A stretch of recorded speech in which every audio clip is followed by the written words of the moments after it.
Who joined? Hello? Hi. Who is that? Oh, it's boss. It's boss. Wait, One sec. one sec. Look, I got Carlton here.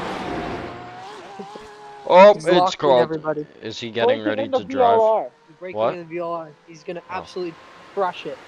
Goodbye. Bye.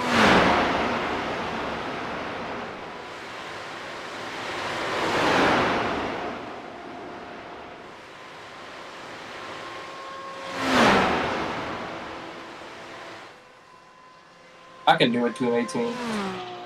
But just do this lap right.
Be back into the race.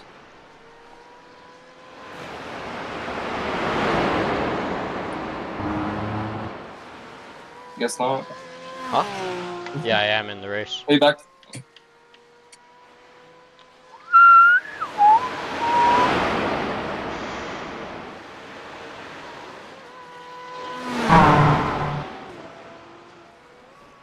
I caught big air there.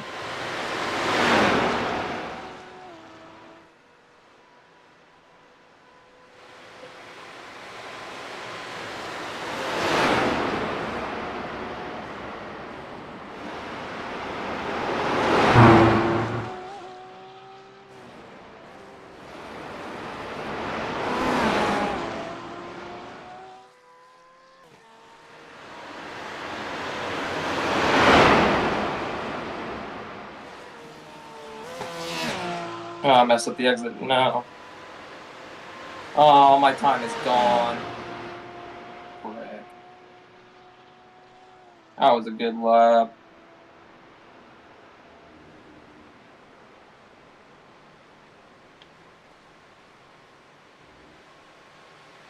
I gained 5 seconds on the car ahead. Oop, he went spin.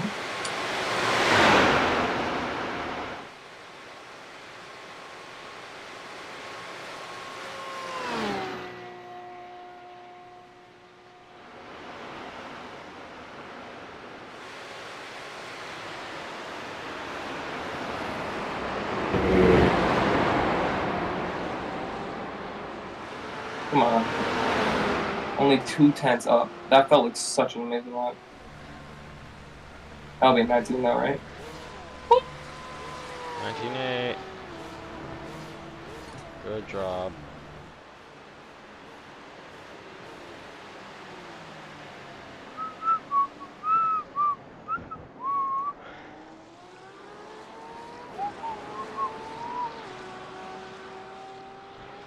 So it's towards the end of the stint when you get your fastest lap. Oh, I'm just pushing harder now.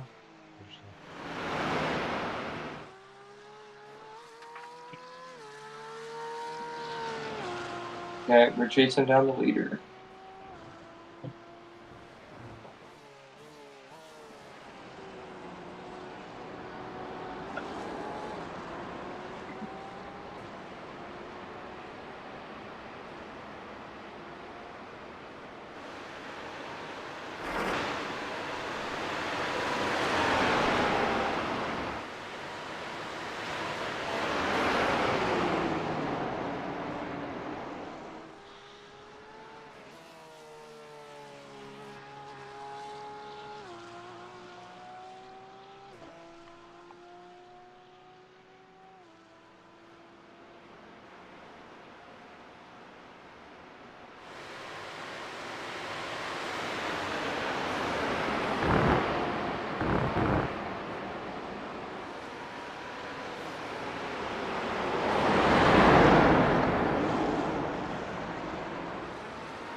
That's only a 0.8 second slowdown. Whoa. Oh, never mind. Just jumped up to a second.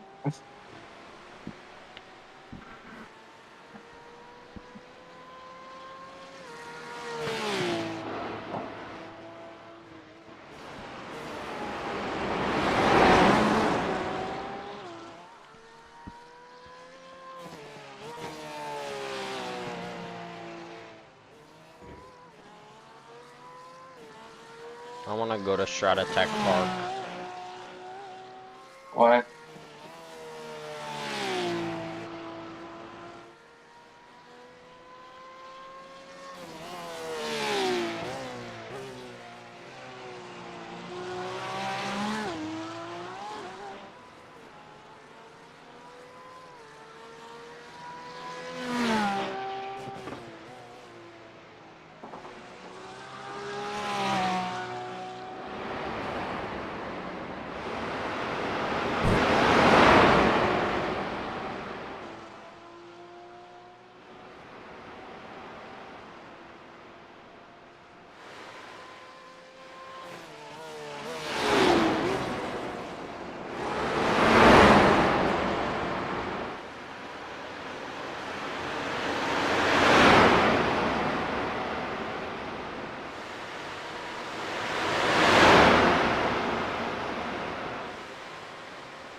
Through there, it's extremely understeered.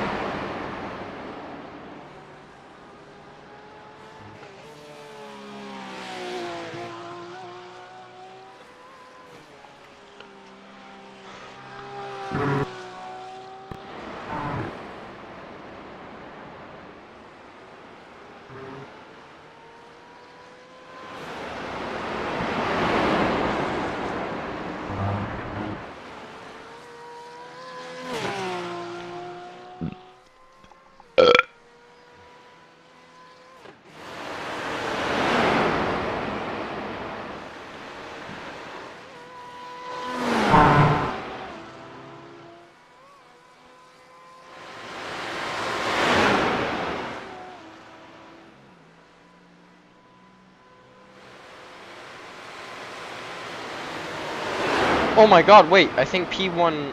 Oh, no, they pit.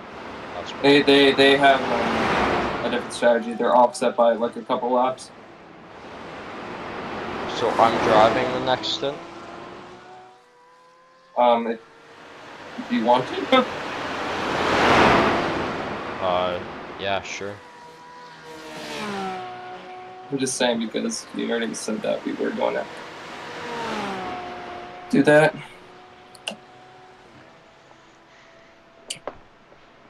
Man, I'm closing.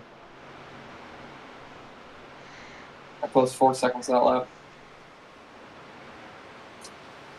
Oh my lord, I'm 2 seconds slower this lap.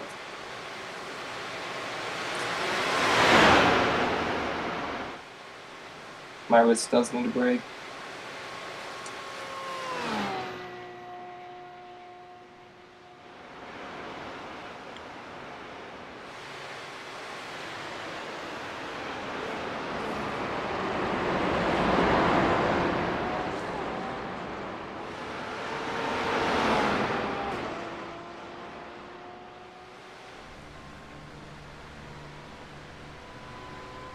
Oh my god, that was 3 seconds slower.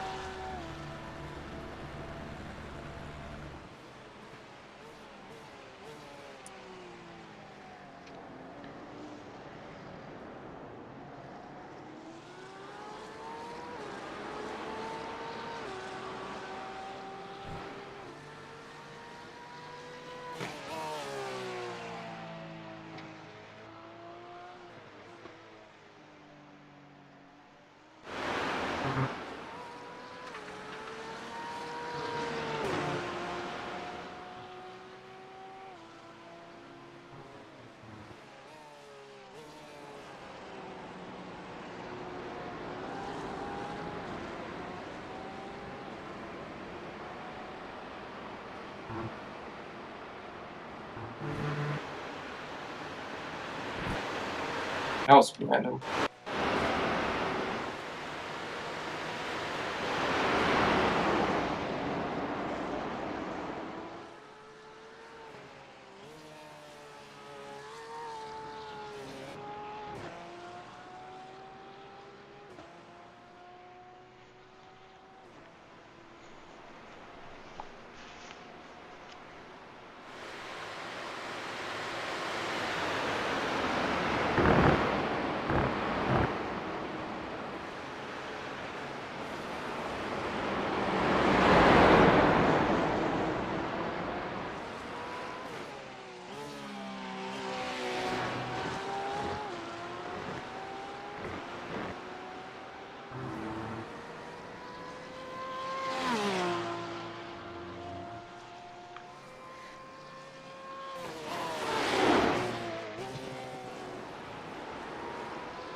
Love how stable the car is.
And get into the camera there.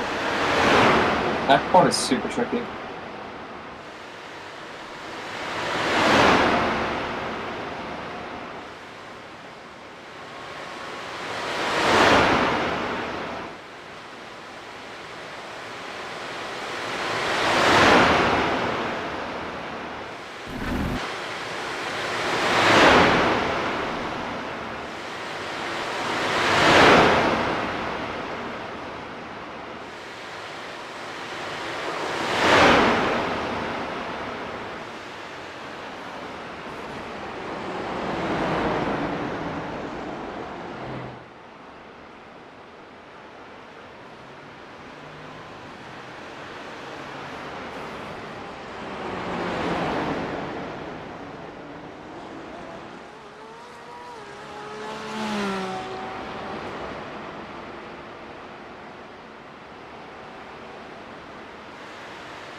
I was it off too much again. Oh, gap to P1, 17 seconds.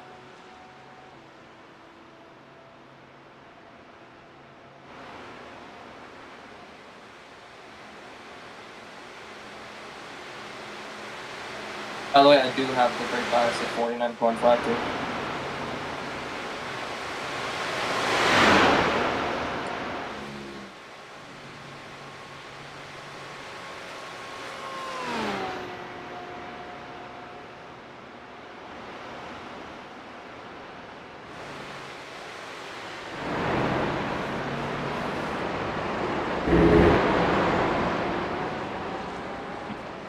Well, this is going to be a good lap, Julian. This is going to be a very good lap. Oh! 18.5, or 18.8. Are you proud? Julian? Julian? I'm getting some dinner. Are you proud of me? No. I did an 18.8. I'd be just joking. That's a good lap. Good job. You're cutting out. I can't hear you. Ah.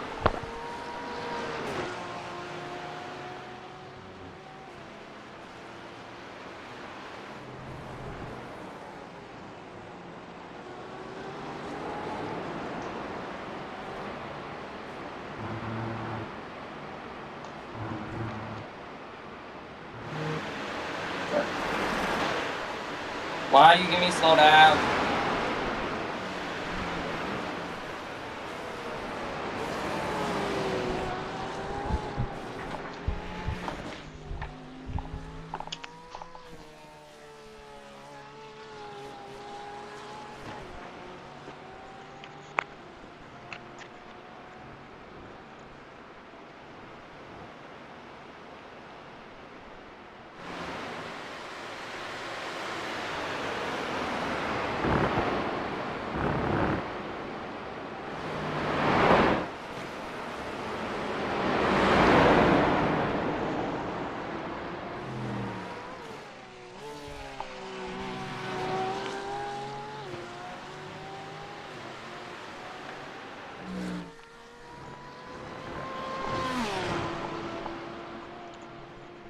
Oh, I got food. I got food. I got food. That's so cool. You got food. Are you proud of me? Nope. But at the same Oh, time, wow. I'm very proud. Oh, wow. Kind of like a yes, no, maybe so situation.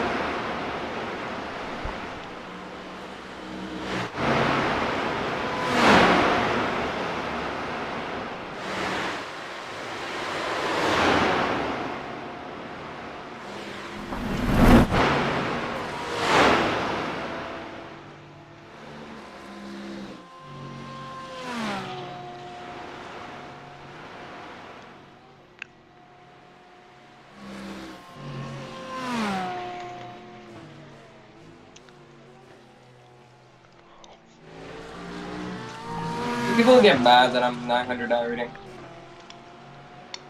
Oh. Maybe.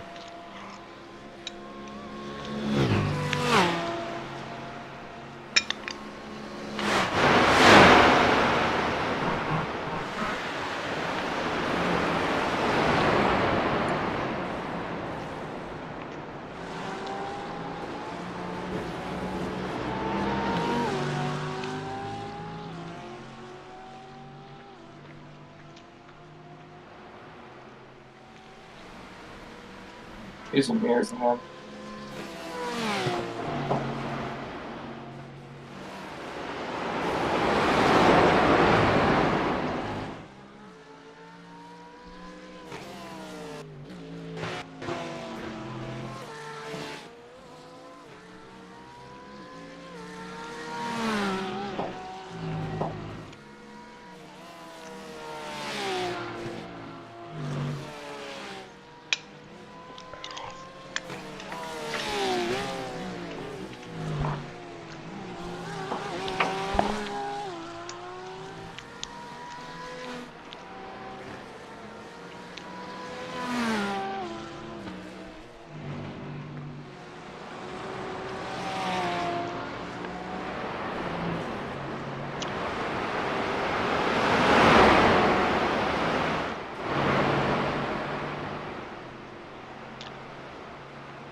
How's the gang?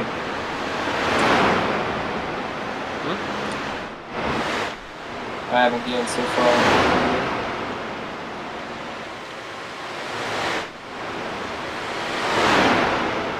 But I am gaining on 3rd place. Feeling you're in a very good spot here at the end of your sim. You're gonna lead this race.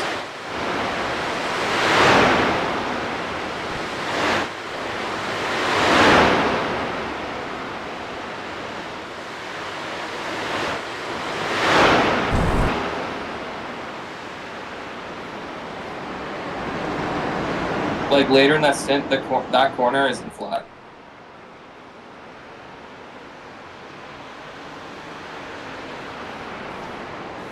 Oh my god.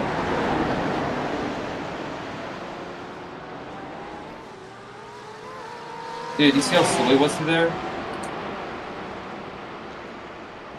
Watch back and look how slow he took the carousel.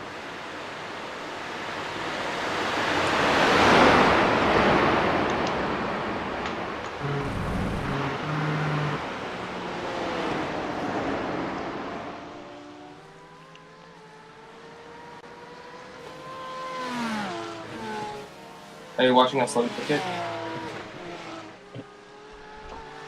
What? Watch how slow that guy that I just overtook took the carousel. Oh, I can't. What? Hi. Watch how slow the guy I just overtook took the carousel.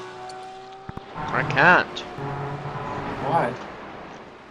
I can, I guess.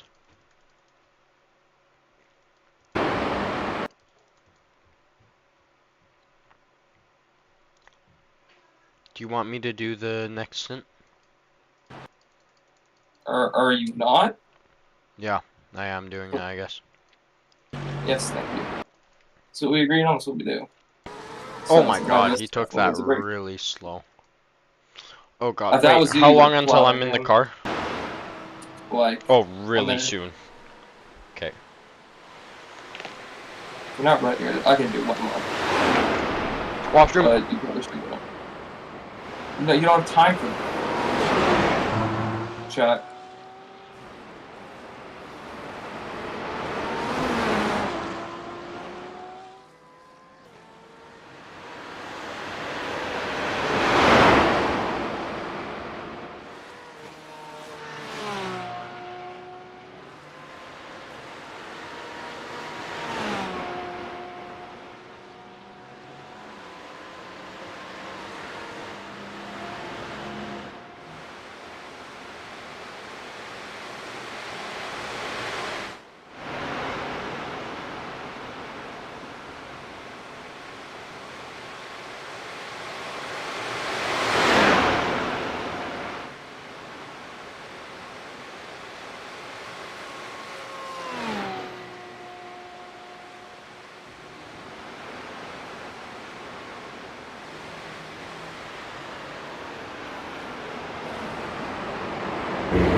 Oh, he's not gonna make it.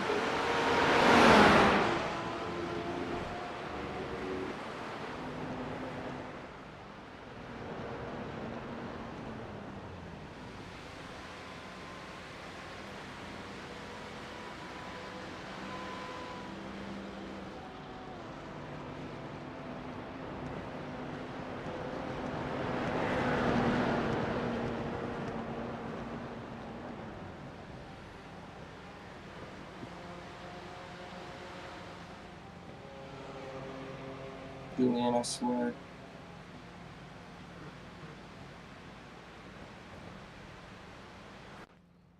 Okay. Freaking scared me.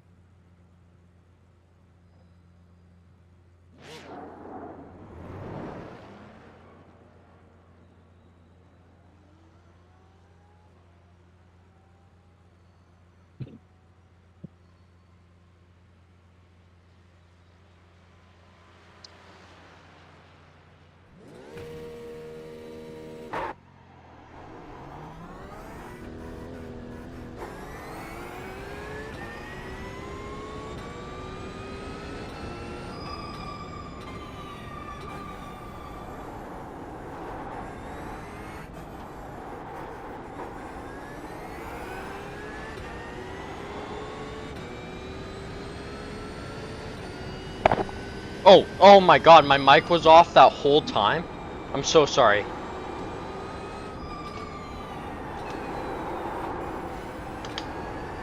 Could you hear me at all that whole time?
Oh, setup feels so nice.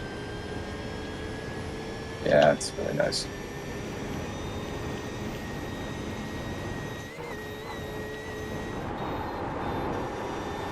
Is that the one you want me to be careful on? No, I'll tell you. It's Flugplatz, so I guess the corner coming up. But I mean, it's not that bad if you get it right.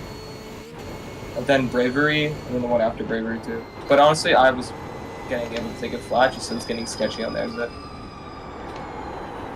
Like, that corner's not bad. Can be sometimes, but... Don't. Don't even think about that.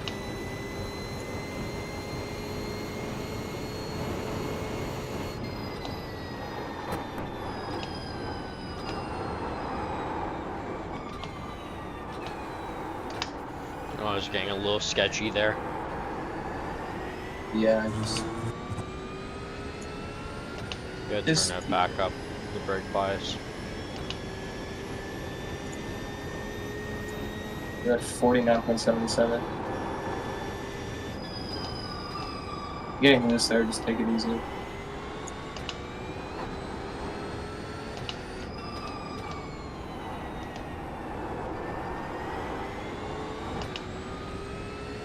I am. I don't even have my Delta on, so I'll probably be doing Yay! It's a trap. I'm literally just trying to manage my tires.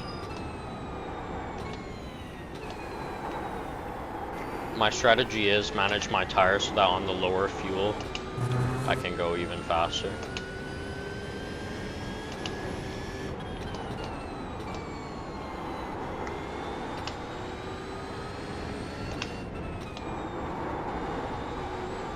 Keep locking up my front inside tire.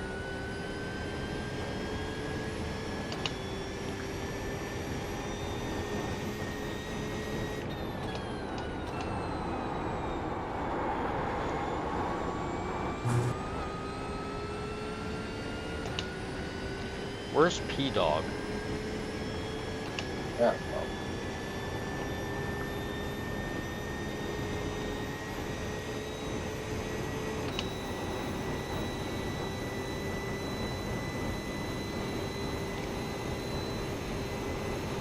Okay, so calm font is 4.7.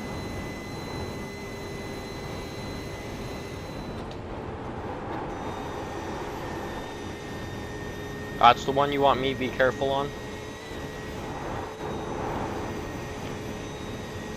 Which? Bravery? I think so. No. This one that's coming out. The carousel? No, this one. And then this one too. I don't know. I'm not that carousel. confident. You're not. Or I guess you are. What do you mean I'm not? I know where I am. I was on replay. I was on replay. Just denying where I am, trying to gaslight me. Oh, I guess I'm not at the carousel.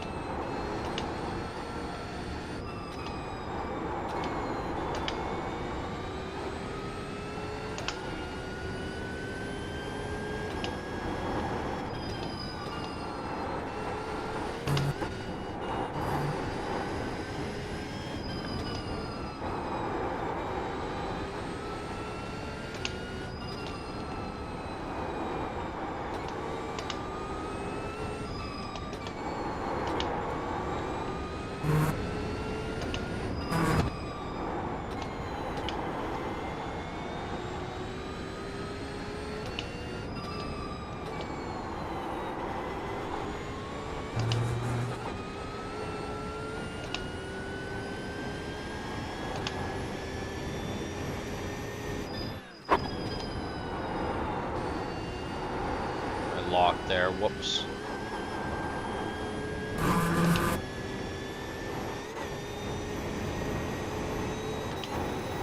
iRacing should make flat spots a thing. Yeah.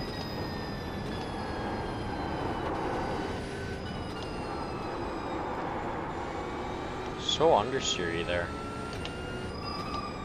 Yeah, it gets really, really understeery.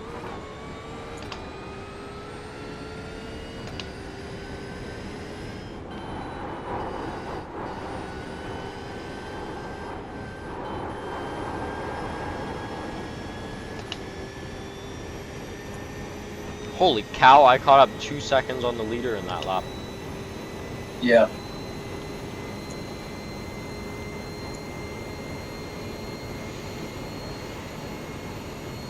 Just gotta manage my tires. Wait, do you think I can? Really catching. So I'll just There we go.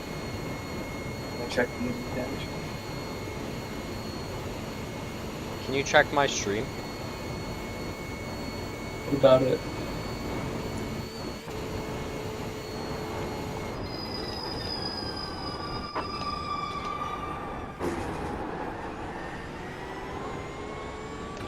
That corner you can take so fast, it's actually absurd.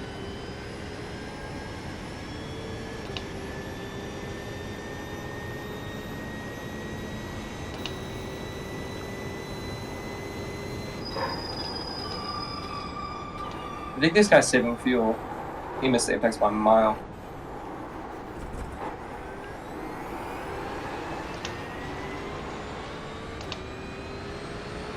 Can you say thank you to him? Yeah.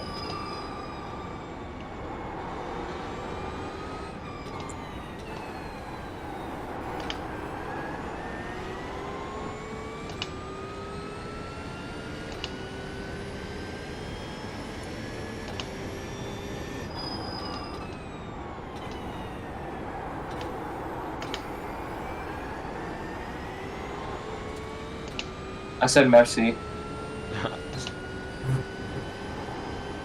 Alright then. Yeah, be careful there.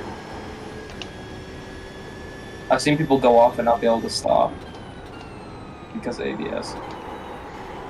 Oh, yeah.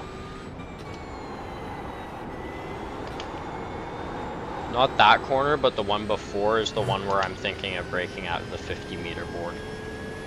I doubt it. Yeah, I think it's Yeah, there's no way. It'll shred my tires if I try.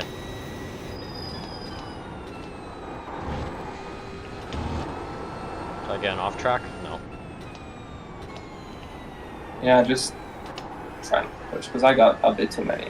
Because I got a 4X because of the guy that's. I'm actually really good at not getting off tracks at the Nurburgring. For some reason, Yeah, my because only if you track. get off tracks, you die. Yeah. I don't really push 100% around here, like, ever. That quali lap was the only one where I was pushing like 98%. Otherwise, I'm like 95. Yeah. That's what you have to do around here.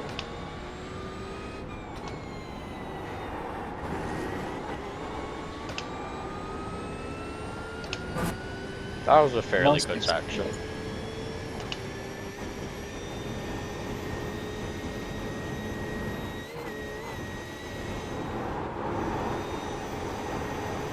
Oh, nice.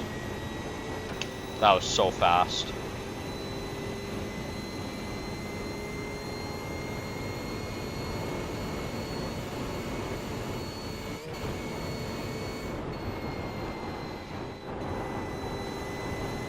Ooh, to the outside was a beamer. I'm excited you let some that. Dude, my mic plays back like it doubles, and it like messes up my speech because I have to wait for it to finish talking for You're before I doing can it. speak again. Yeah, I can tell. I mean, is that? I do the same thing, I was one but of the leaders in that. I don't have it double playback. I just hesitate all the time. Oh yeah, because it has to. It has to, or else it like what does it do? It can't hear me. Oh. Man, the leader. Remember the guy who was like a minute ahead? Yeah. They're now like 2 minutes down. His other drivers are like, oh my god, this guy is 20 seconds a lap slower. What?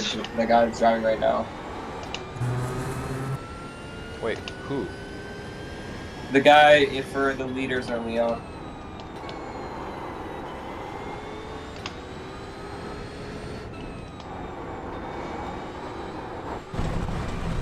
Ah, my first off track. Dang it. Just tried to take that corner a little too fast.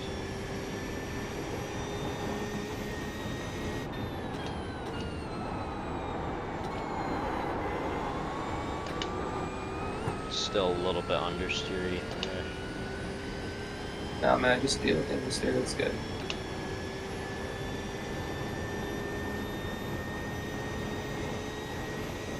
I think at the start of this lap, Miguel was like 13.9. Yeah, I've closed 2.4 seconds on him. Okay. Yeah, me too. I was closing a lot.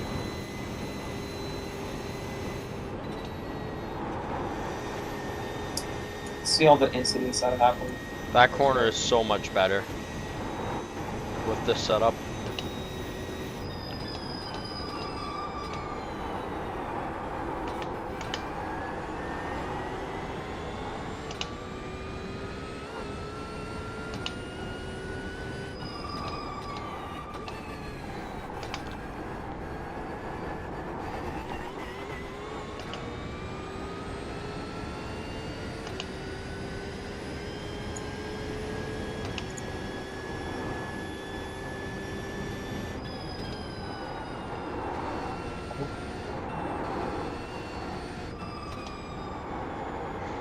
Oh.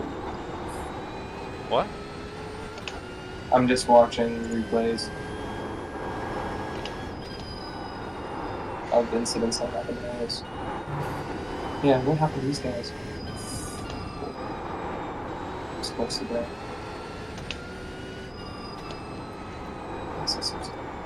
Oh, that's horrible driving.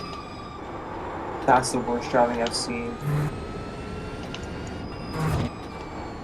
He turned in for the apex and pit maneuvered a guy. What? That's horrid driving.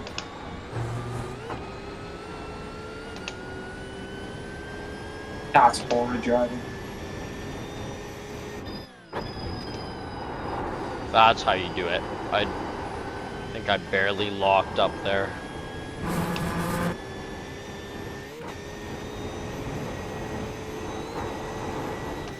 That's god awful.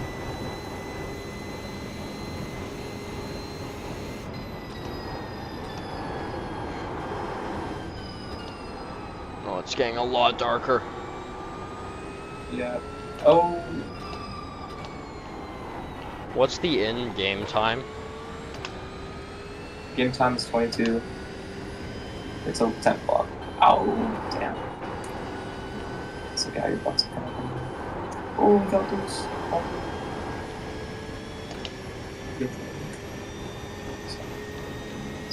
Oh, this feels like a slow lap. How That's much a were you Jaden. closing He did a in Jaden. on Miguel per lap? 3, 2, 1. Something like that. Depends on what. But it was definitely like 3 to 2 seconds. Or 1 second sometimes. 630 liters of fuel used. That's crazy. Alright, here we go.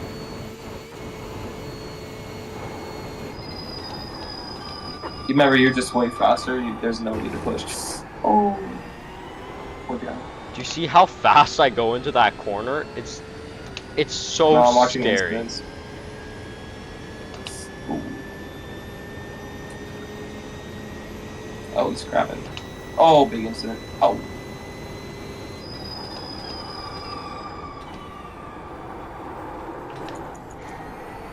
Those guys get destroyed.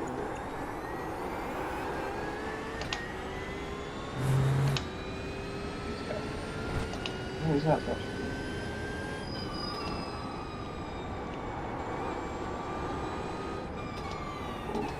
Oh. Jeez, that's a big crash.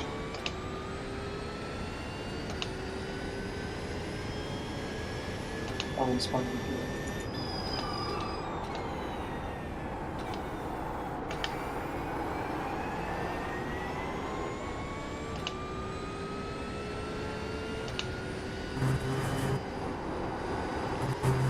I think my biggest weakness at the Nurburgring is artificially using the track. You know what I mean? Yeah, me too. I do it all the time. I bet that's what separates us from the esports guys. Yeah, we don't push all the way out because we're too scared to. Yeah.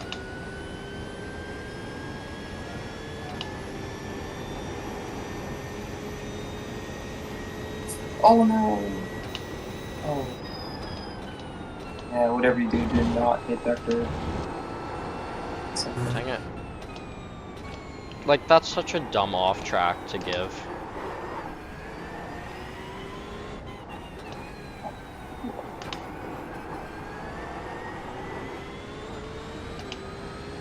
How have I lost 6/10? I thought you turned your delta off. No, to P1.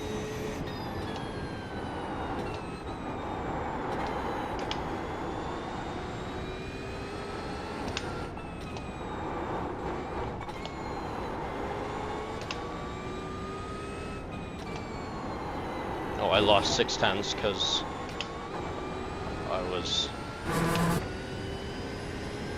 was not that far behind him. Or I was too far behind him. I don't know. Good lord, these poor guys, they've had so many crashes. Ali York destroyed their race. Who did? The guy that's driving destroyed their race. He crashed 4 times. Oh. Oh, that's a huge crash.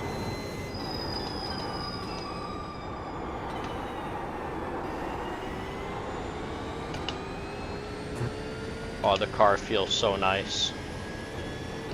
Like a little bit understeery, but it's not that bad. It gets bad towards the end, so it's not that cool. Oh lord, they're side by side in the foxhole. Oh no, that's horrible. Oh, you're joking.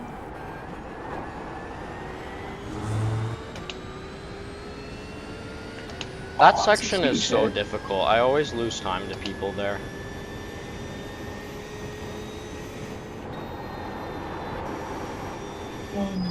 Oh. Oh, this guy's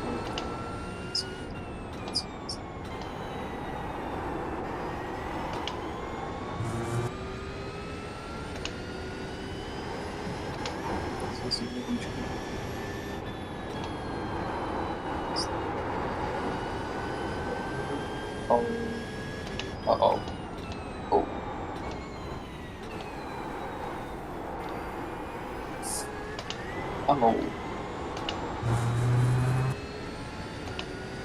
Same guy. Where is this guy? That's why they're 4 laps down. Jesus, what happened? Okay, so you're not gonna take any curve at the jump. Aww. That was Just my someone plan. must sent to Jesus. Oh, you saw this guy got 2 laps down? Oh, that was me. That was me.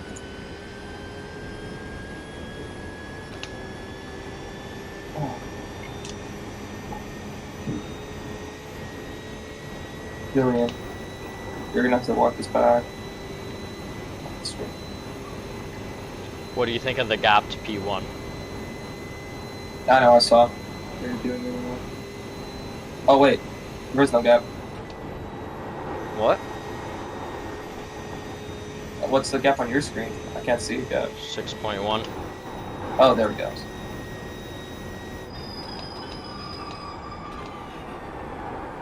What, it wouldn't show up? I nearly ended our race, but I didn't because of Mecca. Oh, whoops. That's not one race.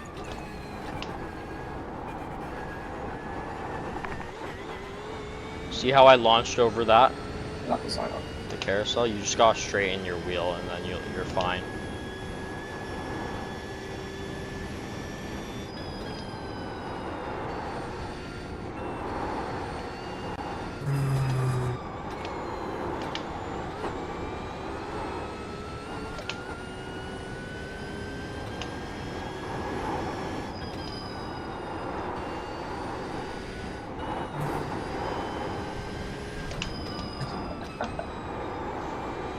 Yeah, I say I'm not pushing, and then look at how much I'm pushing. Oh my god. Oh my lord, this guy crashed again. His last lap time was a 34. That poor guy. Oh lord, this is a huge crash. Oh. Actually, that's supposed to be not bad. He held up pretty well. Lucas. Lucas? Yep. Lucas? Lucas? You're fine.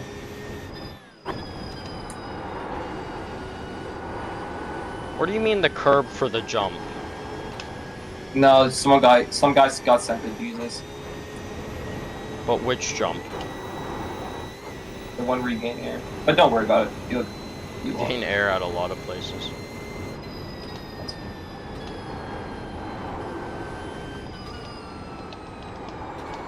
Like, I'm not gonna use that curb, right? You don't think? No, never. I haven't been using that curb. It was like a glitch almost. Oh, You got sent to Jesus.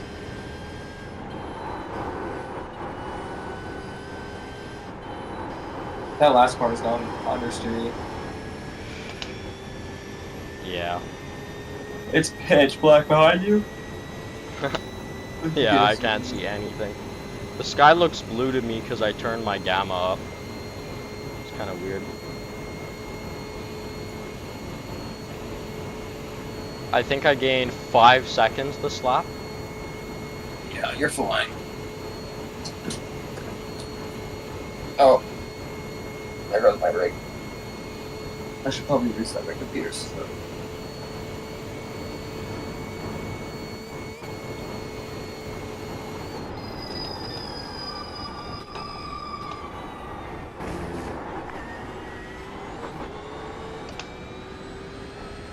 You got this, mate. No sweat. You got this.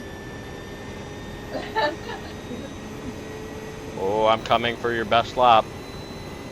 Fair enough. What time do you leave? I'm still faster. What? I'm on. Yeah, but like... It's not good. Yeah. Is it nighttime now? Yeah. Let's fucking go! Let's get this dub! We just finished P4 in my race. It was 2.7k SOF. That shit was crazy, bruh. Okay. Bro. The leader? Bro, P1 was doing 15s, bro! What? Yeah, bro, he crashed though, so like it's fine. Yeah, that's like exactly what happened in our Chilean. Dude, everybody in this race here is slow as fuck. Holy shit, man. Who's racing now? Chilean. In this race? Yeah. The people that we're racing against. I was the night driver for my team, and we were doing. Well, my teammate was doing like 17s. He said a 17 flat at night. But the issue with the night is the tires with this setup. We were using the same setup as you, the G&G one. Well, we're No, using we the. have a much.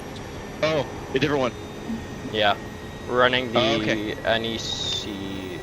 I think it's still by Gotcha. Grid and Go, but it's the NEC one.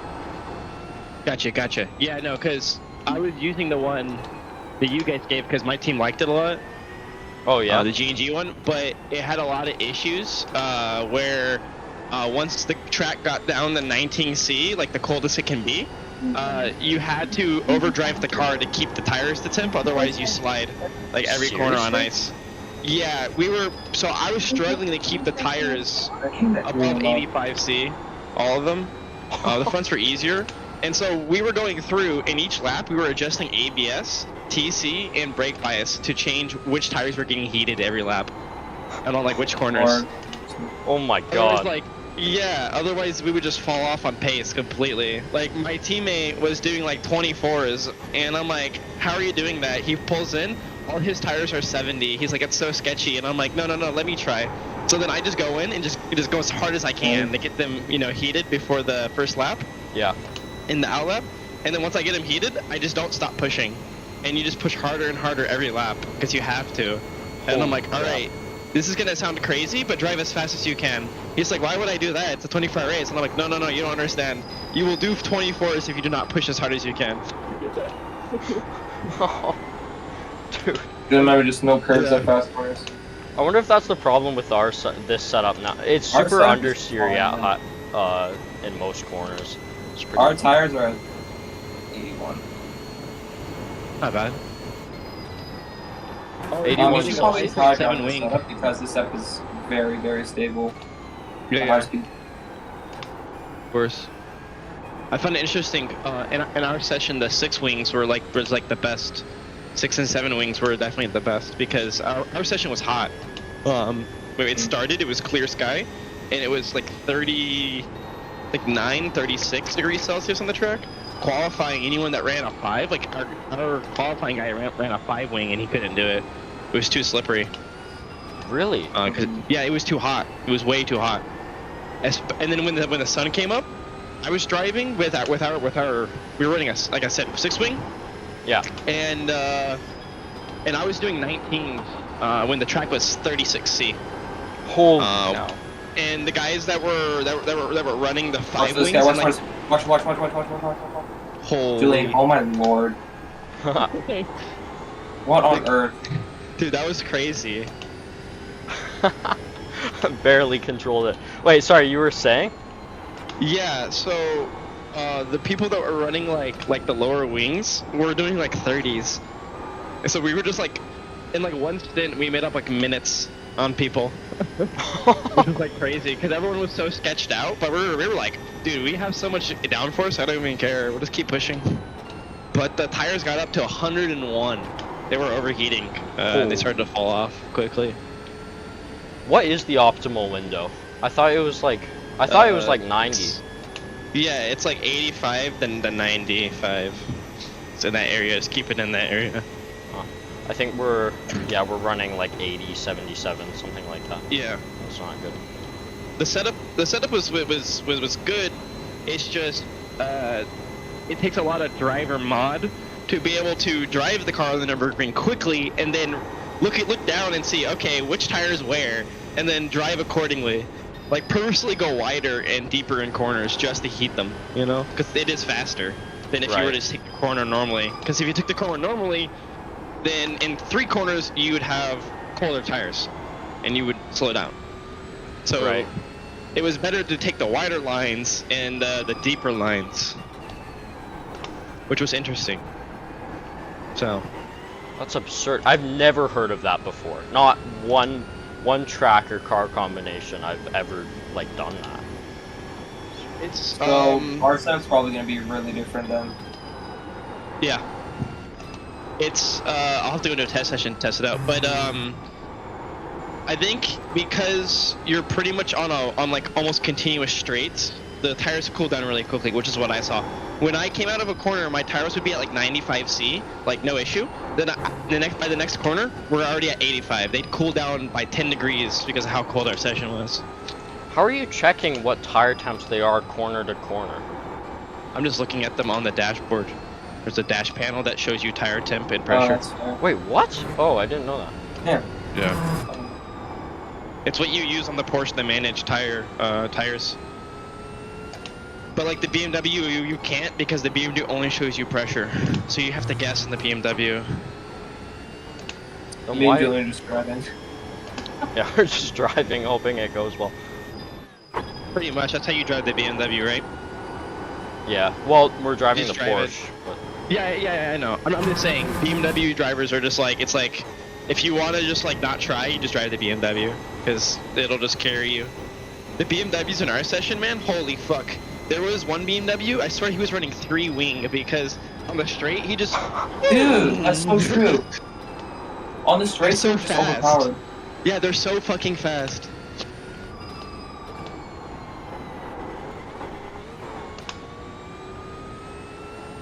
yeah, we're running like 5.7 wing, I think. Whoa. Oh, who joined? I don't know. Oh, it's Lorenzo. Oh.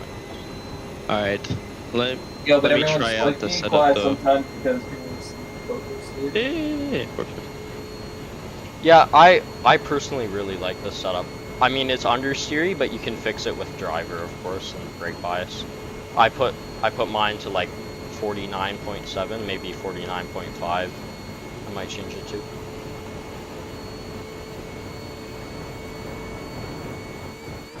Yeah, you have cleaner 25 seconds. Let me try to find it. Set up so I can try it out. 17. It's called, I think it's at the very bottom, it's called NEC Race. GNG. Yeah, NEC Race, I see it. Downloading it.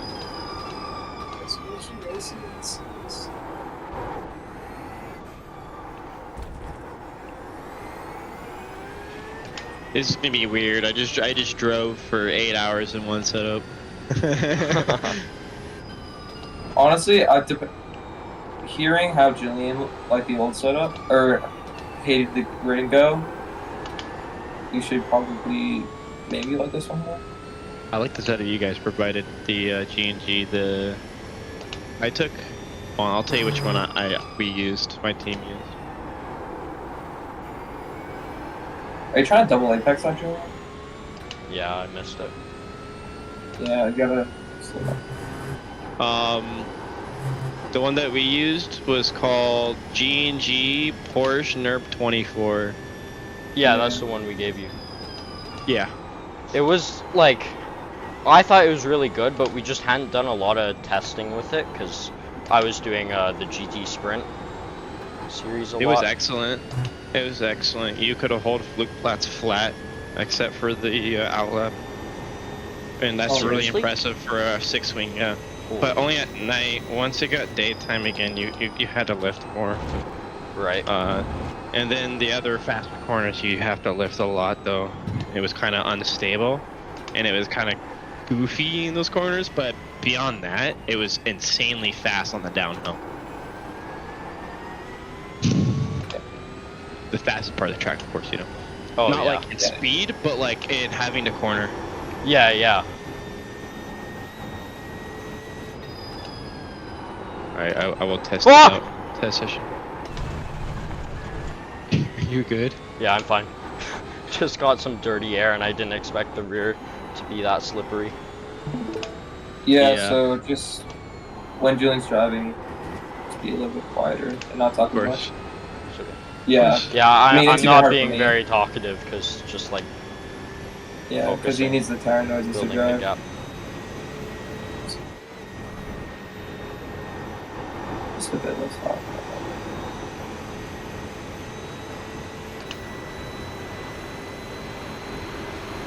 Oh, that's good. Can you tell him thanks? Yeah. And do you guys want me to drive? I'm personally best at the night to dawn. Yeah, you'll probably be racing that. Yeah, that's exactly when we want you, because I'm gonna race for the next 3 hours till it's let's see what's time. Till it's like 1 a.m. You'll race till 2 a.m. Yeah, and then 1 a.m. and then you race for the next 3, if that's okay. Yeah, I just slept for like the last 2 hours, so just let me know. You need more sleep in the night. Well, no, I had 6 hours before those 2 hours. There was like a 3-hour like buffer in between those sleeping periods, but 2 hours or 6 hours, then 2 hours. So I have 8 hours total last 24. Solid. I should have probably get some sleep now when I got friends from the Right. Lucas, Mm-hmm. how does your Do this. seating position work? Me? Like Lucas. You mean? Like, I don't know, you're. It's just like the. He's got like a. Oh shit, that's There. right. Oh, So like, this is like eye level, that's right? crazy. And then I put the monitor down, and it's like this. Interesting.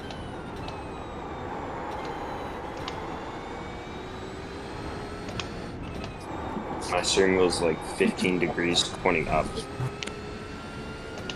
It's like the complete opposite. Yeah, mine. Well, might be able to sometimes when I'm in the corners, but I leave with it. It's like that's what we do.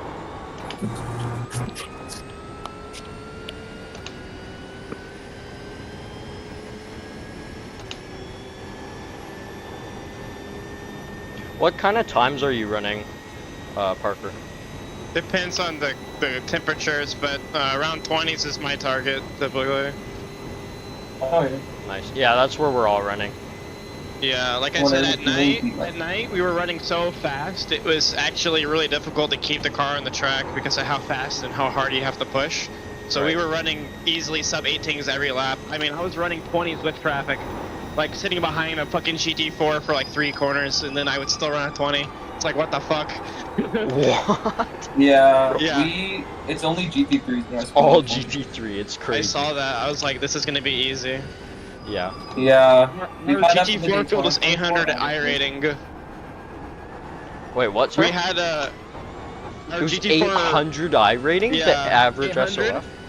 Yeah, there was a couple Oh, guys that hell were no. like sub 100. It was pretty scary. They would Julian, like don't cut, they talk. would like Julian, cut don't you talk. off, man. They would cut you off. Like they would just like give you like the line. They would go offline and like, okay, so you're giving me the racing line, right? Then you take the racing line and then they try to drive into you and you're like, what are you doing? And like, oh, I didn't see you. Yeah. It's like, why are you going offline? Yeah, this setup feels really good. It's a lot more oversteery than the normal N24 one, but it's very stable. I like it. Despite it- Yeah, me too. yes, it's more oversteery. Oh, really? Yeah, it has a lot more oversteer. I'm But, finding this so understeery. But yeah, sorry. But the other setup we were using brake bias to compensate, Right. and this one has different. The brake, the master cylinders are actually different too on this one. Because What do you it's mean? not so when you change the brake bias, it's not an even number. It's not increments of 0.25%. Yeah. So that means that the master cylinder front and rear are different pressures than they normally are, which is interesting. I've never seen that. Damn, you know a lot more than us.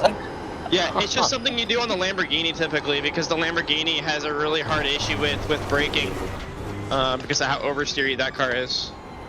Right. Julian, you want a Devon? No, it's fine. I just had my brake bias too high. Understeered on that corner.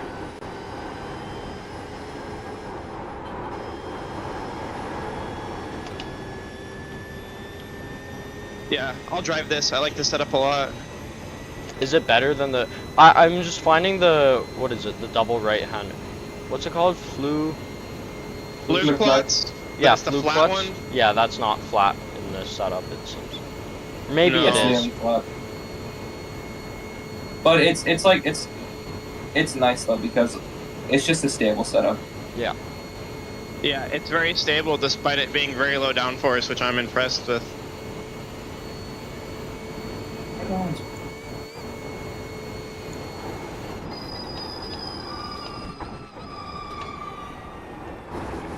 Do you usually create setups? Cause like you know a lot. It seems. I know like none of this. I like take setups that I like, and then I find what I don't like about them and I fix it. Yeah. Yeah. And then Yeah. typically I'm faster than the setup originally made me. And then you get into like some really crazy setups. Like I have a 7-wing for NEC, and it can do sub 8s, but it's like really hard to drive because it uses a lot of downforce, right? Yeah. So imagine you're just like going flat out every single corner. It can do 8s. You just got to push it so hard because it has so much limit. The limits of it are so high. So it's an Holy interesting cow. setup. And then braking is like you have to brake so late, and you can't use a lot of ABS.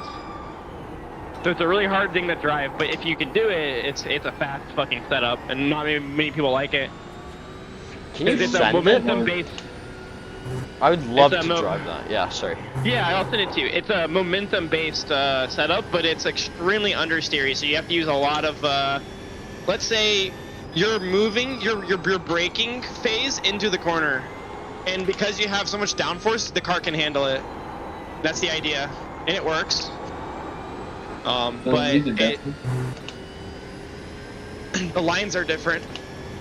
Everything's different. Throttle, brake, gas. You know, or yeah, I guess I said gas twice, but and the lines are completely different. They're like wider because you're just focusing on momentum. Yeah. It's a different way of driving altogether. Wait, you mean it can teammates run didn't like it. 808s, right? It can run sub 8s on the VLN Because- setup. Yeah, because Oh. it's a spur track. Oh, Yeah, I thought you meant I on use this it for- configuration. I was like, holy No, I don't know cow. what I can do on this config. I've never tried on this config. I only use it for NEC for the most part when I do my personal NEC. Right. Because it's a lot of fun to drive. Because imagine like it's about 10 miles per hour faster in every corner than like a 6-wing or a 5-wing. That's how much downforce you're talking about. It's a difference of like 10 miles per hour per corner. And then whatever time you lose on the straight, it more than makes up for if you can push it to the limit consistently in the corner. Oh yeah. For I want every to. like 10th that it loses on the straight, it makes up 2 on the corner. So That's a lot of fun. absolutely bonkers. Like, yeah, yeah, but there's no room for error on it, so it's not great. it's like an esports setup in a way. So you're going so fast and you're so on the limit, there is no room for error. Right. You'll go offline, right? You'll either have too much grip and go into the fucking wall, apex, or you'll have too little and go into the wall. You have Which is to an do it. interesting, yeah. It's like an interesting catch-22. So you have to be like at the perfect fucking, yeah.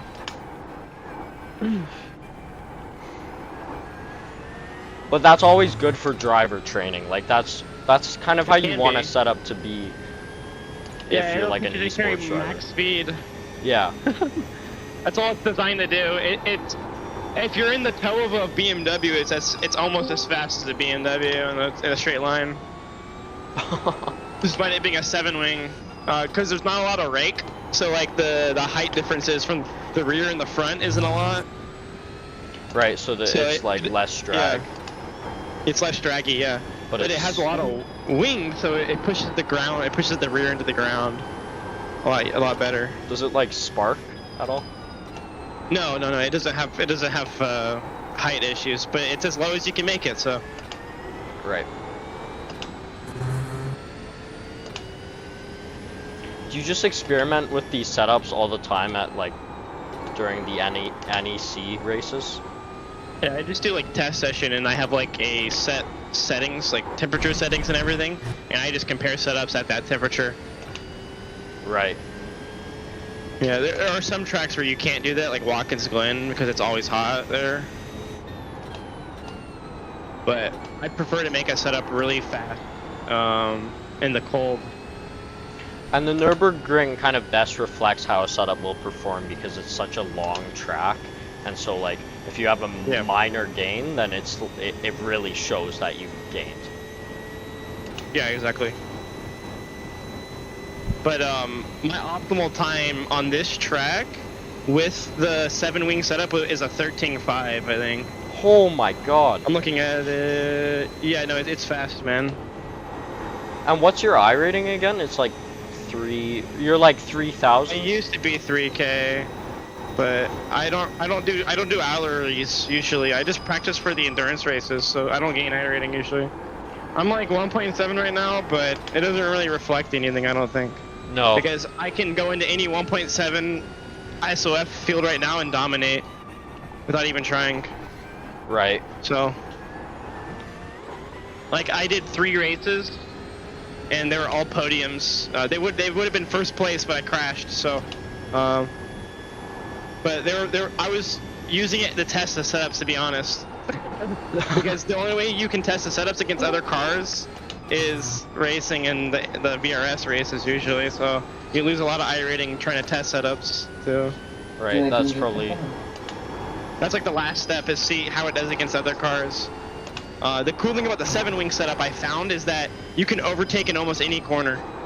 Because it has so much downforce. And you can outbrake everybody, you can brake later than everybody, you can accelerate earlier, and you can just outmaneuver. You know, you're talking about 10 miles per hour difference in speed. Most people will either wash out of the corner or not want the smoke. Oh my god. That's crazy. Trying to think of what. But it's a specific taste. Like you're probably driving and be like, this is absolute shit. And it's like, yeah, a setup can be shit, but it depends on who's driving it, really. Yeah, you just got the driver should be adjusting to the setup in reality. It shouldn't be the other way around. Well, kind of. I think no, it's like my setups are built for me typically, like how I drive, which is a lot of momentum base. So, but my teammates were like, "This is terrible," and I was like, "That's fine. We can find some middle ground." So we found a setup that had middle ground.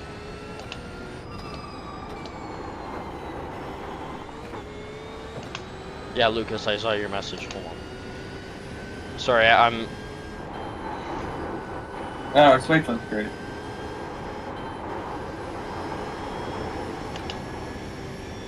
Oh my god. I wonder how that lap will be. Yeah, my optimal is like a. What is it? I think a 15.6. That's pretty good. Yeah.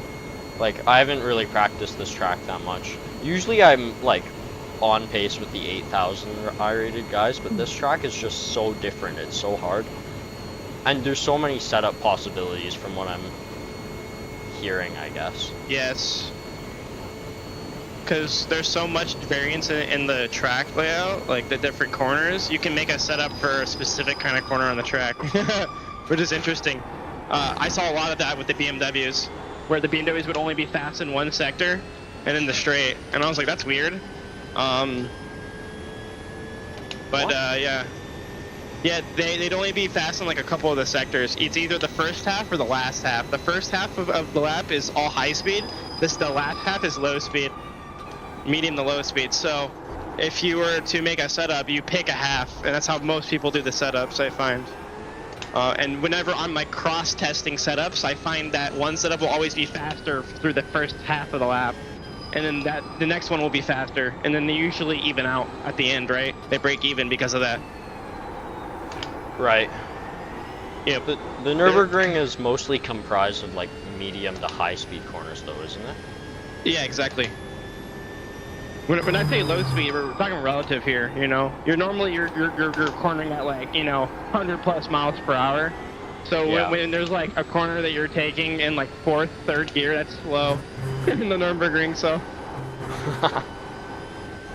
That's kind of what I'm saying. Literally any other track that's like a lot of speed. Yeah, exactly. Okay, so this setup is kind of crazy through the quick left-hander. I didn't even need a brake, really. I'm surprised that Bravery? you can hold it. I held it through fifth, almost flat through there. I touched the grass a little on the exit, but nothing much. No off track. Yeah, honestly, we're just looking to go like 95% pace. Okay, home. Oh no, God no, yeah. I'm not even doing 100% pace right now, testing it Yeah, out. yeah. Just wanna My see how race, it I wasn't feels. doing 100%. The hardest I pushed was maybe 90, 85%. And that was at Yeah. night because you had to. Because if we didn't, we'd be pushing at 60%. And that wasn't conducive with our goals. We needed to make some time up, and we knew we were faster, so let's wait, Julian, you know. you beat my lap time. Yep, You by are 2 evil. tenths. And I By 2 lost like tenths. half a second that lap. I did. 18.6. I think that seems relatively fast right now. It's pretty fast during the night. It's a pretty good lap. That's about what we were running, and my teammates were all like 3K, so. Yeah, okay, that's not good. Not bad. Yeah. Well, I'm actually 0.9k. So I'm kidding. Hell yeah. I believe it. Bro, it's so bad. I need to get up to higher splits, man. It's more fun when you're just like shitting on people. Not really, because then I get bored. What I like to do is like do not qualify and just start from pits and see how far you can make it through the you know, like one overtake a corner, just like try to outpace everybody. It's kind of fun because it gets boring just sitting in the front.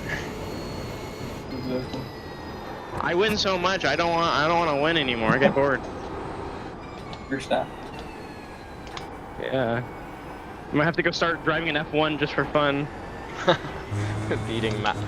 You'll be on a competitive level with Max.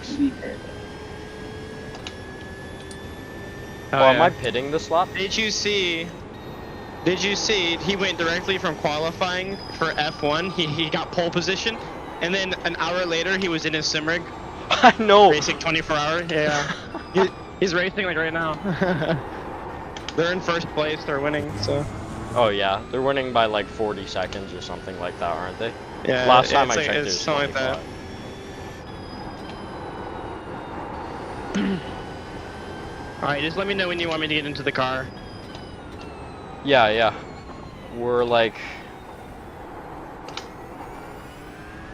I'm gonna do, I think, 2 more stints and then you'll get in.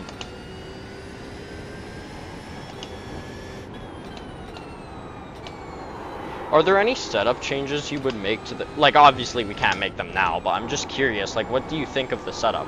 What would you have changed?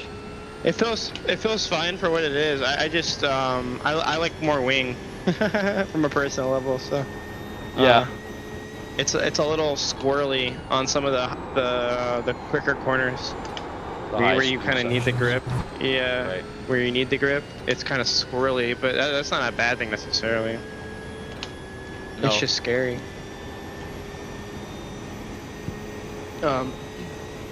There's like 2 philosophies. You can either make the weaknesses of the car better, or you can make the strengths better.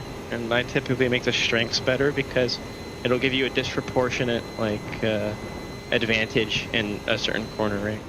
So like Porsche, make it really good in the corners, and no one can beat you in the corners, right? So then that means you always know that if worst case scenario, you can fall back on the corners, brake later, in a dogfight, right?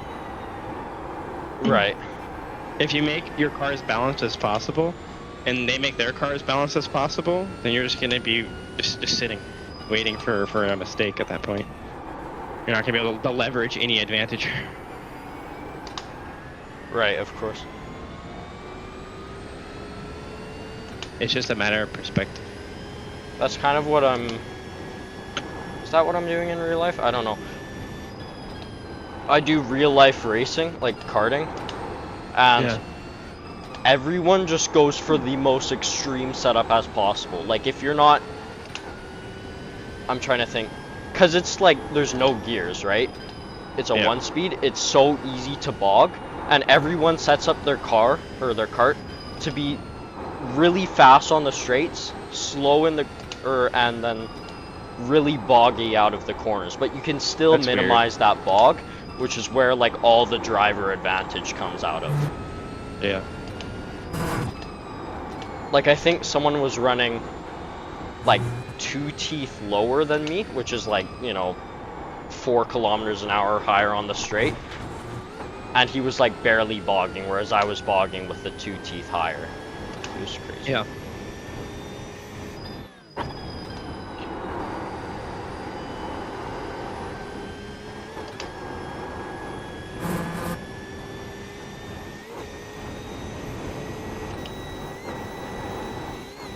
Car's a lot different though, because you don't have suspension. So.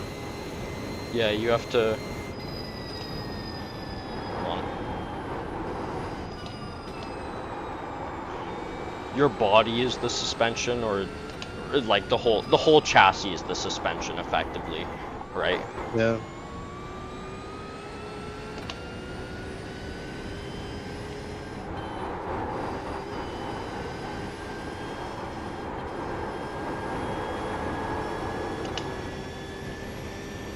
Yeah, I'm fucking slow in the setup. I'm not gonna lie to you.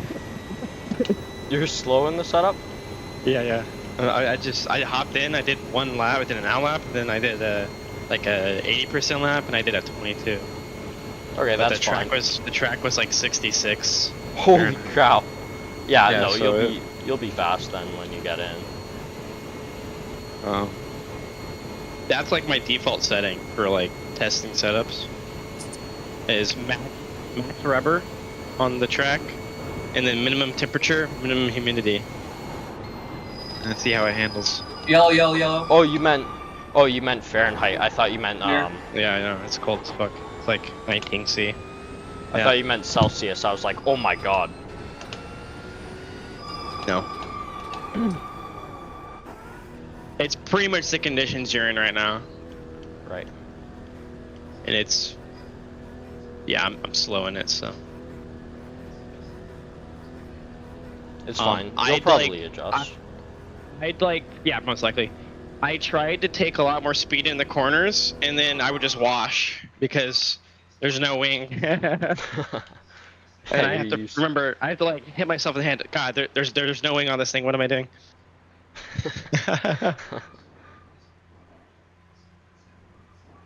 It's just, yeah, it's hard. You can't overdrive in this setup. No, you can't.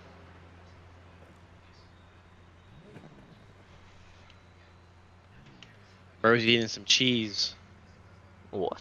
Oh, Lucas? Yeah.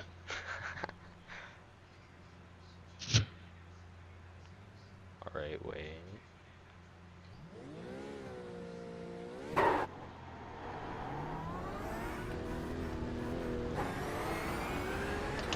I didn't get a penalty, right? Okay, good. If you're in the first slots, I don't think you can get one. Even if you have the pit limiter off. I just remember I had PTSD once where I was in an F1 race. I was like in second, only like 5 seconds behind. Went into the pits, and I pressed the pit speed limiter as soon as I got out of the pits, and I still got a 40-second penalty. I just gave up right after that. I was like, okay. We have a 40-second penalty? No. That was an F1 Lord. race I did.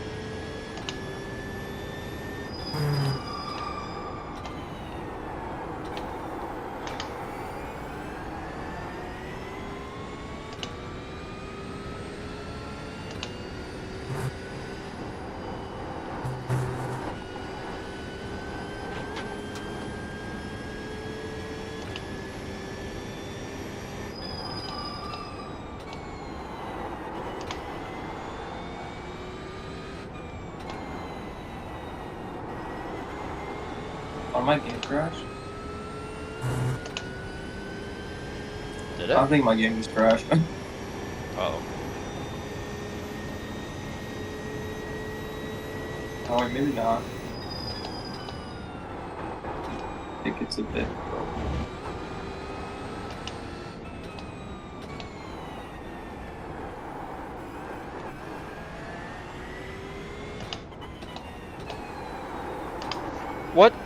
What type of brake pads did you have on? Use low. You always use low here. Seriously? Yeah. Well, that's probably why. I thought the braking was weird. It is medium, huh? Yeah. We're not finding the brakes are fading or anything, so. No, the brakes don't really fade in iRacing. Whenever you change tires, the brakes get changed with it.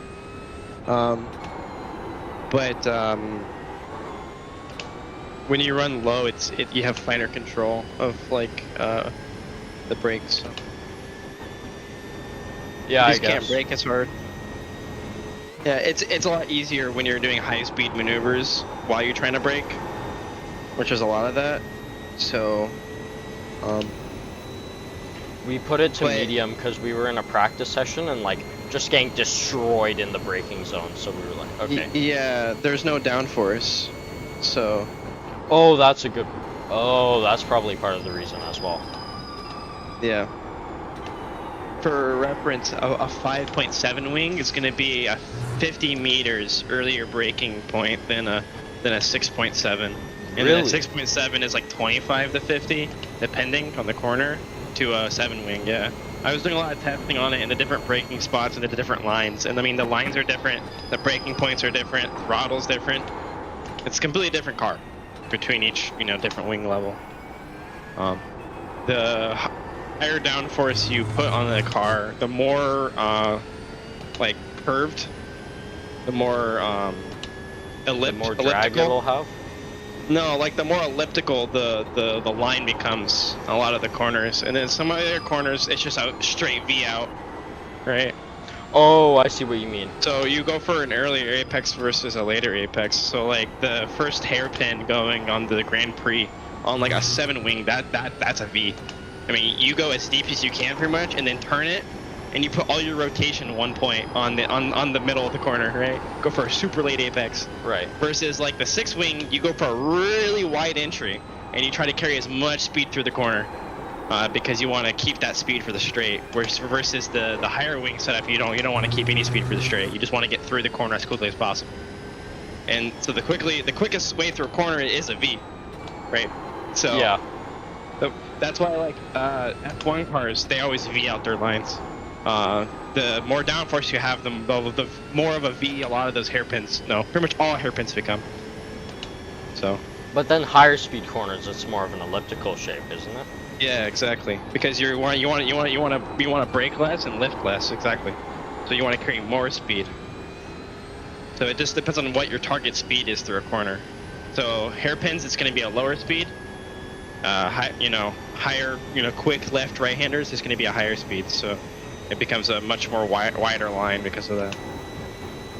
And it just depends on where the rotation grip is. So. On a high downforce setup, all the rotation and grip is in the middle of the corner, on the nose. So on a low downforce setup, it's throughout the entire corner. You use the entire corner for rotation. So Right. you go for you're in the corner longer, but your minimum speed is higher at the same time. For a lot of them, especially like hairpins. That's good. He Do just a lot of data analysis. Yeah, I can tell. and looking at like the telemetry on like Garage 61 and VRS, you look at all the telemetry and you're like, okay, this is better here. Why? Right. Yeah. And that's how I know that like a 7 wing is 10 to 15 miles per hour faster through a corner. Like you carry more speed, like a shit ton more speed. Then what's the difference on the straight? Because if it's like Like why isn't 5 miles per everyone hour. running? It's a huge Yeah. difference. The only way I was able to keep up with the straight, like I said, was sit behind another car. And you would never catch that car, but it didn't matter because I'd pass in the corners anyways. Like I'd overtake here. You would just look for overtaking opportunities on the Nordschleife. which is insane, right? So that's why it worked so well in like NEC and VRS, the setup, because that's the only time you really want to be overtaking, right? Because you don't want to overtake in the pits. You're not gonna make that much in VRS, you know. You get one pit, you're gonna get stuck behind somebody, and you're gonna be down on time. So you want to force passes. So it makes it worth it. Right. I'll have to What is restart this my guy computer. doing? Just not letting me Like by. here in a 7-wing, you probably could have overtaken that guy on the outside pretty easily. How slow that he's going. That was scary. You touched him. Did I? It didn't count as a contact, but yeah, you definitely touched him. It looked like for me. Like that corner's 5th gear. This Fifth? corner's almost 4th. Yeah, in the 7-wing, yeah, it's crazy, right? There was a BMW in my session. I was following him, and he was keeping up with me in the corners. I was like, God damn, this is a fast BMW, right? This guy must be crazy. And then we took that corner, and I slowed down the 4th gear, like bottom of 4th. He took it, just gapped me. I was like, holy fuck! He pulled a second on me almost through that one corner. I was like, okay, that guy has like max wing. Okay. It now makes sense why he couldn't get away from me on the straights, and he was keeping up in the corners. Yeah, that makes sense. Yeah. Is 7-wing the max? No. On the Porsche it is 7.4. Yeah. Every car it's like a different notation. On the So, like, BMW. I have no idea. I never really said the BMWs. I mainly focus on like the Ferraris. Right. The Ferrari, it's weird because minimum wing is -2. The wing isn't at an up angle. You're not getting lift. It's just called -2. I don't know why. A lot of people run the -2 That's on the Ferrari. It's kind of crazy on the Ferrari. that'd be really funny. It's decreasing the amount of grip that you have. That'd be The so. faster you go. There was a YouTube video where a guy had an F1 2024 mod where it was uplift, not the Oh yeah. not downforce. It was upforce, and he had the AI, and they started just flying around me.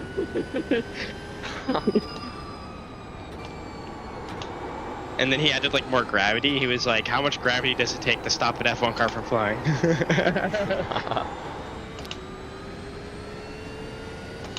Like holy.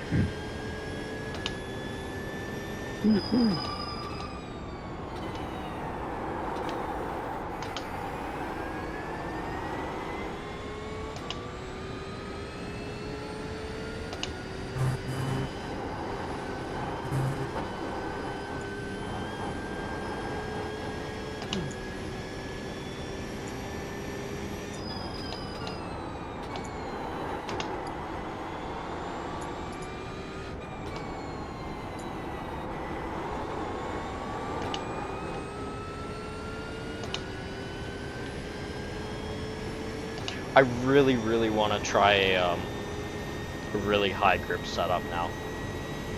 Like they It's just seem like so much fun. Yeah, they're so much fun. It's like cocaine, man. It reminds me of how much. Here I have it. I'm gonna download it. Wait, can I put it in the JJC?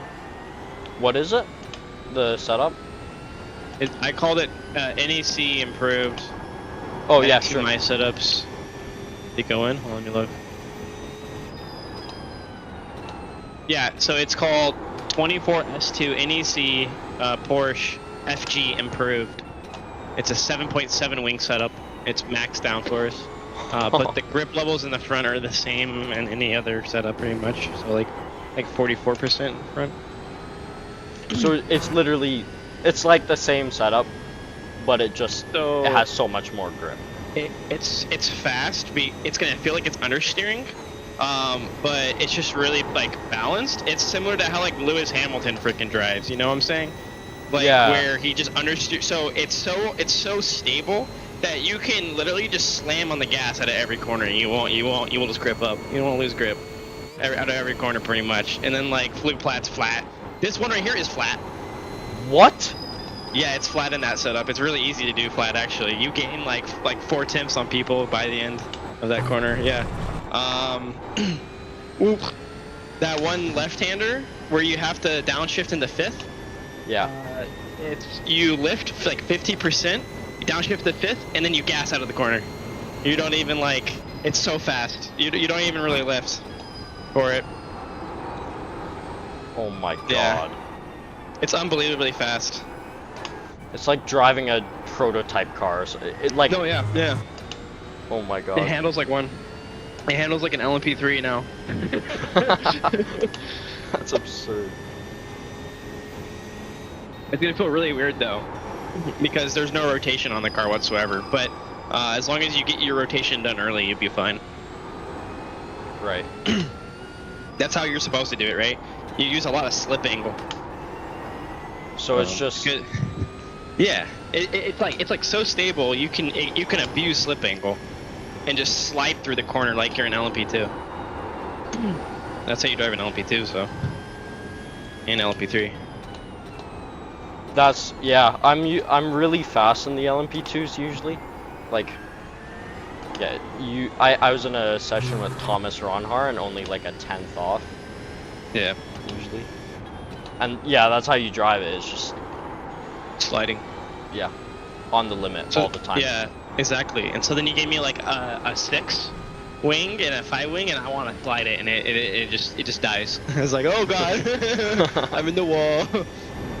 Oops.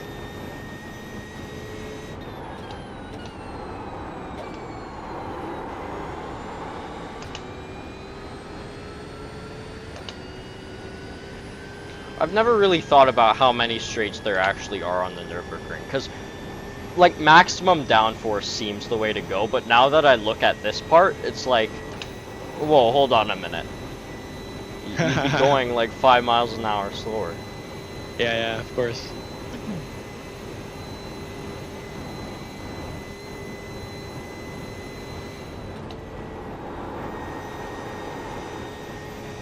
Now, what's crazy is when I set that 758 or 759 time on the NAC layout in this 7.7 degree setup, it was on low usage. I completely forgot to turn on the rubber, so there was no rubber on the track, and I still did a 759. Didn't need it. And so then when I looked at it, I like kicked myself. I was like, "Fuck, that could have been like a 756." But it's not gonna be because I didn't put rubber on the track. Isn't there a point where you can get too much rubber on the track though, as well? Oh no. There's like a limit on iRacing to how much rubber you can put, so. Right. I think the max is about 3 hours into a race, usually. I just know in like real life, the one race day, it's super rubbered up, right? And then the next race day, it's getting even more rubbery, but because it's so hot, the rubber is actually slippier. Like it's just Yeah, exactly. Yeah. It's called crap, I'm so tired. I can't even think of the word. When we say like the track is really greasy, it becomes like grease. oh yeah. So That's the the rubber term. melts, the surface rubber melts, and it becomes like a lubricant, almost like a grease. And so the grip becomes really inconsistent. Yeah.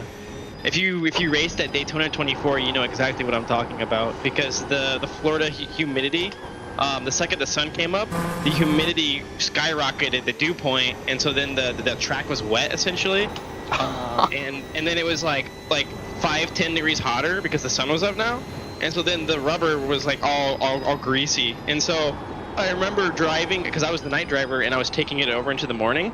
As soon as the sun came up above the horizon, everyone's lap times dropped by 5 seconds. Because the bus stop at night was flat, damn near, in these GT3s. What? Second the sun came up, yeah. So you lifted for the entry and then you gassed out of the first corner. You're And kidding. then it was flat through the rest of the corner. Yeah, in the GT3s, yeah. And man, in our Ferrari, it was so fast. The Porsche, you couldn't do that. It would slide the rear, but the BMW and the Ferrari was so fast through. And then the second the sun came up, oh my God, you couldn't hit the gas till you were exiting the second corner on the bus stop, because of just how little grip there was. You would just understeer out if you tried to gas out. Right. Which was like really difficult because our setup wasn't designed. Our setup was designed for running at night because the majority of the race is at night, right? Yeah. So like we're not worried about like the last part. We want the first part, and then the it's designed for a clean track and then a cold track, which it starts cold and clean, right, and then it heats up once the sun comes up again. It's like what the fuck, dude. Right. So like Yeah. higher amounts of rubber at a lower temperature is faster than high. Well, yeah, Yeah. that makes sense. But Yeah. would that also mean like low amounts of rubber at a high temperature would be faster? Really, it'll just shred your tires. If you've ever raced at Watkins Glen when it's 50C in iRacing, you get meatballed usually by the end of your stint, in the Porsche specifically, because that's the only car I raced at Watkins Glen, other than maybe the Ferrari on occasion. But the Porsche is so good there. But there are so many high-speed corners, and you're trail braking through every corner. And that surface, that cambered surface, just eats the tires. I mean, you'll go into a corner and it's the front right that has the issues. The front left is also just as bad, but the front right starts locking up on the left-hand corners. Oh my God. With ABS max, right? So you have to map the ABS max to TC to try to save the tires, and then you have to max out the throttle map to try to save the tires to prevent torque spin on the rear on exits. And then, even then, when you come into the pits, you're at 10% fronts, and then like 30% rears. It's so bad. So that's what that looks like. Wait, It just eats the tires. they're actually physically locking with ABS on. Yes. I was getting lockups. Yeah, I would have the threshold brake through a corner. Oh my. Like there was the downhill left-hander going into the boot section, right when it splits from the NASCAR track. Down into the boot, you would lock up there pretty hard because you're both turning and braking. You're turning left while braking, so the right wheel just locks up every time. So, yeah, it's a pain to drive that track in the Porsche because of that. But it's every car. It's every car, you know. Yeah. Like every single corner you're sliding through because it's cambered, so it doesn't really matter. You want to take as much speed as possible. And so there's a lot of slipping, a lot of trail braking, and it just eats the tires out. The only like cars I've driven around there is I think the BMW GTP and the Caddy, and F4 is good there. F4 is fun as fuck there. Oh, F4, oh god, yeah, it's so grippy. Yeah, it is. It's insanely grippy. It's 200 horsepower go-kart essentially, right? And it's just as fast as a GT3. It's within like a second of the GT3 time, which is crazy because it has a third the power. It's like, isn't it like, where is it compared to GT3 at Spa? I can't remember. It's like I have no idea. 204s and... No, not 204s. Is it? That's pretty fast. That's like LMP2 category. I don't know if it's an LMP2. Yeah, no, it's not that fast. It's like 214s or something like that. I don't know. Yeah, that's on par with GT3. Yeah, that sounds right, I think. Oh, somebody looped in a T1. Oh, Hell yeah. like P2 or just a lapped car? Lapped car. Just a random guy. I'm just focusing on crashes right now. Ah, okay. The 555 car. My team leader, I asked him, the server owner, do I get my Discord role that I won the N24 if I win it with a different team? And he's like, no. I'm like, you bitch. Because I have the Petit Le Mans role because I won the last Petit Le Mans. I think second split or third split. So that was pretty cool. Yeah, I think it was third split. It was third split. No, it wasn't. I think it was third split. That's crazy. Yeah, it was 2.7k I rating SOF, and it was a no contest because so we had two cars in the race. We had two of our team's cars. We were in the BMW, they were in the Porsche, and we never got touched by any of the GTPs. I mean, they were really respectful to us. The other team went for a pit stop. Right. They were off strategy by one. We were running in third. We were behind them, pushing them through the straights because we were in the BMW. Yeah. So we were like just pushing them to try to keep up with first place because neither of us could catch first place. So we're just gonna bump draft like every straight Oh my on God. Frodo Atlanta. So that's just what we did.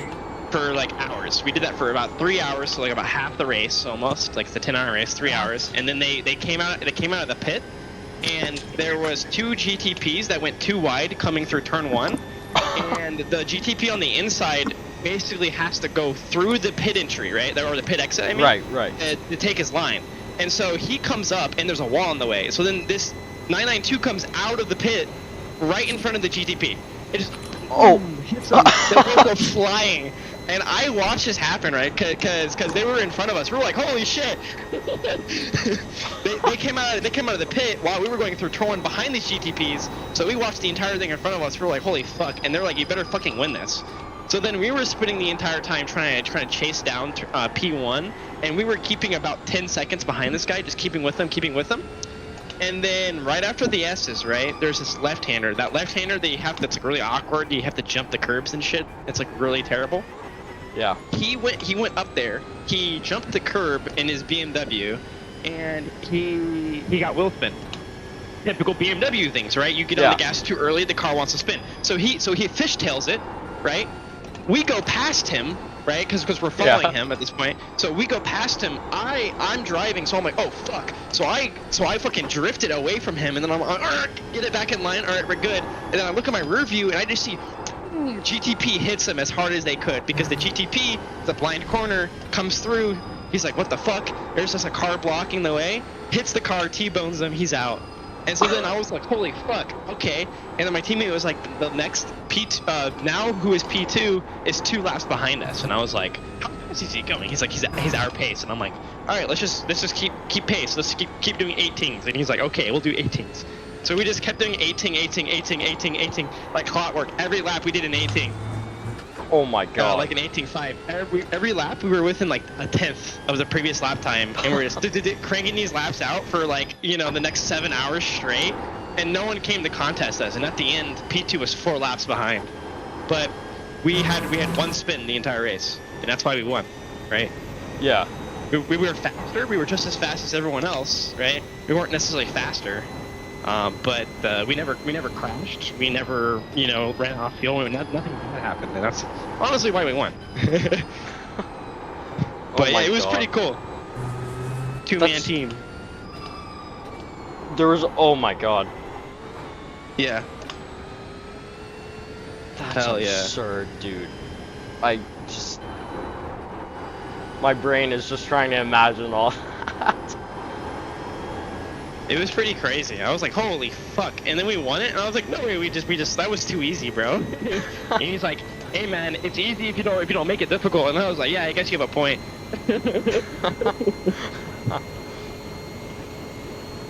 Yeah, my teammate was like, I think like 3.2, 3.5k, and then I was like 2.5 or 2 at the time. So we got into like a 2.6, 2.7 SOF. Oh yeah. Almost 3k SOF, so we're like 3rd, 4th split. There wasn't a lot of participation in this year's Road Atlanta Petit Le Mans. I was really surprised. There was only like 5 or 6 splits. When was it? It was time slot we did. Wait, sorry. I think we did like time slot 2 or 3. But when was it? It was like in October, wasn't it? Yeah, No. like of last year or something like that. Yeah, something like that. I don't remember. I don't think we did it. Should be. It should be, because it's like one of the last events in the endurance calendars on IMSA. Yeah, I think the Fuji 8 hour was the last one last year, wasn't Oh it? my god, bro. My Fuji 8 hour, I'm on pace with like top split. I was winning VRS races in top split. I won like 3 or 4 races in a row. Yeah, I'm insane on Fuji in the Ferrari. And it was so disappointing, because we were doing the Fuji 8 hour, and like I was like seconds faster than everyone. I was like, okay guys, don't worry, I'll put you in my backpack. We got this. My teammate wanted the qual, so I let him qual. He qualled, he got an off track, so he started in the back. He said, since I fucked up the qualifying and you're the fastest, here's the car. And I was like, okay, bet. So I did the first like 2 hours. I got us from like whatever last is, right? Whatever it was, like 50th or whatever, because it was GT3 only split. Or I guess it's GT3 only anyways, right? And then I got us up in like P8. from there. And it was just like I overtook 20 cars in the first hour. Oh my god. And I have videos of me overtaking like 3 cars at once in the chicane. Like they're like battling, right? So then like the inside guy pushes wide to try to like to get a better line, right? To get a better exit. And so then I'm behind there and I'm like, okay. So I just send it up the middle and I take both their lines and just go right in front of them and just gas out. Like, all right, see ya, buddies. Thanks for the positions. That's 3 cars, 1 corner. Dude, I want to see those videos so badly. Yeah. And then I handed it over to my teammate, and within 10 minutes of him driving the car, same guy that did the qualifying, he got rear-ended by another GT3 going into the first corner, going to turn 1. Dude forgot to use his brakes, rear-ended us, and I said, "That's it for me, boys. I did my fair share 2 hours. You guys can finish the race." They did not finish the race. They crashed out so many more times. Oh my god. And I was so pissed because I had practiced so hard and I was so fast. And I was like, fuck, man, like, I need to win this. Yeah. And, like, I can actually win this on pace alone for once. Dude, that happened to us. Like, while we were doing Red Bull Ring, I was the fastest. Yeah. I was doing, like, 2 seconds quicker than all my teammates. And then one guy got in the car. He was 5 seconds a lap slower than me. Holy shit. We went from in first by 2 laps down to like 4th behind by 4 laps. Oh, we man. didn't even crash or anything. It was just like, oh, I get exactly how you feel. Yeah. Man. Red Bull Ring is crazy. You get so many. It's so easy to get off track there. Get so many. I think I got like 100 that race, something like that. I mean, that was of course the other reason why we.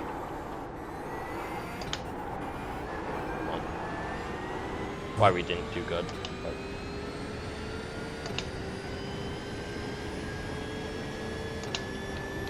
How much fuel do I have left? You got 4 laps of fuel. Feels like my tires are like already dead. They could just be cold. Should I really push them? If they're cold, you gotta heat them up somehow. you heat them up by changing ABS, TC, and then, figure it out. It doesn't feel really slippery, it just feels understeery. Yeah. Yeah.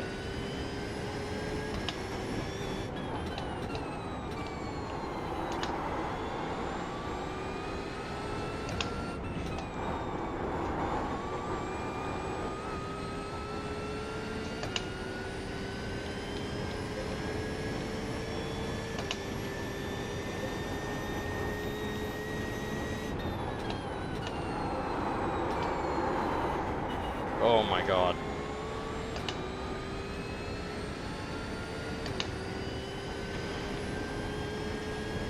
What is like the ideal track temp in iRacing? As cold as you can get it. Really?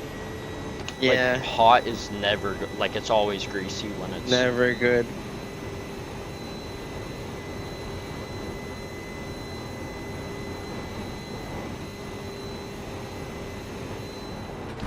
Like I said, the issue you get is when you start getting into a setup that under scrubs when it's that cold, and then you lose temp.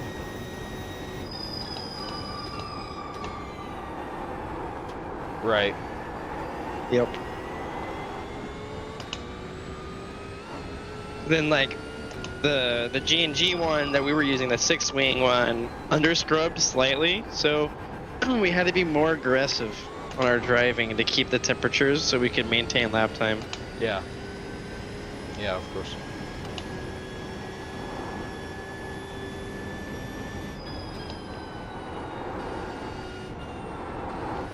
So weird, it sounds so counterintuitive. Because like the colder your tires are as well, like the more That's how it works in real life, yeah. Yeah, the more when you they'll watch, also wear. Yeah. When you watch guys drive in real life, the second it starts raining, they go faster. on purpose because now the track's gonna start cooling your tires. And there's not wet enough that you'll lose grip, so it's like, okay, you have to push. So like, just watch like Kevin Estra on Nurburgring. Once it starts raining, he just goes as fast as he can because he knows the longer he stays on track, the riskier it is to run slicks, and then the slower he goes, the less tempo he'll have, and that's more dangerous than going too fast. Right. Yep.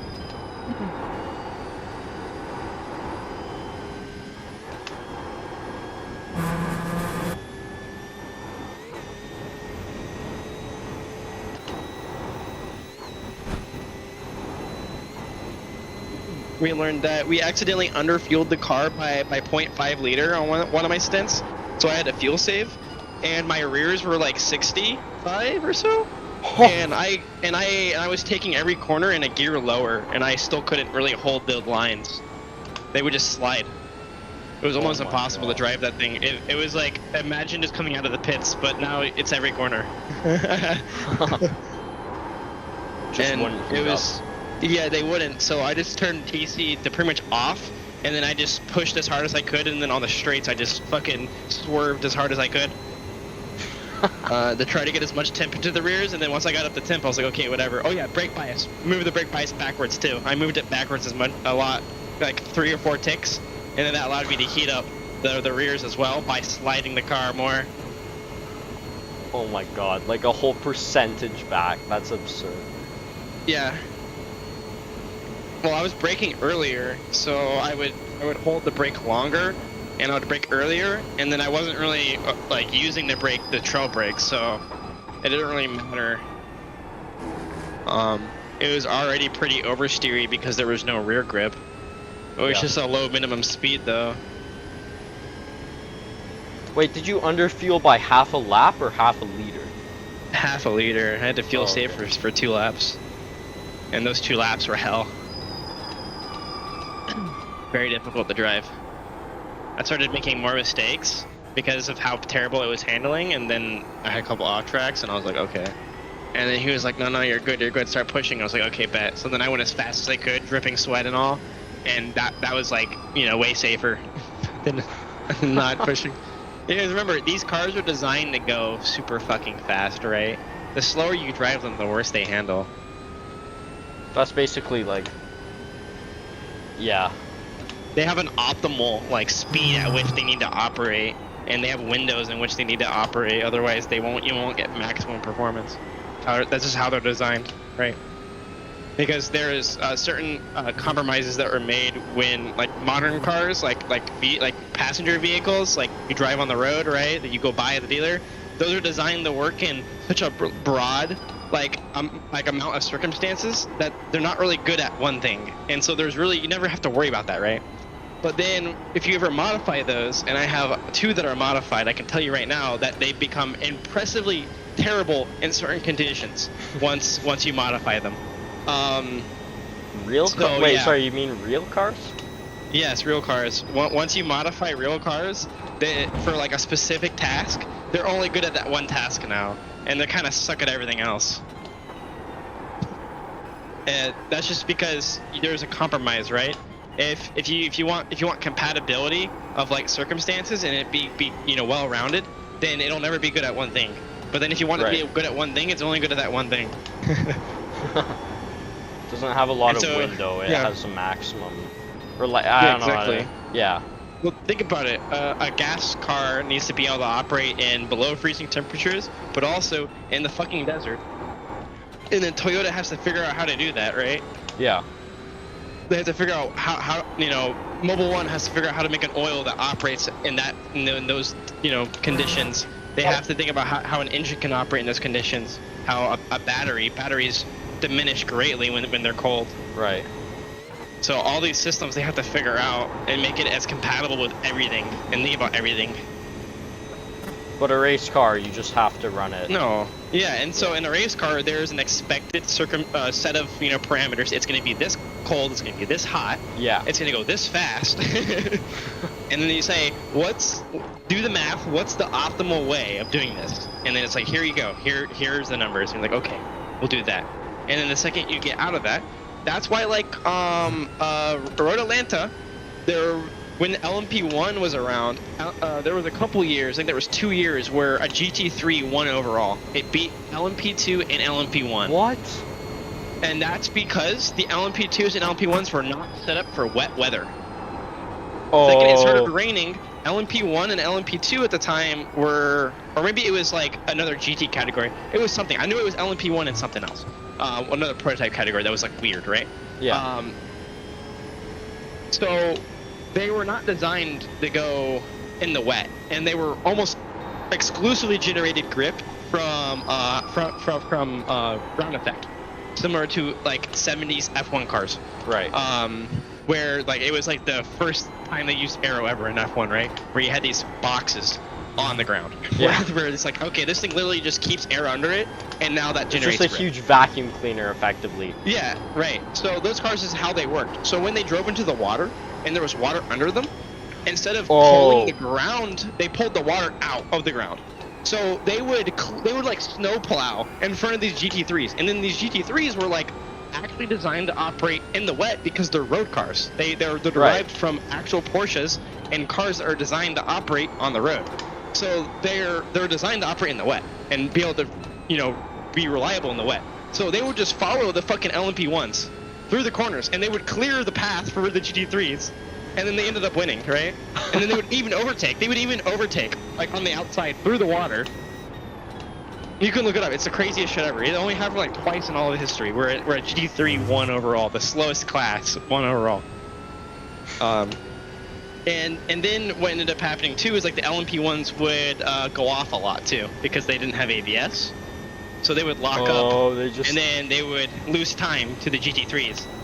And then the GT3s just never locked up, never crashed. They had ABS, they had TC, they didn't care. They had rain tires. Doesn't matter. Wait, so did it just like rain for the whole race, or like how long? Yes, it did. The entire race. The The entire 10 hours whole it race. Yeah.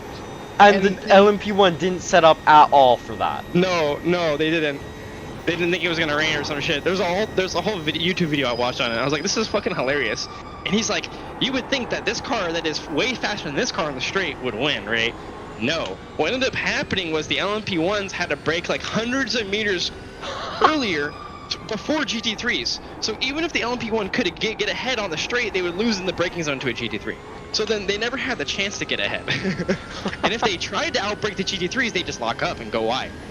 And, off. And so it was like, no way. And so, like I said, majority of the grip on those cars was ground effect at the time. And they would just create this, huge spray too. Like a waterfall behind them. That's and the track even flooded, and they still didn't red flag it. So there was like an inch of standing water in some of these corners, and they were like, the show must go on. And so these cars, these LMP1s that are literally inches from the ground, would start just like literally like a boat. They would just float across. They wouldn't even be like on the ground essentially anymore. So it was like the craziest shit. But these GT3s were like, more than like 2 inches off the ground, and were designed, like I said, road cars. Yeah. They're lowered, but they're still pretty high off the ground compared to prototypes. So they didn't really care. Yeah, they didn't need to generate all. Oh my goodness. Yeah, it's hilarious. I'll have to send the video to you, but yeah, it's only happened a couple times. It'll probably never happen again because now the GTPs are body downforce, so they use some ground effect, but primarily the way that they work is they operate off of the air pushing the car into the ground on the entire body. So it's kind of like instead of the car sucking it to the ground, it's just they use rake. Right. So they're like a wedge. That's how they operate. So they have some ground effect in the rear diffuser, but beyond that, there's not really that much ground effect going on. Yeah, like any car will create a little bit of ground effect from the diffuser. From the floor. Yeah. Correct. NASCAR. So NASCAR cars operate off of the same principle that GTPs operate on. That's why some GTPs don't even need rear wings. Right. Oh, right. NASCAR cars use their body. That's why they're built the way they are. Like they look retarded. It's because that's like the most optimal envelope to generate downforce, essentially, on like a NASCAR track. Right. So There's your answer. They use the body because they're going fast enough that they can generate downforce just by going fast. Well, I don't understand, like, how do they use the Wait, hold on, I'm getting Rake. into... Right. Yeah. So the rear the rear ride height is way higher than the front. So it's literally, yeah, like you said, it's just a wedge. It's like... Yeah. Yep. It's the most simple way to generate downforce. Because it requires almost no math. Oh my lord! An 18-2? I think I lost a Goated. second that lap. Goated. Amy's having a conversation. I'm like, I'm not even like driving. I'm just listening and like talking and just trying to... Perfect. Like I'm just a robot right now. Well stayed. Perfect.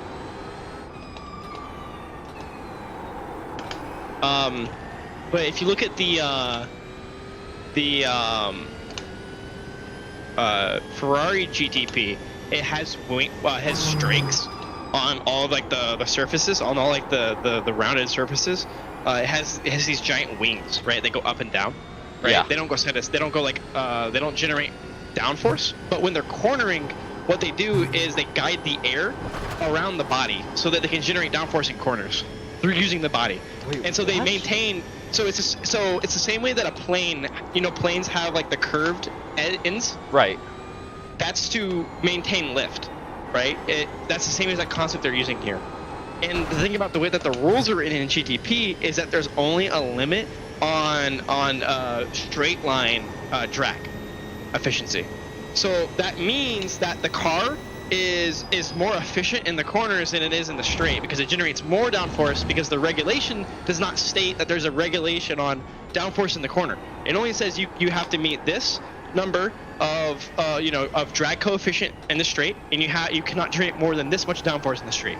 So they're effectively generating like 100 pounds more downforce in the corner now than every other What? GTP. Yeah, it was a loophole that Ferrari found, and they're just like, all right, whatever. And you can look at the design of the Ferrari when they added it. It was like after like the first generation, like the first iteration of it. The second iteration, they added these strakes, and everyone was like, "What are these for?" And then someone was like, "Oh, they're doing that shit that like planes do, that maintain lift, right? Yeah.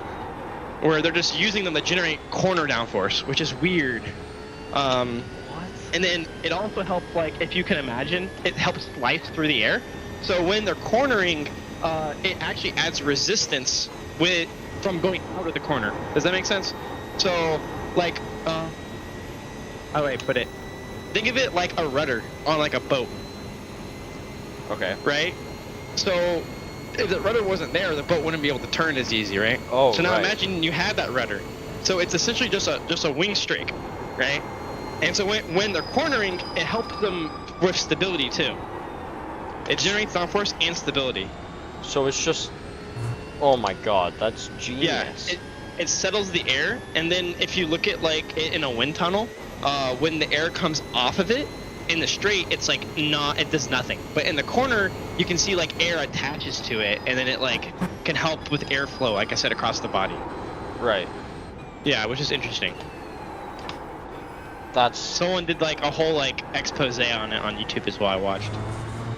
Dude, can you send that to me? I want to... Oh my I don't even know if I god. can find it. I just okay. remember it because someone was like, "What are these things on the Ferrari?" When the Ferrari first came out, they're like, "What are these things on the 499P?" And some people thought that they were like, speed sensors or something. Nope. No, they have pitot tubes for that, to test air speed. Yeah. But oh man, I wish I could find this.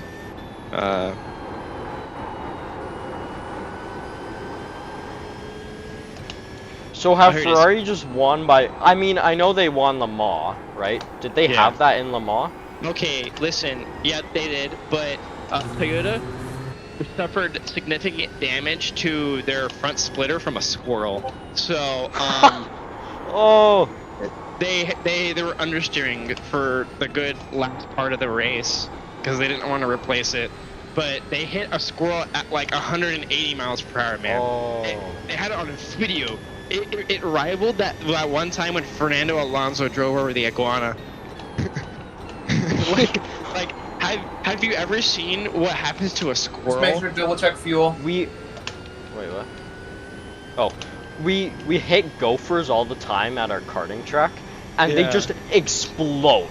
They just, I can imagine it's like similar to that of a squirrel. Yeah, no, they just like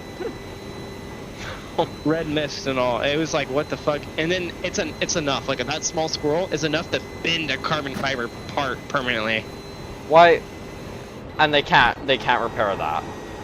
They weren't. I mean, able to yeah, repair no, there was like 2 hours left or something, 3 hours left, and then it literally you can see like the lap times at that point is when they started falling off and they stopped chasing the Ferrari and they gave the Ferrari the win at that point. They had already given up. it. Yeah. And then, really, so I say that as a joke. Really, the reason why Ferrari won, I watched an entire like analysis on it with telemetry, and they were like the Ferrari won because of fuel. Their pit stops were significantly faster, several seconds faster than the Toyota. Wait, Simple what? as that. Yeah, they were just faster on all their pit stops So then you're essentially. double checking fuel. So Yeah, we're at two every laps time left. they came out of the pit, they were ahead of the Toyota, and the Toyota then couldn't pass.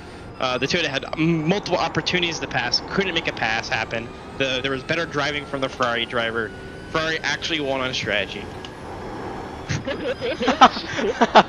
So, Oh my god. yeah. And even if like the Toyota driver passed, and which I think he did at one point, the Ferrari driver just came back in the pit lane anyways with better fuel economy. So, yeah. Okay, I sent you the video of the LMP1. Right. Okay.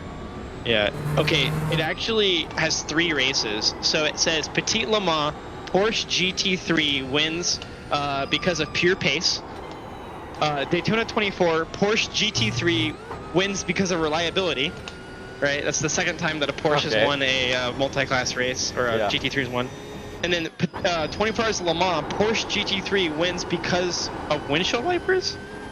What? I don't remember that one. I need to rewatch this. I don't even know what that is. Windshield Windshield wipers wiper. Yeah, hold on. create thousands of pounds of downforce just through that little thing. I don't know. Okay, Surely so it they must weren't have been like GT3. Oh. They're GTLM, GT Le Mans, because they're IMSA cars, but they're essentially GT3s. Still, yeah. I think they're- it's GT1 actually as well. Looks like. Oh, I remember there's some. Yeah, I remember one video GT1 won over. What was that one about? Maybe. Hold on, I'm trying to figure out what class this is. It's so weird looking at really old classes because you're like, what the fuck is this car, man? Yeah, Well, I gotta watch the video over again. it's not like LMP1. It's like, yeah, No, hold GT1 was one of them. I don't know. Yeah.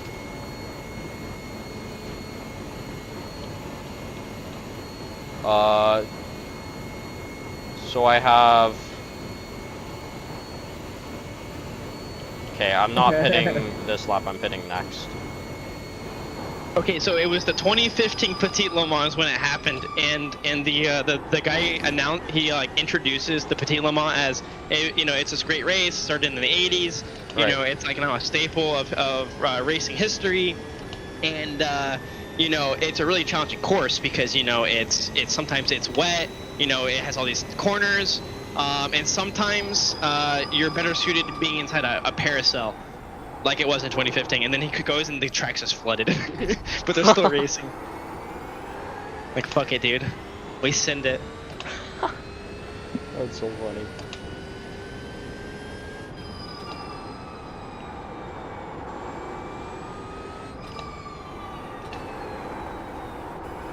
Cause that's a Z4, so yeah, that is GT3 or GTLM. Yeah.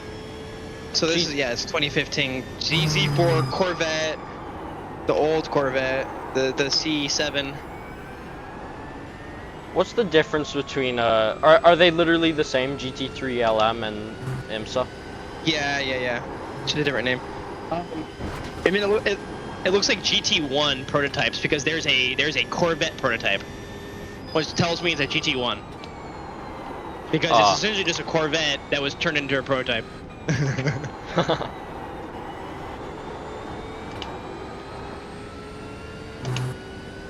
Wait, so yeah, it was just strategy. But that Ferrari must have had like a huge advantage. Like I would have thought. Did Toyota also have the what do you even Well, call it? The Toyota, the Toyota, that's the TY, like for Toyota, it's like TY 1000 or some shit. It's some crazy name, but the Toyota's 4-wheel drive, man. It's all-wheel drive. Oh, so that's part of Yeah, the. yeah. That's why So it's so they're fast. not even in the same class. So technically, the Ferrari, the 499P, and the Toyota are in different classes, because one's a GTP and one's a what? What is it? LMDH. Yeah, LMDH. Yeah, that's right. So they're not even necessarily competitive to one another. They're not BOP'd together in WEC. But they race against each other for the overall win, because there is no GTP. GTP is an IMSA class, and that's why Toyota doesn't race in GTP, because GTP you cannot have an all-wheel drive vehicle in GTP. Oh, I see. Like, And I'm assuming like all-wheel drive yeah. is beneficial for the real world or something. All-wheel drive pretty much has been banned in most road-going motorsport ever since like the R32 GTR introduced it, where they didn't win or they didn't lose for like 2 years straight, and so then the Japanese were like, "Fuck this," and the Australians banned it, and then the Japanese banned it and said it's illegal to use all-wheel drive systems now. And then everyone else was like, "Okay, you can't have all-wheel drive," which is why you never see any all-wheel drive sports cars anymore, right? They did exist. They were created in the 90s. They, GTRs, but then they were too good. So They were too they good. blamed it on the all-wheel drive, because they said, "Look, the car never loses grip." Because imagine you have grip going into the corner and you have grip out of the corner. That's how all-wheel drive works. And then it has torque balancing. So there were sensors on the R32. This was way ahead of its time, because this was like the late 80s, right? And so the R32 could tell how much torque was going into each wheel, and then you would use its ABS units to tell if there was, because they're just wheel speed, right? ABS and TC use the same sensor as wheel speed, right? So they're looking for wheel spin, so an abnormal acceleration on the wheel, right? Yeah. Or deceleration, or locking, right? Right. So what it would do is it would look at each sensor, and then if one wheel started sliding, it would take torque from that wheel and give it to a different wheel.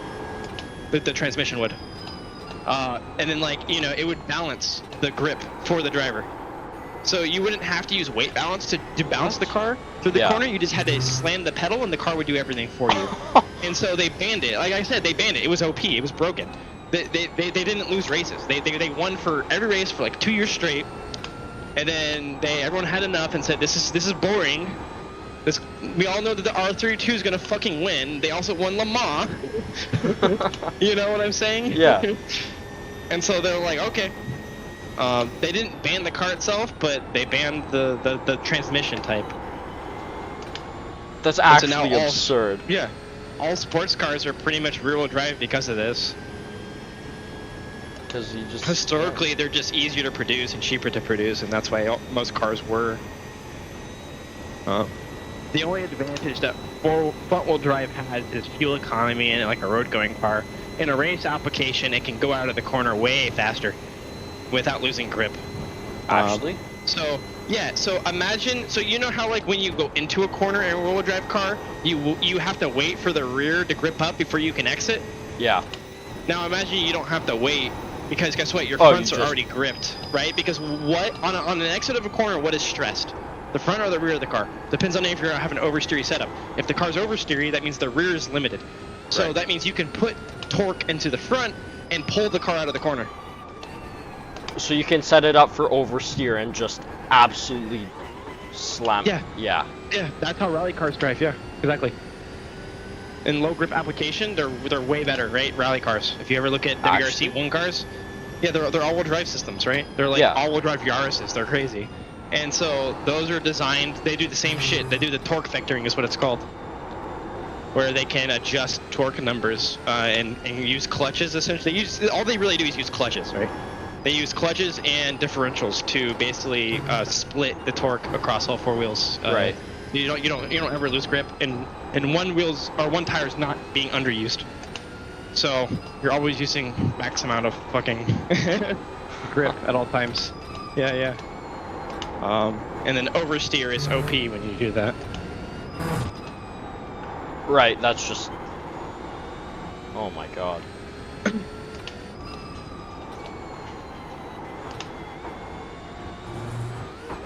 Wait, how many stints have I run? This would be the end of my second, right? I have no idea. Lucas? I'm looking at it. I believe it is. I think I'm on my 14th lap. I got a pit this lap, so... Yeah.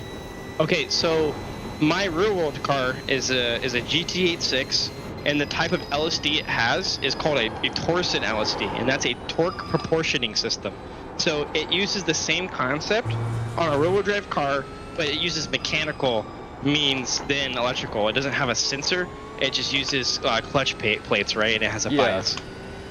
So typically when you have so there's like 3 different types of LSDs. There is a torsion, a viscous, and a friction. So the thing about a torsion is that it's torque proportioning. A viscous is wheel speed, and a friction type is torque proportioning. But the thing about the torque, the third type, the friction type, is that the bias, it takes some wheel spin to get it to kick in. So you get more of a kind of like a BMW handling. You know the BMW M4, how it wheel spins before the LSD kicks in and it starts proportioning the torque out? Yeah, that's what it feels like. I hate it so much. My car has the first kind, the Torsen, and that's immediate. So at all times, it's balancing torque between the 2 rear wheels. And whenever you're coming out of a corner, like as hard as you can just slam the gas, and the TC, the gyro stabilizer, and the LSD will all work together and literally drive the car for you out of the corner. Not to mention it has drive-by-wire, and it can adjust the electrical steering rack accordingly based on the gyro, so it can prevent you from spinning, which is really cool. Yeah. It's it's called the dynamic stability control. I think the M4 road car uses it too. The M4 GT4 has it in this game as well. It's a little awkward, but it's very interesting. Yeah. So it's essentially torque vectoring, just mechanical torque vectoring. Same way that the GTR uses torque vectoring. Is that more very immediate? cool technology? Or is it just... Yeah, it's immediate. At all times, no matter what you're doing, it's torque vectoring. So it's preventing wheel spin at all times. But why would you use an electrical system over that mechanical system then? Or would you use it? Reliability, you can. Oh, yeah. You know, reliability, control, tunability. Imagine like every time you wanted to change that, you'd have to switch a bunch of plates in the actual plates and gears in the differential. Which means you have to reassemble the differential. Versus electrical system, you can just tune the computer. Just change the tune on it and change what it looks like. That's why like drive-by-wire. So drive-by-wire steering and drive-by-wire throttle, my car both have as well. So you can actually tune how much torque is given based on the throttle input.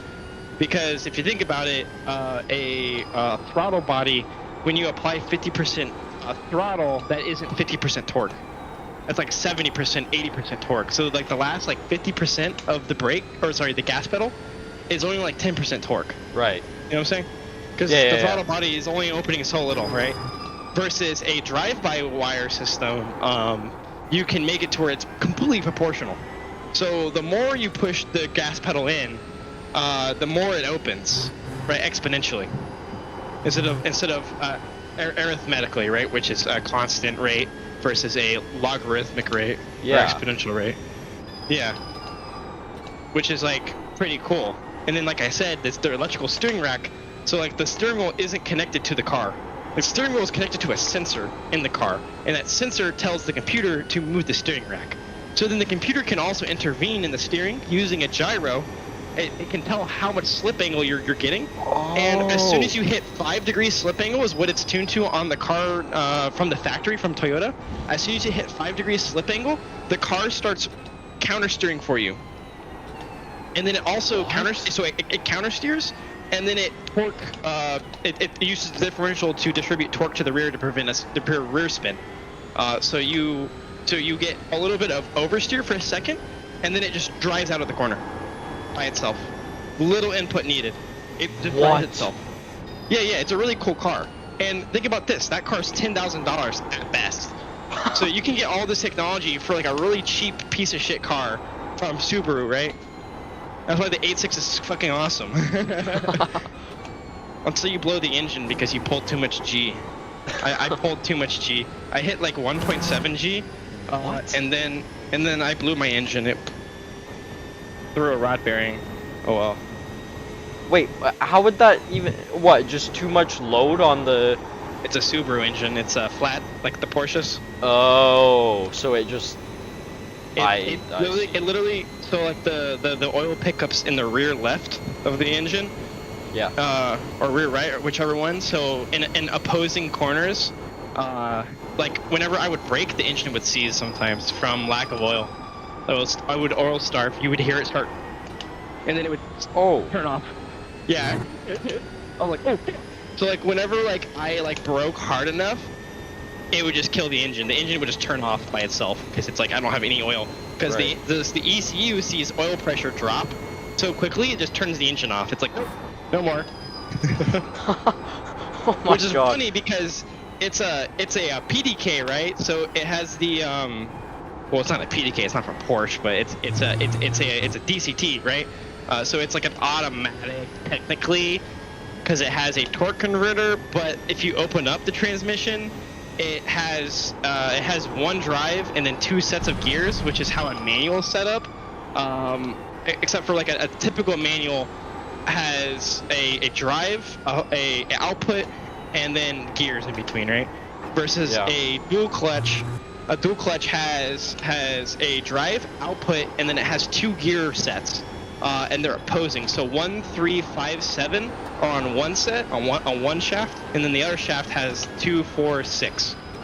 And then the computer, it has 2 clutches on each, well, total of 4, on each side of that shaft, and then it can pre-spool, so it'll pre-shift, right? And this is some technology that Porsche invented back in the 80s, and it's pretty cool. It's the same this car you're doing right now has it. That's how you're able to use paddle shifters. So my car operates the same way. It just has a torque converter, so it doesn't stall. It doesn't stall when you're stopped, right? Well, unless you brake hard enough. But yeah, so like I would like brake hard enough, the engine would stall completely, and then I would still be in gear, and then like I couldn't like change the gear because the car was like, you're not on. And then I couldn't start it because it was in drive, and I was like, okay, so you have to go in and open up there's like a little like hole with this key.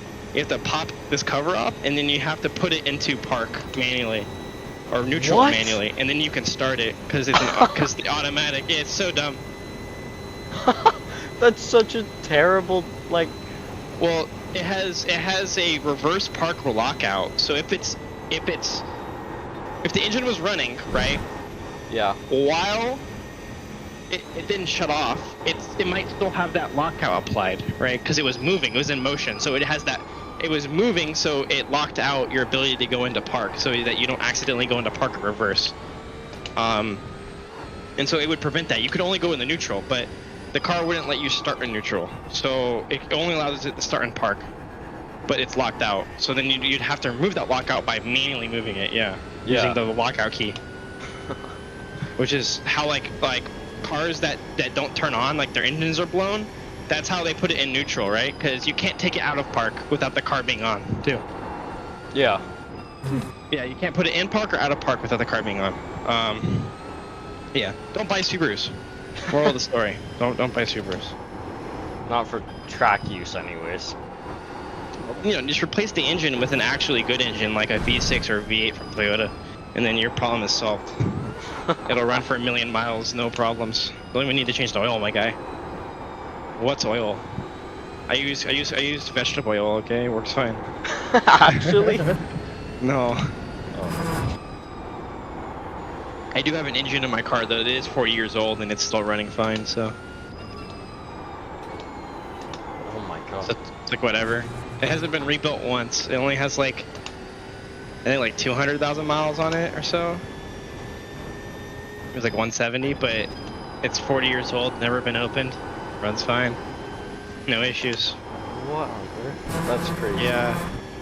I took it apart though. I took that car apart and I'm modifying it because the computer's from the 90s, and I'm putting a Raspberry Pi in it. So Oh, that's so cool. yeah, I just gotta wire it back together, and then I'll be done with that job. But we're going from a distributor setup to a distributorless, full sequential, like injection and everything. So it's a modern engine now, but it's like Frankenstein because I have parts from like VWs, I have parts from Porsches, I have parts from Honda. Because none of these parts were designed to go in this car, but they fit, so it's like, okay.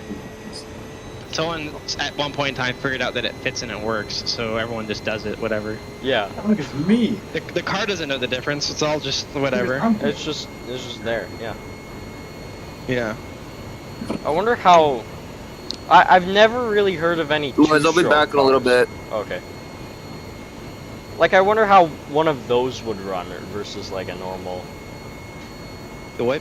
A two-stroke car, like a car with a Oh. two-stroke engine in it. Yeah, they're really torquey, right? Because there's only 2 strokes, so the ignition cycle is more overlapped. So like a 4-cylinder 4-stroke is gonna have no overlap, but no downtime, right? But so imagine a 2-stroke 2-cylinder. It has the same exact duty cycle as a 4-cylinder 4-stroke. So that means that you're always outputting torque, right? Yeah. And that's why like V6s and V8s are cool, and anything above is because you have overlap. So at one time you might have 2 cylinders firing. Well, you do. So that means that there's no downtime on the duty cycle. So you have, you know, for every you have 100% duty is what it is, right? There is no downtime, right? Yeah. Versus on like a 3-cylinder 4-stroke, there is going to be a specific window in time when the engine's doing nothing. Which is Right. why 3-cylinders are not good engines. Like uneven and then numbers. You need to be balanced. Yeah, and then they're unbalanced. Their primary and secondary forces are unbalanced.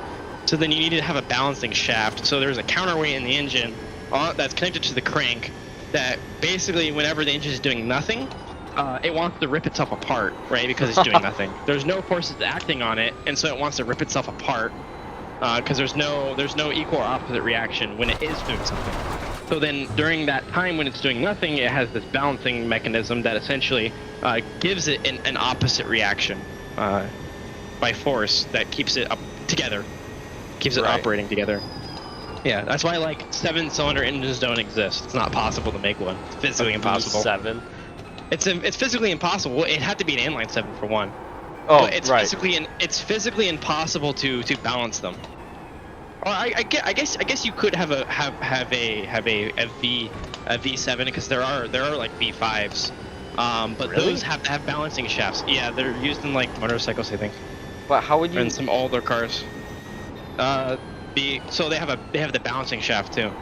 No, but So there's how 3 would you cylinders on one align side and 2 on the other side. Oh, what? So they're offset. So like they're like overlapping, right? Oh, I can kind of Yeah. imagine it. Yeah, and then they have a balancing shaft that is only one-sided, so it helps it run. You can look it up. It's weird. I know, but those technically work. It just adds more complexity and just more like forces. They're not on it. reliable. Yeah, doesn't seem like a Here you good go. idea. V5 engine, invented by General Motors in the 1980s. The most famous, I'm surprised you don't know this, the VR5 engine. It is known as one of the best engines ever created by Volkswagen. It's the VR5. Those are 5-cylinder engines that are known for getting like 1,000 horsepower, and they're only like 2 liters. What? Yeah. Yeah. The block is so strong. They're 2.3 liters. And they're 2 valves per cylinder, so they're really torquey because of that. And then the cylinder walls are so thick you can run like 50 psi of boost. So you can run like 1,000 horsepower and it doesn't really care. Wait, a Formula 1 engine is 1.6 liters, right? Yeah. And then 6 cylinders. Oh my god. Yep. And it produces the same amount. That's just. But it can if you put enough money into it. Now, is it reliable? Probably not. Run it like 3 They're just times. known that it is possible that you can do a couple of runs on it. Right? Yeah, It is known. you'd use it for like a drag race or something, not. Yeah. Ah, here you go. Remember I said V5s were used in motorcycles? Yeah. The Honda RC211V MotoGP racing bike used one. A MotoGP? Mm-hmm. What? It had 3 front cylinders and 2 rear cylinders. Wait, what? Oh, Yeah. you would, because you'd have to put it inside with, right? Yeah, and then it has to have the balancing shaft, so they're very heavy though. And Yeah. complex. For no reason.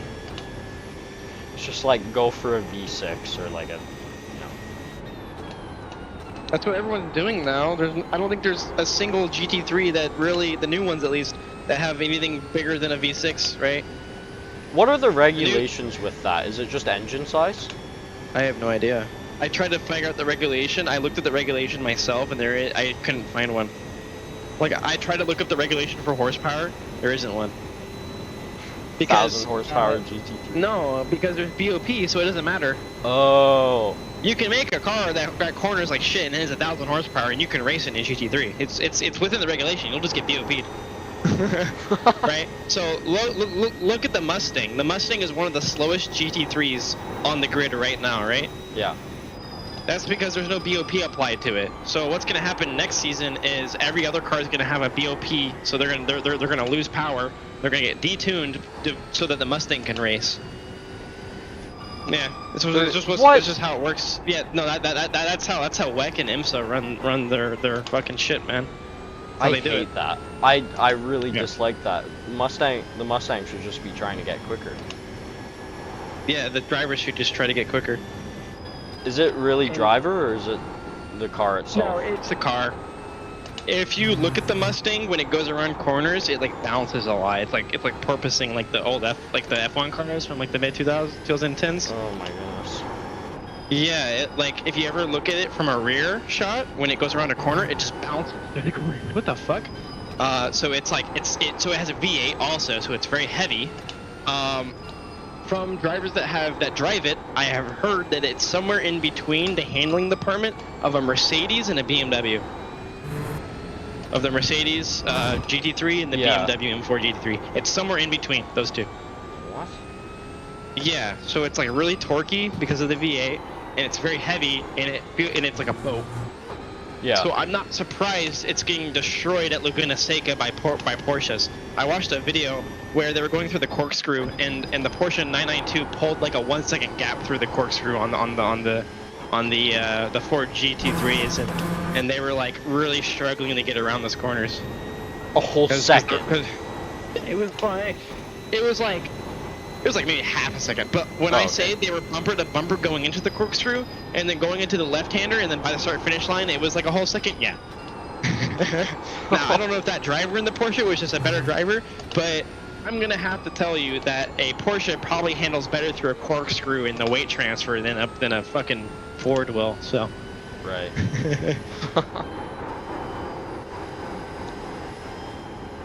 Oh man. Once we get it, we're getting it. So.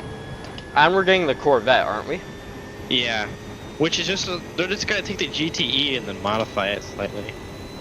That's all they have to do. They Yeah. already have a Corvette. I'm interested. I'm interested. It's gonna be weird because that means we'll have 2 Fords that can run in iRacing at one time. Oh right, because of the GT, whatever it is, the old one. GT40. Well, it's called a Ford GT, but yeah, the old one's the 40. The original's the 40. Now we have the GT. But I don't know if they'll let us run it or not. They should, because it's paid content. People bought it. That's how they usually run stuff.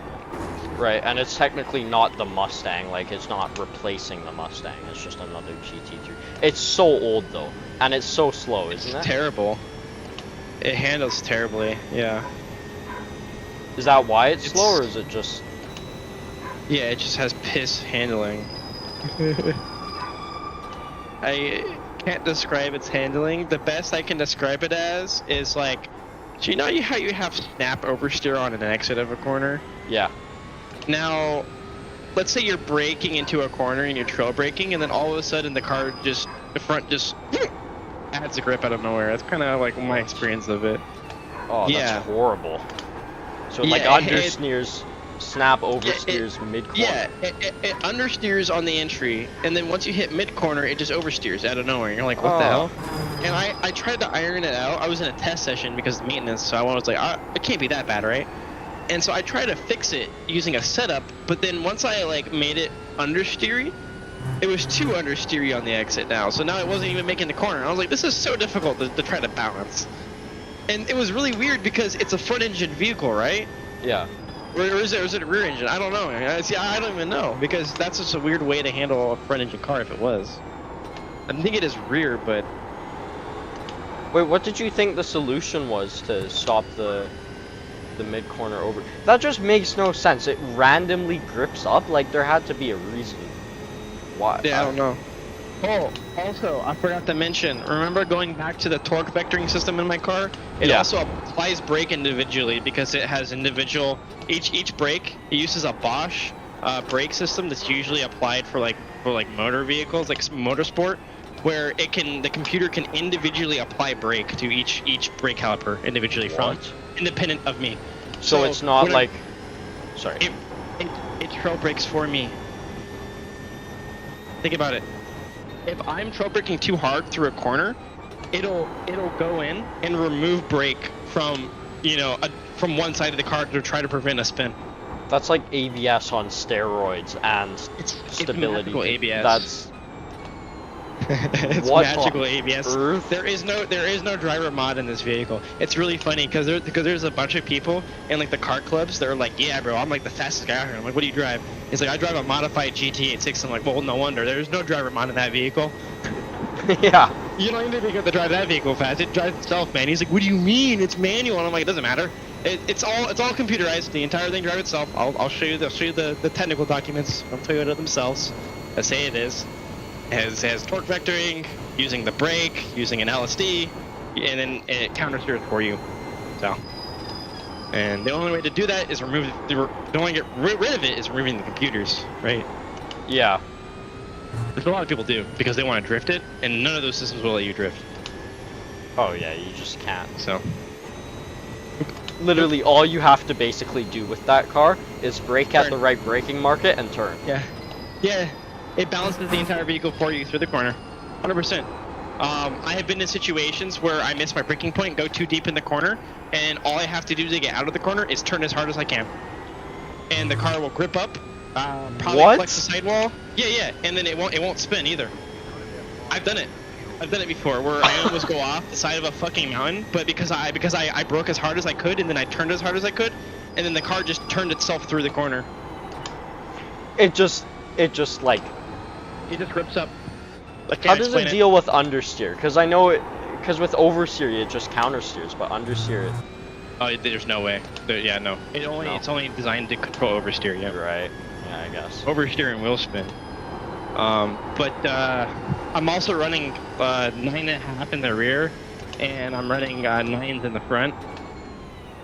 So it's like fucking grippy as fuck. They're slicks. Well, they're semi-slicks. They're cut. Yeah. They're like, you can like rub the tire, and it's like an eraser shavings that come off. Yeah, man. Like it'll pick up rocks. Like I'll drive, and I can hear rocks getting picked up on the highway and like bouncing off my wheel well. I'm like, holy shit! I'm in a race car, dude. I'm in my fucking race car, bruh. Got the whole suspension tuned in and everything. Yeah. Well, they last forever, man. They're like 200 tread width, but like. As long as you're not abusing them, they work pretty well. Even in the rain. I was racing an M2 in the rain. We were doing like 140 in the rain or so. And it's really cool because it drives itself in the rain too. And he was running all seasons. And I passed him on the outside of a hairpin on the highway. I was like, yeah, you shit, motherfucker. Yeah, you might have like 400 horsepower or whatever, but like, doesn't matter. Because my car drives itself in the rain. Which was like really funny because when I was gassing out of the corner, it was yawing back and forth, and it was holding itself on the line I wanted. You know, it was steering for me. It was steering, and it was applying gas for me. All I have to do is hit the gas, and it'll dumb it down, or it'll remove gas, or it'll add gas, or it'll do everything. It literally drives itself. Yeah, for a 2013 car, it's very technologically advanced. Oh my god. And you can pick one up for only 10K nowadays. You can even get a roller for like 5. It's not bad. A roller? oh, it just has like no engine. Blown engine. Yeah, most people will buy those and put like a V6 in it or a K series. Right.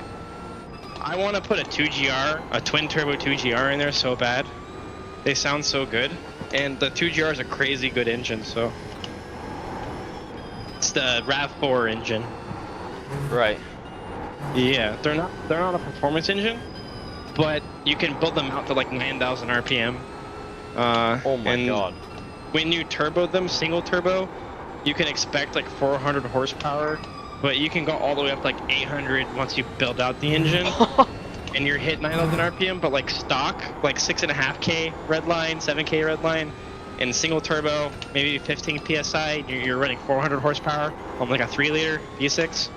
Right. Yeah, they're really cheap too. They're only like $500 from a junkyard. It's like, okay, that's pretty good. And then it's a Toyota engine that's known for getting like 1 million miles, so it's worth it. It was between that and the UR, which is this is the Toyota Tundra engine. So for me, honestly, when Toyota took the car and raced it in GT300, which is like GT4, right?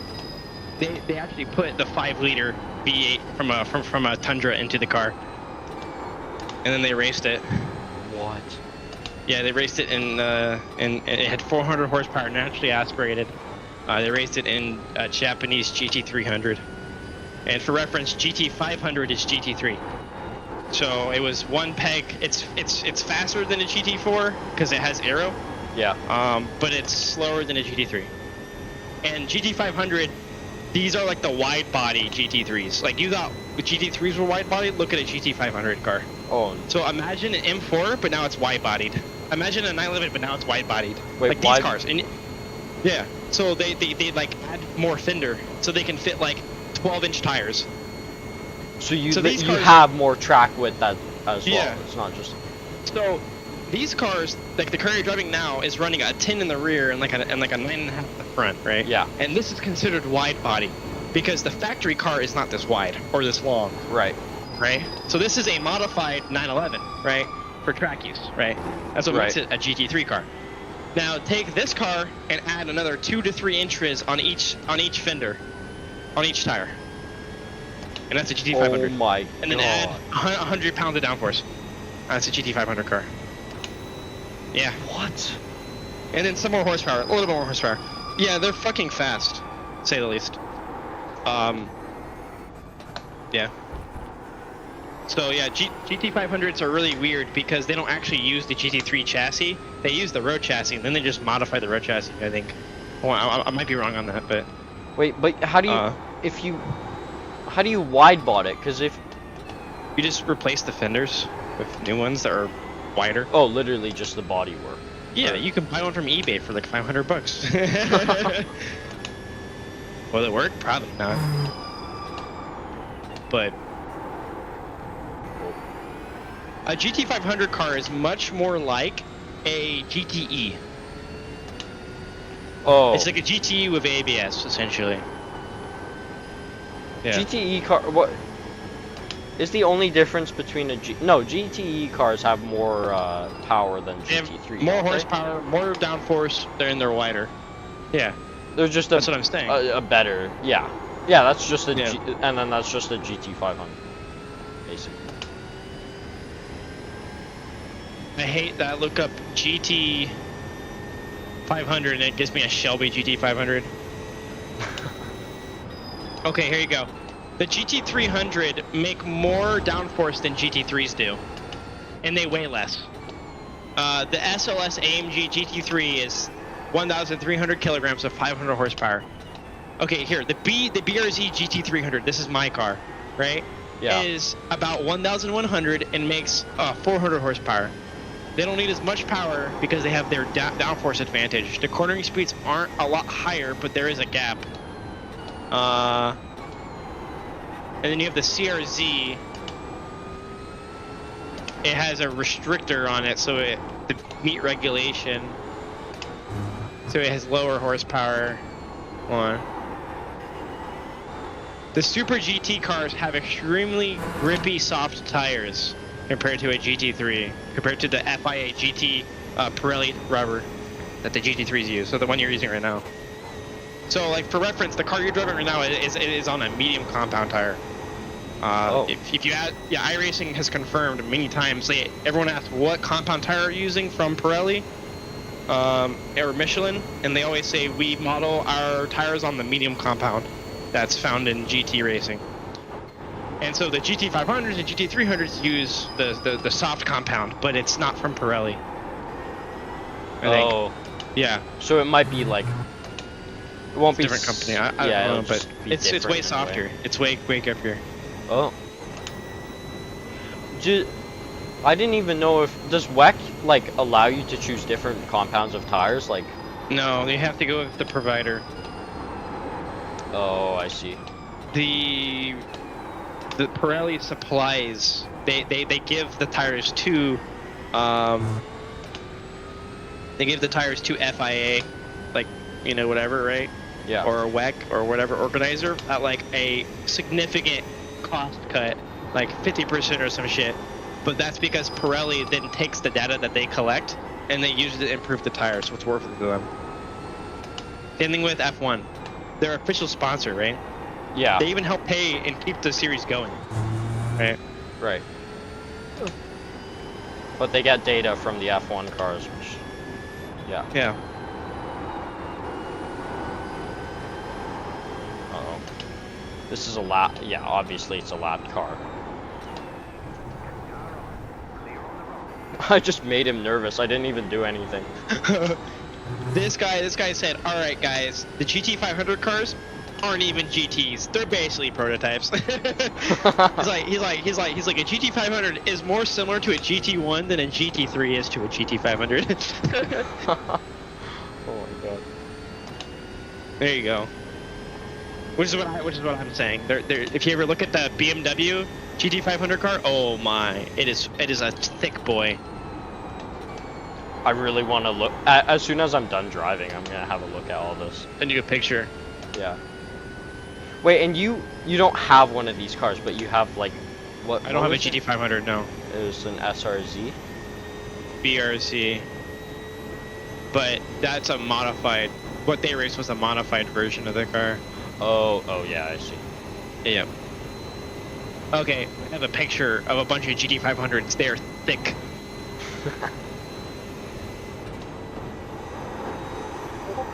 By the way, when you get in the car, the rear tires are super cool. Like, it's hard to heat them up. Yeah. I think I'm that's getting probably in right what now, you were noticing. Yeah. No, not right now. In 3 laps. Okay. So I wasn't even ready, bro. I need to be a Red Bull first. I gotta get my Max Verstappen on. I sent you a picture, and the first thing you're gonna notice is how wide the fucking wheel wells are on some of those cars. Oh, dude, I want to. Hold on. Oh, well, it's gonna still be like 30 minutes. Hey, you can wait. Dude, I've slept for 8 hours. Like, I got my normal sleep in the last 24, but I'm actually like tired as fuck. Yeah, it's just a lot of mental energy. Yeah, I'm fatigued as fuck. Like, I'm really cloudy right now. I don't like this.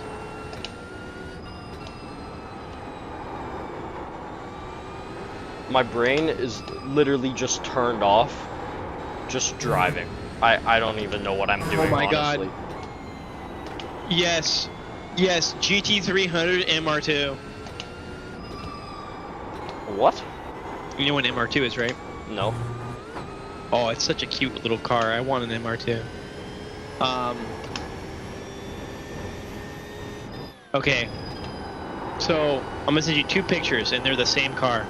Alright, the first picture is the car that you can buy from the dealer, Right. and the other car is literally fucking Lightning McQueen. They're the same car though. And one is faster than a GT4. The other one is only 100 horsepower.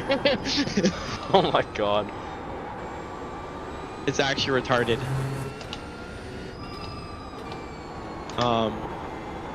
Now, Wait, what's so- interesting is Yeah. not all of the GT500 cars are wide body. Like there's the okay, never mind, I misspoke. It's definitely wide body. Never mind. It looks like a fucking prototype, dude. It's That's a 300? Oh my. It's chunky. Are the prototype? Oh my god. Toyota Prius GT300? Dude. Yo, dude, they actually turned a Toyota Prius into a prototype car and then raced it. Oh Because my literally add downforce to any car and it instantly becomes a fucking race car. Oh my god, wide body Prius. It's actually sexy as fuck, dude. It looks kind of crazy.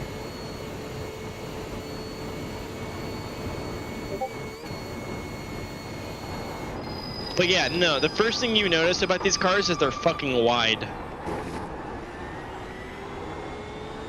Yeah. Yep.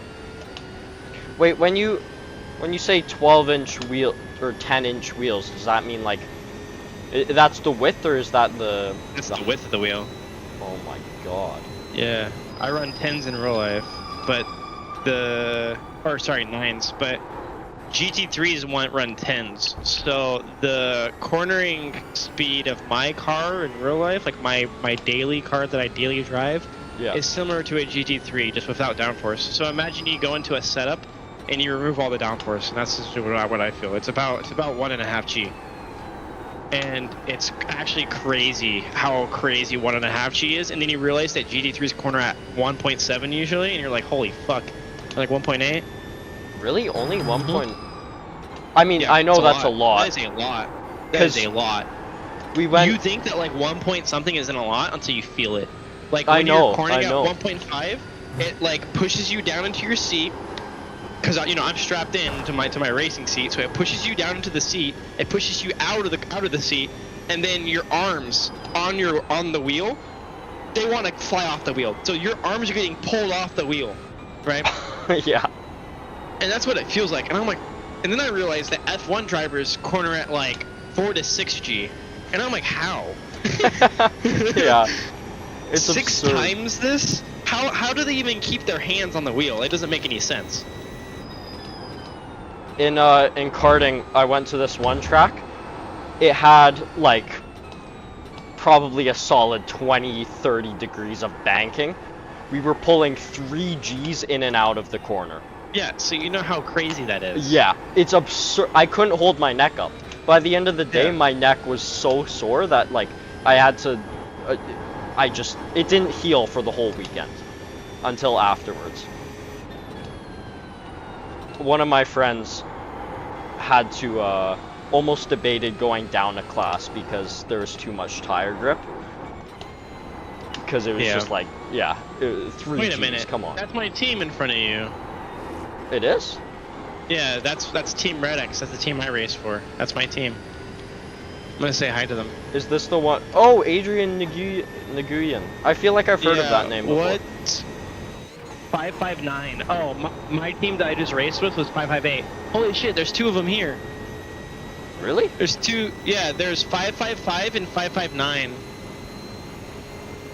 That's so cool. Oh my god, they're absolutely blowing. It feels like they have 10 kilometers an hour more straight line speed. Obviously not that much, but it is a Ferrari. That thing's fast as fuck in the line. That Ferrari is faster than a BMW in the line. Did you know that? It's like 1 Seriously? mile per hour faster at the end of the straights. Yeah, holy cow. it's almost as fast as the Mercedes. The Mercedes is still the fastest. So the order on the Nurburgring on the back straight, it's Mercedes, Ferrari, BMW, and then every other car. Oh, I thought I just got hit. I was like, oh my god. Okay, I'm taking me off track, I guess. Oh my. Oh, Road is 14. H. What even happened? Did he just lose it? Okay, so yeah, he auto-rotated, so all the weight was on the right side of the vehicle, so he had no left-hand grip, so when he turned left, the car turned right. Or sorry, when he turned right, the car kept turning left. Because Oh. he had so much front and right-hand grip that even if he was turning right, the car still wanted to go left. So then you have an issue called a mixed input, where now the weight of the car is doing something different than what you want the car to do and what you're doing with your inputs. And so that like I said, that comes across because of a mixed input. So in other words, while he was braking, he was also turning. So that what was before that corner? That right-hander, a left-hander. It was a fast left-hander that you tapped the brake for. He held the brake for too long. The car was too much on the nose, so then it pivoted way quicker than he thought it was going to. And then now it goes into a runaway situation where if you tap on the brake, you die. If you tap on the gas, you die. If you turn, you die. It's an auto rotation. You auto have rotation is good in a corner, but only when it is the right direction. Because auto rotation is where you want to be. That is the optimal position. Right. It's known as a four-wheel slide, known as a like slip neutral angle. steer. Just It's yeah. neutral. No, it's exactly what it is. It's exactly neutral. So he neutral steered, but in the wrong direction.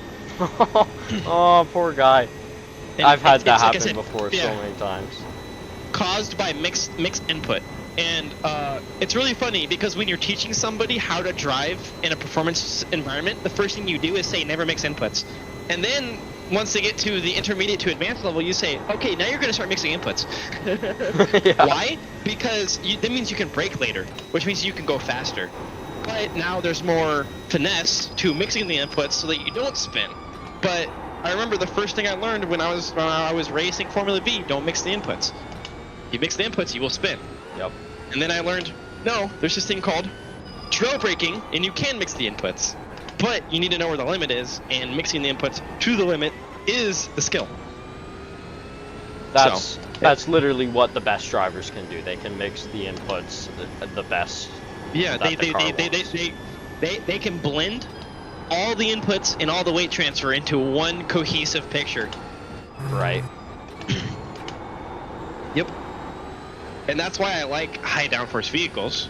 Why I like my setups that are high downforce is because they allow you to just mix a lot of fucking inputs, because the car has so much higher limits on its cornering ability that you can just throw it around as hard as you want.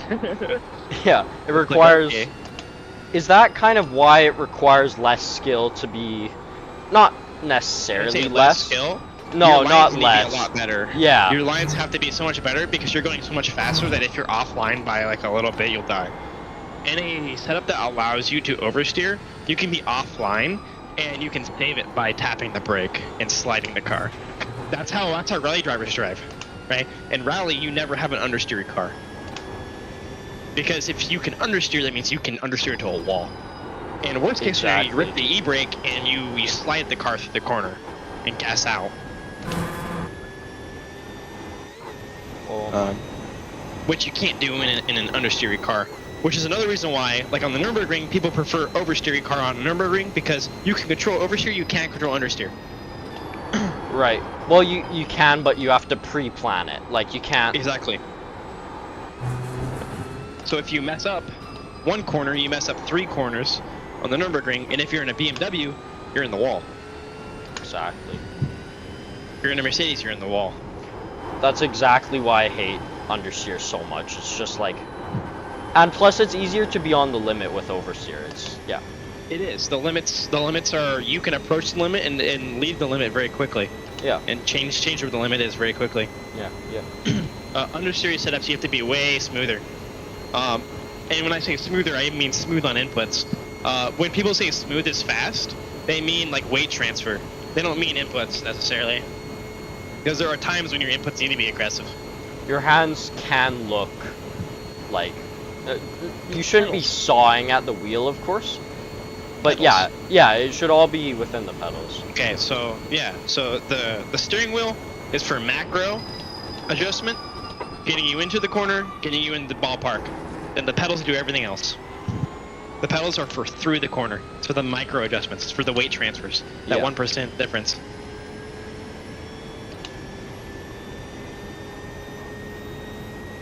If I want understeer in the middle of the corner, I mash the gas pedal for a second, and I release the brake. If I want oversteer, I slam on the brake.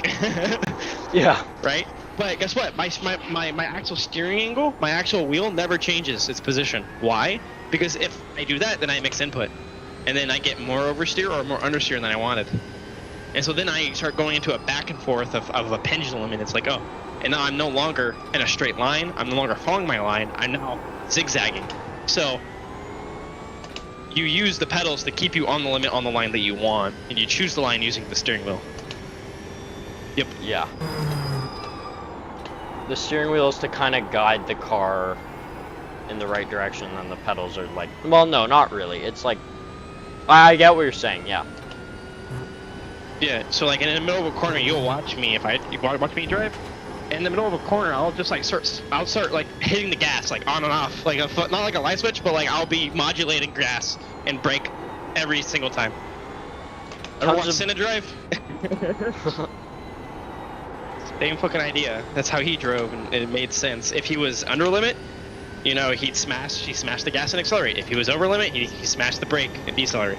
He also did that for the turbo spool, though, didn't he? Yeah, that too. These cars have turbo, but it's not that bad. You don't really get turbo lag. The BMW gets it, but yeah. Every other car doesn't really. I think the Ferrari as well. Yeah, the Ferrari does too. The 296 does that as well. It has turbo lag. You'll feel it. What'll happen is when you first press the gas, it'll spool up, and for like the first like half a second or so, not even half a second, I'd say like 2/10 of a second, the car won't do anything, and then all of a sudden it'll just have all this power out of nowhere. It'll fucking. So the way that you fix it is by changing the engine map and detuning the engine so that the torque mapping is more gradual, which means that the torque is delivered later into the corner, right? Later into the exit. The Porsche has the same thing. I guarantee you, if I go into your torque mapping right now, you're on torque map 3. You're on torque map 3. There you go. Yeah. Oh, you can almost take that corner flat now. It helps. Yeah, it helps remove the turbo spool, turbo lag. So Porsche has it too, I think, but it's not that bad. Yeah, I really can't feel it. The one car that like, does the LMP2 have a turbo in it? It should. Almost all these cars are turboed because turboing is like OP. Yeah. Remember, every single racing regulation has always been you can either have this literage, cylinder count, and displacement, but it has to be in A, or you can have half as many cylinders and half as much displacement, but it has to be a turbo. And what do they always choose? They always choose the turbo. Right. It's just lighter. Because it's lighter. And it's overpowered. It's lighter. It's more expensive though. It's way more expensive. Why is it? Is it just reliability? So it's more expensive because you have like more parts, stuff like that moving around. Like when you build it yourself, like if I built it, no. NA is more expensive. Per horsepower, it's more expensive. But when you're talking about overall expenditure, it's about the same. Oh, per horsepower, the actual like a turbo engine has a higher volumetric efficiency, which means that it uses air better. And that's because it has more air and has more fuel, right? Yeah. So it makes more horsepower efficiently based on the amount of volume that it has to use, right? What volumetric efficiency definition is, right? Is how efficient is the engine per volume of the engine per cycle. So turbo engines are more efficient. That's why, like, you know, like BMW 3 Series, they have turbos. Yeah. Well, so they do, but those turbos are like smaller than my fist, right? And all they do is output like half a psi to 1 psi of pressure, which is nothing. And what they're there for is because of fuel efficiency, right? So essentially, they can make up for like inefficiencies in the engine by adding or removing pressure to the engine using a very small turbo. Oh, so instead of like, wait, I'm trying to think. So in karting we have different jetting. Instead of having a larger engine. Yeah, go ahead. In karting, we have different jettings, right? So the higher the jetting, the more fuel that can go in, and that changes based off like air pressure essentially, and humidity. Yes, and correct. It's right. based It's on the same thing, stoichiometric but number. instead of changing jetting and how much fuel goes, it's changing how much air goes in. Is that basically what So it is? yeah, so the way that a car is tuned is based on the air fuel mixture. Yeah. And it's mainly based on how much air, and then you put in the fuel after the fact, because there's a pause of cycle in between when the air goes in and when the fuel goes in, right? And it can calculate how much fuel to put in based on how much air went in just now. Right. Well, that depends on if your engine is direct injected or port injected, because port injected engines are done on the back end. They're tuned using a wideband O2. They're not tuned using a airflow sensor, typically. Wait, where's port injection? I don't. Port is before the valve. Direct is in the cylinder. Oh, I see. Like Direct injected engines can actually delay injection. It's called retarding injection or retarding timing.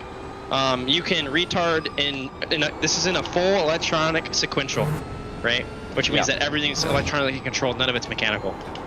So you can change timing on injection, and you can also change timing on ignition. And then you add something called variable valve timing, and now you can change timing too by itself.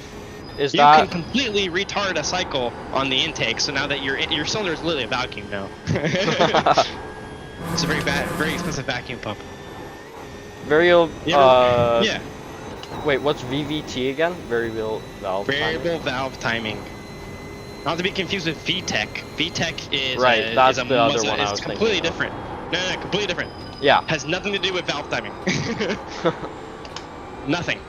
You could have variable valve timing and VTEC on the same engine. They're two different technologies, but they get confused with one another because they sound similar. But VTEC is a cam profiling. So above a certain RPM, a higher cam profile will be used, which means that there's a higher lift duration on the engine, which means that the valve is open and closed for more, which means you can put more fuel and air into the engine in the same amount of time.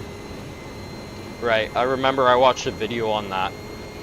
Yep. And then valve timing, literally just changing the timing that the valve opens relative to the cylinder, I guess. Like what the doing. Cycle, yeah. Yeah.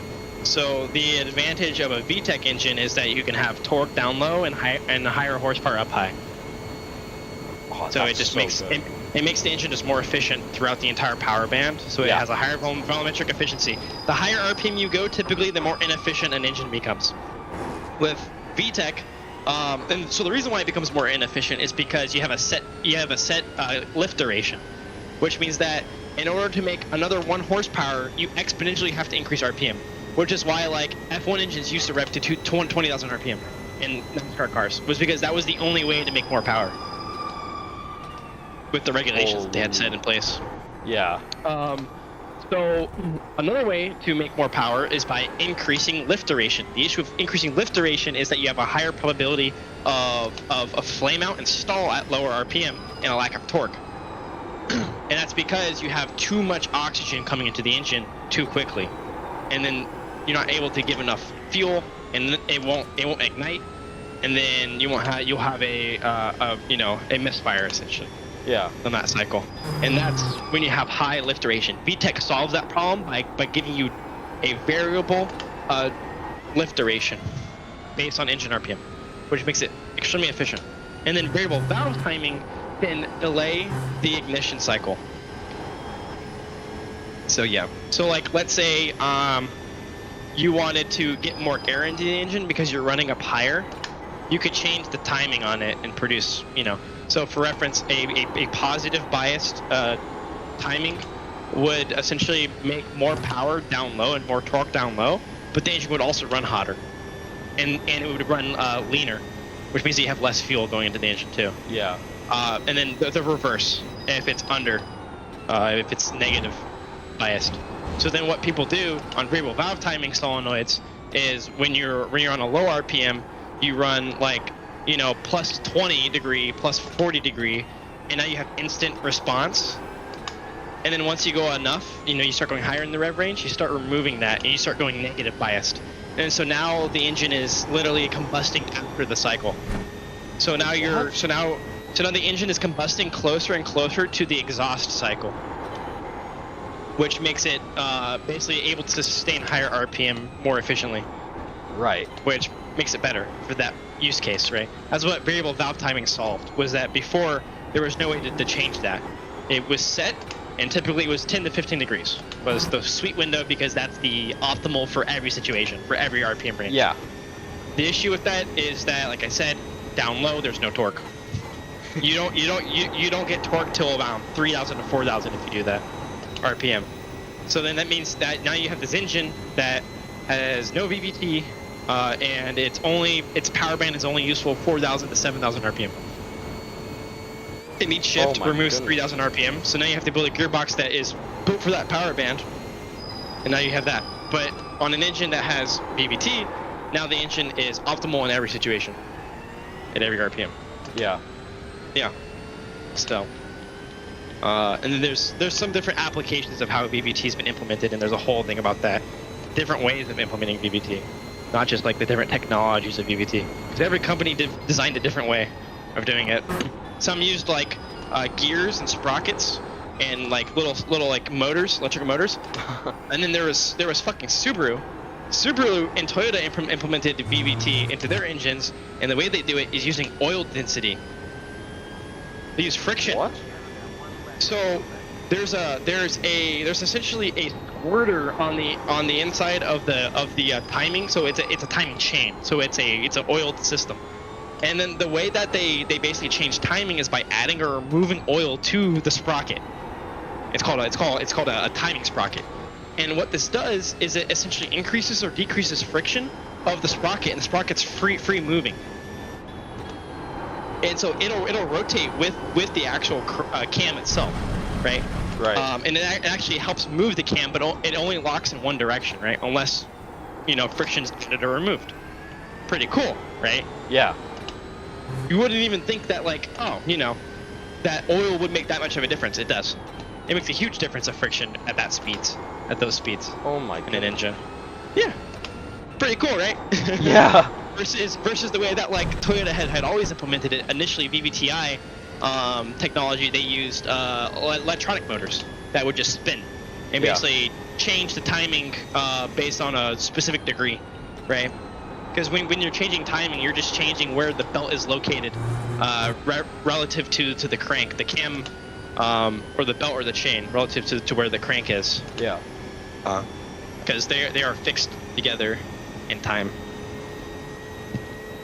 Because they're on a chain or belt system, right? Yeah, yeah. On a chain system, you can use the oil technology. I'm ready. Oh, you are right? Okay, I was just making sure. Yeah. I'm coming in this lap. Yeah. Now the issue with using the oil system is it's high maintenance. Let's say you blow your engine, now you have to replace the entire timing system. Like when I blew my engine, I took it apart. Yeah.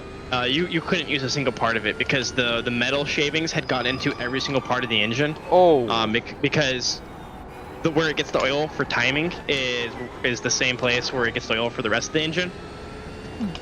So when it mixed the oil from the head and the cam journals into the sump, and then put that into the timing system, and it ripped up the journals on the timing system and jammed the sprockets, so it no longer operated the way it should on the VVT side of things. Oh my goodness. And so I was like, I couldn't even clean this. I'd have to resurface every single part of this engine, and that's not worth it. And then nothing would work the same because now there's less material than it was originally designed from factory to have. Yeah. So now the VVT system would be off by several degrees. So I was like, that's not even. So I just threw it away. Yeah. Engine away. Not even worth touching. It would cost more to rebuild than the engine's worth. You could just buy a new engine. I could just buy a new one for 1K. Do you know how expensive the timing is? How much? Gear, each sprocket's $300. So Oh my. I could buy both of the sprockets, right? Yep. Well, there's 4 sprockets total. So that's not even counting the engine, the rest of the engine I have to rebuild. I have to rebuild every single part of the engine essentially, right? And that's only 4 parts out of the like 20 to 30 that I'll have to buy, and it's already more expensive than buying a new engine. It's literally 1,200. Oh my god! And then on top of that, the other. So this is the issue with using the oil sprocket system, is that it's prone to failure when the rest of the engine fails. So you can't use it, you can't rebuild, and then they're very expensive because it's a very like not new technology, but expensive technology, because the tolerances that have to be met to make these parts work when you're talking about oil friction. When you're talking about changing the speed at which something spins based on the friction of oil, Yeah. that has to be very fine-tuned Yeah. from the factory to operate properly. So your tolerances are insane on that. Oh my god. Versus a electric motor, a stepper motor, as it would be, right? I could go to eBay and buy a stepper motor for $10. Yeah. And put it on any cam gear and it would work. It's so much easier. Yeah, that makes sense. That's how people put variable valve timing on engines that never had it. Is they just weld on a cam gear from another engine that had it. Yeah. And then they wire it, and it works. That's funny. Mhm. Okay, I'm coming in. Ready.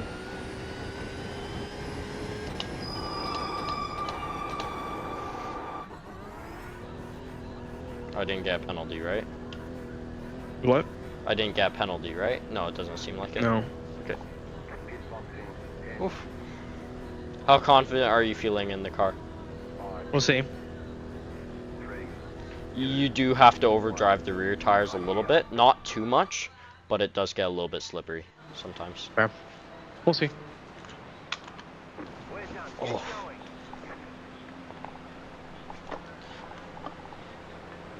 Three hours straight. Oh yeah. That's wild. I tried to do NEC by myself, and I quit 2.5 in. I did 2.5 stints, and then I was like, I am only halfway through, so then I just pulled over at the end of at the back straight and just logged off. I was like, whatever. I was in like 3rd place too. I was like about to podium this shit, about to win this shit. I don't whatever. I don't care. Just Get me out of here. I Yeah. don't want to drive this. I was so tired. I'm like, no, man. I'm so sweaty. All fucking nasty. Smell terrible. Oh man, I don't want this.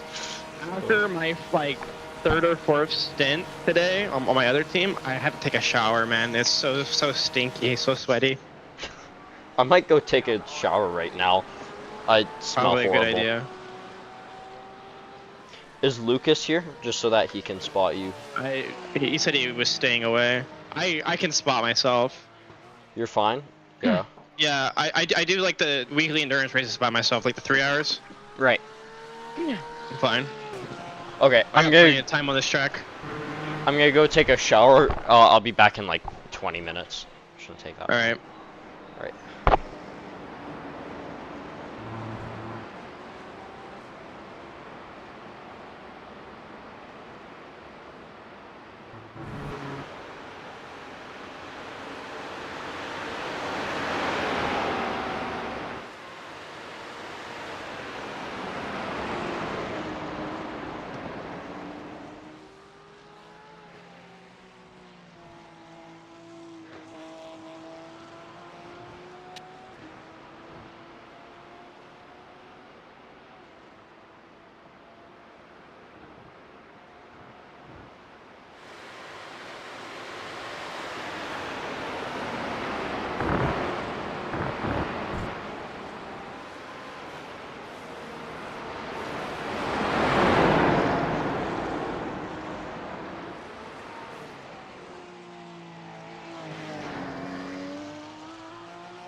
car behind you, busy.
Alright, I'm back.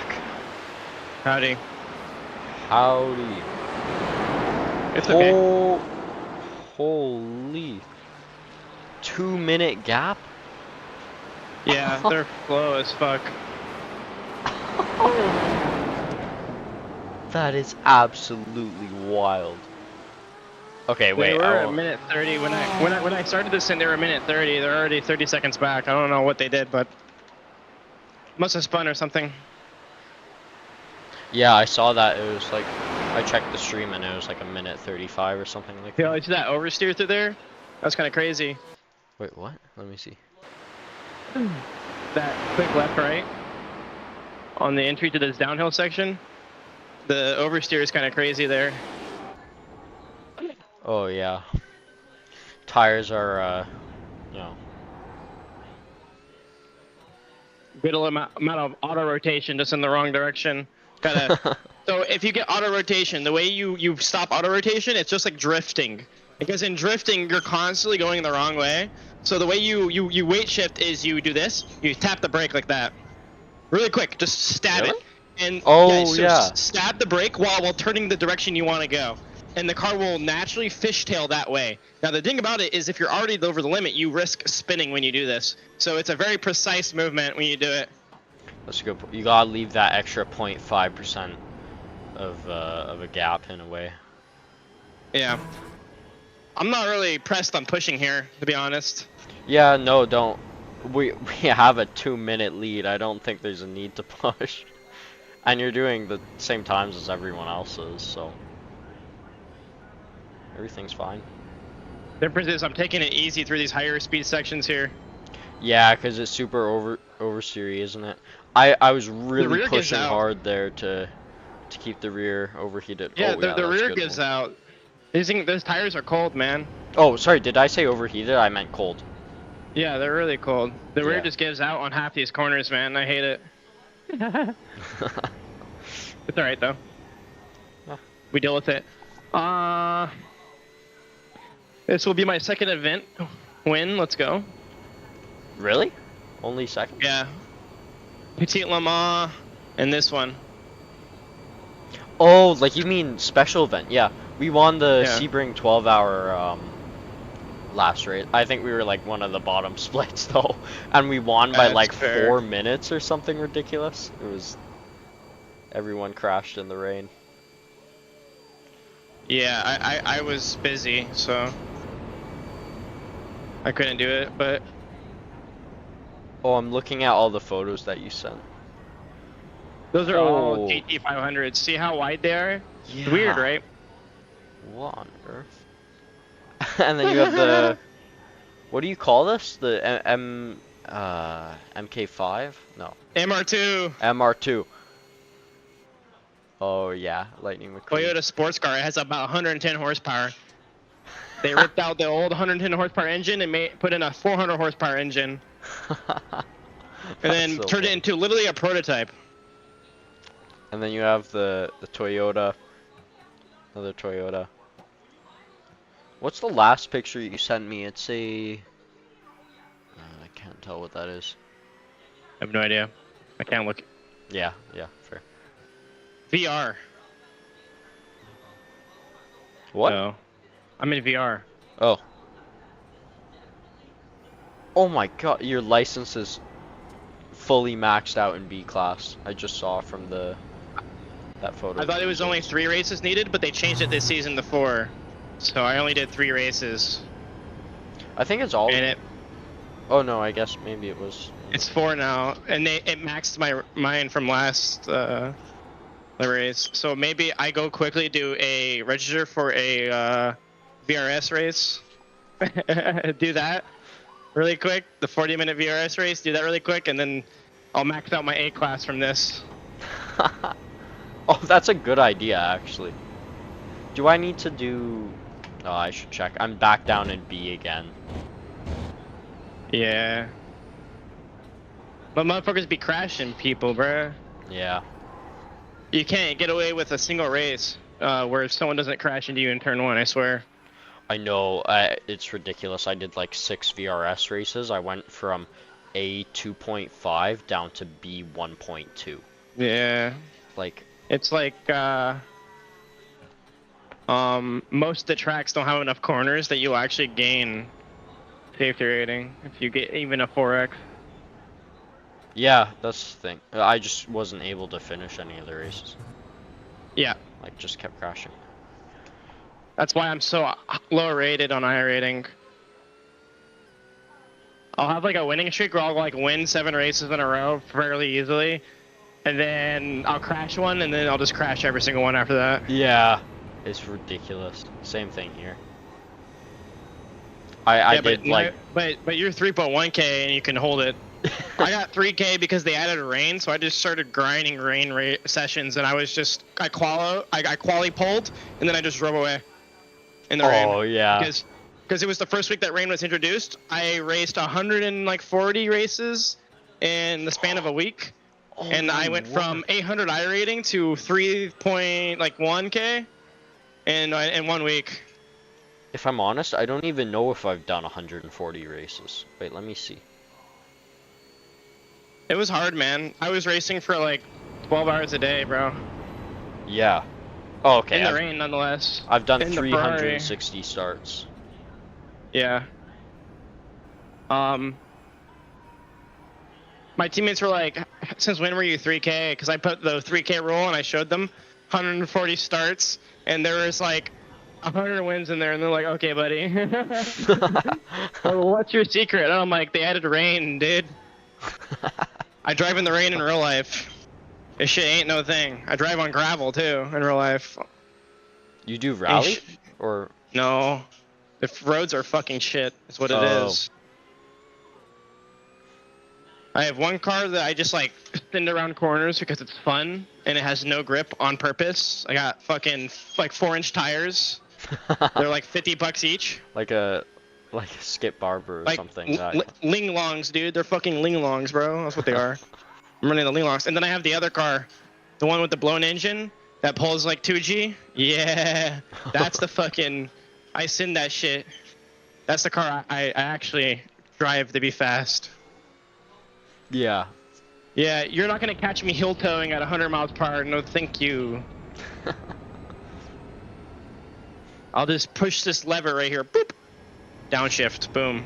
Upshift, boom. Thank you.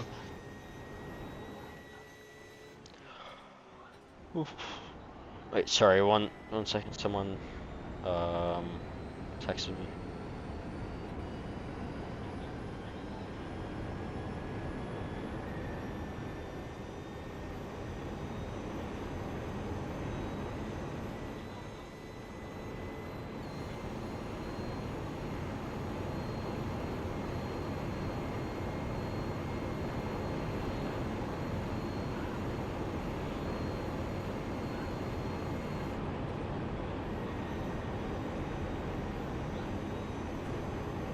Okay, go and try that 7-wing setup, yeah?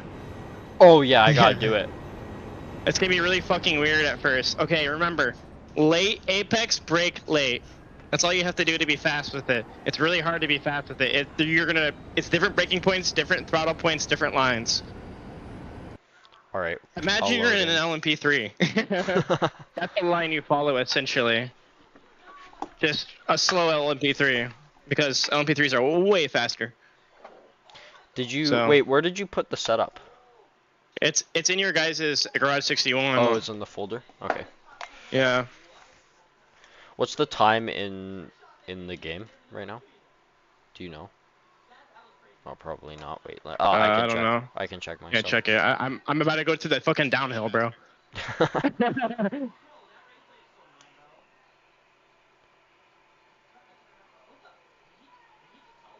1:44 a.m. Okay.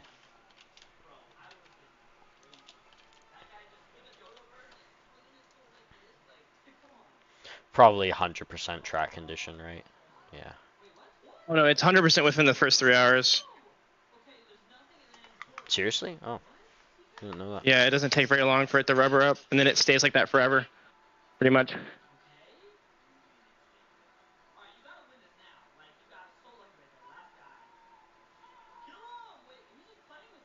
It'll be a session best here, hopefully. With any luck.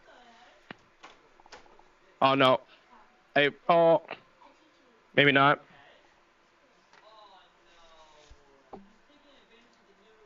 What time was it? I think the last one was, it says 28, but I had like a couple of slides, so. Oh yeah, those are always like one slide actually adds up to a lot at the Nurburgring, like probably a second or so, 2 seconds.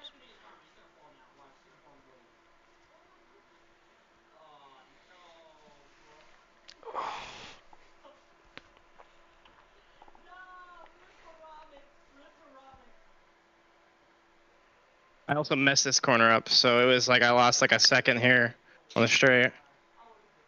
Oh, that's a good point. I'm This not looking at it one- right now, but This lap time is going to be a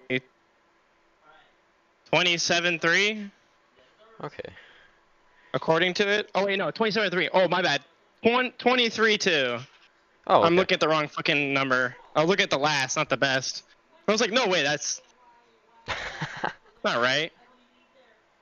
And there's a couple seconds, and there's like 3 seconds or so in there, for sure. What the heck? Why did it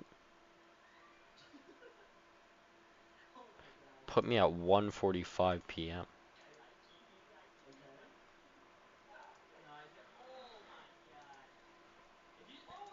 Twenty-three, 4.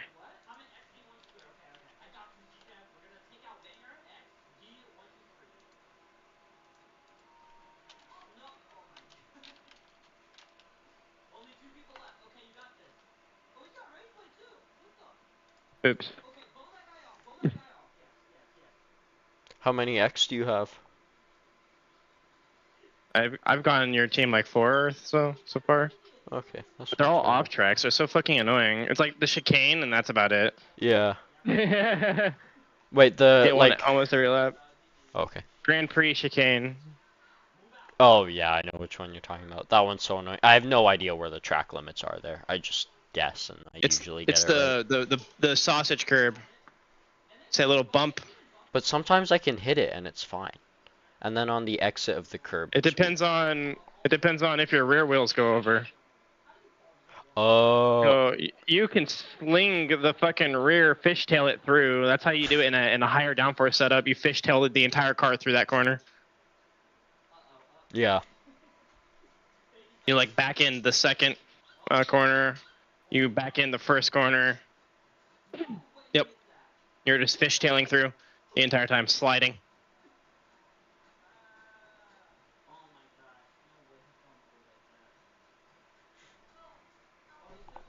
Okay, I'm loading into the session. I want to try that setup.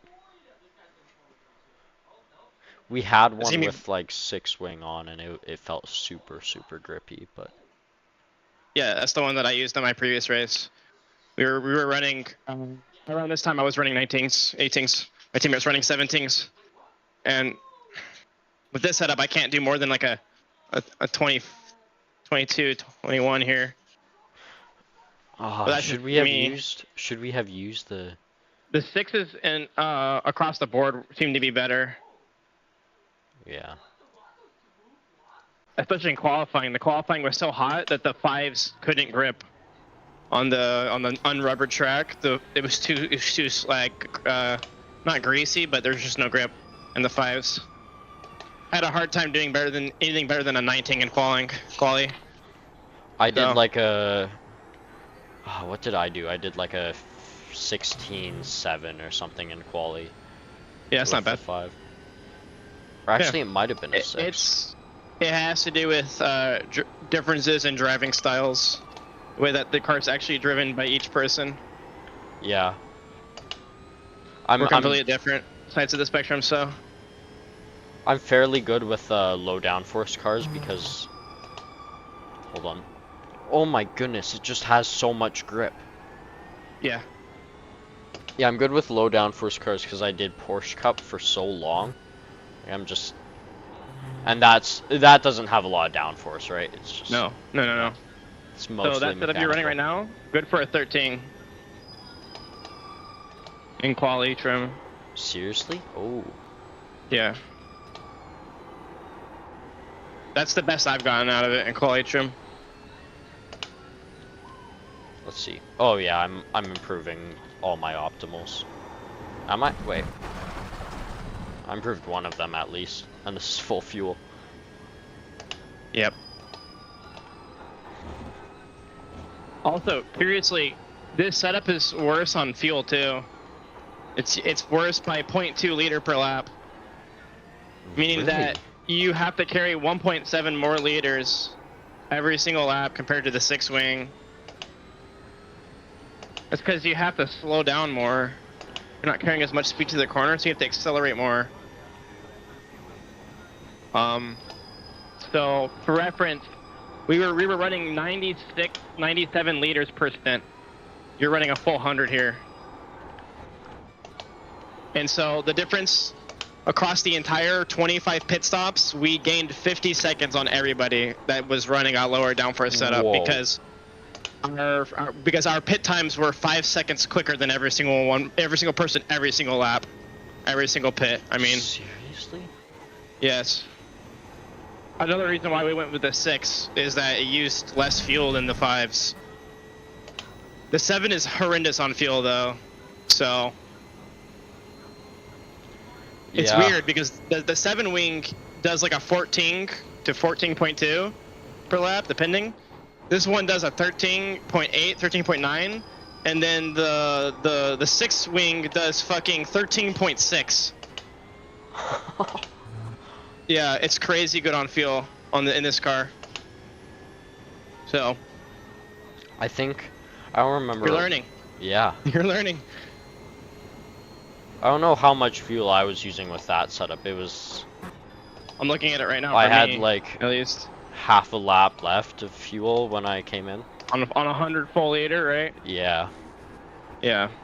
When we came in, that half a lap would have been worth like almost a lap on You our could setup. have done like almost a whole extra lap, basically. We were doing 7 laps no matter what, but we were just under fueling the car each lap or each stint. We were only using 97 liters per stint, so we were 3 liters short or so. And we were coming in with 0.3 liters left, 0.2 liters. Yeah. Oh man, I need to learn more about race strategy. That's so cool. I have a spreadsheet that does all the math. That's how I know which setup to go with for fuel economy, which one is faster. I just drive it. I say this one's fastest, but it's terrible on fuel economy. And then what you do is you say, theoretically speaking, if we make no mistakes, what is the longest distance that we can travel in 24 hours? And then you pick whichever one can go the longest distance. Yeah. That's the 6. So. Oh my word, I almost made up no, I did make up half a second on one of my optimal sectors at max fuel. Yep. Like my optimal's gonna be like an 11. Just wait till you hit the straight. You're gonna be like a second slower. No, I'm joking. But no, for real. It's so slow in the straights. So, but like you're in a Porsche, you're gonna get passed in the straights anyways, so it doesn't really fucking matter. Just make the, yeah. Yeah, you're not gonna be make the passing strengths anyways, better. so it doesn't matter. I've already lost 3/10. Admittedly, I had a horrible exit, but 4/10. Wait, let's see. Yeah, 4/10. In the carousels, you can go so much faster through the carousels. Holy cow, that corner's flat? Most of these corners that you have to lift for are now flat. You know that one left-hander that you have to brake for? It's flat in that setup. Small lift, maybe. The left-hander Yeah. you have to brake for? Hold on, I'm trying to think. You Is know, it, right after is it the, like one of the ones before the carousel? Not exactly.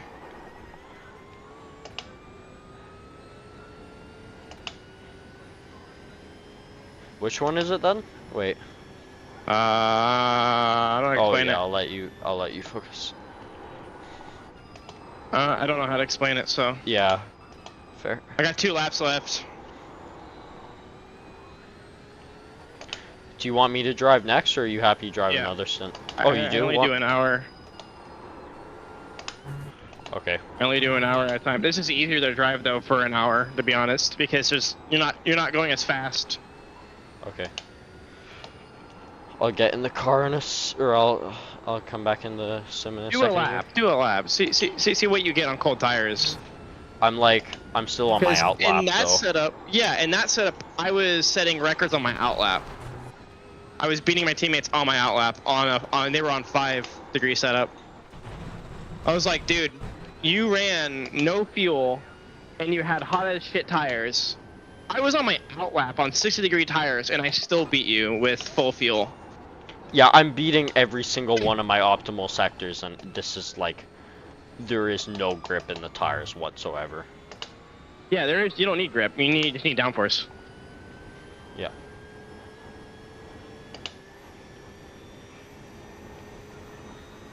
This is a certified prototype moment. So I asked them, if prototypes use downforce to be fast, why shouldn't GTs? And then I have people on my team that tell me that GT3s don't have downforce. And I'm like, well, yes, admittedly, max downforce is like 300 pounds versus a prototype who can be like up to a ton. But like, you get what I'm saying, right? There is downforce compared to a road car. There's still... There's like a running joke that it's like what P-Dog thinks a GT3 is, and then they send me like a picture of like an airplane. I'm like, okay, buddy. It's like, is this a GT3? Or they send me a picture of like a time attack car, and they're like, is this a GT3? And it has like, those like huge front splitters, and I'm like, yeah, dude, that's a GT3. I mean, like, but that's not exactly what it still has downforce. It's not like it has no downforce whatsoever. There is a big difference between 5-wing and 7-wing. That's 2 degrees difference. It's huge. I can confirm. I'm not even gonna lie. I literally did not lose a single tenth on the straight. Yeah, like, exactly. It was completely fine. Because you gain it in the corner. For every tenth you lose on the straight, you gain on the fucking. No, but I didn't. Like, I was on the straight and I didn't lose like any time because I got an amazing exit. There's like no rake as well. Yeah. There's like 0 rake, literally. Look at the ride heights. Yeah, I'll look at as soon as I'm. It feels like it's on rails though. Yeah, it's fucking awesome. This is amazing. We should have just drove this. Like, I didn't want to give it to you guys because my previous teammate said it was dog shit. So. no, this is so I was incredible. like, I don't okay. understand why. That's my first setup I've ever made for a Porsche, and they tell me that that's terrible, and I said it is my first setup on a Porsche. I have no idea how this thing fucking sets up. It's completely different from a Ferrari.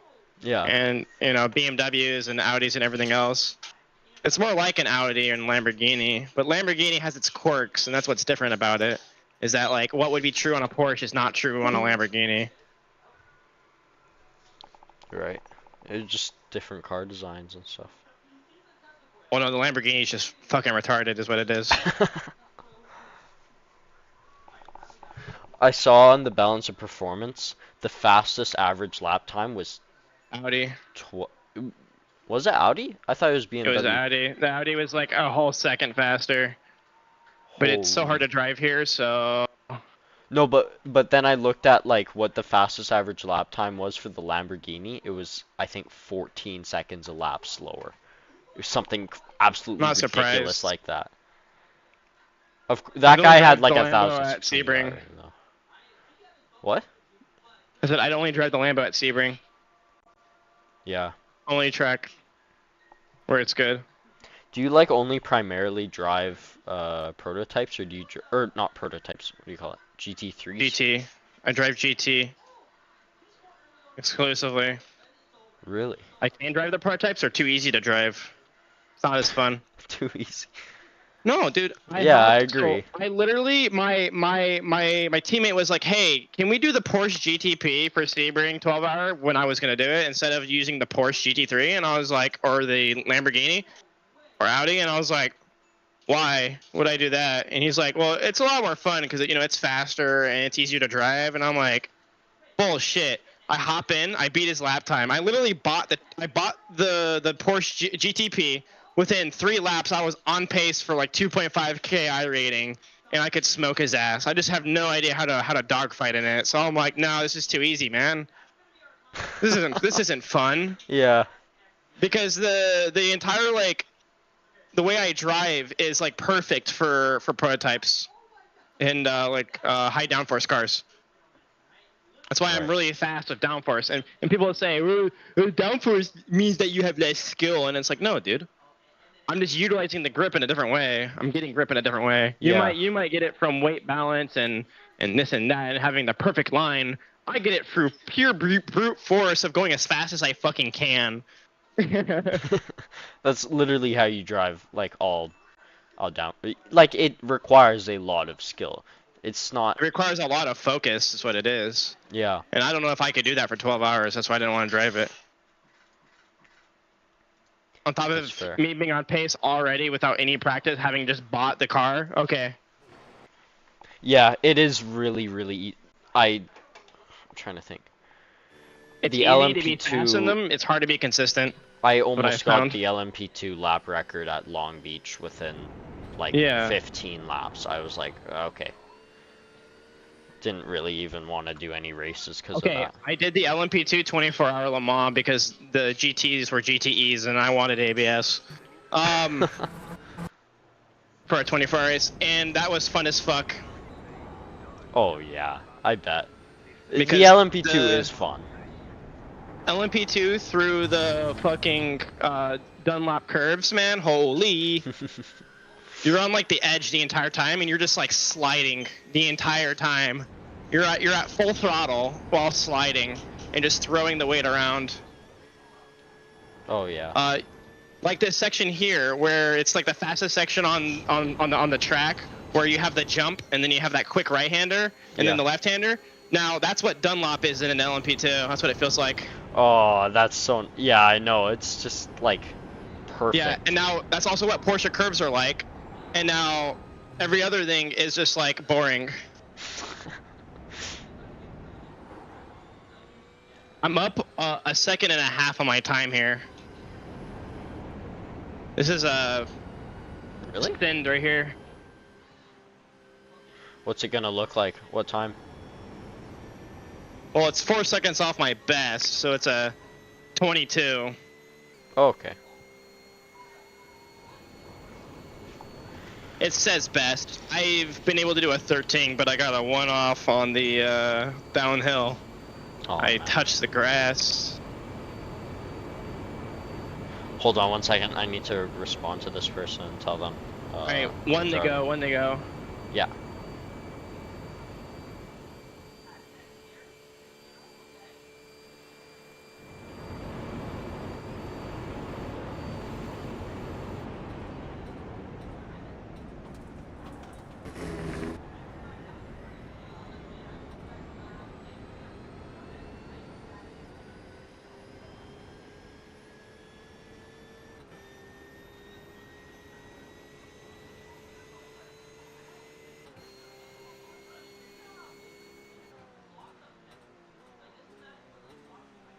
Car on your left. Clear on the left.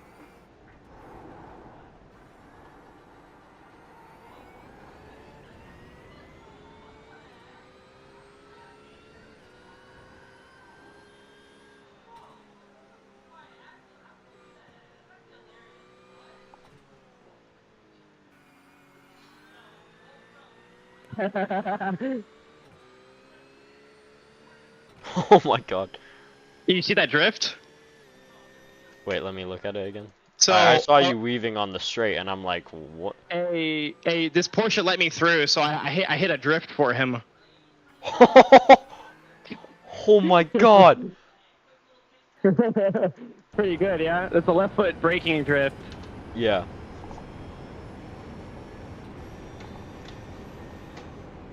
That's my teammate. Who? Ryan Gleason? Yeah, it's one of the guys in the server. It's like the biggest sim racing Discord now, and I'm one of the OGs. I was there when there was like 50 people. Now there's like 2,000. What? Wait, what's it called? Red something? Team Red X. Yeah, we have 2 cars in this race. What is it? I'm like kind of confused what Team Red X even is though. It's just a racing team. We have not AI. We have a Discord bot. You just hit a roll with what race you want to sign up, and it gives you a teammate. Oh wow. And since there's like 2,000 people, you know, Yeah. like you always have a teammate for any race. And it takes into account like, you know, your I rating and such. That's how I was found in Uval. We did Bathurst 12 together for Team Red X. So he invited me out here. The race here. Yeah. That's so cool. That's kind of what I want to do with JJC Racing, but Yeah. we're like working on building a website. Oh my god, and it's stuff. flat. What? I just took it flat. I just took Fluke Plat's flat. Remember, to find out if Fluke Plat's is flat, one must first take Fluke Plat's flat. Is this flat? I don't want to find out. There's no chance the next corner's well. Okay, wait. Take all those. Take everything flat in the setup I gave you, though. All right, trust. It's just actually treat scary. it like. Oh god, I'm gonna. Yeah, it's. So you say that like people say GG3s don't have downforce. Dude, I changed the wing by 2 degrees, and now it's like 15 miles per hour faster in every corner. Oh yeah. Something tells me that it has downforce. It may or may not have downforce. Yeah. And it's like really low, so there's a lot of ground effect as well. Because iRacing does calculate ground effects.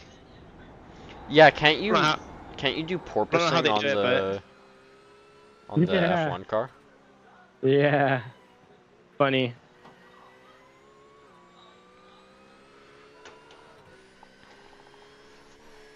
When you were saying the what was it? The Ford was like porpoising on in the corners, like Yeah. It's not porpoising, it's bouncing. The rear is bouncing around. just bouncing. That means Yeah. they're understeering.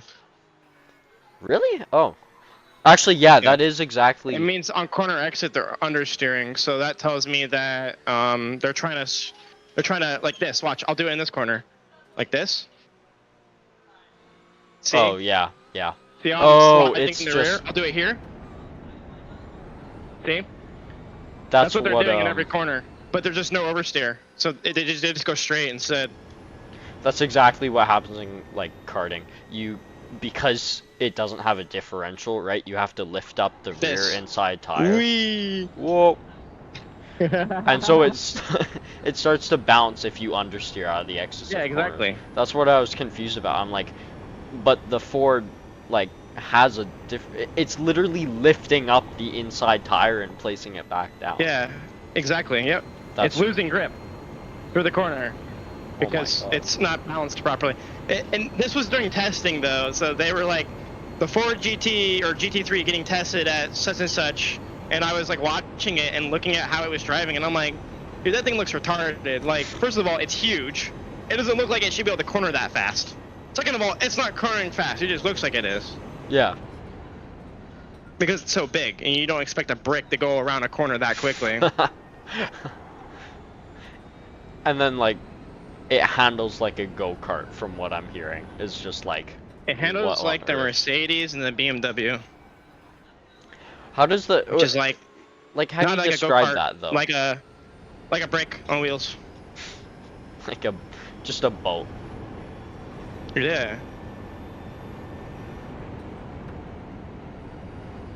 Okay, so I'm gonna drive for an hour, you're gonna drive for an hour, I'm gonna drive for an hour, and then you're gonna drive for another hour? Yeah. That's how we do it. Usually, yeah. Usually we've been doing Normally. it like 3 hours at a time. Lucas did 3 hours, I did 3 hours, and then... yeah. Yeah, I have to take a different line. You saw that? That was a completely different line, but it's faster. Because there's no downforce, my entry is way wider on that first sector, so I can get a good setup for the second.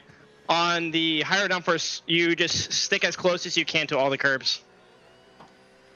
Yeah, you tried to create a more V-shaped line there, in a way. Yeah. See there, I'm pushing the car through the corner more, and it's just not gripping up in the rear though. Wheel spin. Hello? Hello. Who joined? Oh, it's Carlton.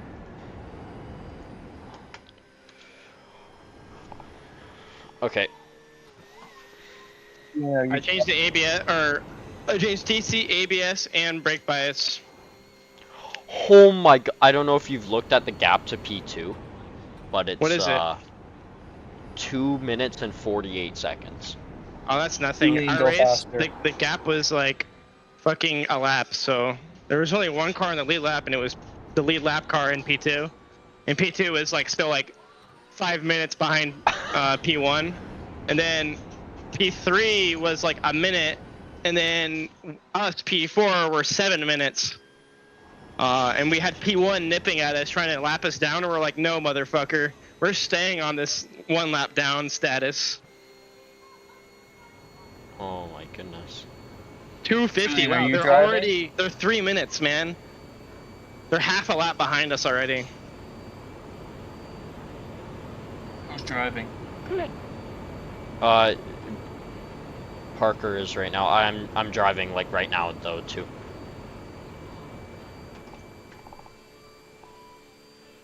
Makes sense. Two of you are driving the same car at the same time. No, he's pitting right now.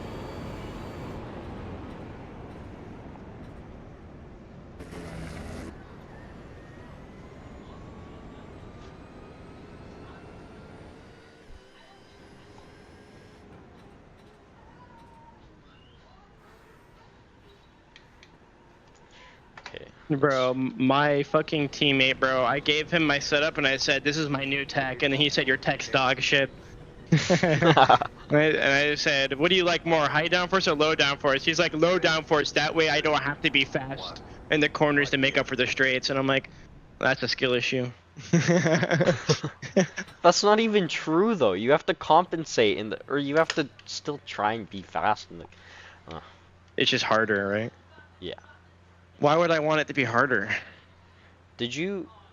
Yeah, the front tires did Everything's get replaced, changed. right? Yeah. Did you? Oh, okay. That's exactly where I I want didn't- the brake I didn't- bias. Yep.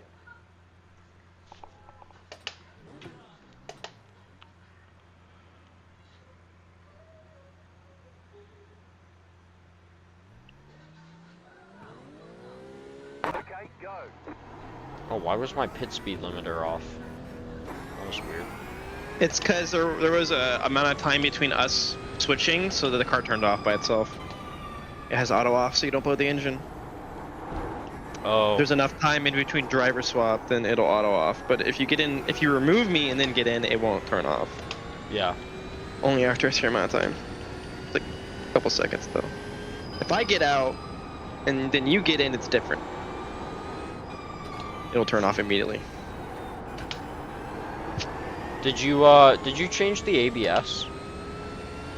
Yeah, I changed it to 3 Okay. I'll see to how keep it heat in feels. the tires. That's probably where I want it, right? Felt fine to me. Didn't lock up or anything. Yeah. And tire wear was in the 80s. Normal. Tire temps? What were they at? Okay. In the Better 80s. than They were before. cold. They're very cold. I mean, still like close to the optimal window though. Like it wasn't. Yeah, it's just because it's a 5-wing setup, so they're not. It can't get much hotter than that. Yeah. Because I can't push it. I can't push it further to go hotter. I try, but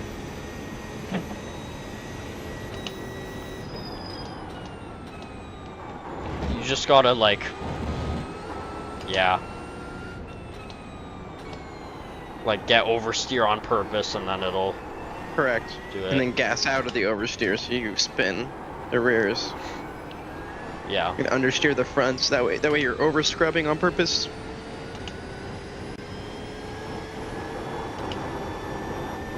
Woof. Which is ironically faster when it's cold. It's funny. Yeah. Driving like a maniac is fast when it's cold. I remember this one time. I was out and I was doing some practice when karting. It was like 10 degrees Celsius out, right? Track temp was like 5 degrees. Everyone was on track. They were just sliding all over the place, but people were trying to be really smooth. I was sawing at the wheel like a maniac. My coaches come up to me right after and they say like, "Dude, you need to calm your wheel down. You're making too many adjustments." And I'm like, "Yeah, but I'm 5/10ths quicker than everyone else on track." Like it was When you saw at the wheel, you make a lot of micro adjustments. Macro adjustments are bad. well, When you look at the car from the outside, it just looks like you're very smooth. Go inside, it's a riot. well, yeah, I mean like it was it just looked like I was oversteering everywhere, and yet I was faster than everyone because I could keep my tire temps up. Like it was, Yep. yeah.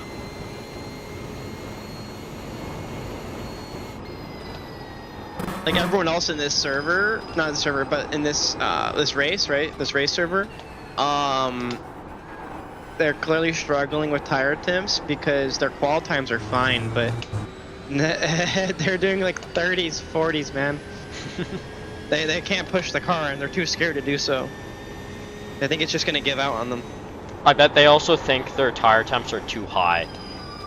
Like that was automatically my idea of what was going on. I was like, okay, I need to push the car less, which is That's so... what my teammate from my previous race, he was doing 25s, 30, and I was like, "What's up, man?" After a stint, I didn't say anything. I let him finish his stint. "What's up, man?"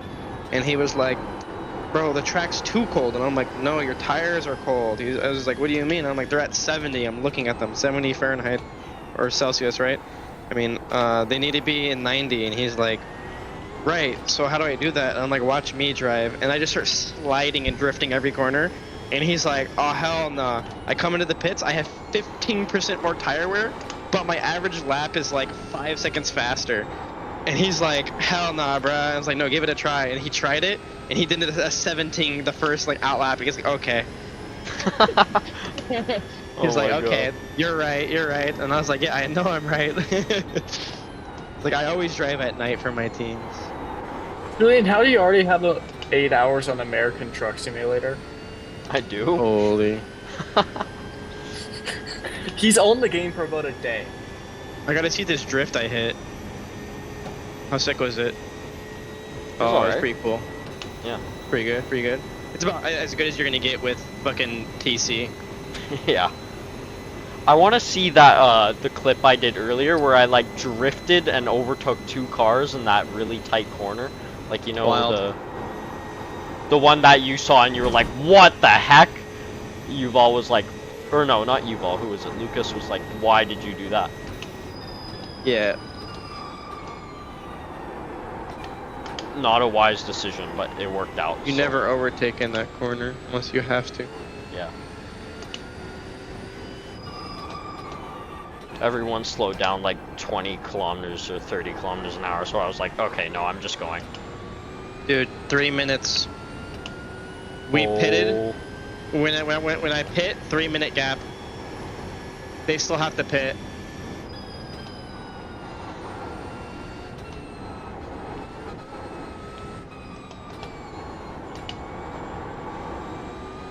That makes them.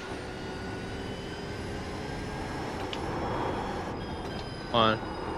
Trying to find the car. Fucking Race Labs is fucked. Race Labs can't see every car on track because the track's too big. Have you driven the Nordschleife in the ring? Or the The rain? Yeah, in the rain. So bad.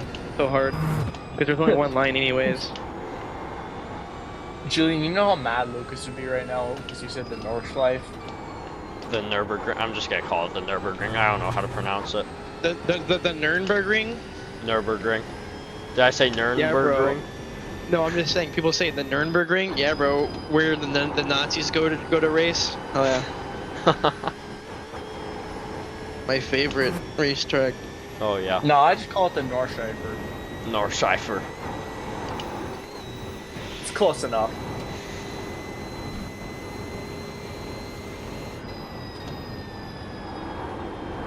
Bro, the guy in second is so far back, he doesn't even show up on my race lab. He's not even in my, like, he hasn't even rendered in my game.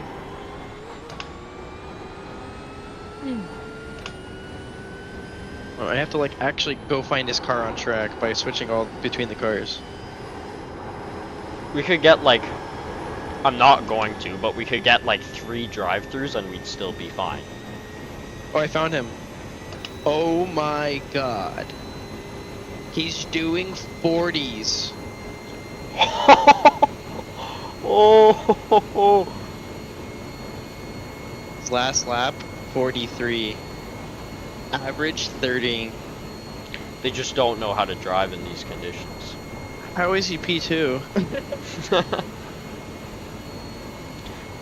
What's that guy's name?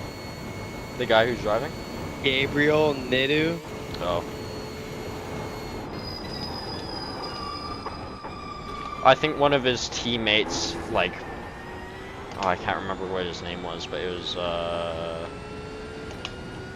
Miguel. I think Miguel was actually faster than me to begin with, and then as soon as it started getting cold, I was, like, much, much faster than him.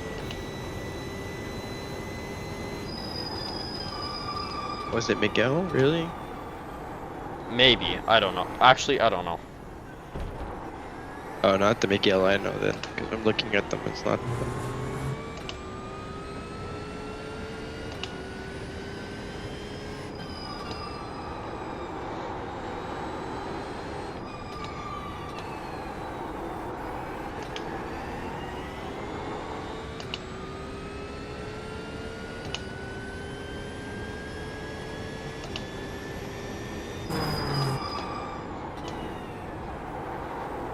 I messaged the guy from Red X that let me through, and I said, "Thank you for letting me pass.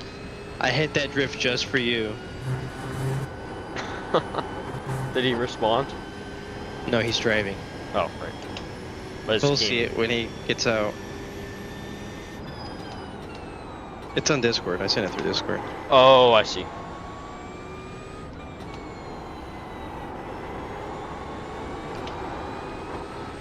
I'm really trying to overdrive the rear of the car.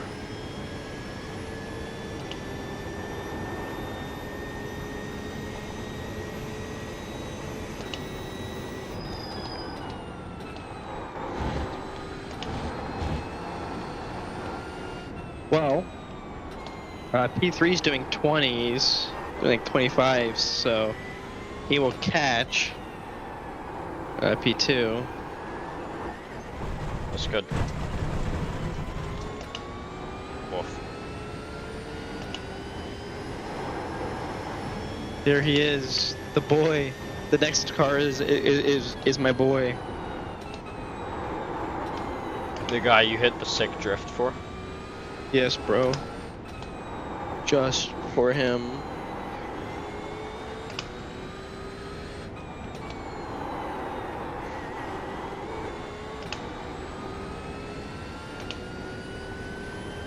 They're gonna be like, why are you in my race? Because he's like a 1.5K driver. He's like, why are you in my race?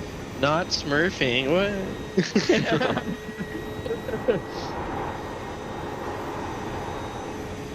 Dude, I'm totally 1.7K. What are you talking about? Oh, yeah.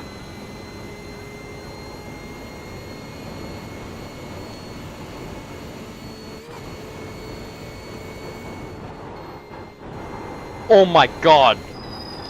Did you flat? No, not quite. I lifted. I could have taken it flat. Only reason I didn't take it flat is so that I could get better entry into You next say corner. you could have taken it flat until you take it flat and you die. Yeah.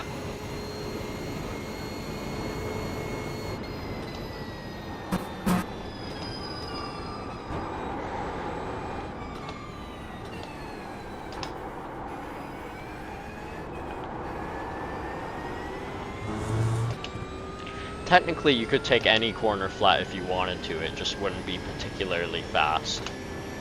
Especially not with the repairs. To discover whether or not turn 1 of this track is flat, one first must take it flat. Yeah, exactly.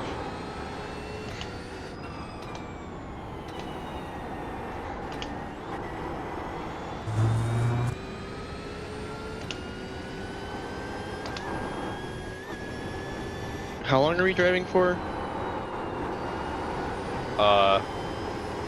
Does the next person get on? Lucas will be the next person, and he'll come back on in like 5 hours. Oh my. I hope.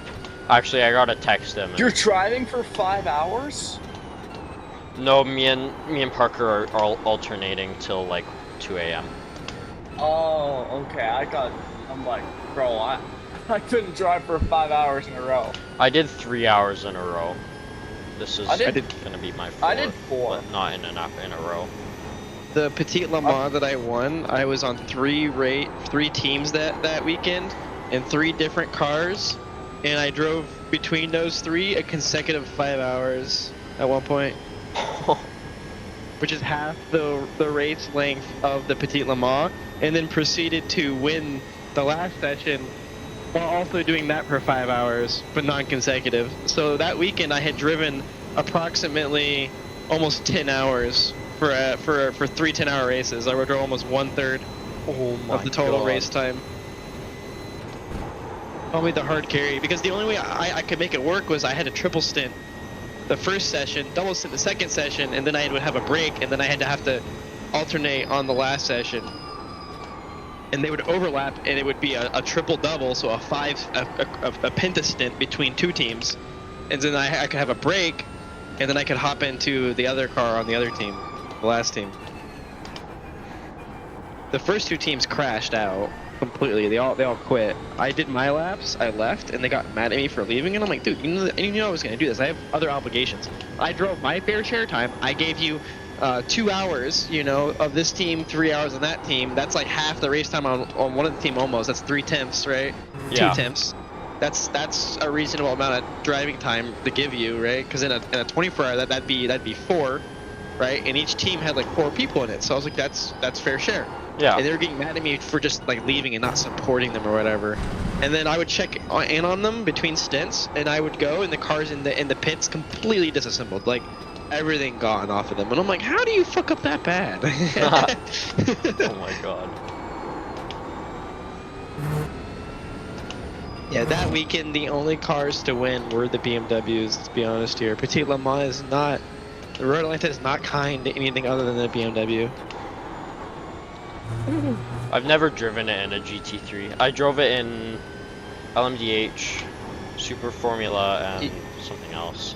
You're not Formula driving Light. it in a fucking Porsche at the limit or a Ferrari at the limit. It has too much snap oversteer on both those cars.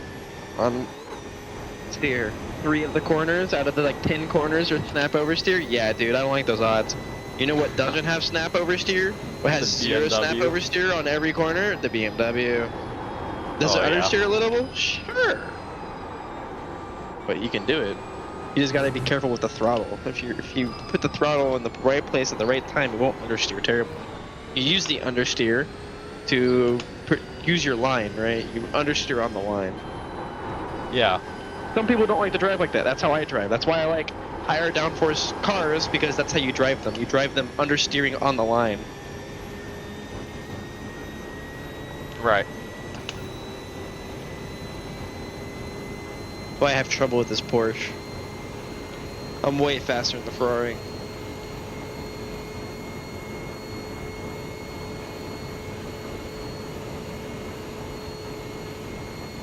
I've spent so much time doing like fixed races that you could throw me in like any car basically and I'd be able to do the same lap time. Yep. Julian, have you had to The break in an 7-wing. engine before?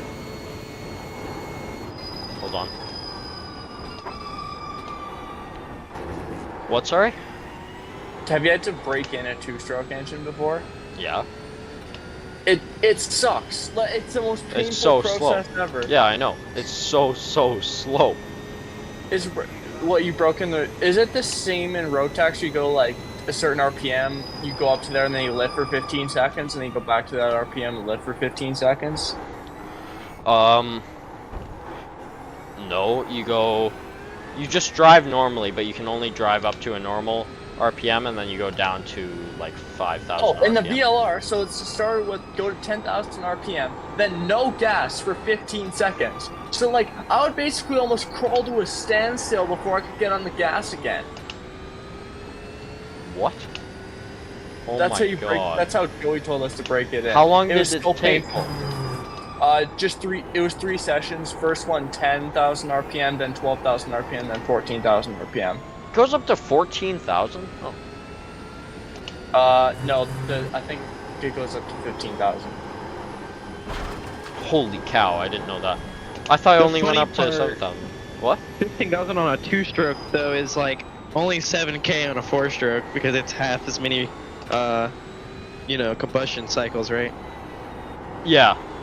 That's what's funny though. It sounds impressive, but then you're like, wait a minute. The math isn't mathing here.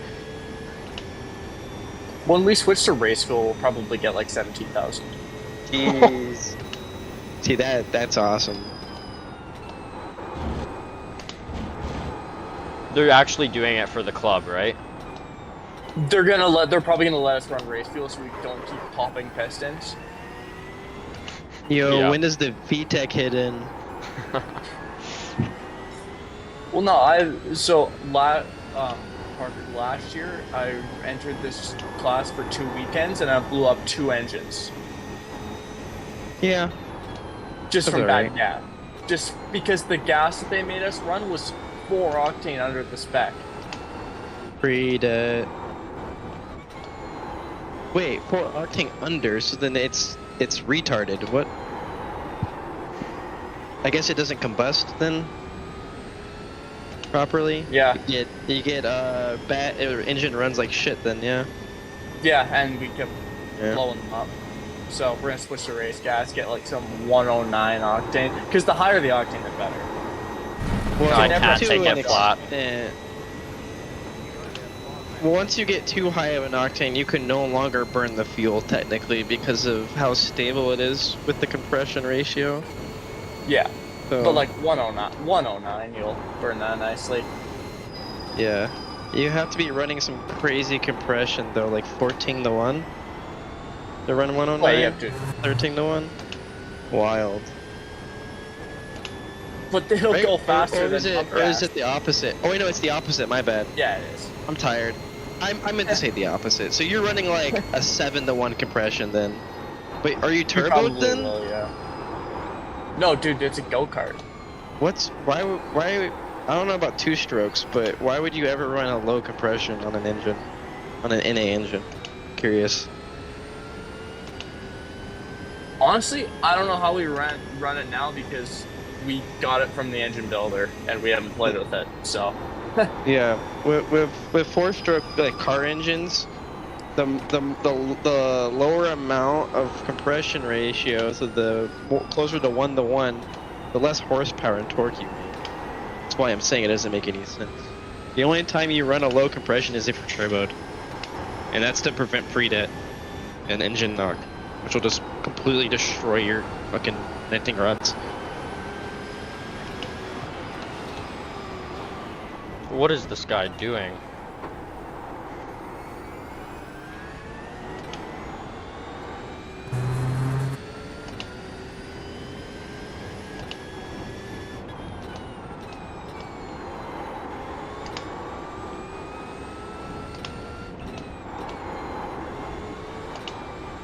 Trying to use the engine braking quite a lot. I feel like it's helping.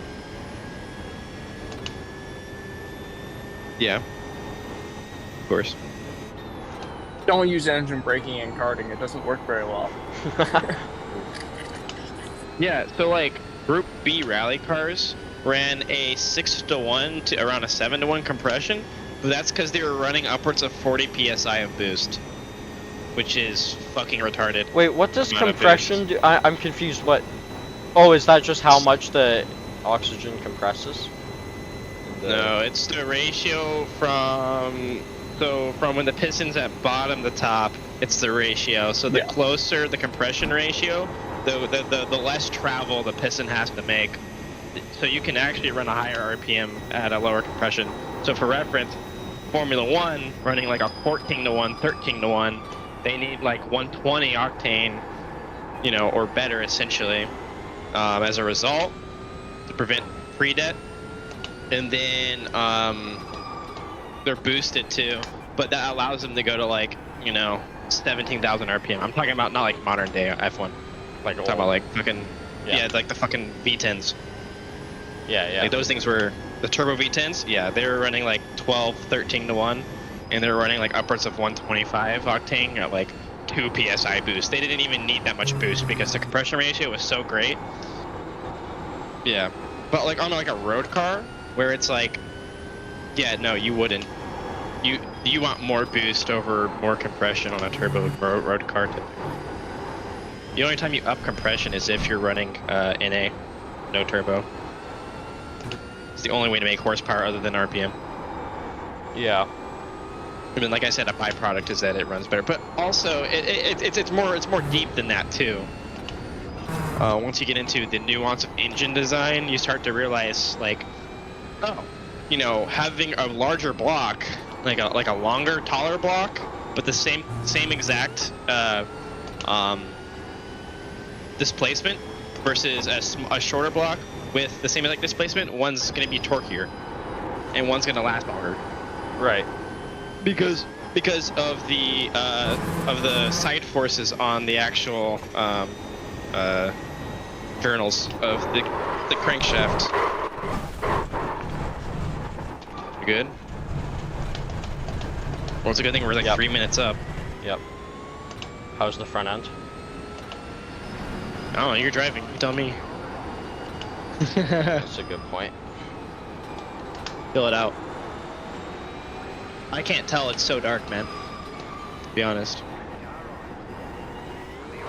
Alright, when this guy... That was the dumbest crash I've ever done. You're fine. Oh my god.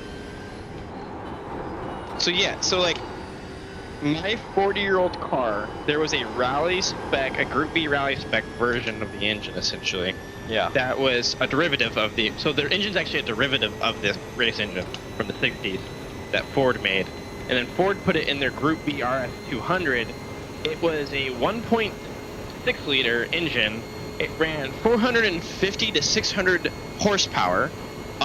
It was a 6.4 to 1 compression ratio and ran upwards of 40 to 50 psi boost. Oh my god. Yeah, that engine lasted one like stage before it blew. Then they upgraded it to like a 2-liter, I think. But yeah, no. Crazy shit. It revved to like 12,000 RPM. It's a 4-cylinder engine. Little 4-cylinder. Like 12, 14,000 RPM. And it's really funny because the engine in my car is only like 110 horsepower. And it's like really old and it's like really fuel efficient. And that's what it is, right? And it's funny because you listen to both of these engines and they sound identical. Because they are literally the same engine. One's just made by Toyota and one's made by Ford, but they're the same engine design. Because Toyota stole the engine design from Ford because it was used in the Ford Escort back in the 60s for their rally car. In the Ford Escort rally car back in the 60s. Made by Cosworth, who also made the F1 engines at the time. And also, prior to it being used in the rally Ford Escort, it was also used in F2 widely. Yep. So, Oh, wow. by classification and derivative, I technically have an F2 engine in my car. Let's go. Just like, 1/6 the power version of it. Because Toyota saw this design of this engine and said, that's a really good engine design. Now let's make it 1/6 the power, so now it's 6 times more reliable. How do you make it 6 times the power? Or 1/6 the power, though? I don't You just make it run slower and use like worse materials. Oh, yeah, I guess. Yeah. In order to make it to that spec, you have to disassemble the entire engine, and you have to hone out a lot of shit, and you have to do a lot of fuck shit to the engine. Essentially, it's a different engine once you're done.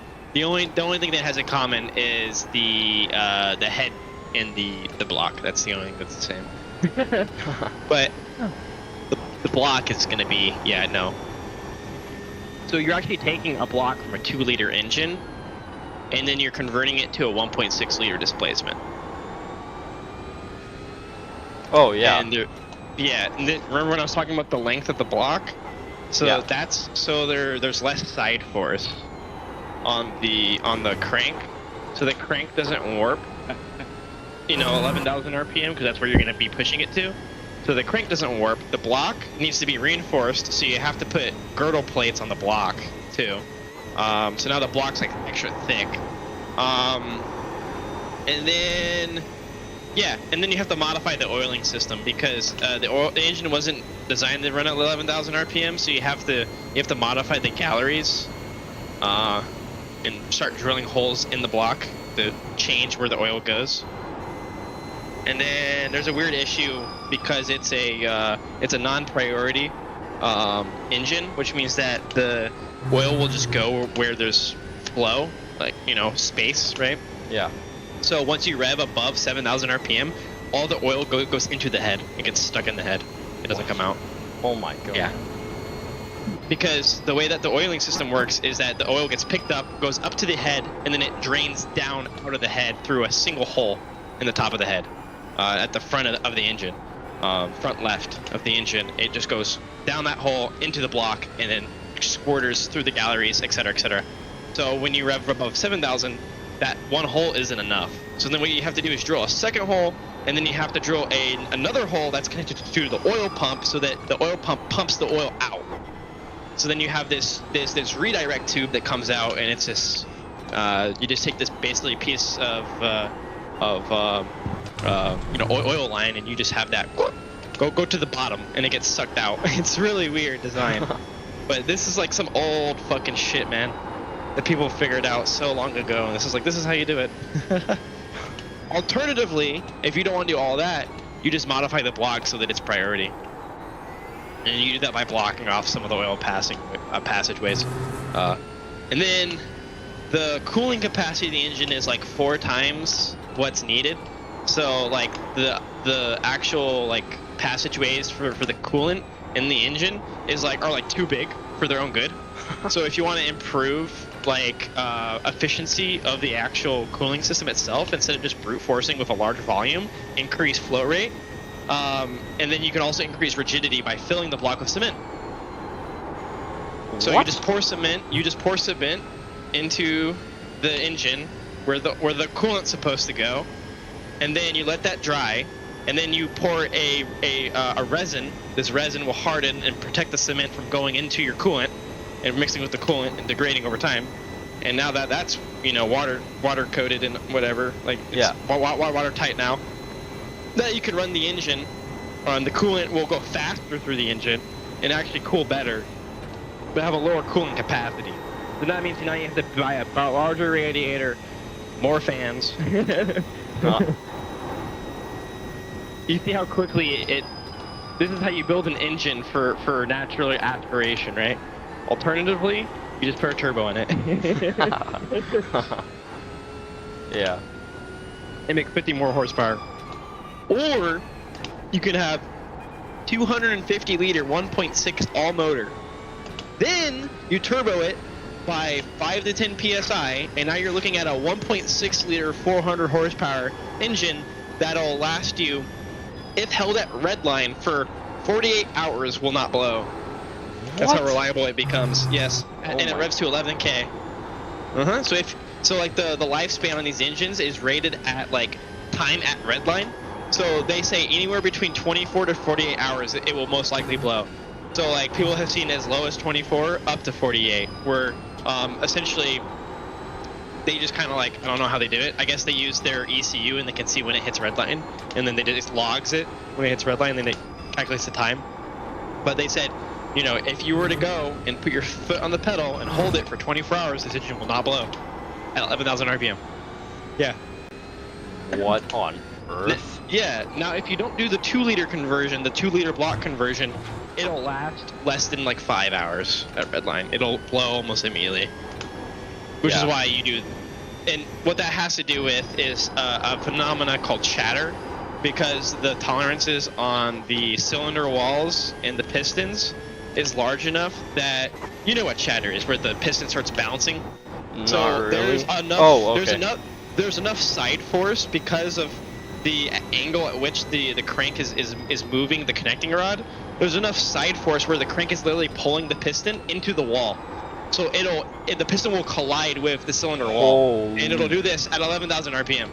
And that's why it doesn't last very long. Because what this does to the bearings is it can unseat bearings, and it will just eat your bearings. It'll eat your journals and all your blades. Of course. In the engine. And then now you have to re-hone the fucking block, because now you have all these chatter marks and cuts in the cylinder wall, which are not good. So it's like, no, fuck all that. Convert 2 liter, problem solved. They knew this too, because the RS200 version is actually 2 liters originally, right? I said they upgraded to the 2 liter block after a couple of years because they kept blowing engines at the 1.6 liter block. So they elongated the block, increased displacement, increased boost. Problem solved. Wow. But if you ask me, it's better to stay at the 1.6 because now you have less travel, which means you have more torque, which means you can rev higher for, longer. To each their own. You want more boost or you want higher revs? Why not both? Of course. Okay, the damage does make this significantly slower. Did Lucas crash? No, I crashed. Lucas did crash though. Lucas did crash on the first lap. And we're still in P1. Yeah. It wasn't even a bad crash though. It was very high speed. It just hasn't really affected the car too much. Oh, my bad. I said 1.6 liter. It's 1.8. Nice one, Julian. 1.8. Oh. 1.8. Oh my god, wait a minute. I didn't even know this. There was a specification that they made. You want to know how much horsepower this 2 liter turbo made? How much? It's called the Cosworth Evolution. 750 horsepower. What? Oh my god. So they're like, this is Group B, dude. Oh. Group B rally cars. Wild shit, man. But these ones only rev to 8K. Wait, did you say 150 or 1,050? What? 750. Oh, I heard 150. 100 and I heard 150. I'm Oh like, my what? god. There was even a spec that outputted 850 horsepower, Oh my god. but the max red line was 8K. And wow, okay.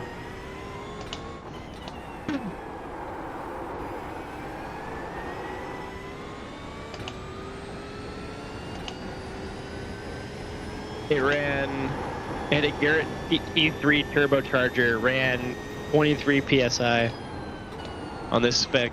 It has quoted here. Oh my god. I've seen quotes all the way up to 40 at one point, that they ran 40 at one point, which is just like wild, man. Did you see what Porsche did with the their LMP1 car though? No. They did the same shit where they they rebuilt the engine to like the maximum capability regardless of cost. They overpressurized it. Oh, and everything. The LMP1. What's it called? The Evo. Yeah, the Evo, and then they ran it at the Nurburgring, and it was like every corner was flat. It did like a 5-minute lap time. Yeah, it did. It fucking hit like 250, 270, I think was like the max around these corners. That's like unsafe. Like that's not even like allowed. Like literally the fastest cars allowed on this track are GT3s. If you think about it, right? Like the F1 cars that got this track banned from F1 were about probably as fast. So, and I agree with that. I've tried to drive like Formula 3 cars around here. It's hard. It's even harder than the Formula 3. Formula 4 is hard enough. I love how they run. Too fast for this. They run IndyCar in the iRacing series here, which is just insane. It's mental. You can't. I just can't drive it. I make it like 5 corners. Yeah. It's like a Group B, where they did like a test on Group B, and they were able to determine that like Group B was unsafe, not for the reason that like, they're out of control or whatever. No. They determined that the human brain was incapable of processing the speeds at which the Group B went, and they said, in theory, if you had a robot that could perfectly drive a Group B rally car, it would be insanely faster than a human. That the only limit of the Group B rally car is the driver. And because of that, they said Group B was too dangerous. Actually? Which is funny because the WRC1 cars nowadays are way faster than the Group B cars. But the difference is that they have downforce. And the Group B cars didn't, right? It was just pure power and... No, it was pure straight line. So, like I said, they were so fast in a line that they were beyond the point of human comprehension, and the drivers were encouraged to push beyond that point. Similar to kart. You know about the kart? Yeah, I did hear about that. Kart, where the drivers were passing out from the G-force, but like they were encouraged to do so just because like that was the limit, dude. If you're not passing out, you're doing it wrong. If you're not unconscious for at least a quarter of the lap, you're not driving correctly, man. They were hitting like almost 300 miles per hour on like the super speedways. Holy America. cow! Yeah, they were hitting like 270, 280, and they were pulling like 7 to 8 G, and they were passing out. Everyone was passing out. Actually, I never heard about that. Yeah. I didn't know the drivers were interviewed. Yeah, the drivers were interviewed, and they asked them like, "How do you do this?" And they're like, "Honestly, like when I'm in the corner, I don't even know what's going on. I just kind of like muscle memory my way through it because I drove like slower cars here, so like I know like the corners, but like I'm not really conscious, to be honest. Like it's a very hazy moment." And they're like, "Really?" So then they were video recording the drivers, and they were like, they're passing out. They're actually passing out, but the drivers didn't The drivers didn't remember passing out because, they passed out, right? They're like, I don't know. I don't even remember being in the corner, to be honest. Like, what do you mean? And so then there was a guy that, like, passed out, and he hit snap oversteer into the wall at, like, 270, died. And then, they had to ban kart because of that. Oh my god.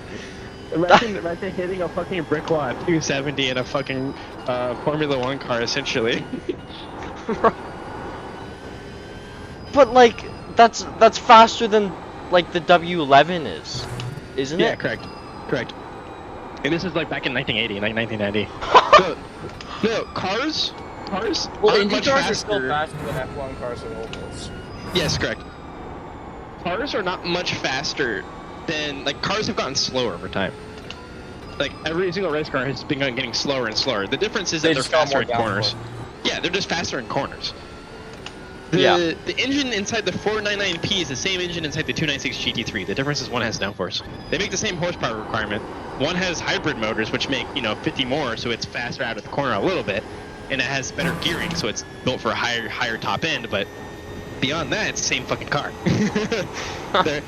I think they actually share a lot of parts too. If I remember correctly, Ferrari when they produced them, they're on a similar chassis, because of how like the actual structure of like mounting the engine and all that shit is. It's like very similar, because they're both rear engine, rear wheel driven.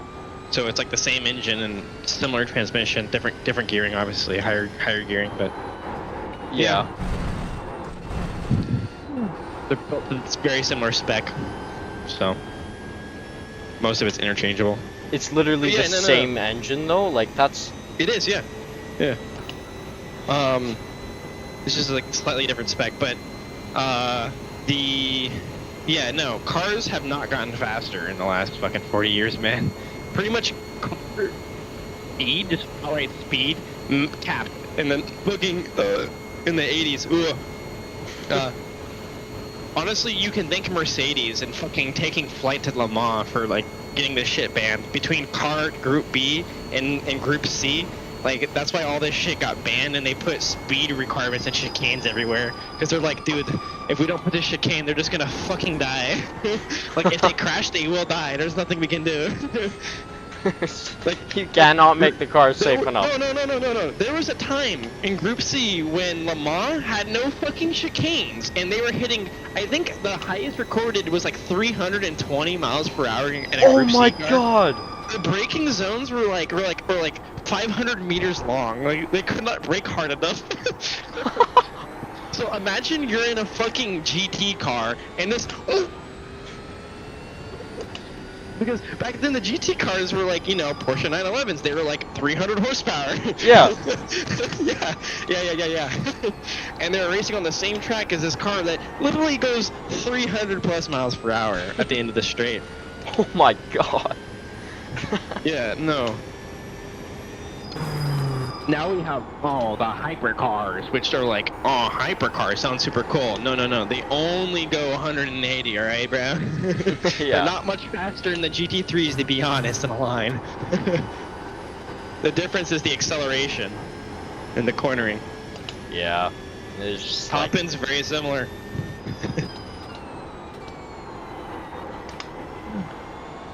It's still pretty cool. Like, I mean, the W11 was still faster than all the other cars. Not in a straight line, but like.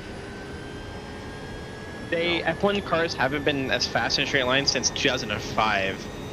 2005 Ferrari. Yeah, the Ferrari 2005 F1 car is still the fastest F1 car ever to be created. Isn't it 2004? Or maybe it's 2004. It's like 2000 and Yeah, it's 4 or the 5, yeah. 2004. Because Yeah. 2005, that's when the rules changed and Alonso started winning. Right, you're right. Yeah, so the 2004 Ferrari, it has not been beat. It still has track records that not even Max Verstappen can beat. And If you put that Schumacher's car, even, if you so- put that car on slicks, it would kill every single track record on the calendar. Oh yeah. Because they had groove tires. I know they did that. You didn't? Have you seen the video where they brought one out of like a museum and then they like raced it on fucking slicks, modern slicks? Did they do that at Abu Dhabi? Yeah, it fucking deleted the lap record by like 20 seconds. That it held itself, and so they're like, it's not an official lap record, but this thing is like 1,300 horsepower and weighs nothing. It's like a Miata with a shit ton of horsepower, right? Yeah.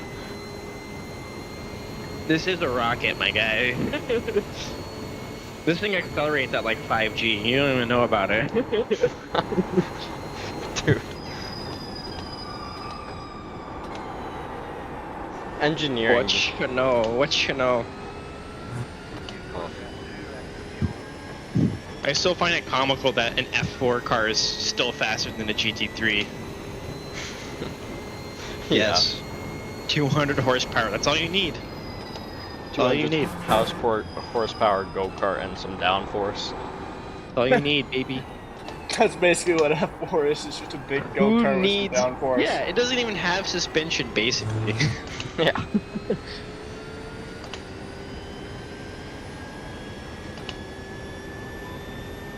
Like how we have damage. You're still doing 20s. It's honestly not that bad. Like, I think the biggest difference it would make is the final two corners. Or not the, I guess not the final two corners, the super long right-hander, and that's it. That's the only corner where it actually matters. Yeah. It just came to mind. Let me remind you, right? The reason why Group B was crazy for the 80s was because, like I said, in the 80s, 911s made 250, 300 horsepower. That was fast back in the 80s, right? Yeah. That was a fast car back in the 80s, right?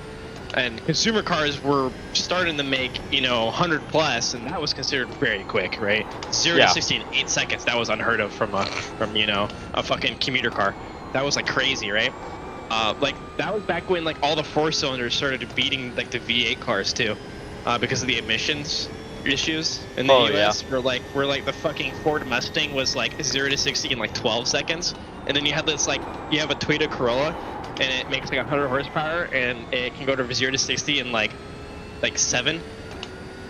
It was like, okay, and the same thing with the Camaro. But anyways, what was I gonna even say, bro? The Group B was a lot fat. Yeah, it had 500 more horsepower than a 911, which is just like. Yeah, Group and B it's a was road like, car. okay. It's like a road car. It's just. Oh yeah. F1 cars at the time were like 500 horsepower, right? Like 500, 600 horsepower, and they went from 0 to 60 on road, on tarmac, on track in like 3 to 4 seconds, right? And then you had these Group B cars that went from 0 to 60 on gravel in 2. Yeah, it's just. I know on gravel. Like what? What? Couldn't do it any faster on pavement? Yeah, they did. They were like way faster on pavement. But they just couldn't corner for shit compared to an F1 car, obviously. I mean, this was the 80s, right? Like aerodynamics was like new to F1 at the time. Like the 70s and 80s is when they started doing like the aero, you had the F1 cars that had like 3 wings. Like that crazy shit. The fucking car that had like 6 wheels. Yeah, that one. Oh, the Tyrrell. The fan car. You had also the fan car. Oh yeah, that one. Oh my god. Nicky Lauda fan car. It's literally just a wedge with a fan on it. Guys, this thing is. Check out my new tech, guys. They had no idea what the fuck they were doing. They were just trying to think of shit that was like out of the box at that point. Instead of actually like using physics to make the car better, they're just like, let's cheat. Yeah. Because that's easier.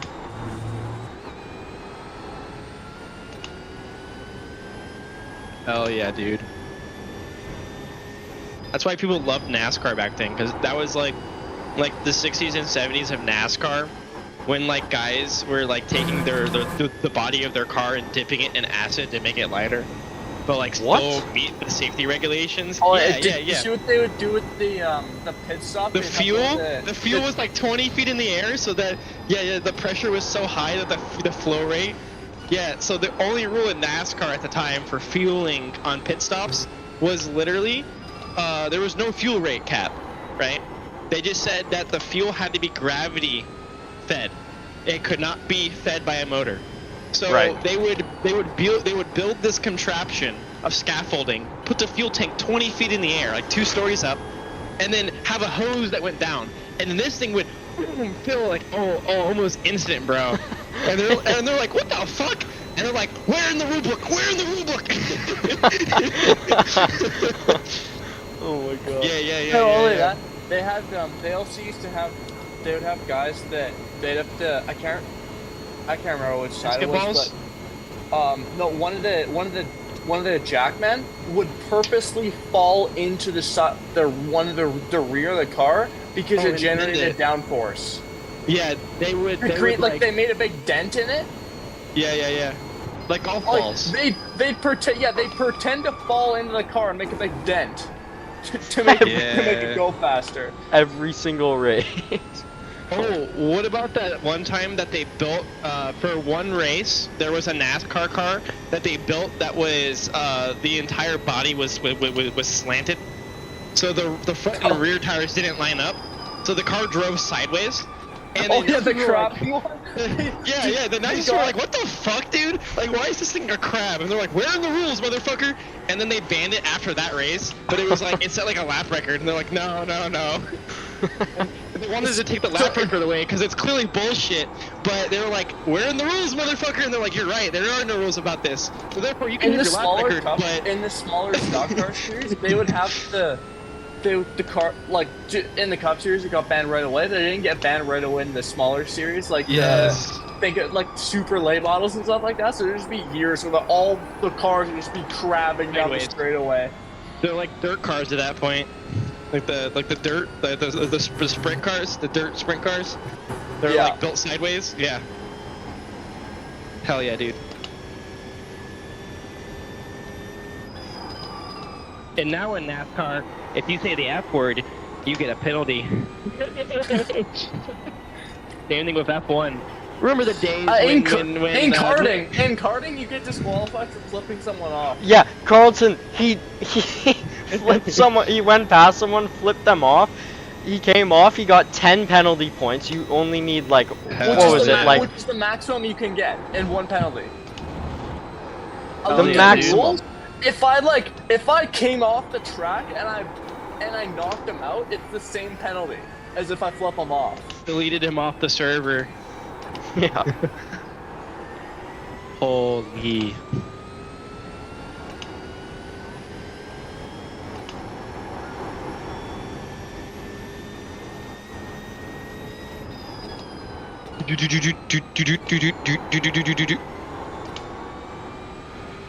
Oh yeah. Whoa. Julian and I just upgraded my engine in my truck, and now it has double the horsepower that it used to. What? Oh, in Truck Simulator. Yeah. I thought you meant in real life. I'm like, what on earth? That's why I'm only 2/10 off of Sterling. 100 horsepower go-kart. KZ2s are 100 horsepower. No, KZ2 is 60. Right. Supercarts are like 115 though. It's absolutely wild. God. I found a video of me drifting a Ferrari and iRacing at 80 miles per hour through the fucking Road Atlanta S's. What? Full sideways 10 degrees, bro. Holy cow. Oh my god. Bro, who wants to see this shit? Hold on. Yeah, send it in media.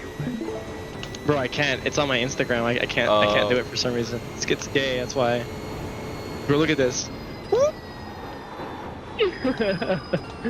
Holy. I can't watch right now, obviously, but. Bro, it's wild. It's actually wild. How long is left in your race? Literally all of it. 13 hours, something like that. Yeah, basically all of it. Enough time. Yeah. I'm so excited for the Indy 500. Well, I did that. How I did hard the can last one they turning had. left It be? was so fun.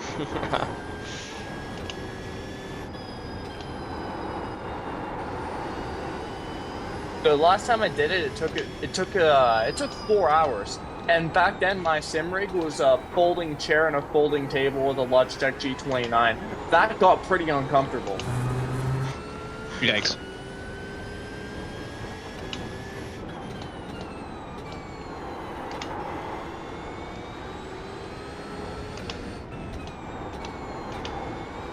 It's kind of crazy that like car technology has not improved since the late 80s. It's The just... only thing that car companies can do to trick us into thinking that their technology is improved is removing the door handles, which have never been an issue beforehand, and then putting a giant iPad in there. And now, guess what? You can't open your glove box without using the iPad. But what if the iPad breaks? Guess you're not driving your car, buddy. Yeah.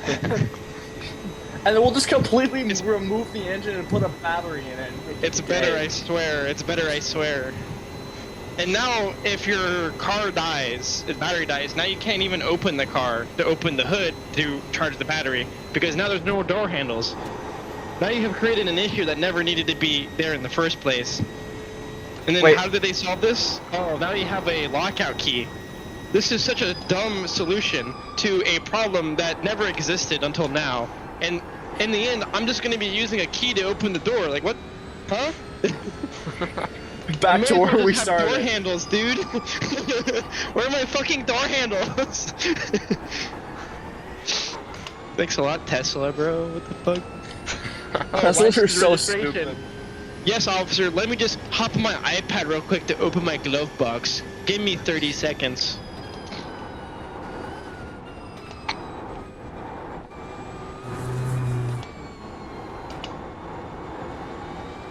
Who thought removing the speedometer was a good idea? Apparently Elon Musk. Guys, it's What? futuristic to not know how fast you're going. Oh yeah, right. Because Yeah, they don't have any speedometers anymore. iPad. Yeah, you have to look at the iPad in the center console to see how fast you're going now. Are you actually kidding? There's Tesla, nothing. Yeah. Well, is there And a a heads-up Tesla? display now? Some of them, but it's You like have to doesn't pay really extra work for in the that. fucking. Yeah, exactly. So like, So, if you just buy a it's base basic- Tesla, you have to look at the iPad next to you to see how fast you're going. Yep. Yep. Yep. Who thought that was a good idea? Who in the factory thought, yeah, let's remove the speedometer? No. You have to pay for the speedometer now. Oh, that's... Understand? If not, you have to look at like. Oh, no, like, it's you there. know in your truck where like the Apple CarPlay screen is? Yep, that's where you have to look. That's where the speedometer is. That's Let's ridiculous. say you're the person in the passenger seat's watching a movie. Now you're cooked. That's a good point. I remember I had a Miata and I had a fucking head unit that I put in and I put Clash of Clans and I was playing Clash of Clans while I was driving once. And I was like, damn bro, this Clash of Clans hit it, and I put it in the group chat and someone put in the group chat responded and said, yeah bro, that wall came out of nowhere. I was raiding this dude. Stop. Wait, what? You were doing what? Yeah, bro. I was about to get this 5-star. Come on now. Oh, by the way, I'm coming in this lap. Bro, I'm eating pizza. Oh, Well, you got like 8 minutes. no, he has 1 minute, less than 1 minute. Nice one. I'm not Julian. ready, so, put on wets. Put it on wets. Oh my goodness. Yeah, Ferrari strategy. We're not ready for you, so put on wets. But we're driving a Porsche. Yeah, good point. Porsches never lose, you're right.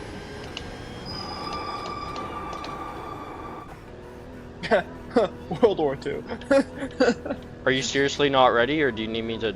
No, I'm gonna have my headset on, no. You got it. I believe in you. Okay, next hour. Okay. If I eat this Julian, pizza, I've been on this since you got in the car. I've been on the same trucking trip. You're fine. I know, if I it's just eat- my back really hurts. I have the If you same eat this speed as pizza? you. You're fine. No, if I eat this pizza, and then I hop in, I'm gonna fucking throw up, bro. Oh, do you use VR?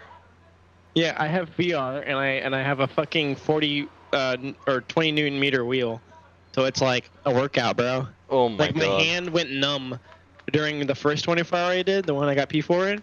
Yeah. My left hand went numb, like my thumb's still numb. Holy shit, it's still numb.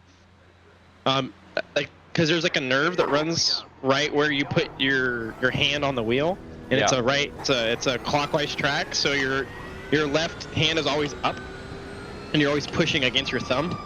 So now my thumb's numb because I fucking probably damaged that nerve or some shit. Oh my god. Can Carlton, can you call Lucas? I can hear you. Cause I'll do yeah, one more give me a stint, second. but I'm done after that. There's no way I'm doing more. That would be 6 hours. For this one? Well, when do you want him to get on? Yeah. Only 6 hours. Now. It's 6 hours for 4 people. Oh, Is it only the 3 of you? I think I had 3 people. Nope. There's one other guy. But Oh, he wasn't Yuval? on call earlier. Yeah, Yuval. Yuval did like an hour or so. Yuval's doing more later. He's doing it when he gets back from school. Oh. Well, he's in school today? What a... He has, yeah, there's school on Sundays. Oh, that's tough. I know. I wonder if they get like Friday off or something. Yeah, maybe. Hold on, let me go call I him. think so. I talked to him about it before. They get Fridays off? I think so. Well, that's good at least. That's just offset with every single other country's schedule.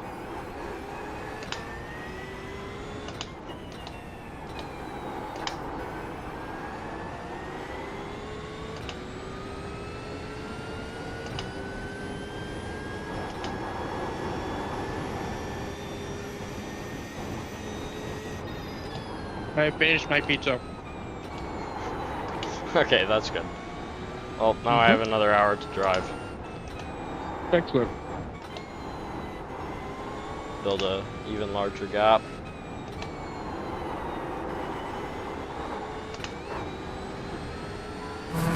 I want to lap PT2. What? I said I was gonna do this in the Ferrari,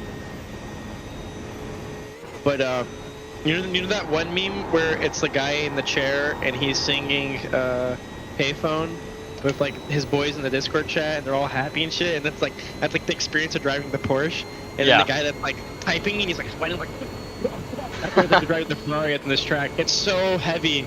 The car feels so heavy, and it's just like so much work to drive the Ferrari. Too much weight changing. His is falling off.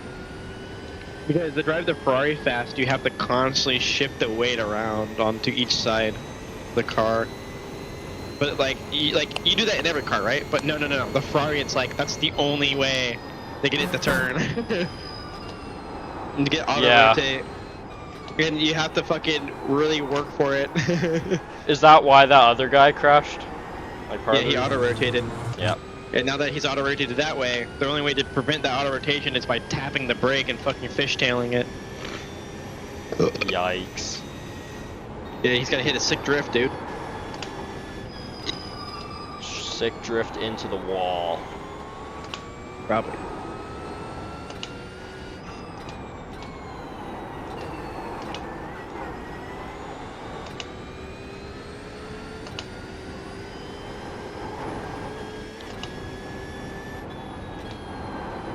Oh my. Bro said, where are all my drinkers at? What? Who said that? In the Red X chat, some people are doing drunk 24-hour Nurburgring. They said, they're faster when they drink, they swear. They just get a bad rep from all the drunk crashers. Have you heard the statistic? 20% of the crashes are caused by drunk drivers, so driving sober is more dangerous. Let's go. Big dubs. Now, this one guy's complaining because his teammate didn't show up. And he said, I'm about to shunt it into the wall. I don't even care. He said, I'm about to start taking shots. Whose number did you put in top staff? Oh, that's mine. I sent it to Yuval so that he could call me if he needed. Cause, oh my god, the start of the start of the race. No, it's on WhatsApp.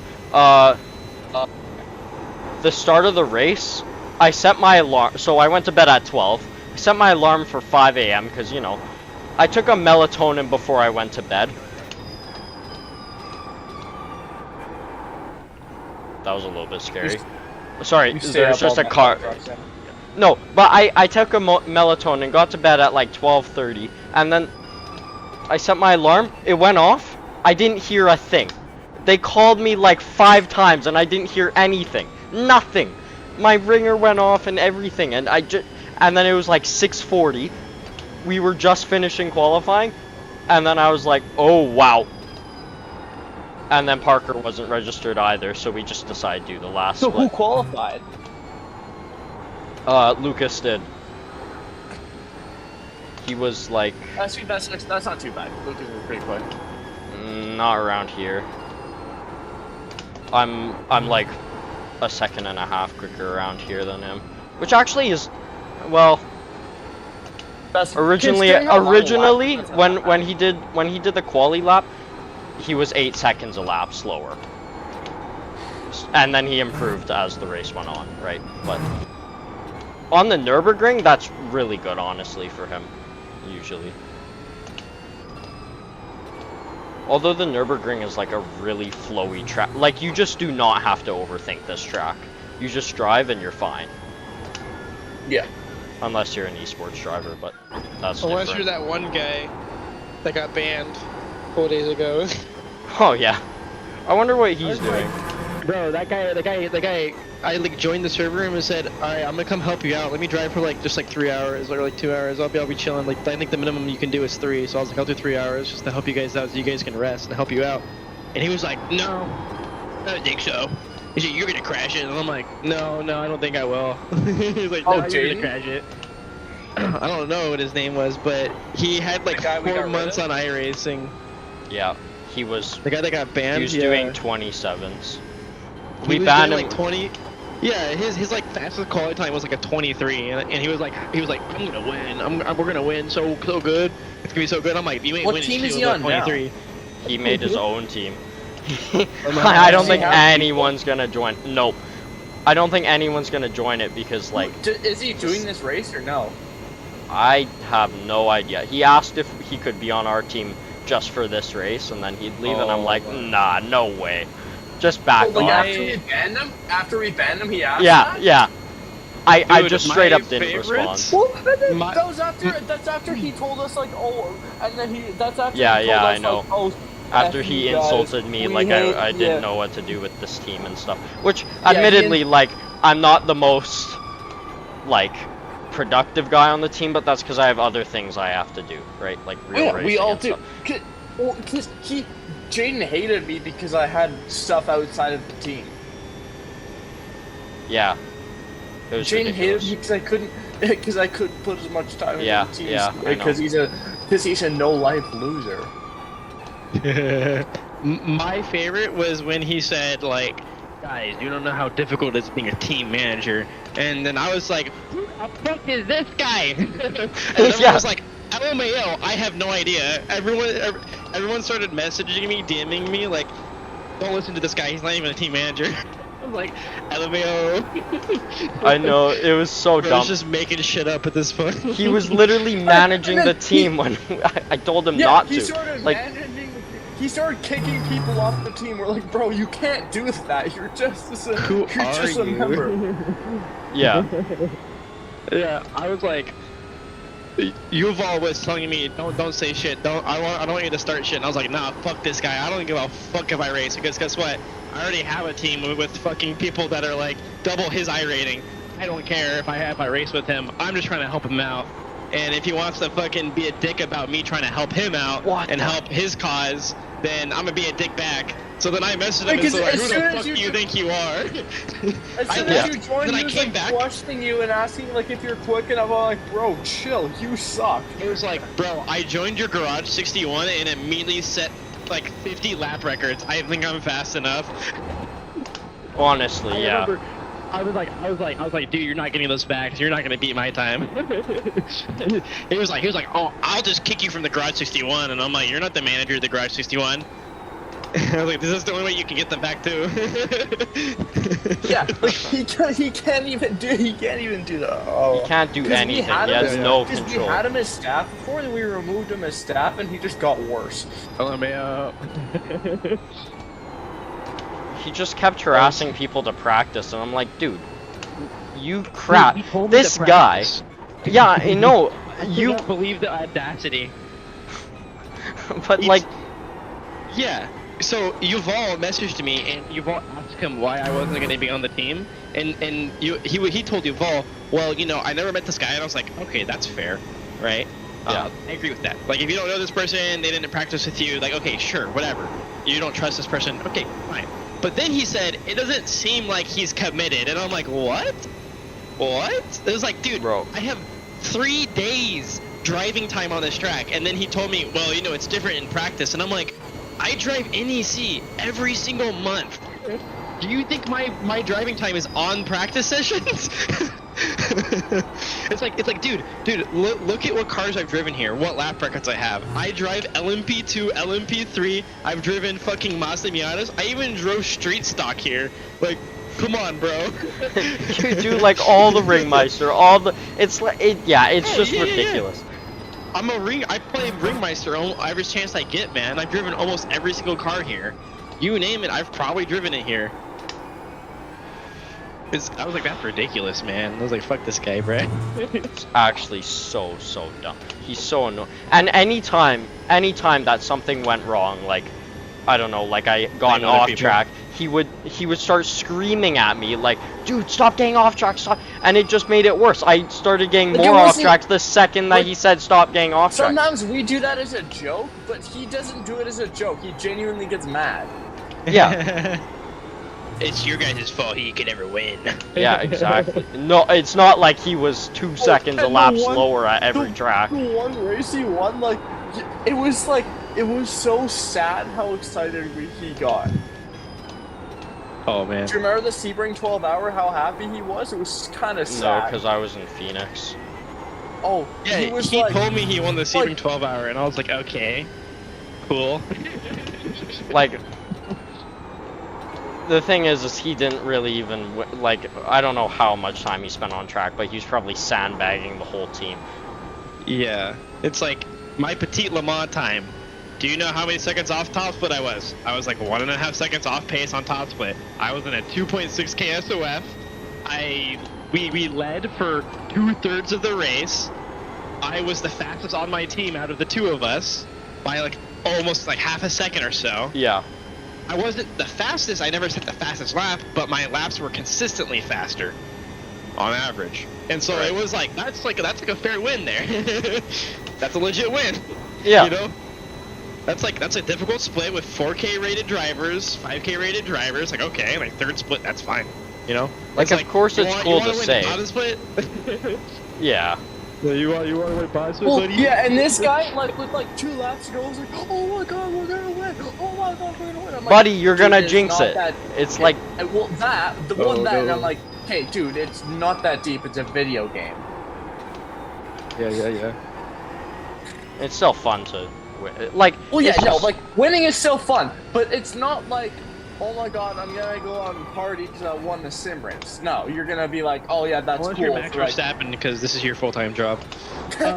F1's side quest. The Yeah. competition here is good, better than F1.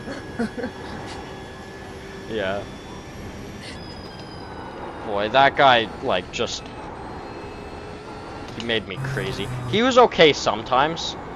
Like, he provided some good ideas for the team, but then again, like, he was just annoying and super mean, like, all the time. It was ridiculous. Bro, Yeah.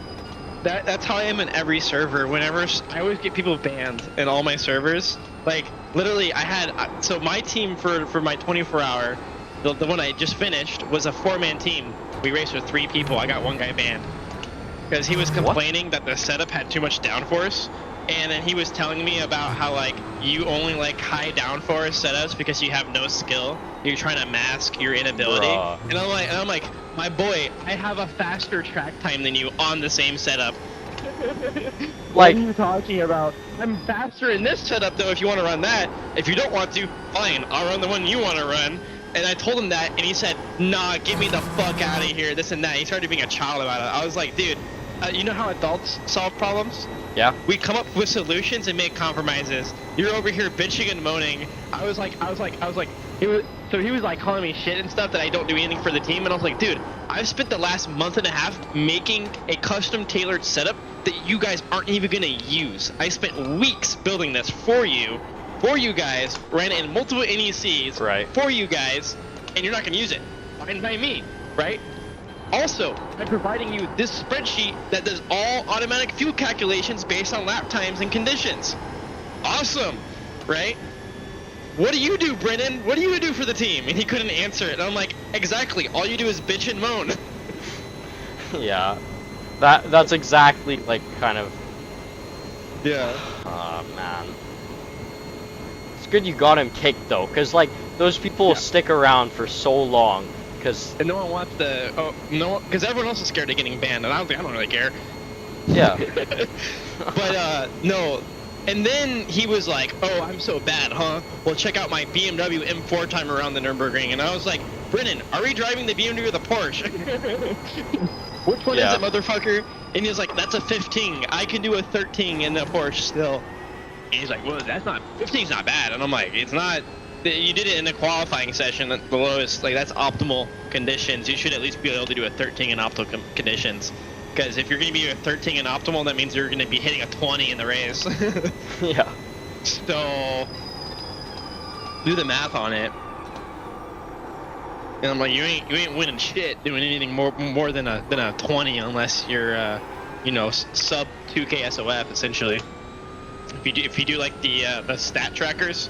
There's a bunch of websites that log all lap times at different SOFs, and where you need to be faster than an average of a 20 without pits is anything more than like 2.2K. So, yeah. Essentially, if you can do faster than a 20, you'll win anything that's lower than a 2K. I mean, look at us. He was telling me, because he was like 2.6 or something, like 3.2 or something, I don't know what he was, but he was 2.5K, and he was telling me the SOF's gonna be 2.5K, and I was like, okay, can you do a 13 qual? No, you can't? Okay, yeah, good luck, buddy. It's like, because if you can't do at least a 15 fast lap at least once per stint, you're just not gonna know. You're just not gonna win a 3K SOF, 2.5K SOF. I had teammates that were doing fucking 15s and we still didn't win because the guys ahead of us were doing 13. Oh my god. Yeah, almost every lap. They were averaging I think like a 15, and our fast 15. We're like, okay. Our best hope was that they crash. What layout was this? Is this the same layout as we're using? Yeah, this was a couple hours ago. The race I just got. Oh, right. 2.7K SOF that we got 4th place in. Yep.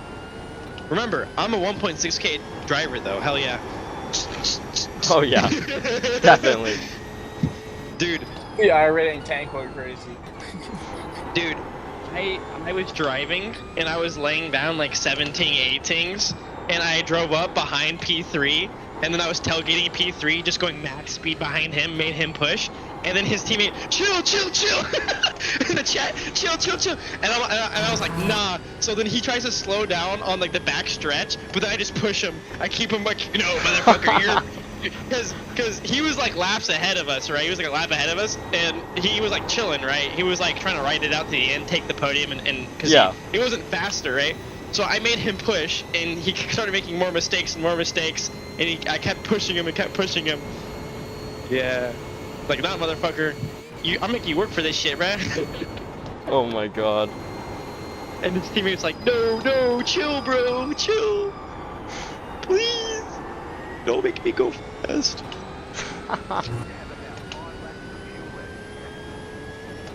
Bump draft, go crazy. Oh, dude, yeah. Bump drafting and karting is banned in like qualifying and stuff. It's actually ridiculous. Yeah. Like you hit someone. Is it banned in qualifying? At the Rotex events, it is. Oh, That's stupid. In fact, I think even in the races it is.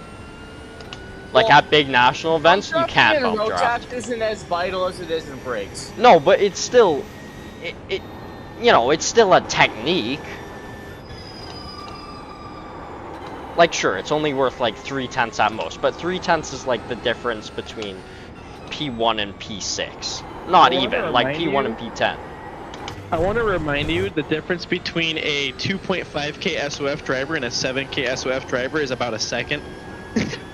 Yeah, The difference between being top 10% in the world and being top 0.01% is a second on this game. Yeah. So 3/10 is crazy. it is a lot. Really, it's only a second. I thought it was 2 seconds, 2.5 to 7k. Or is that On most like tracks, 9k? I'm saying. Oh, I'm saying like yeah. on like most tracks, it's only like a second to a second and a half. Yeah. I'm usually like, yeah.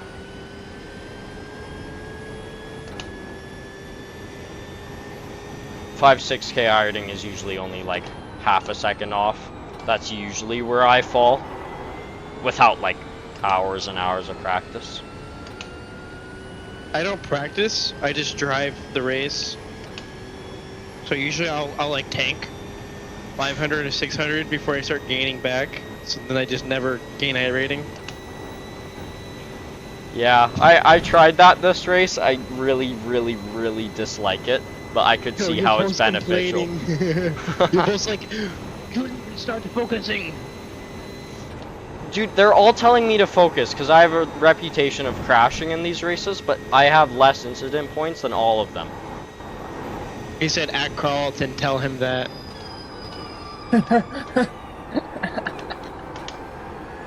Yuval, I have less incident. Actually, I don't know if I have less incident points than you, but I've driven 8 times longer, and I have basically the same as you do. So I don't think there's a need to panic. Same with Lucas. I have less than Lucas, and he's driven Not even in the call. like a quarter. I know, but if he's watching the stream, Oh, there's a stream? yeah. Sure. Wait, you're streaming? Oh crap! No, nobody's watching. It does not matter. The bots are gonna come after you, my friend. Is that halfway? Are we halfway? Almost. At the end of this, we'll be halfway.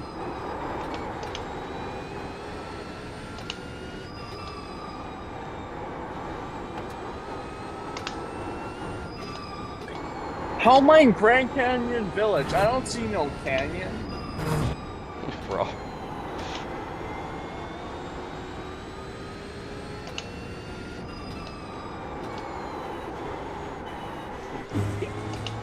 Off. The understeer.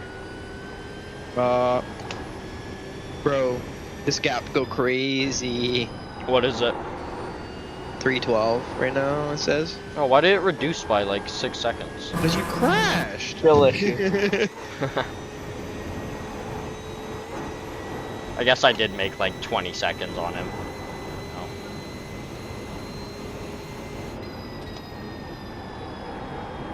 Alright, hold on. No one replied to that. I'm about to end this man's career. Wait, what?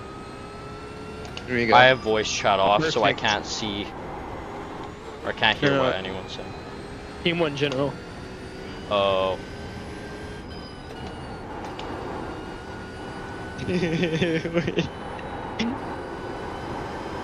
wait, what? Well, what is it? I am shit posting in general. Oh. Come on. I told you Vol he has skill issue. He said make the gap bigger. Bro. I said you have skill issue and he said real. Look at this. I have a draft and it's not doing anything. This is, Yeah, I know, it's rigged. Five wing is rigged. No, it's because it's a Porsche in front of you. Very efficient. what the? It went like 30 kilometers an hour. The best slower one's than the that. draft behind, Or the fucking Oh, you know why? He's running a lower wing than 5. That's why. How? Because isn't there like a 3 wing, right? Or is 5 the lowest in the Porsche? I don't know. I thought Actually. 5 was the lowest. Oh, maybe. Draft was doing something, but it wasn't that good. Like it was. Nope. I guess these cars are kind of aero efficient. Are Are they? they? If you're behind, yeah, the wake behind like a Mercedes and a fucking BMW is crazy. You get crazy aero wash behind those cars. You can fall like a Porsche pretty closely, no issue. The second you get behind a BMW or a Mercedes, you just die. Yeah. You get no aero grip, and then when you're drafting behind them, it's fucking wild how big the, you know.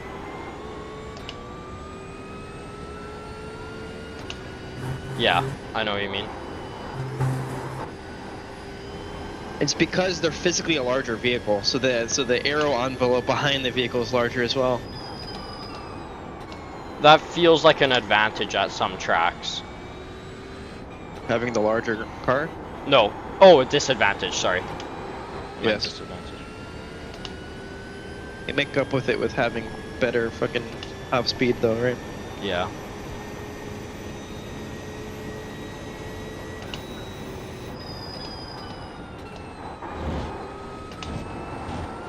Oh my god. There was a video I watched where they took a Porsche 911 GT3 RS, and then they took a BMW M4 and they put them on a racetrack, gave them the same exact wheel and tires, and they set them up similarly, and then they drove them through the corners.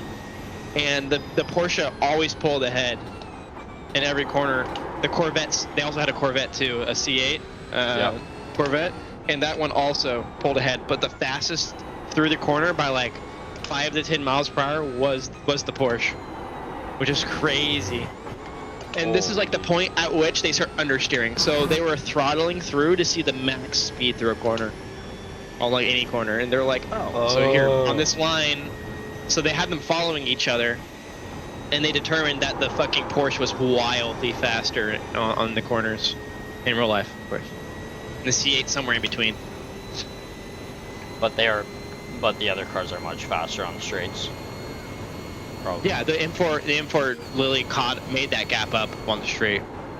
So the argument is, why would I want to have skill in the corner when I can just have no skill and throttle on the straight? That's the argument. But the thing is like for lower downforce, you need skill still. It's like you're probably gonna need. No? Not necessarily. You can go slower and still be faster because of the straights.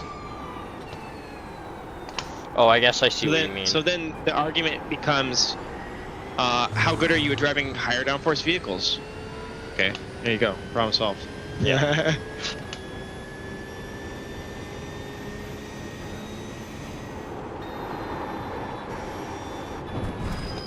But that requires a certain level of skill and ability and concentration. Like an understanding of the car overall as well, and just yeah. Well, everything happens way faster. Like I said, that 7 wing I gave you, it's like 15 miles per hour faster in every corner than what you're doing now. Yeah. Like this is that one you just did there. That sweeper is almost flat. Oh my it's god. It's actually insane. Yeah. So everything happens so much faster. It's almost as fast as like an LMP3 in the corners. Almost on a low downforce LMP3. Yeah. It's a very similar cadence. That is wild. Yep. And then what you do is you find someone to draft behind, and you don't really lose any time on the straight. You don't gain any time, but the time that you would lose running a 7 wing, you get back on the straight by drafting somebody. So then the whole way you drive that setup. So this is actually how I drive Monza. I drive high downforce at Monza. Can you believe that? What? Yeah, I drive medium to high downforce at Monza, but I'm very fast at it, right? The difference is the way that I pass people is not on track. I pass people in the pits, so I run alternate fuel strategies from everyone else. Oh, and you can run Undercut, overcut consistently, and then because I'm running faster lap times, I just go where the traffic isn't. So whenever I hit traffic, pit. So I don't have to pass people. And so I have it worked into the strategy. I pre-calculate all this. I know my margins, so I know when I can pit, when I can't pit, when I have to save, when I can push. It's a lot more involved, but it's a way of doing it without having to actually be fucking fast. So, Hold on, did you just see what happened there? You jumped the curb? I was like Yeah. full 20 degrees sideways. That was scary. I did that once already. I landed in the grass though. It was on my like 3rd lap. I jumped it. And then I went into the grass, and then I saved it in the grass. I was like, oh. It has a lot more turn-in than the higher downforce setup. Ooh. Yeah. Did not expect that.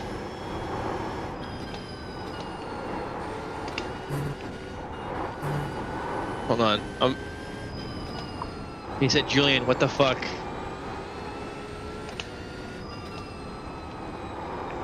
Bruh. I replied, Samir, you're gonna break in the car.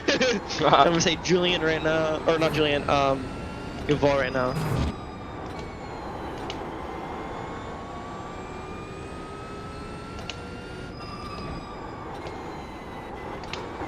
Yeah, so at Monza, I run a medium to high downforce setup, depending on temperatures. Right. And then I just go where people aren't. So I have a track map open, and I basically I know how long a pit stop is, and I figure out where on track I'm gonna be when that pit stop's done. Am I gonna come out in front of people or behind people? And I always try to come out in front of people. I always undercut, and it works pretty well. Right. No, because Monza is one of the tracks you really can't pass on, anyways. Unless you absolutely dive bomb someone, but it's just like, woof. Yeah, that's why people typically run low downforce, right? Yeah. It's because they're not going to pass anyways, so there's no point in being faster in the corners. But if you can Also, 'cause it's accumulate, Monza. yeah, but if in theory, if you can accumulate more time gain in the corners than everyone else, then you can make the time back that's lost on the straight, which is true, right? The issue, like I said, becomes when you get in a situation where you can't pit and you're in traffic now. That's where it kind of starts to fall apart. So then you just have to pump draft somebody the entire time. And then that's where the fuel save comes in. So now this is how I do Sebring as well. Because Sebring you want a fuel save on, so you just find someone that's just as fast as you, that's running a little bit less downforce, and you just follow them the entire time. And then you can save, like, per stint, you can save almost an entire lap easily. No, you can save an entire lap. I've seen people save 2 laps on Sebring just bump drafting the entire time. That's how I do it. You don't need to pass. I'll pass you when you have to do splash and dash, and I don't. So. Mhm. Yeah, we won the Sebrings well. I heard. We're so amazing.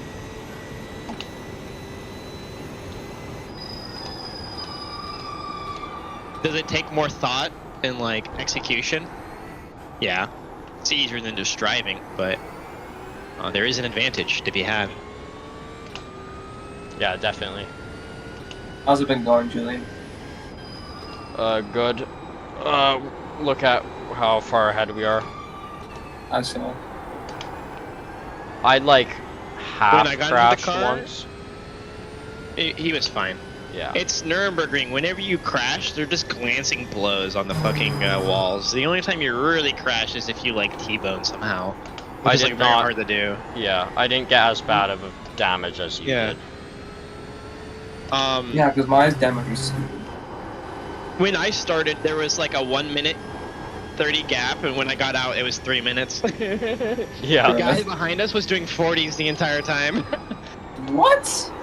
Yeah. It's because the temperature, they have no idea how to drive in cold weather.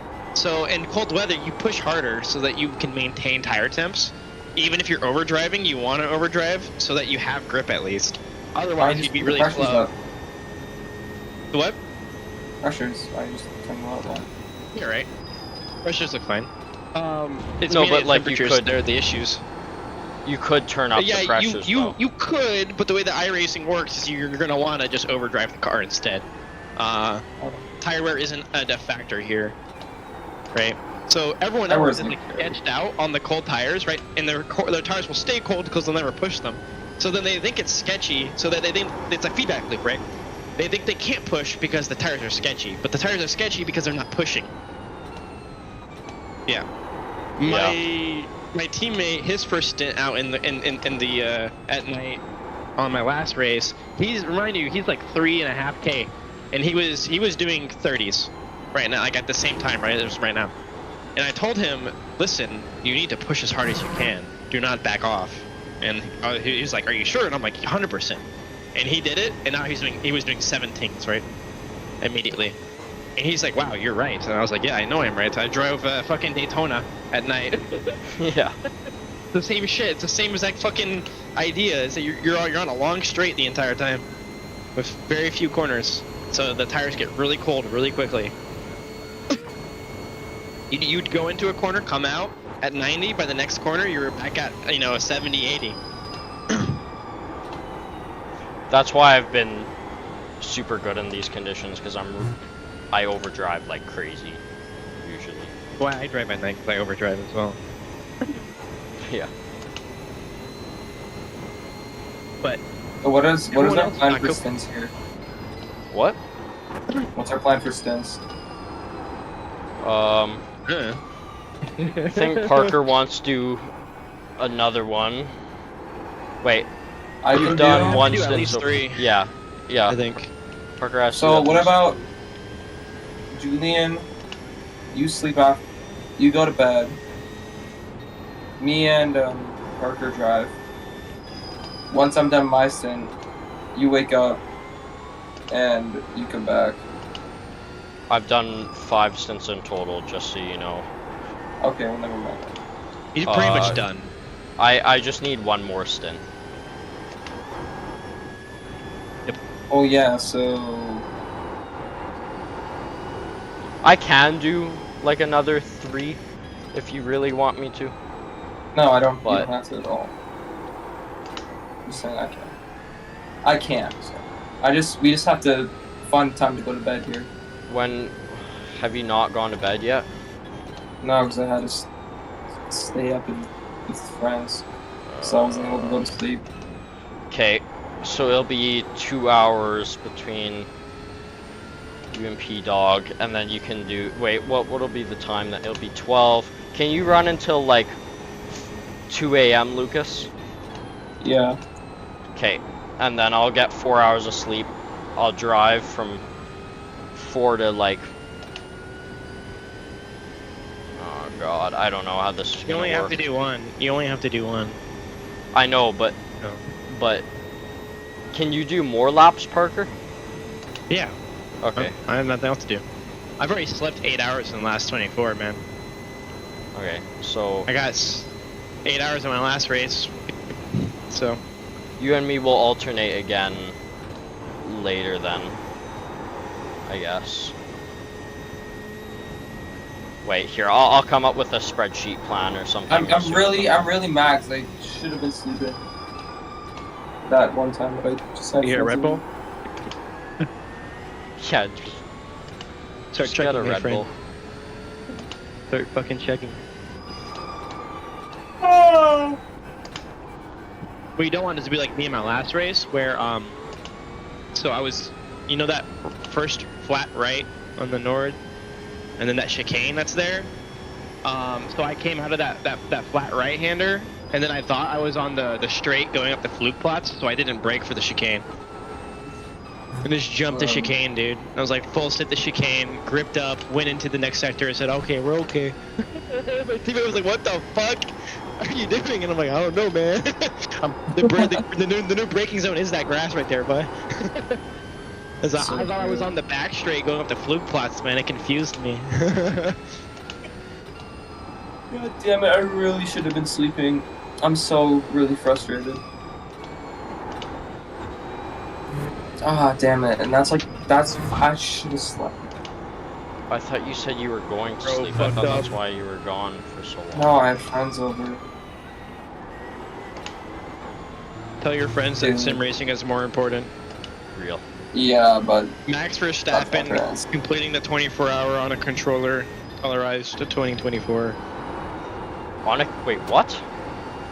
He was on a controller? That's his. Oh. That's his to-go setup. He doesn't have like a mobile setup. He just brings his controller and his laptop. You're kidding. Yeah. no. There's Is no he heated- what? No, He's no. 9,000 I-rating pace, and he's playing on a controller? So No. when the rain came out, he was doing Porsche Cup on a controller, like at 5 a.m. and he had to be at the next F1 race that morning in like 2 hours. And so he was like, "All right, guys, I'm getting off," and everyone was like, "Max, is it true or you're on a controller?" And then he holds up the controller to the camera, and they're like, "Holy shit, man!" And he's like going faster than like 7K rated I-rating drivers on a controller. Oh my god. Yeah, and in the Porsche Cup of all things, which is like, dude, there's no ABS. How is he not locking up Wait, in on the a wet? controller? In the wet, yeah, on a Porsche controller. Cup can't do Vibrations. wet. Or it was something. No, maybe it was F4. He was Oh. Porsche Cup and he did F4 wet. It was some race in the wet. I know that. You can This look it up on guy- YouTube. It's really funny. Look up Max Verstappen iRacing controller. Yeah. Oh, god damn it. Bump. Oh, I freaked out. I should have been asleep. Imagine getting beat by Max Verstappen on a controller. I would not be that mad if I'm honest, because, like, you know, he's Max. Here it is. Reddit. r/racing. Max Verstappen racing with a controller. Max is freakishly fast, even on a controller. His red line teammates have stated that he was only 1 second slower than his usual. Imagine going on a controller and only being 1 second slower than Oh my fucking, God. you know, top split pace. He's literally my pace on a controller. That's absolutely... And then another guy said even Verstappen wants to check out the rain. He said he ran it before leaving for the weekend for F1, and he was racing in the rain on the controller. That's so funny. That's humiliating to everyone. He said people with $20,000 rigs in shambles. Imagine you're playing on an online session, you come across Max, and you hardly manage to get a better position than him in racing. You take a screenshot to your friends, your mother, your wife, only to find out later that he was using a controller the entire time. Someone said, I wonder what he can do on a Wii controller. Are you on a controller? Oh my god. I wonder how good he is at Mario Kart. Yeah. He said, no guys, he was just practicing for F1. Max Verstappen wins F1 race on a controller. Oh my god.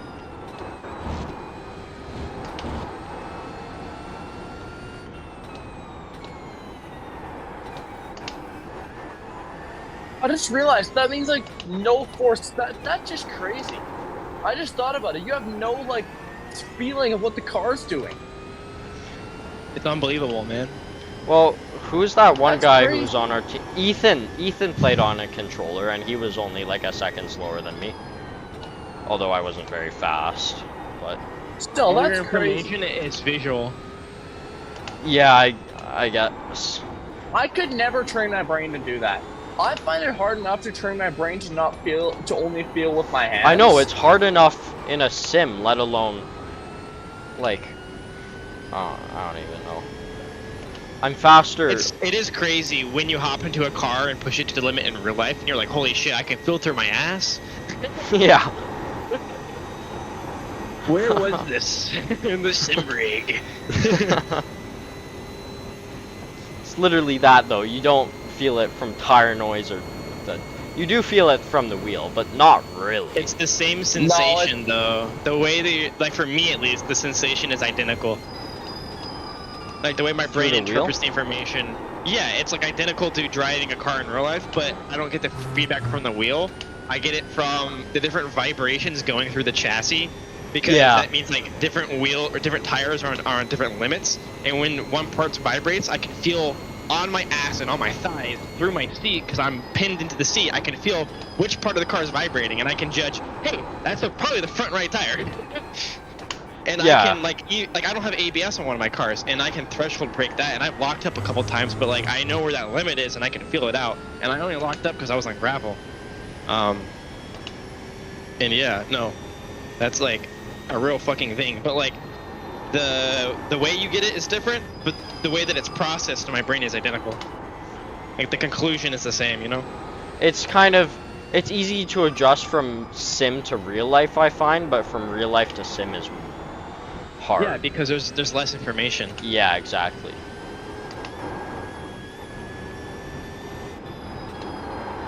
Max saying that the sim racers are faster. Colorized 2024. He actually said that. He said it's crazy because I'm the fastest guy in the world right now, but these sim drivers, I'm only like the third best in the world. These guys are fast, and they've never even touched a car. They don't even have licenses. They're 16-year-olds. Yeah, They it's, don't even know how to drive a car, and they're somehow faster than me at driving a car. Sorry, I need to know what's happening here. So we're 4 minutes Who's ahead of P2. driving? I am. yeah, I know, but like, what's the plan? Because Drive LMAO. Parker is driving next, and then I was hoping you would drive after Parker, and then Parker I'm would here to drive fill again, the holes. and then you would drive again, and then I can drive again. Maybe Parker can get some rest, and then yeah, you can, I don't know, I'm something drinking like a Red that. Bull right now. I'll probably be up for the next 8 hours. Okay. dude, I'm gonna halfway need through some my 20 coffee. ounce. I have another Red Bull in the fridge queued up. I was Another not 20. able to. Oh shit! I'm gonna have to stay up all night. That's fine. I'm done. I'm bored to do it again. Bro, what was that grass about, bro? Why are you touching grass? Did your mom tell you to touch grass? It's one tiny piece of grass. No, it was I was just hanging out with friends. Yeah, we were hosting a dinner. If Jaden was in here, he would be losing it right now. It would not. We almost Why? lost the race. What? It's over! We're done for 4 minutes in the lead. It's just, oh. Okay, hold on. I need to find something to drink or eat. Like Well, remember when he refused to try and go for the fastest lap? What? We're like, because we're like, oh, we can easily get the fastest lap here. Just push a little bit. He's like, no, no, no. Wait, who was he refusing to? Was that the Sebring? I wasn't there for the Sebring, so. Yeah, I think it was the Sebring. Oh. Did you even race the Sebring? No, I didn't because I just couldn't find the pace, and I had hockey that weekend. Right.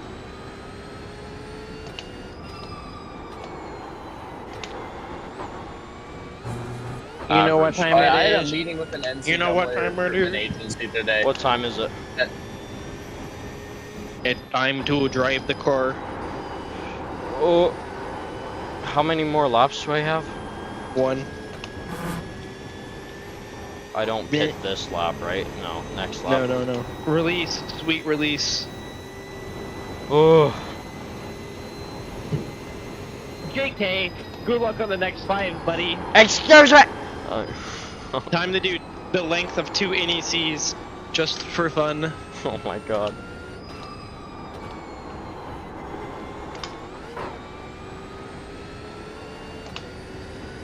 I wonder how much X I've gone in total. Lucas, I think I have less X than you, and I've done double the amount of time.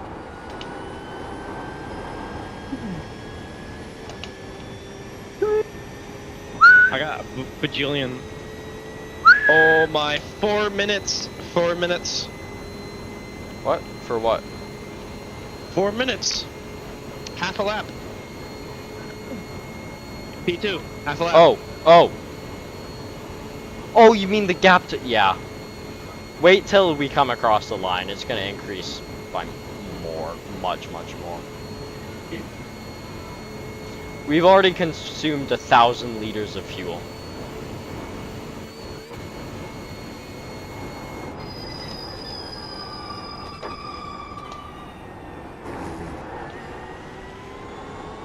I'm gonna message my teammates to be like, LMAO, sorry, but I'm winning this. Oh, they both quit? Oh no, wait, one's back here. Ryan, wait, is this guy solo? No way. Oh no, he's not. Woo! With damage of 19-1.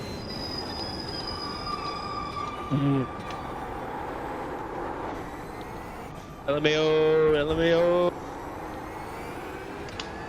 Imagine being 4 seconds a lap slower than me with a, what do you call it? With no damage. P2. I messaged them and said, yo, 559, I'm gonna win this for you. And I'm gonna say RAP 555. What were you on, 558? Yeah.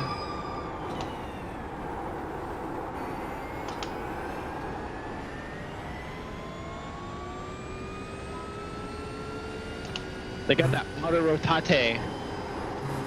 Oh, yeah. A spicy rotation. Oh, that was a 1 second penalty. Ooh. Jaden would be losing his mind. Oh my god, 1x! Oh my god! Like, Livid. chill out. Weed Runners International. That's like one of the teams. Oh, the Weed Actually? Runner. Yeah. Weed Runners, they're running a BMW. It is sparking. Oh my, what is happening here? This is a glitch. What is? Their wheels are inside their car. They're like, they have like no wheels, and the car is just like on the ground, the chassis is on the ground, and it's just like sparking everywhere. It looks magical. Who wants to see the magical car that has no wheels? Dude, I'm surprised he's keeping pace, bro. This is impressive. He has no wheels. He has no tires. He has 0% grip. The grip of of a train on a piece of pavement. You know, he has perfect grip actually. What? You don't believe me? I'm gonna get a screenshot. Hold on. He's doing 17s. Like 28s. It's wild in my mind that like Max Verstappen is doing 808s. Like, how can you be 9 seconds quicker? Math.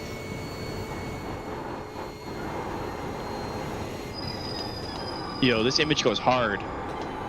These images go hard, bro. Look at this guy, bro. Yo, that's some crazy tires you got there, buddy. Magic car. I want to see this when I'm out.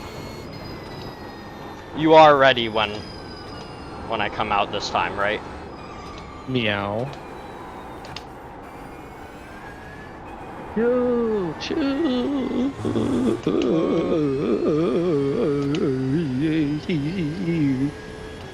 it's time to put my Eurobeat on. Eurobeat? My Raleigh Eurobeat. It adds 10 horsepower. I would know. Oh, are you putting on music? I got my Eurobeat, my guy. You don't know what it's like. Eurobeat 8-hour playlist. Oh my god. I can't drive with music on. Wait. No. Wait. I should play the fucking Hyundai Eurobeat mix. Hyundai released a Eurobeat mix, and it's just an onboard camera of their TCR driving around the Nurburgring 24-hour to Eurobeat. That's funny. Hyundai Eurobeat. Yes, give it to me. I'll put the playlist. This shit's gas. And they have like crashes and shit on the POV. That shit slaps. There's two playlists, each is like an hour.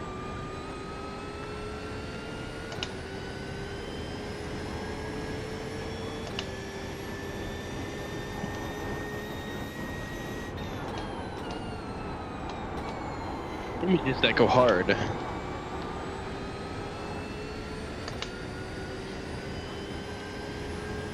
Oh.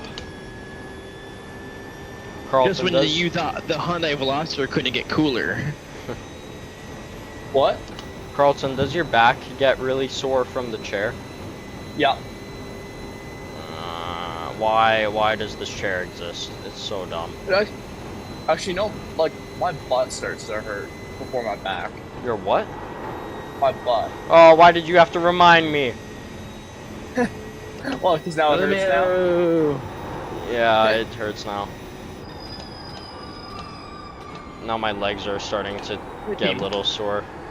Not this out. sore, but ache. What? I said, alright team, check this out. Oh my god.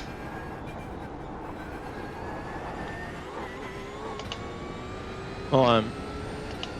My team's incident points at the end of the race, 60. Really? Yes.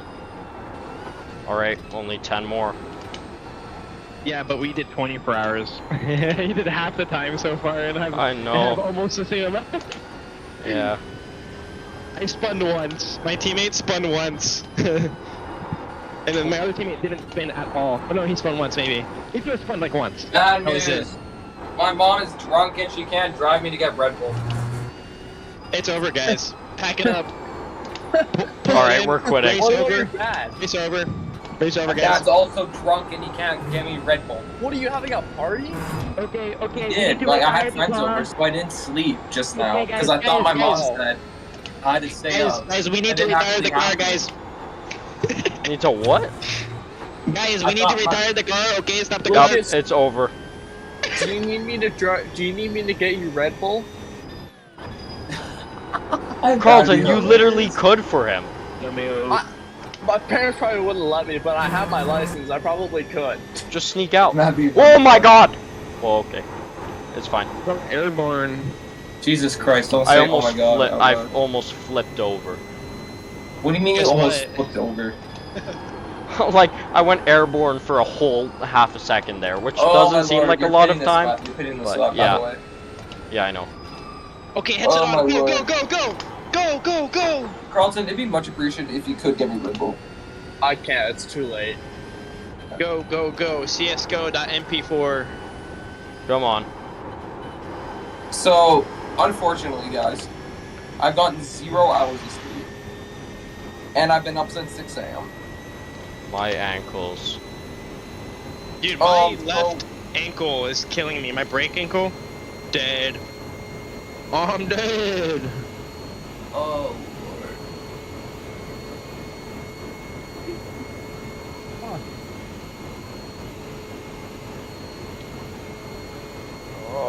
Oh, my whole body is aching. It's telling me Go to stop bed. driving. Stop driving. Julian, I'm running triple the force feedback of you. Deal with it. How much are you running? Let's see here. How Buddy, much we got you here? clip 11 90% of meters. the time. I'm running 20. And I've already That's done a 24 pretty hour. I've already done 9 hours. Okay, okay, Oh, okay, I'm that's- hitting. Eh. Box. Retire the car. Stop the car. It's over. Turn the engine off. We need to retire. Okay, we are checking. I'm gonna go check my... I'm gonna go get some whiskey. Guys. Back. Okay, so the strategy, outbrake the car at the next corner. I think Cancel whiskey's that. the only thing that Cancel can save that. The me brake right lanes now. are right next to me. Gas. Alright, you're going. You're in. Oh my god! Oh. I feel like an old man. Time. Optional repairs, but... LMAO. It's gonna go down like 15 seconds every single time. It goes down 20, we have 29. I'm just gonna take the 9. We're so far ahead, it doesn't matter. We're 4 minutes up. We may as well just take the full repair. 9 seconds. Oh well. Are you gonna take it? Yeah, you can take it if you Yeah, want. it's a 9-second difference. I don't really care. I'll make up 9 seconds easily. That guy behind us is still running like 40s, man. I'll make up that time we lost in 1 lap. On a clean car, so. LMAO. I wouldn't take it if it was closer though. Let's go. X is clear. Push. Roger, roger. Wow, you really like that brake bias, huh? What brake bias? Oh, it rotates so much. Negative 0.23. Wild. Oh my god. We were at This shit fucking rotates on a dime. the highest up? higher temp I got to was 77 degrees. Or when I came into the pits, it got to 77 Yes, degrees. it cools down quite a bit at that last straight though. Yeah. It felt really nice, so I don't know.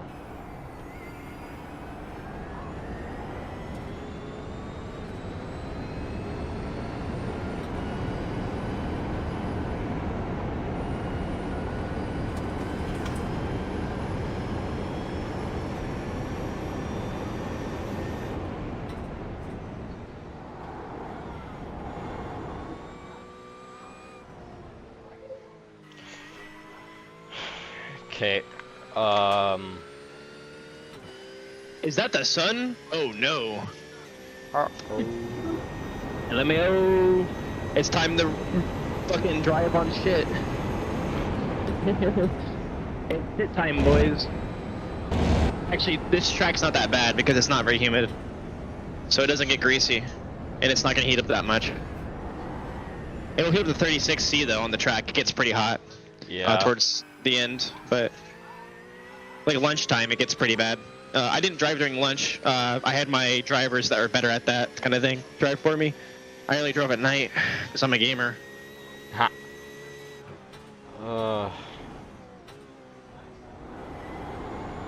Who's driving at lunch? Who's gonna overdrive the car? I'll probably drive then.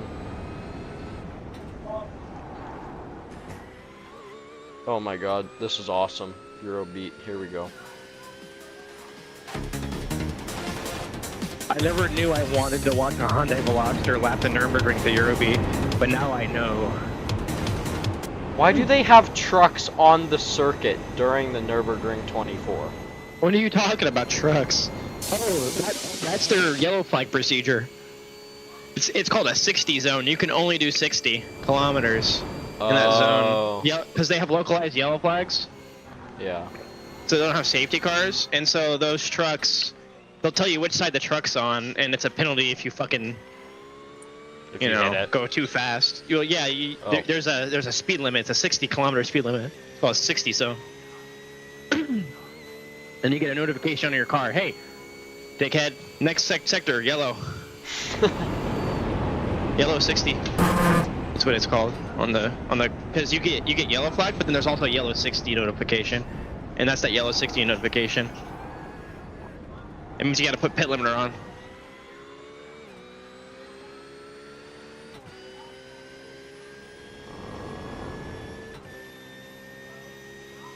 When was Max Verstappen driving last?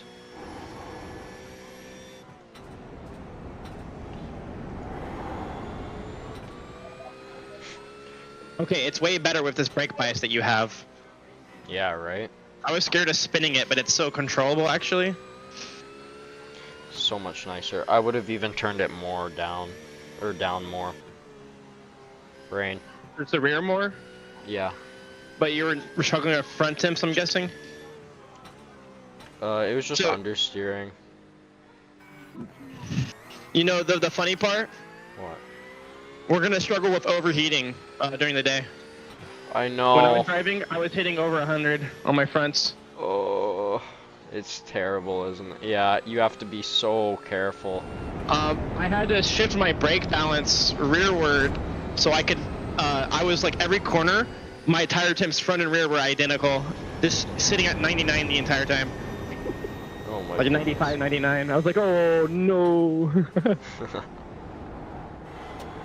Oh man, it fucking turns now with this brake bias. Oh my god. Love it. Loving it, dude. Yep. What is it at? Oh, 49.7 still. I had it when you had it at to see what it's like. It's so much better. I know, this is what I tell all my teammates, but none of them trust me ever. Lucas. It actually points in to the corner. Holy cow, it's so loud. The Eurobeat? No, I just, I was about to say, that's the only way to listen to Eurobeat. It's loudly.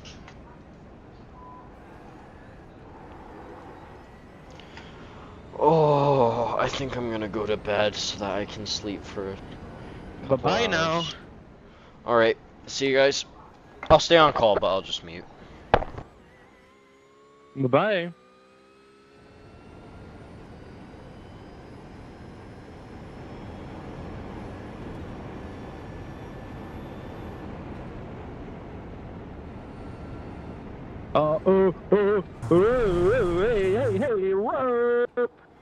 Are you still here, Lucas?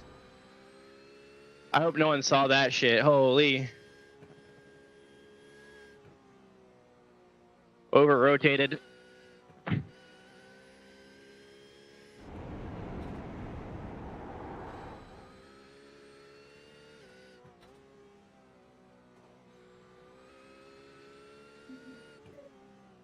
Oh, understeer.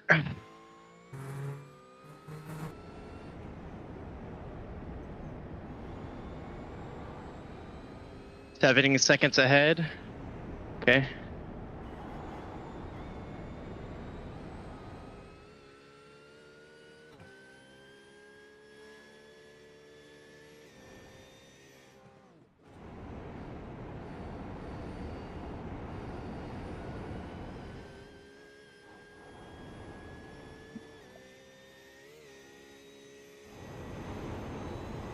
Boys, I've come back with goodies.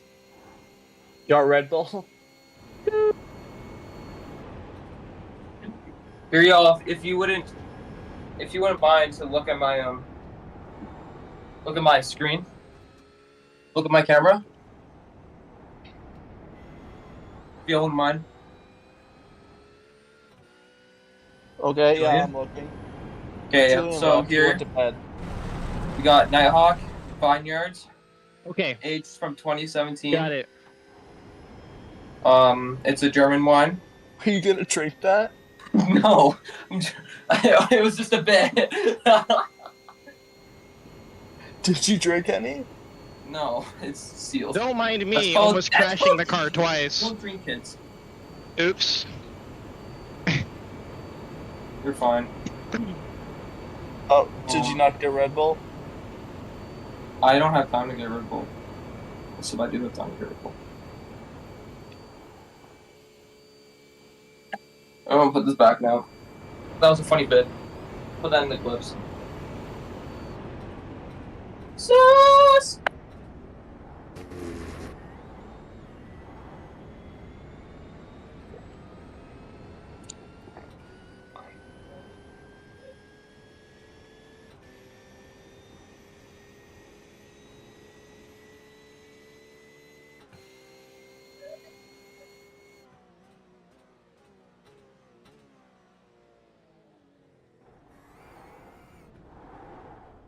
Oh, my foot slipped. Holy.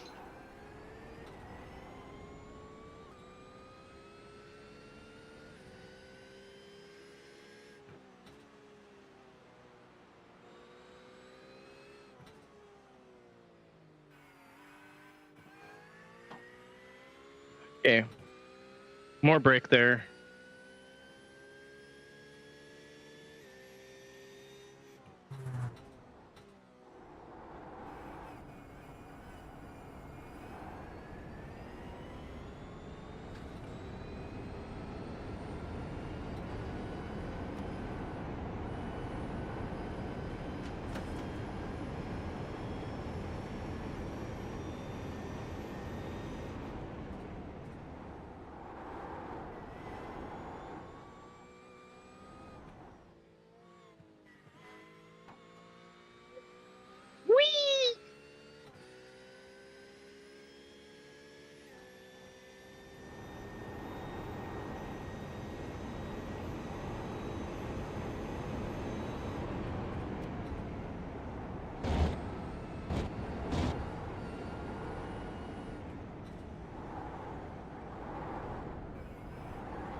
Jesus.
God damn it.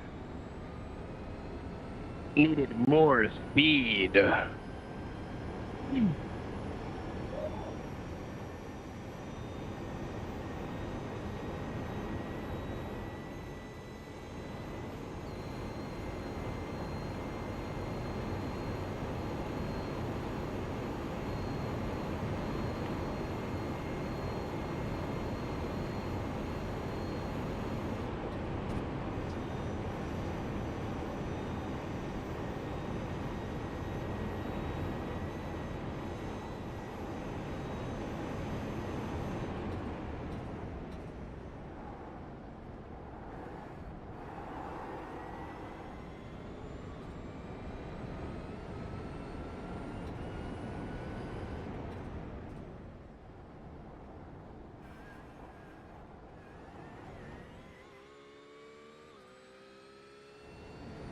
Alright, we don't fuck it up this time.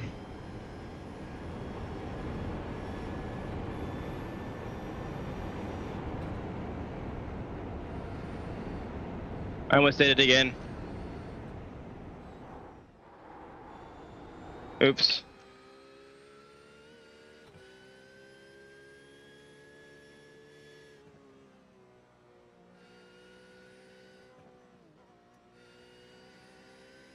Not get the entry I wanted there.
Good fucking push lap.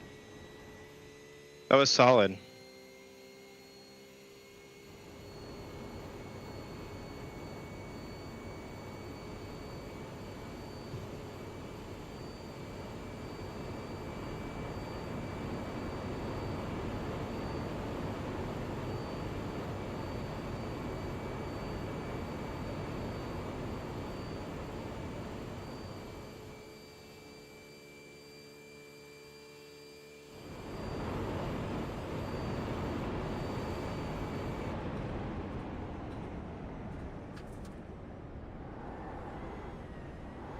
Oh my god.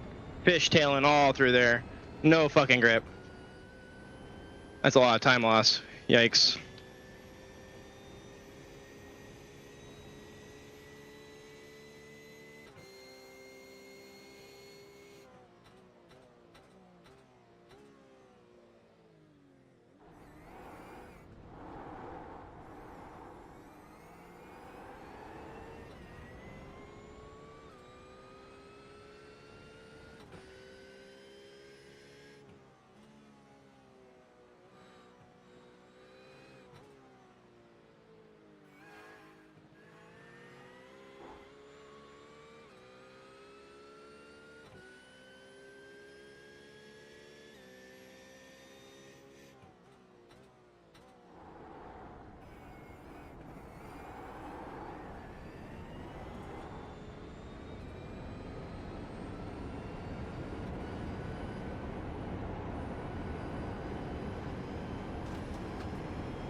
Oh, fuck.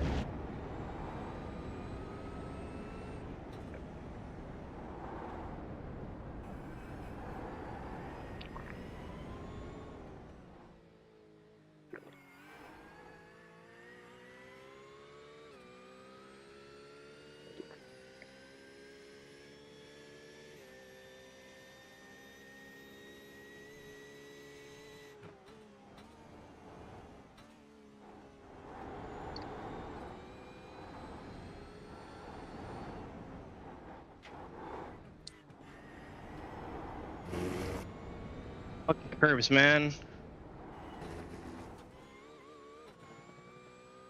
Fuck the curves, bruh.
Fuck, man.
Oh.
What the?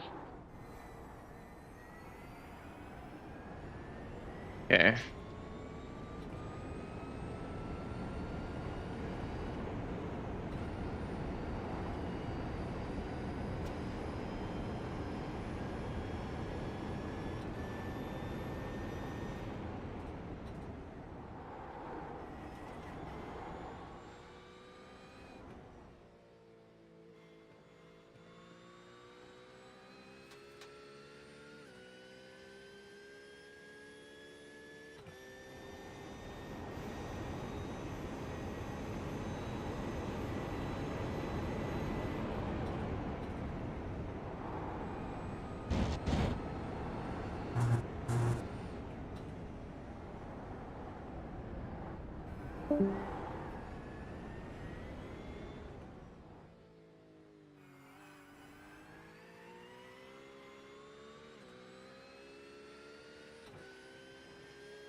Oops.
Aw, man.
I'm probably gonna get off for the night.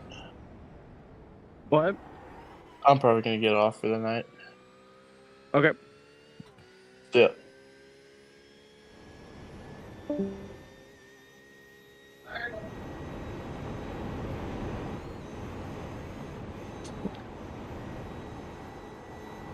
Yep.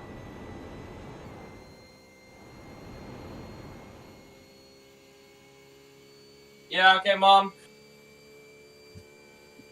Stay firm. 12 hours.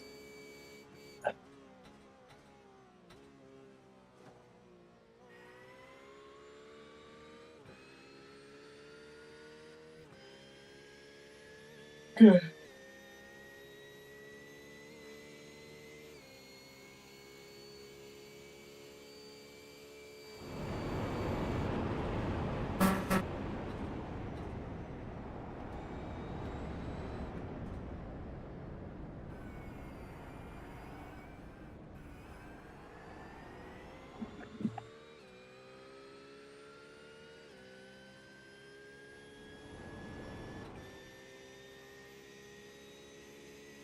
Okay.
Yeah. Sure. Sure. Oh my god.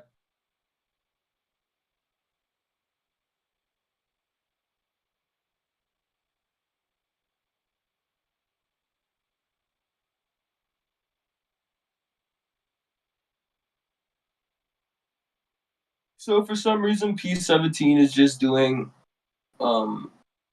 like 17s. Yeah, I see that. I keep getting notifications that there's someone that's faster than me right now. Okay. My spotter's like, "You're getting caught up on." I'm like, "No, the fuck he is." Bro's like He's 2 laps 10 down laps actually. behind. Yeah, Yeah. what the fuck?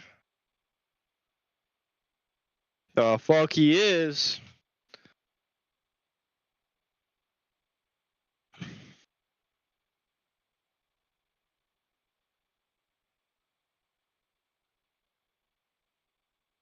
Really is wonderful. Oh. Car is really fast right now. Yeah.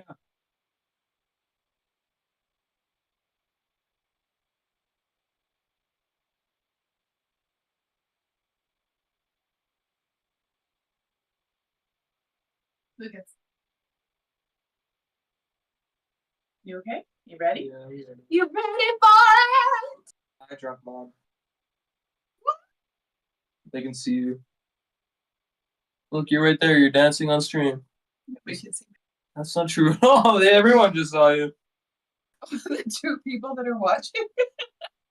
That's crazy.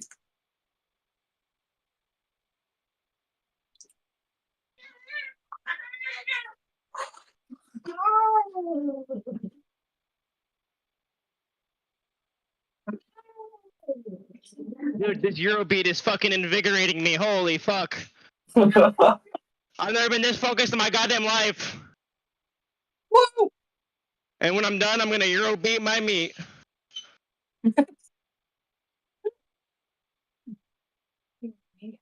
You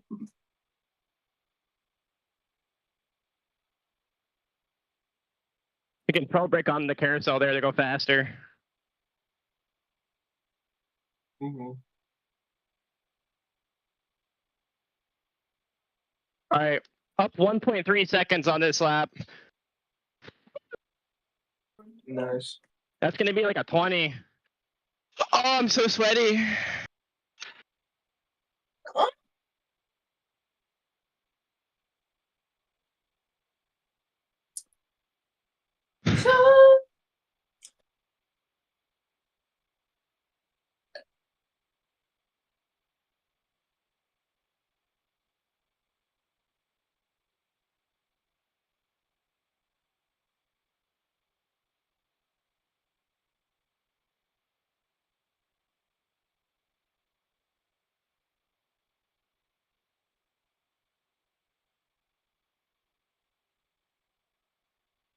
One point four. 1.4620. 25. 20.5.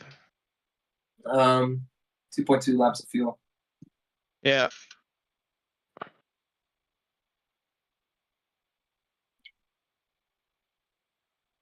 You just got miles of clean air. I'm up another 0.3 already. Okay. Yo, that was style points, all right? That's at least like a second on style points. That was faster. What? Dude, that was 0.2 faster doing what I just did. I drifted and it was faster. What? Big dubs. Dude, I'm not gonna question it. Drifting is like kind of key. I'm up half a second on this slap right now. Dude, that was crazy sick. And it was faster? Yo, record that shit. Put that shit in the chat. That shit was sweet. Yo, clip it, chat, clip it. Yo, chat. Chat's clipping. Watch this one. Don't. I don't want to watch anything. Hey, bro, that was only worth like 2 temps, all right? We're good. I would prefer if you didn't show me anything, considering that you just did a drift. Yo, clip it. On God. Yo, I'll chat. Chat's clipping. I'll teach people hit drifts and iRacing. No, thank you. Was it sick? It felt sick. That was pretty cool. Yeah, just no more. All right, I'm gonna drift every corner now, all right? I got you. No, thank you. All right, I'm up a second though on this lap with the drift. That's pretty cool. 7 temps. Don't look at your delta. Also, if you look at your delta, I don't know how you drove. I need the feedback. You need the feedback. I gotta do a 19 here. I believe Get it. All right, let's hope the rears are not cooked from that drift. Man, we are 4 minutes in the lead, nearly 5. I don't think there's need. Dude, we're 4 minutes in the lead, and I'm just hitting drifts just for the hell of it. We are not the same. That's pretty cool, man. Yo, is this flat? Yo, chat, that's flat, chat. Bro. I just hit that shit flat, baby. Bro. To discover whether or not that corner is flat, one must first take it flat. It's worth 1/10 to take it flat. Is it worth the risk? I'm thinking not. Button. I can just def it now. That's amazing.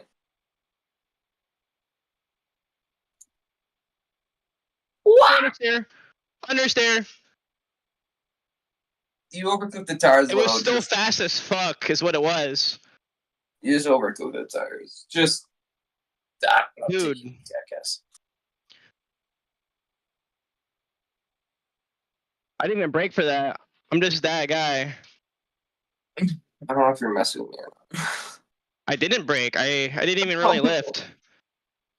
I just oversteer through it. If you're oversteering, you can get more turning out of the car. You don't even need a brake. That's why when I drifted there, it was somehow faster. Because I was turning so much, so I turned through the corner quicker. You know, a lot of this is going in over my head. Like, none of that is. Just know I'm that guy. I'm that guy, pal. I've been up for 14 hours. No, wait. It's actually been more than that. I was up at 5. It's 11. There's no way you're driving more, bro. Well, no, I was supposed to sleep, but then didn't because I had friends over. So I got Bruh.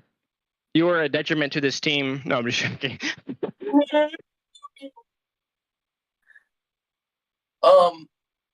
What? How long have I been up?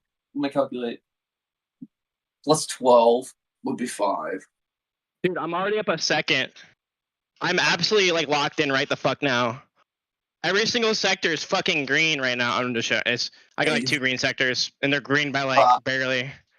But 5. it's off of my optimal sector time, so I'm running like an 18 flat right now. Okay, so I've been up for 19 hours. All right. That's fine. How little lift can we take? Oh, there's no lifting. No lift, baby. That's 2 temps. I take it. Yo, you like it when I don't lift for the corners you have to lift through? But like, it's fine because honestly, I'm oversteering, bro. I don't We're know. chilling. I'm oversteering through this corners. We're I'm fine. lost. It's faster. Trust. I'm just gonna hope to drive and I'll fall asleep. No, I need the motivation, bro. I see it go down. I gotta lock the fuck in. Okay, here we go. Ready? We're about to go flying, baby.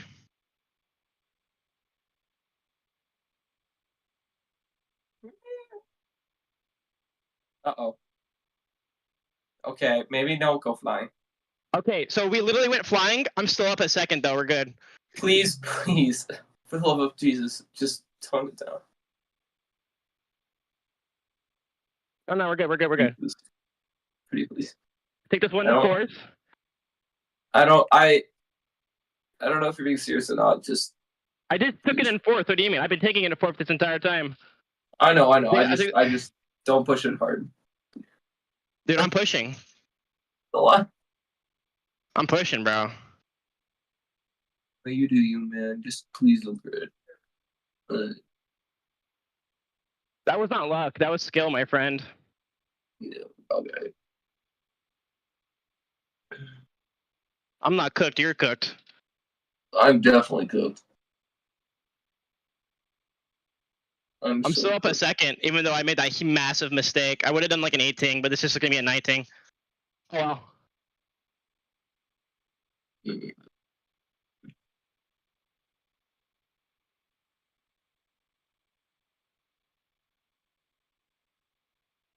Bro, how much Red Bull did you have?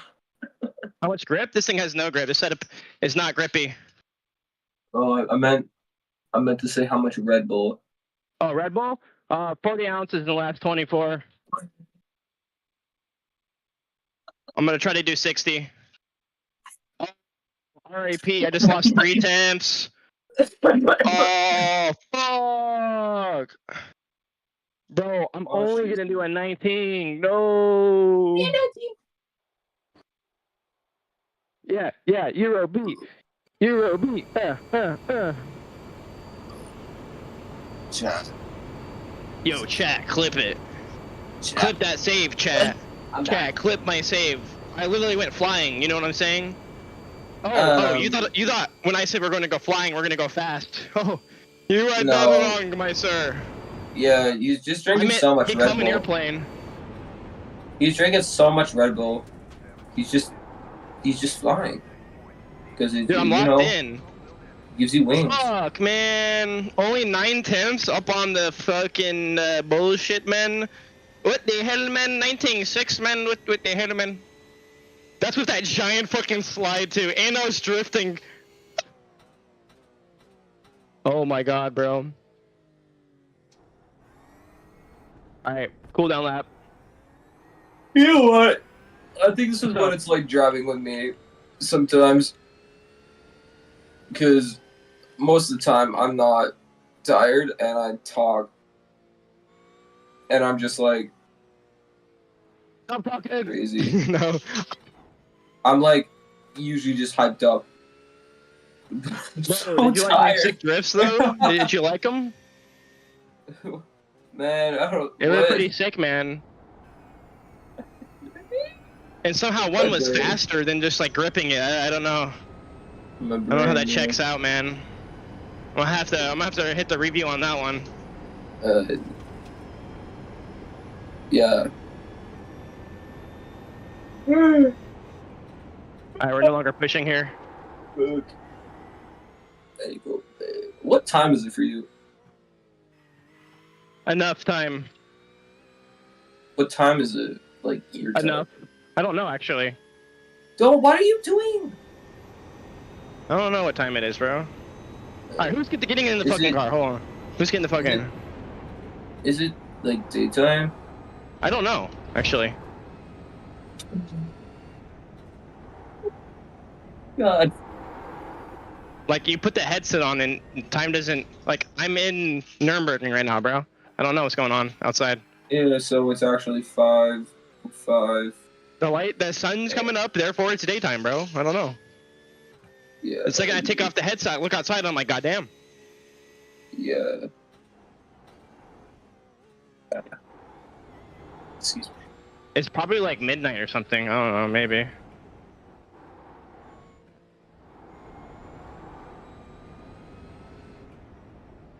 I still can't believe you did 2. You're just doing this one. What? Sorry, man. I'm just. Oh. Gas.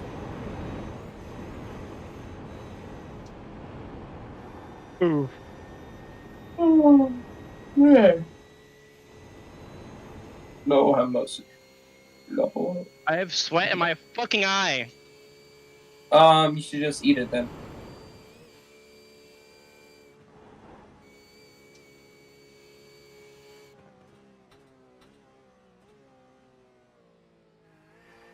Lord, dude.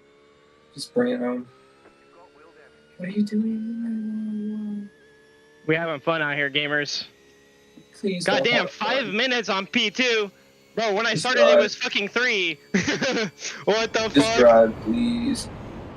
Slowly. You said push it? Okay, hold on. Oh, that's I gotta not. run away from P2. He's super close. Okay, hold on. Oh. Try to turn TC off. It'd be cool. You know, I don't know. Dude, one time I actually was driving and I didn't realize I had TC off until I had to slam the gas out of a corner. I was like, wait a minute. Yes. I did like, what I did like happens half that the lap pushing with no Yeah. TC or ABS My or wheel- anything. whenever like I do a pit stop or like rejoin the car, it turns the TC and ABS off. So sometimes I just come Wonderful. on the pits and I have no ABS and TC. So I just have to remember to turn that on. Fucking wonderful. Yeah, it's amazing. It's just Porsche Cup at that point. Uber fast Porsche Cup car. Ah, my arms, ow. Every time I touch a curb, I fucking kill my wrists. Yeah.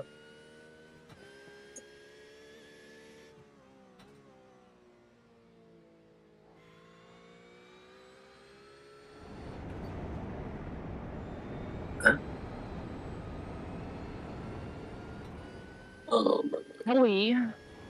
Chat, please subscribe. And chat. Does the chat like my drifting? I wasn't watching you when you drifted. How could you? I Rewind that shit, still gamer. piecing It together was sick. what is happening. Bro, are you good about to drive, bro? I'm gonna drive. Bro, there's no way, bro. You better not push this shit, bro. What the fuck? I mean, Nah, fuck nah. that, bro. You good? Bro, I'm about a Also- lap P2, bro. I'm literally about a lap P2, bro. Give it 2 more stints, we will have lapped to P2. Yeah, I'll hop man. Will you? Yes, we good. And once I hop in the car, we get focused. Have you And don't crash. Because I won't be tired. Because that's how math works. Besides, I really don't have any choice. But that doesn't matter.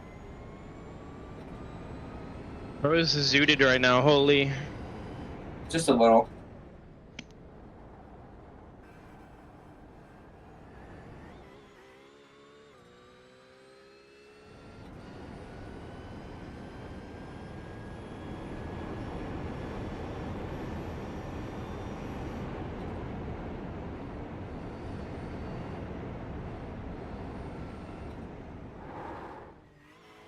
Hi, Curbs. Hello.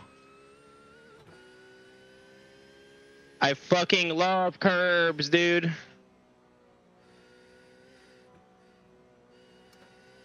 Me too. Fourth gear.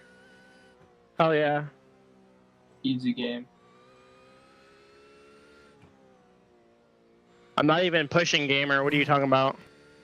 Yeah, that's what I said. What you know about rolling down in the deep, alright? Your brain goes low.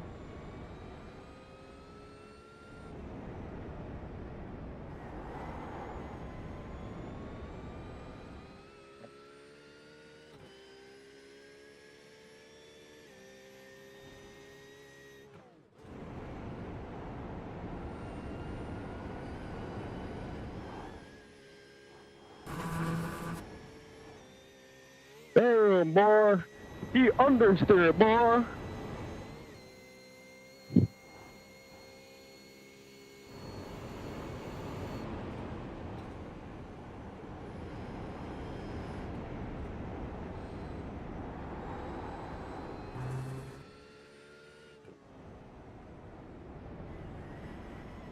Whee! Slow-mo. So box this lot. Bugs for wets, okay? Okay, we put wets on, okay. We put what's Rain coming, look at the percentage, 0% chance of not raining. 0% chance of rain. We need the wet tire. No. It says 0% chance of not raining, okay? That's what that 0 means. Oh my lord, I might not be able to drive. I can't drive. Bruh? You're gonna have to do another stint. Bruh, this guy thinks he's funny, bro. No, I'm not even joking. Bruh. I'm not even joking. I can't drive. Chat, what do you think about this chat? Dude, I'm not even joking. I cannot drive right now. Bruh. I'm not even joking. I literally actually cannot drive. Why? You're gonna have What? to do another stint. I got Bruh. my parents have screen time on my computer and it's gonna shut off at 12 and it said I can't do anything. LMAO. Turn it off. So you're literally gonna have to do another stint. Okay, so hit this lap. You're gonna have to do another one. You're Then right, after you can go to bed or whatever, I'll wait for Drew to wake up. Box, yeah. You're gonna just have to stay in, man. Bro, better record the drifts though. That was I'm not even joking. I literally can't. that believe was you guys. pristine, bro. Them drifts were crazy, bro. Is this the proper way to go through the pit Oh my lane? lord, this is why. Oh. Okay, I'll be back, dude. You're gonna have to do another stint. Mom, guess what? Screen time's on. Well, I got their music on.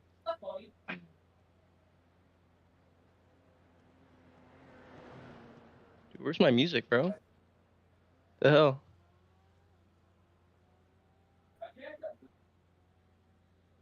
Yeah, give me that shit. Woo.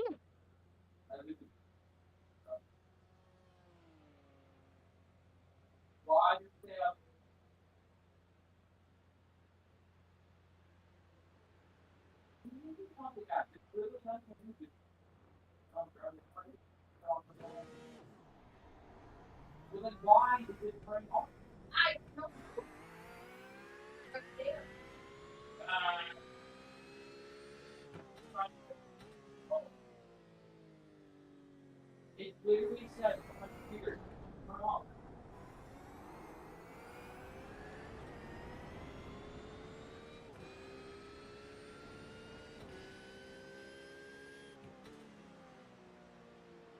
Why did you say it didn't turn off then?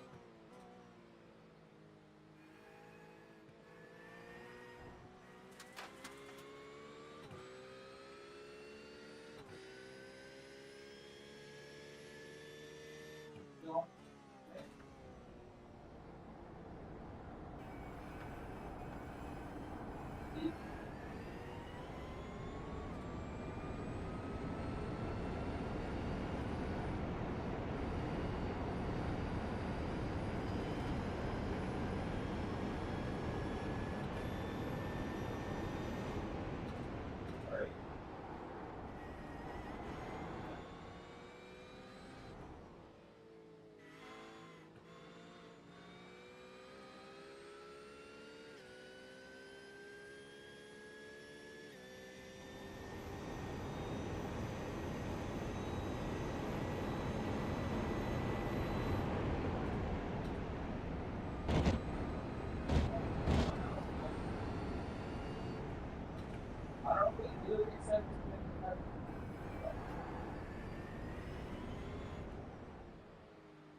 Alright, new plan. I'll find out if this thing's gonna shut down or not, and then what's gonna happen is that I'll just triple stint.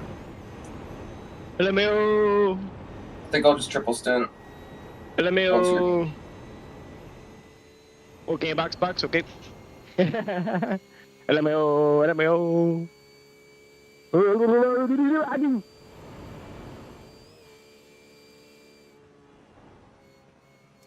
Drive on the grass for speed boost. Confirmed. Yeah, okay, I'm gonna be doing other stuff with them. I'm just trying to sort something out here. Okay, I'll be back. LMAO. Just you'll be on your own. I won't fall asleep. So. LMAO. LMAO.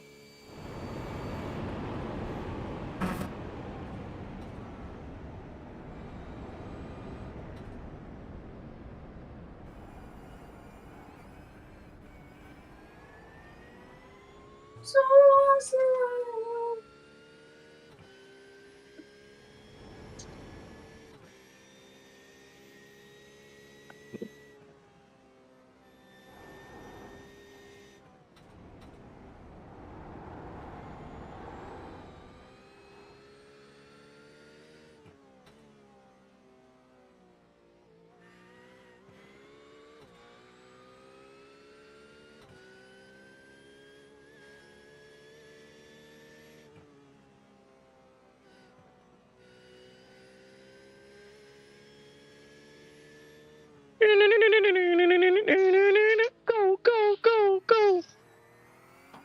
Beautiful love.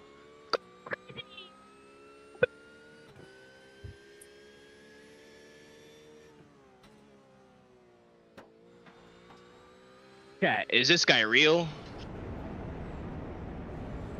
All I want and I need into the show. Every floor when it's go. Man of love, go crazy. Man of love, go crazy. Oh, go crazy. Man of love, baby. Let's go. Oh, go crazy. Man of love.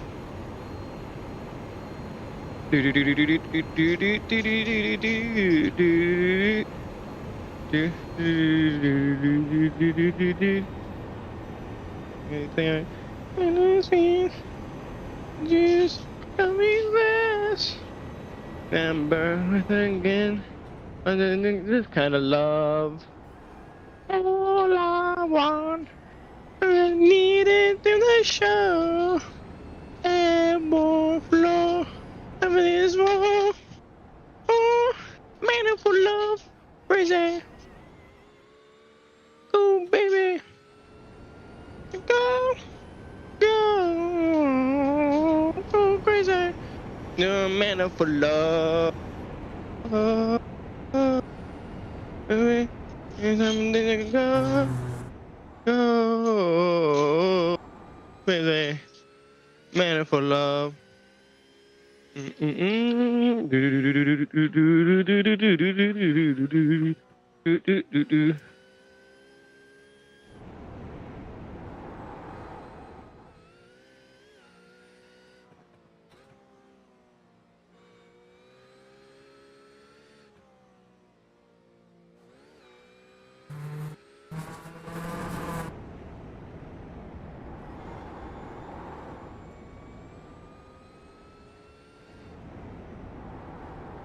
Get to the love. All I want and I need into the show. Ever flow when you go.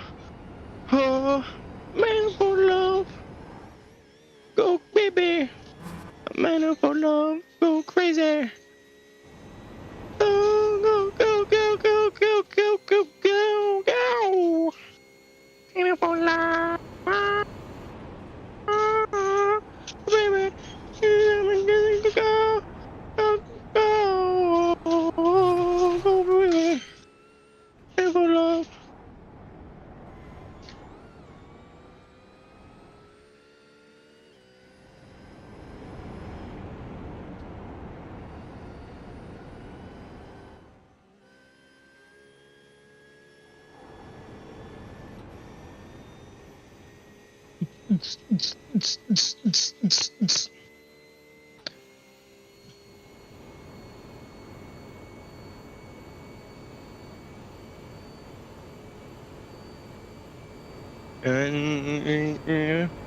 Together, good things.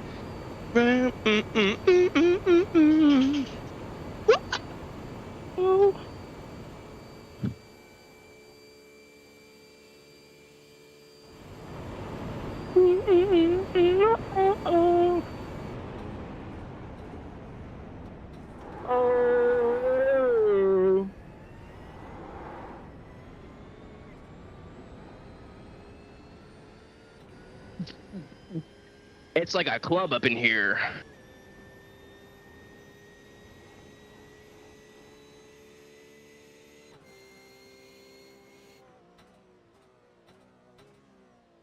Understeer.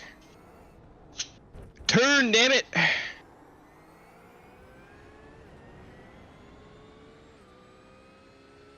Destination.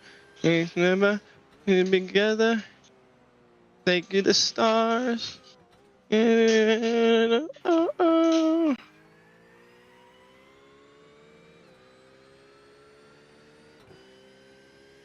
Tonight, I have no destination.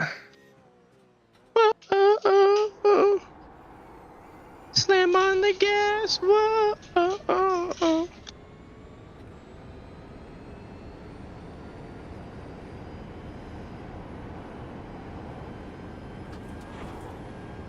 Put your foot on the gas.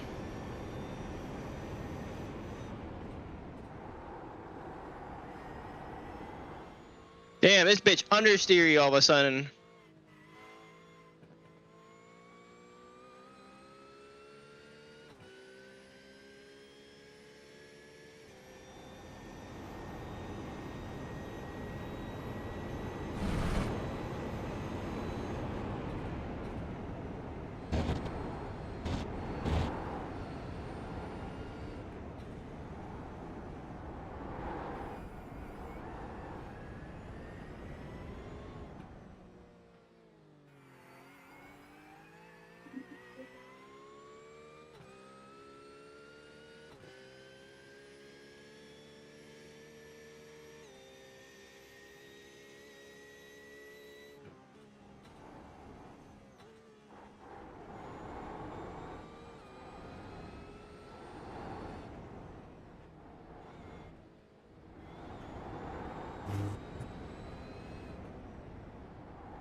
Never, you don't have no destination. You ever, together, you do the stars. Step on the gas.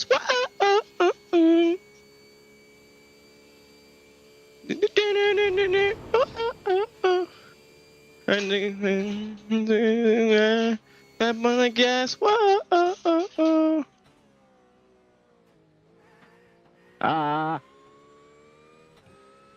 Too much brake, more speed it need.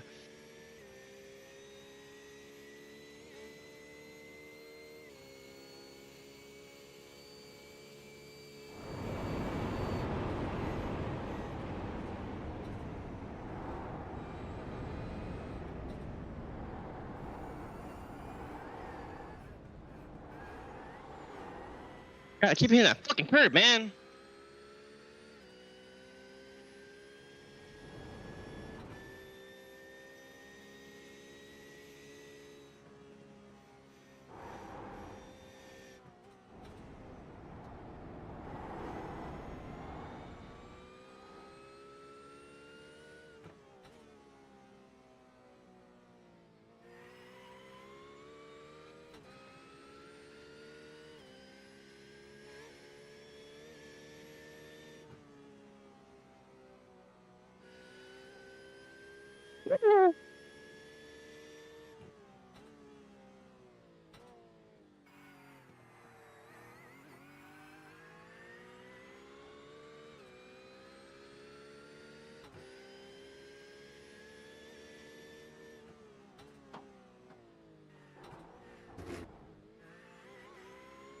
Wow.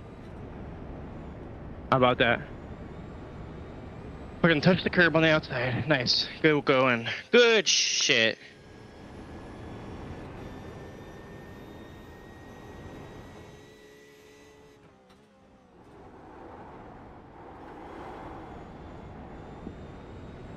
That line's way slow. Holy.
Gotta go and leave town.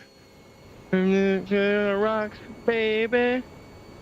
You're in together. Back on the rocks, baby. Live and live forever. Rocks, back on the rocks, baby. You're mine together. Back on the rocks, baby. Go and live forever.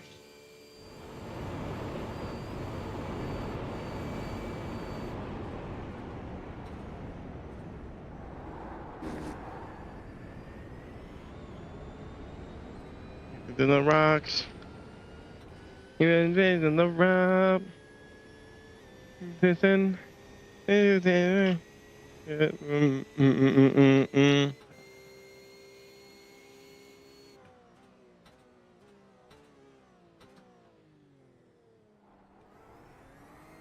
Go and leave town. The rocks, back on the rocks, baby. You're mine together. And the rocks, back on the rocks, baby. Go and live for the rocks, baby.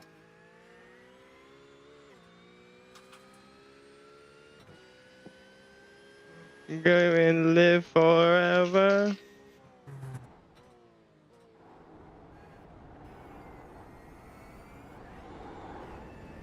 A fucking curb.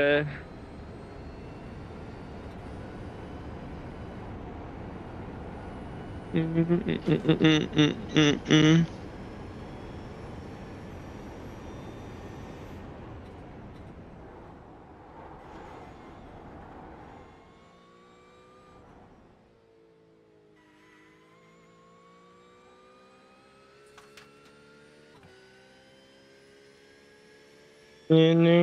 got a crazy and money we got.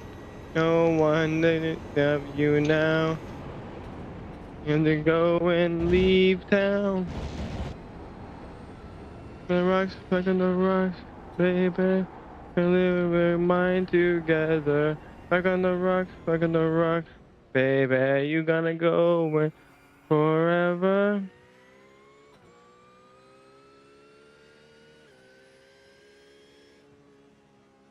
Back on the rocks, baby. You gonna go and live forever.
Right side.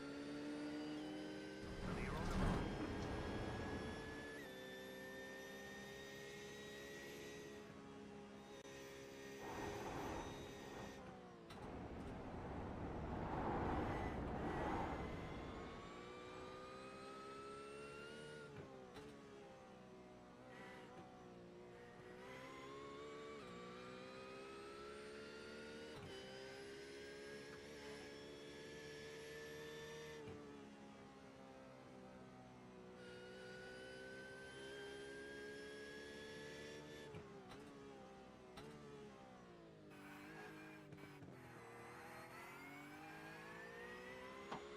This is a perfect race. Do do do do do do.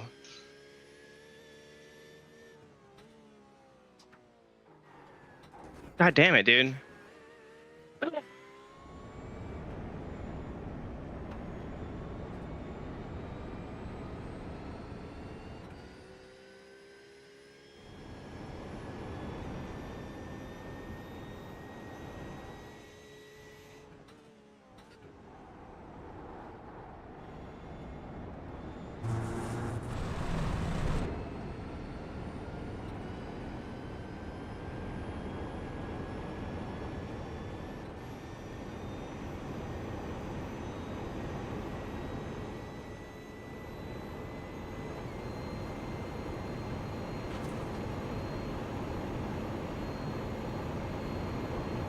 You're in control.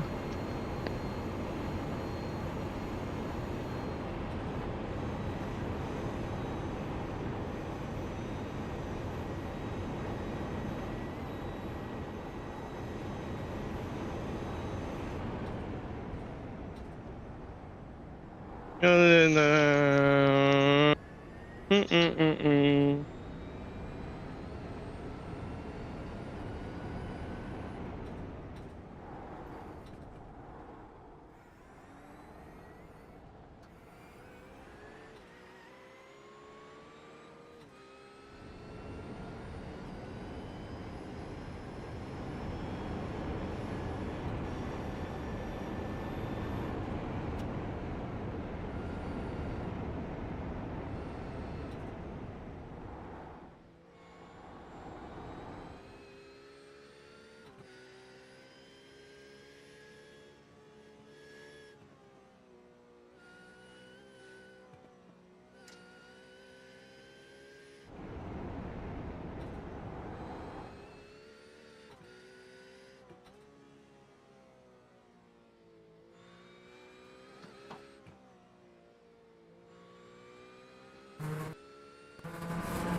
Wow.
Wee!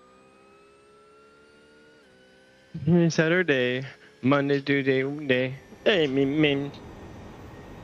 Bruh.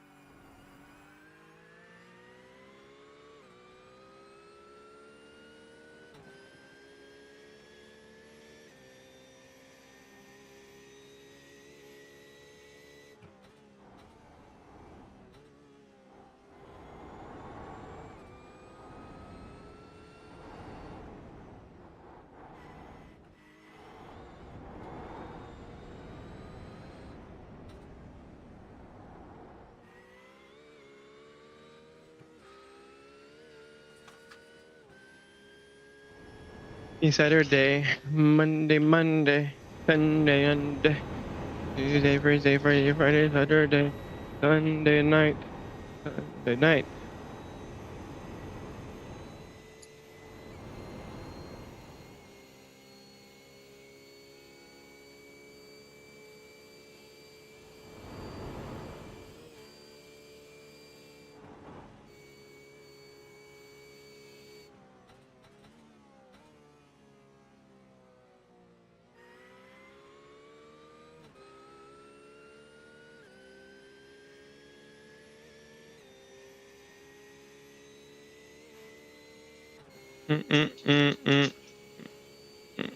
Mm.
Yeah.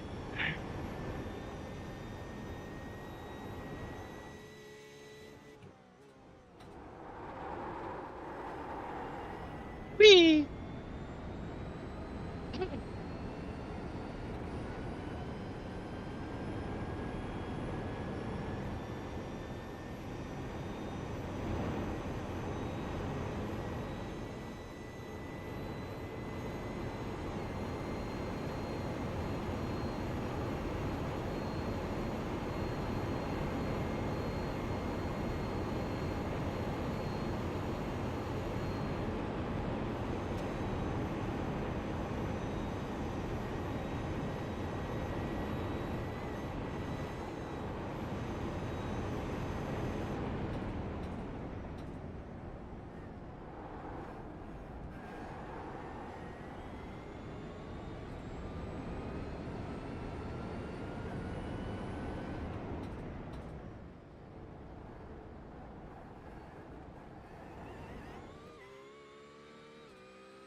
Yo, yo.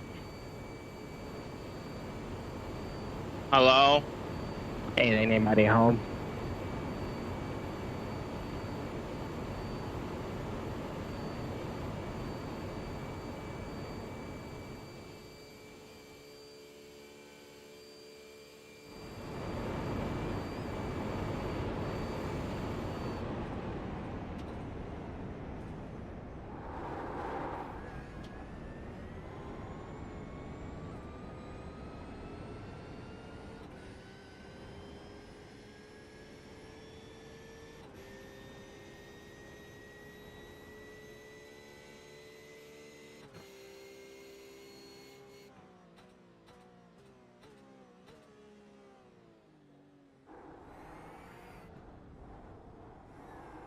Whoa.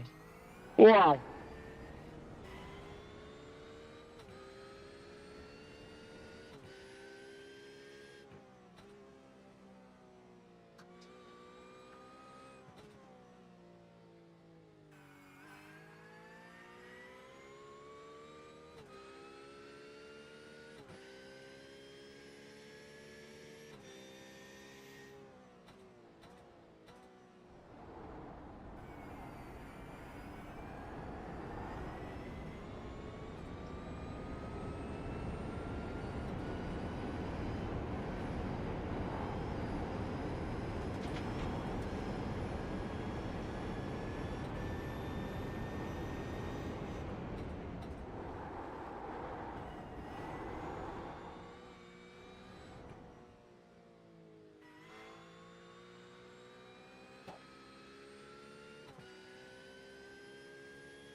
Yo.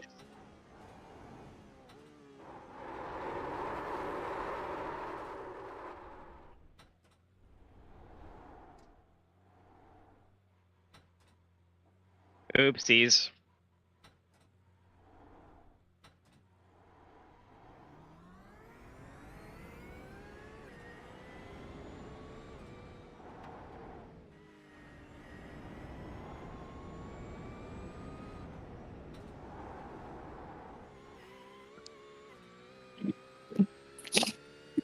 Hello.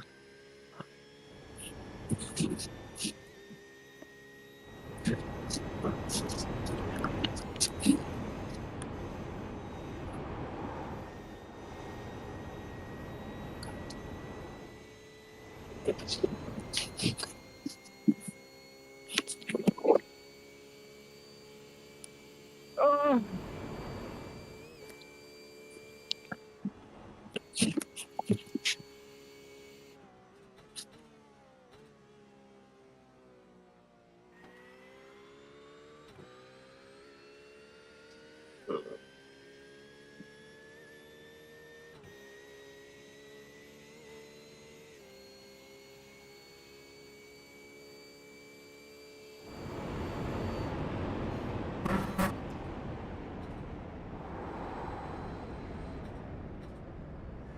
Yo. Don't take that in fucking sixth, bro. That's crazy.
Somebody get in this thing.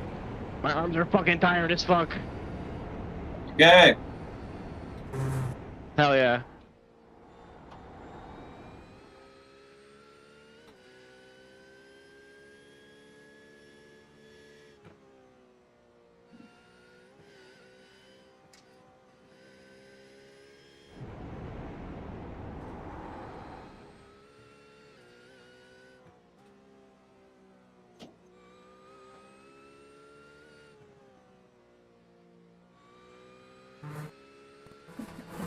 Wow, purple sector, let's go. Fucking sexy, dude. Ah, my arms are fucking jello. Well then, hit early. No, I can do it more. I've been going easy. As I said, a purple sector, right? So easier. If your arms are dead, just stop pressing.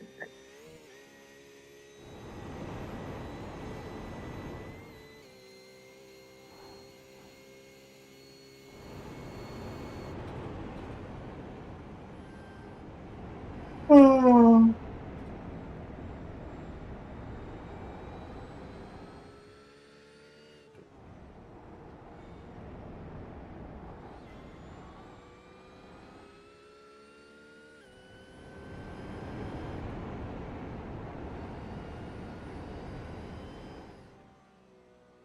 How long have I been awake now?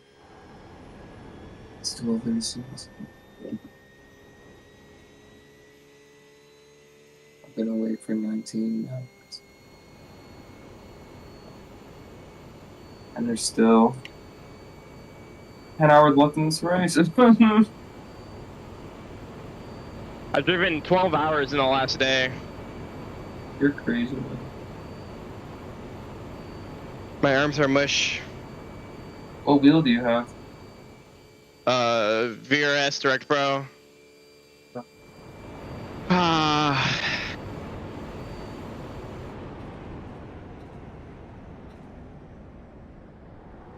One more lap, man. You get a big break. Hello, my people. Let me speak. Let me speak.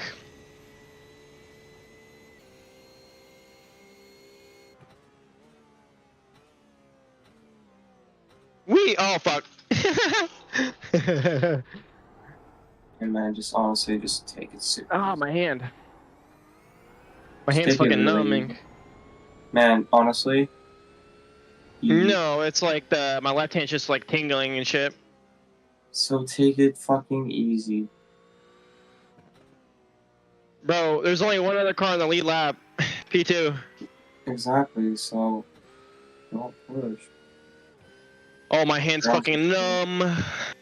So go slow. I am going slow. You could have just put.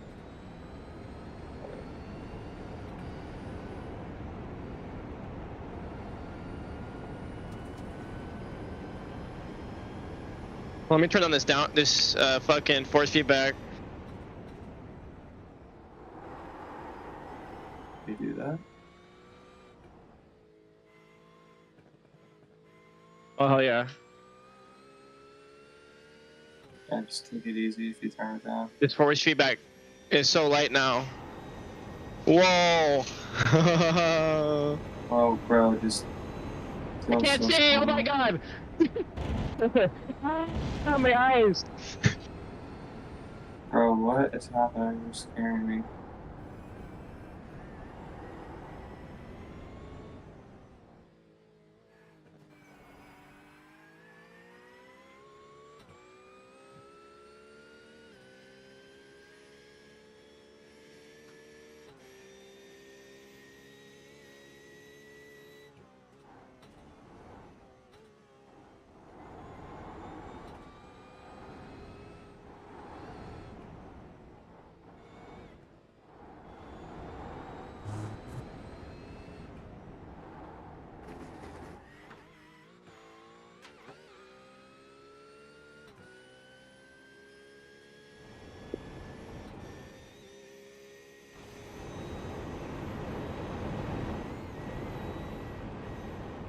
Oh god. There's no force feedback there.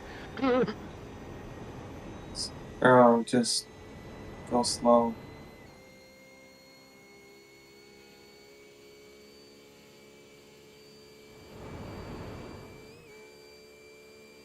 You said full send this corner? Got it.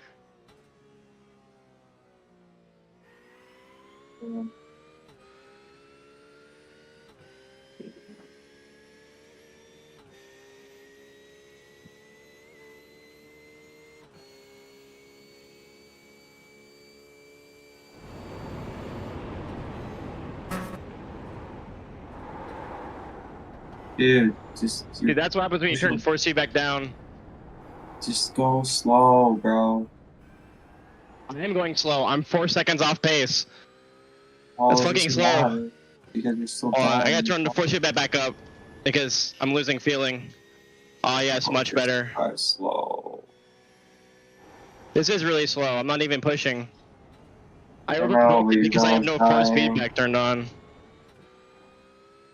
I wasn't going fast. I can show you what going fast looks like. Okay,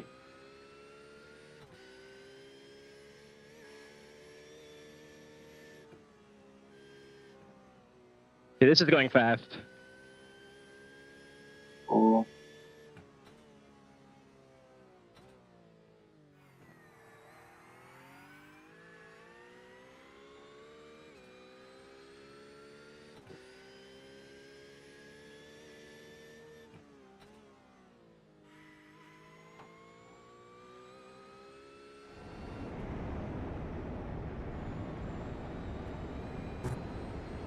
No, I'm not going fast anymore.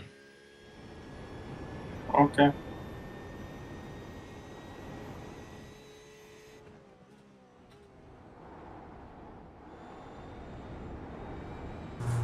You have so much energy. Crazy.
Alright, pulling it in.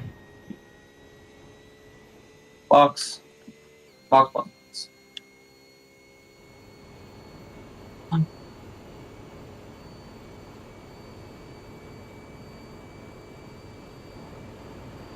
So I'm gonna drive through stints. What? You take a break. Yeah, I've already done 3. Yeah, so take a big break. That's all that I really need to do. Yeah, you've done more than That's your the fair job. share, so. Yeah, you've done really well. I'm there if you need me to get some lap time down. You assume I'm gonna be so slow. Box. You said stay out? Stay out. Man, You like that? honestly, my brain isn't computing right now. What if I just like drove into the water here? What would you? It'd be over. What? This is an interesting line. You don't trust it? It was just Told you. Alright, man. Thank you for your service.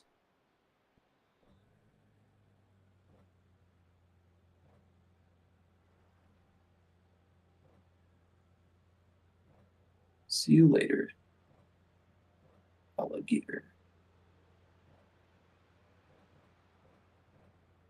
Okay.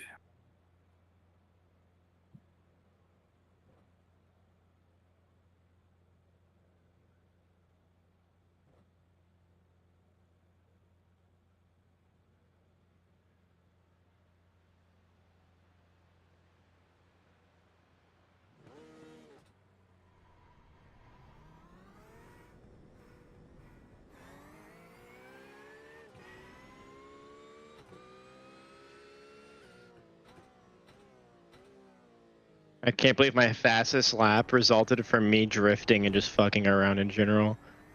Yeah. Let's go.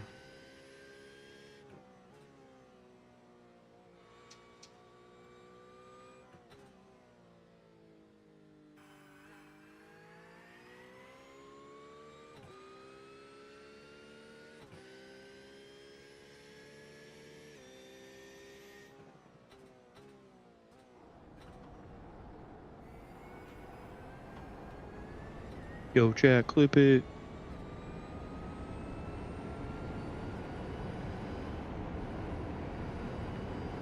Oh.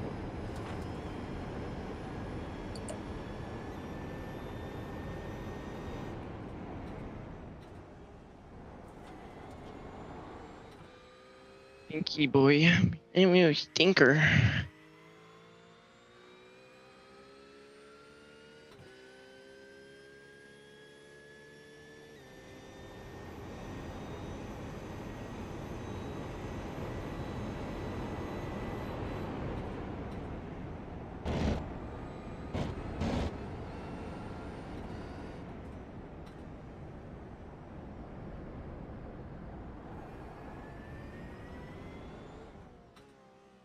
My hand's actually numb. What the fuck?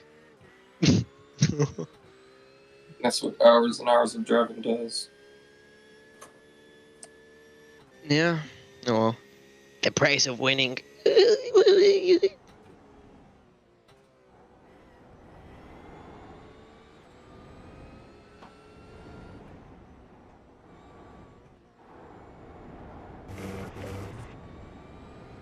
Honestly, man, you should probably go get some rest.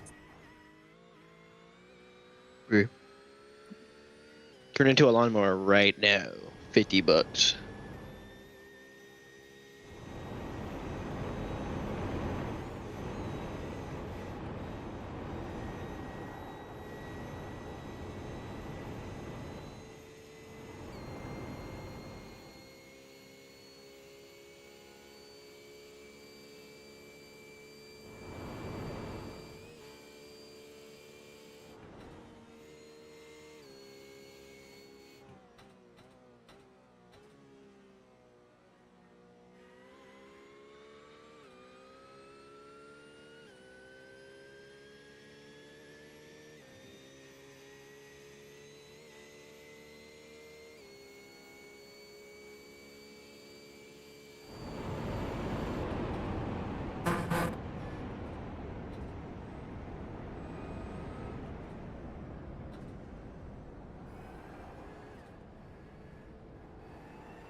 I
think it's sleepy time.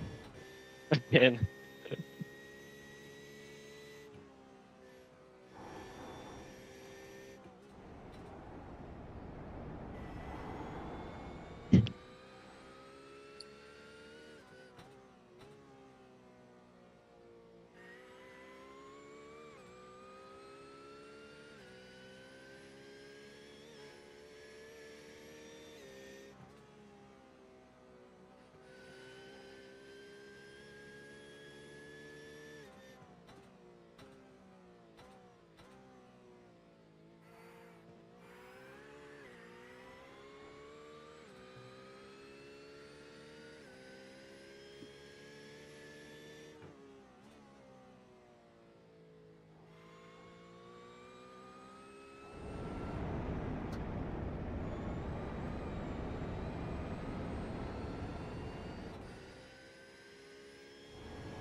You good?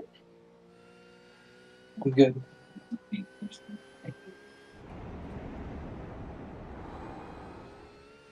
You need anything from me? Yeah, very much. Love you. Love you too.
How much longer in this steam?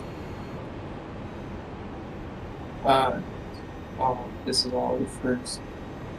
So more to go. Then Relax. than that because That's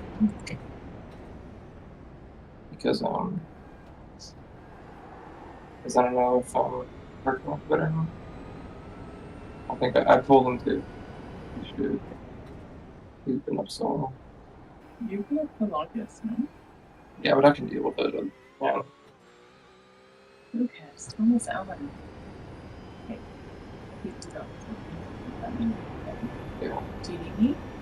Okay. When do you need me? You need something for anything? Sorry? You need me to set my alarm? No. You just have me.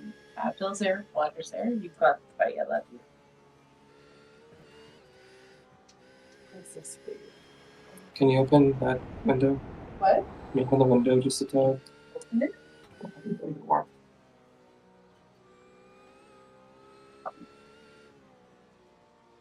Hey, please.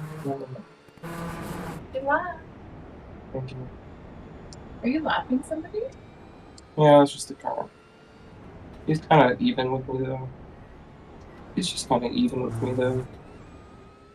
But he's a lot behind you? Yeah. Well, it's kind of nice to stay with him now, okay? Keeps you focused.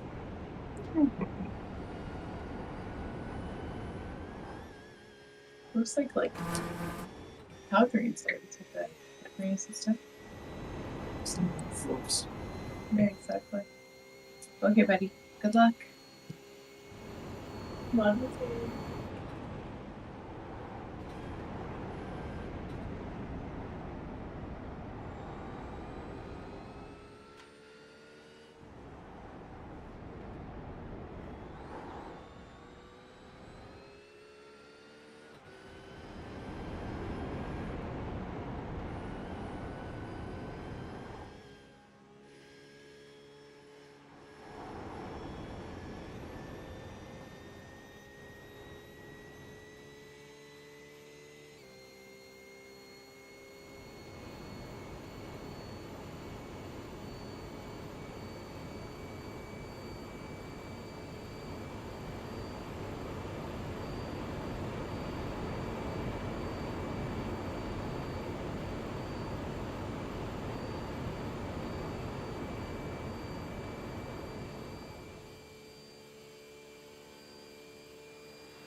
Hey.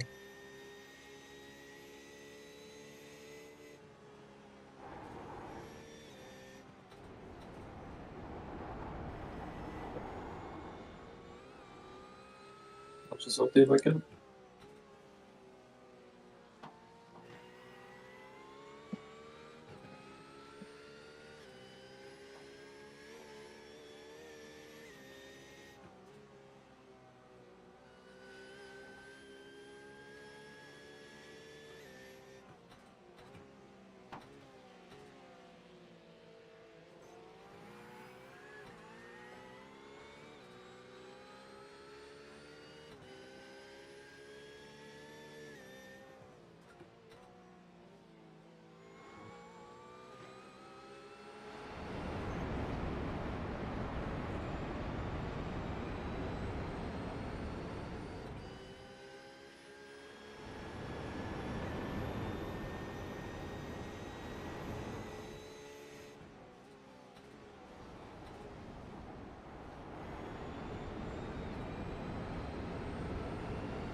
Foxing 10.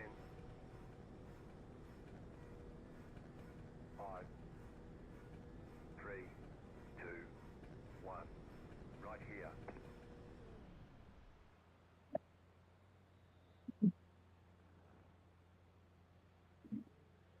Shed.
Da da da da da da da da da da da da da da.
I could put it in 4 in that.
Dude, I might have to do like 5 stands if Julian doesn't wake up.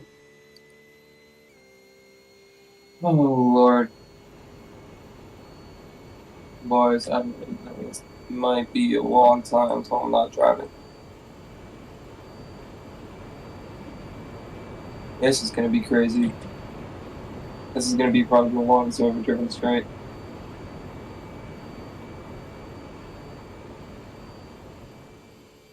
Let's see how this goes. I'm not gonna do it easy, but you know. Do you want to do it? Yeah, that's fine. I'll do it.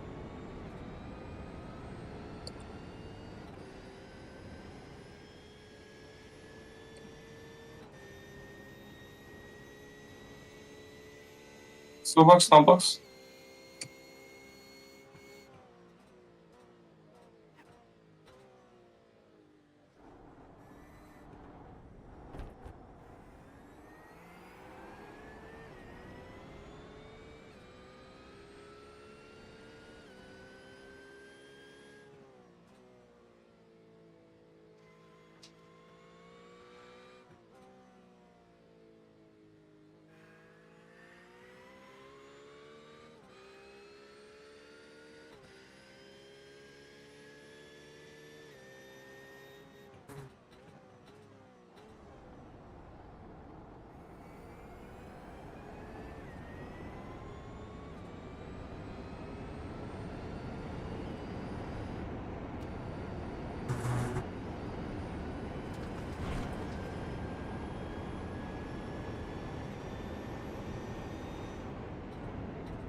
Yeah, I have to go to the washroom. I gotta make this quick. How long is the pit stop? 5, 3, 2, 1. Right here.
Pit stop.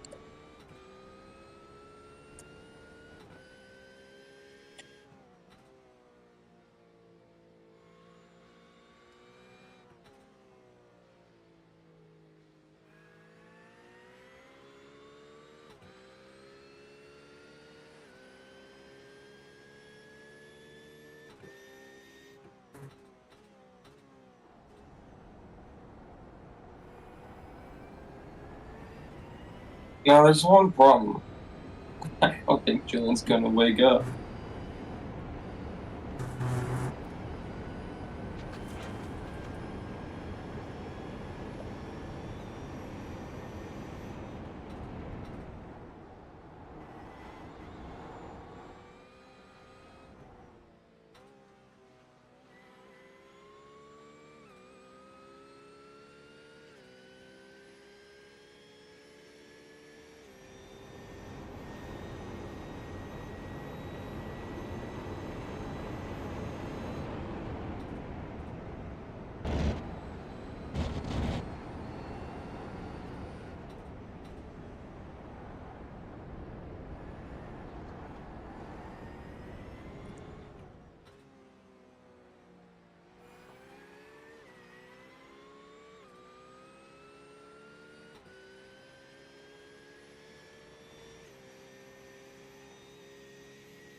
Y'all, my shoulders are starting to fade.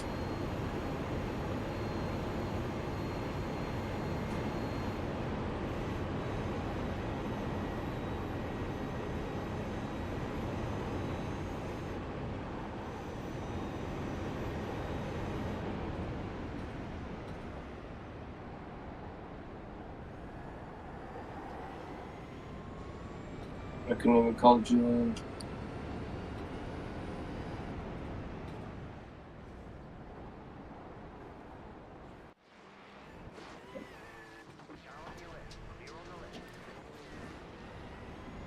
That was a huge screen freeze.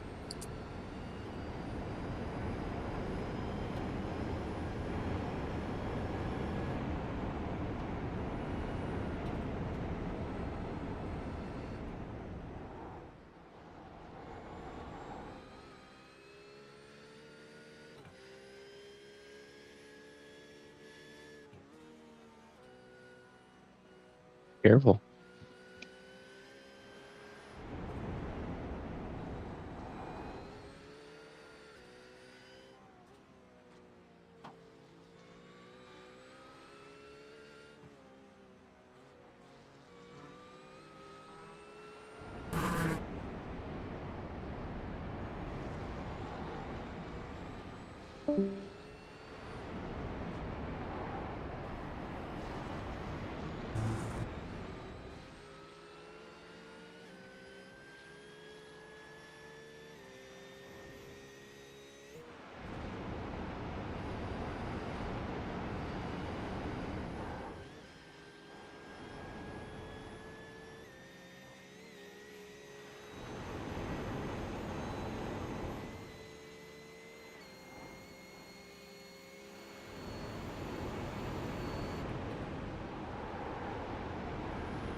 My driving is starting to suffer.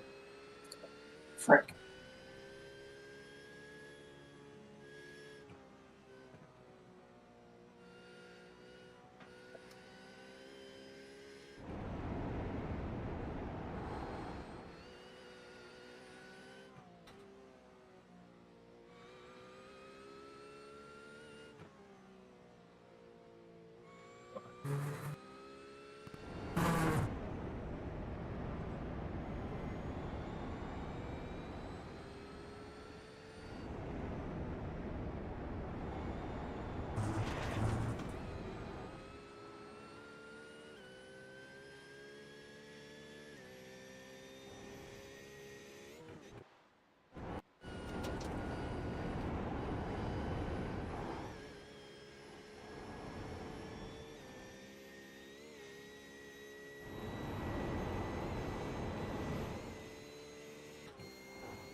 Man, it's going to hell all the time.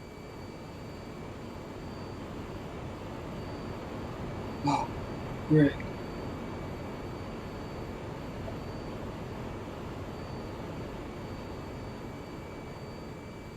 Doing better behaviors than my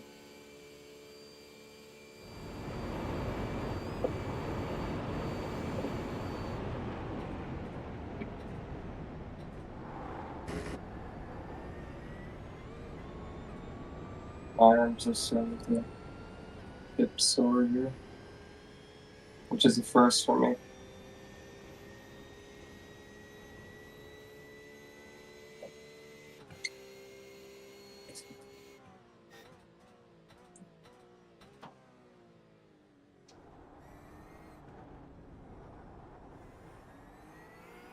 My wrist is also getting hurt from that turn load.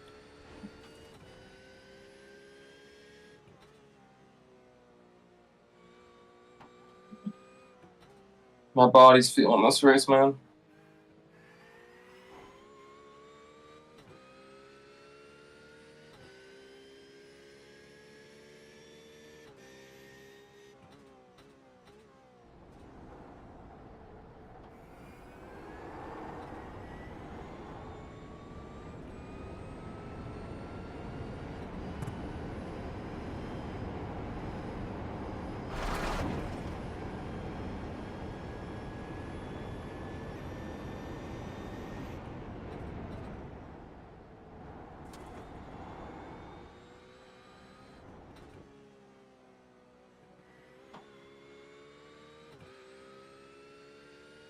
I think it's morning in U-Ball in Israel.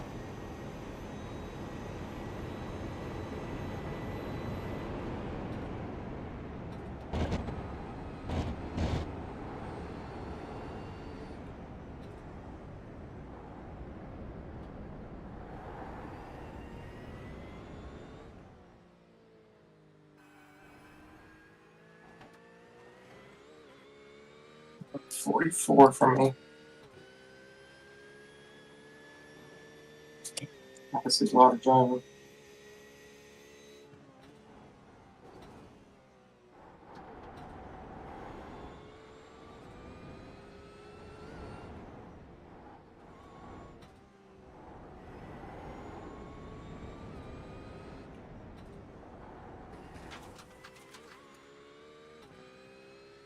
Dude, my arms.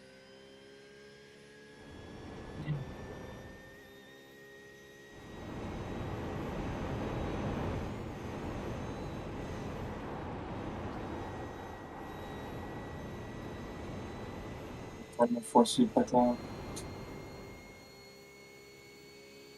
This is what endurance races are all about.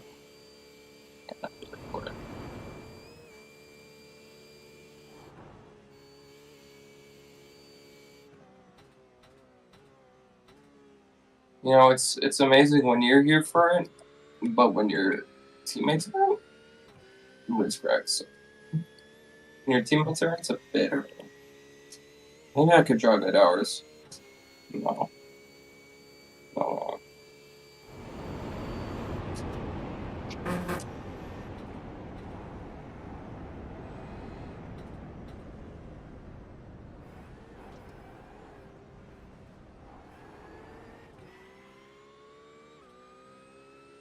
And I'm getting tired as well. I think my body's starting to realize.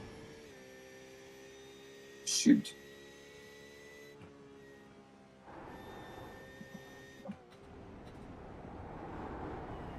I'd be surprised if Jillian wakes up 10 a.m. in the morning. That makes sense. I'm here all alone until U-Ball comes. Oh, they got an Advil right beside me here. I'm gonna need to run down and get food too.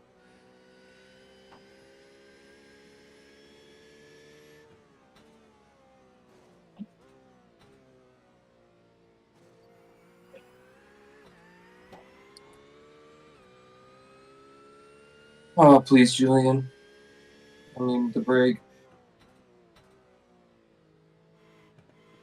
Actually, I don't know. Because when I get off it, I'll get super, super tired.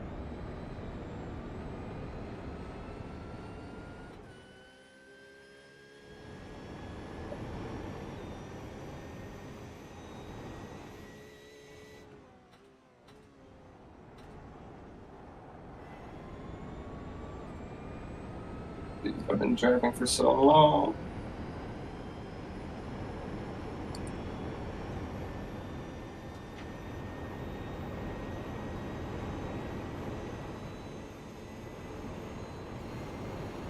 Should I turn back?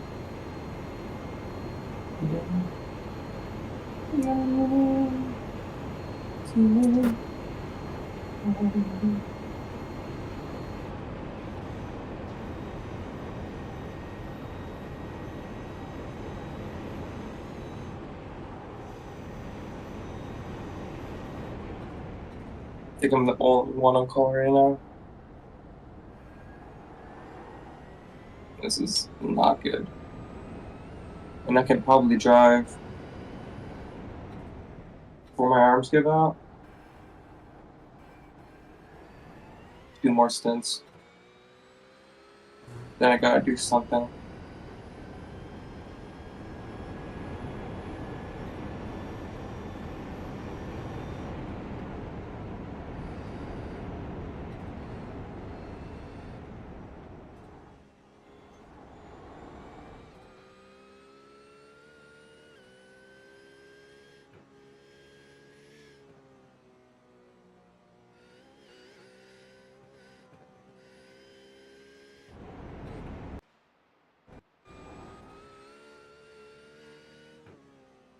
You've got wheel damage.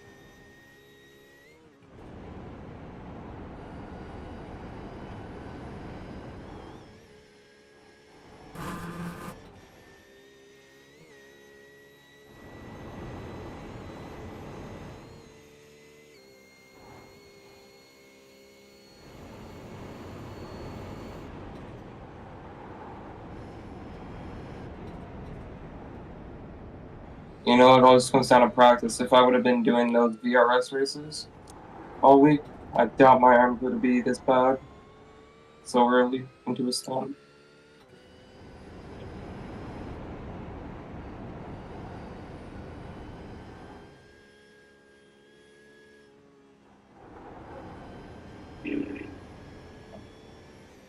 PT2 is in 10.5 on that.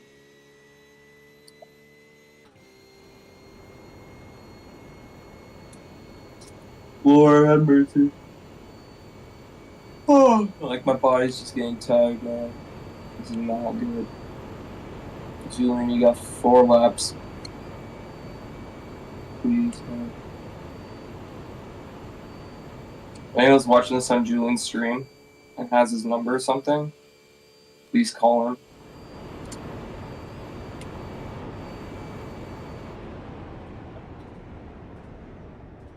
You've all, if you're on the stream, call Julian, please. What's up? What's up with you, Vo? Hello? What's up with you, Vo? Oh, nothing. I I was think, just want to call I Julian. think Yuval really liked my drifting that I was doing. I think it yeah. really put him at ease. You know? I feel like you're lying. No. It like made him really confident in my ability to do the car control. No.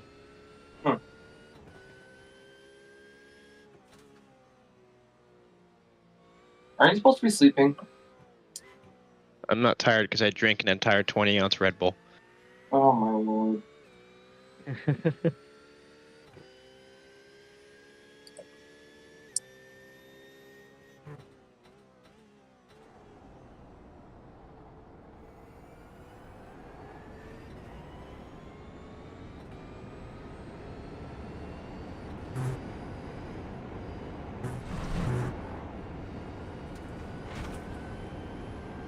Good news is we lapped the entire field.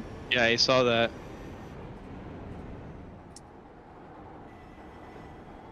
There's a few laps of focus moments, but I'm just trying to... Hold on.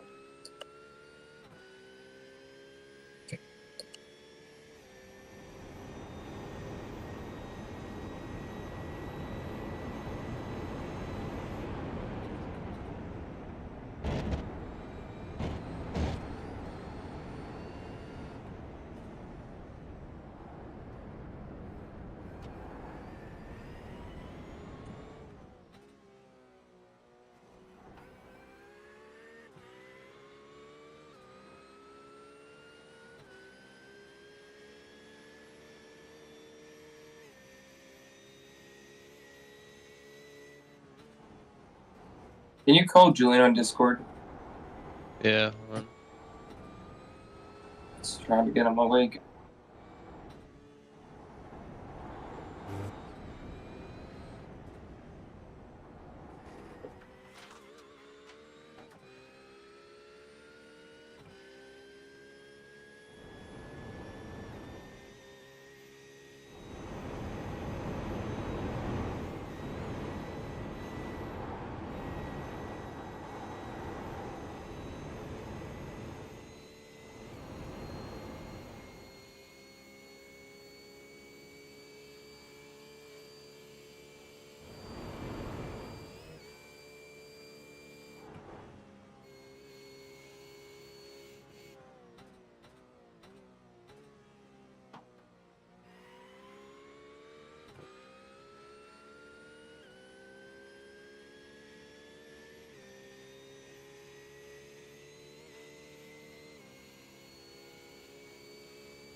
Okay, time to call.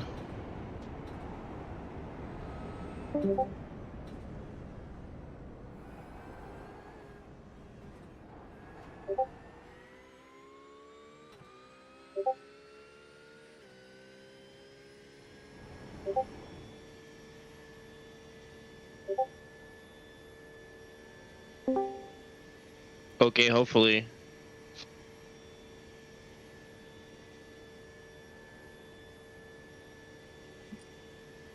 I'm just going to turn my force speed back down at this rate.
042 has been in the pits for the last 5 minutes. That's P2. P2's out of the game, I think.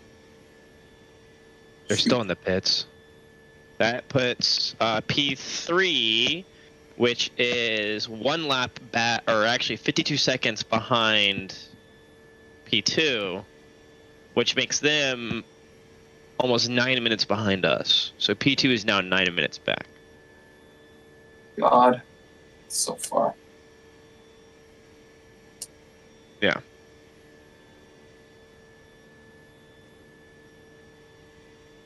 Let's win this thing.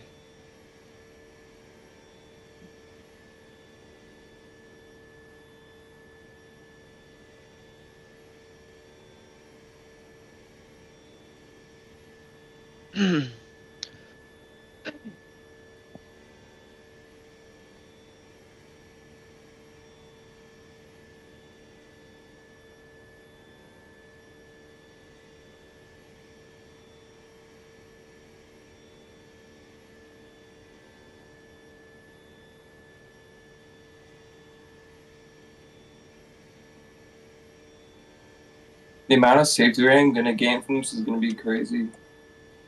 Yeah. I got like a 15x my race, and I maxed my safety rating to 4.99B because I'm missing. Speaking of which, I need to finish 1 B class race before the end of this race so I can max out my A class. Let me do that. Hold on. What should I race? B class. That's Probably just GT3s. Nurburgring's the only thing. God fucking damn it. Goddamn Nurburgring. Whoa, LMP2 Indy. Holy, that would be interesting. I love Indy.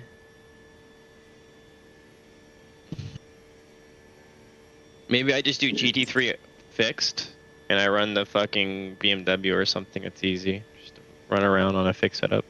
I just gotta finish the race, right? So. Or I could try.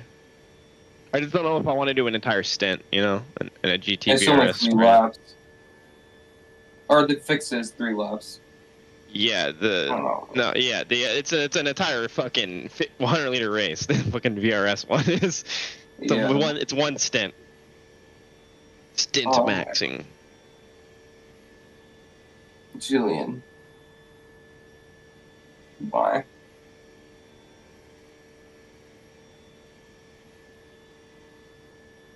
If he's not waking up now, he's never waking up. That's rough. I might have to drive. He needs to finish 5 the more race. hours.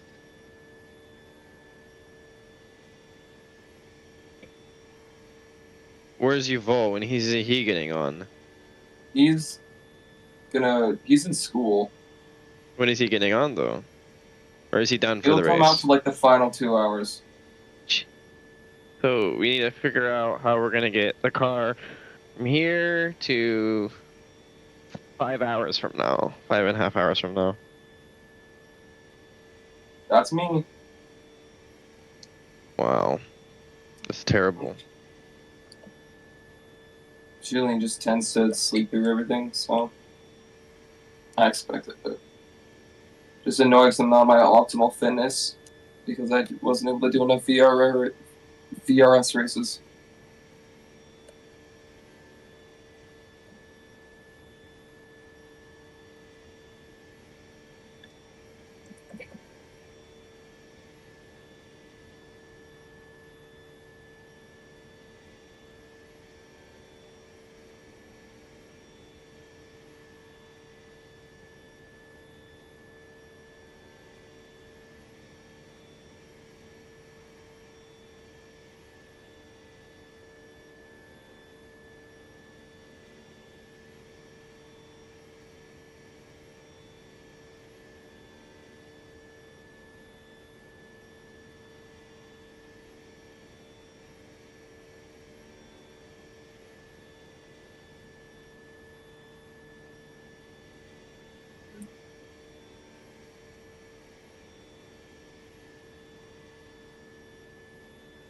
I doubt I can last 5 hours.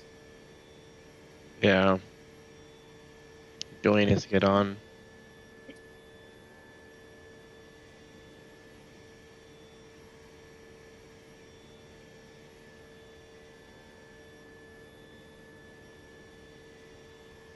have to do 4 stunts here.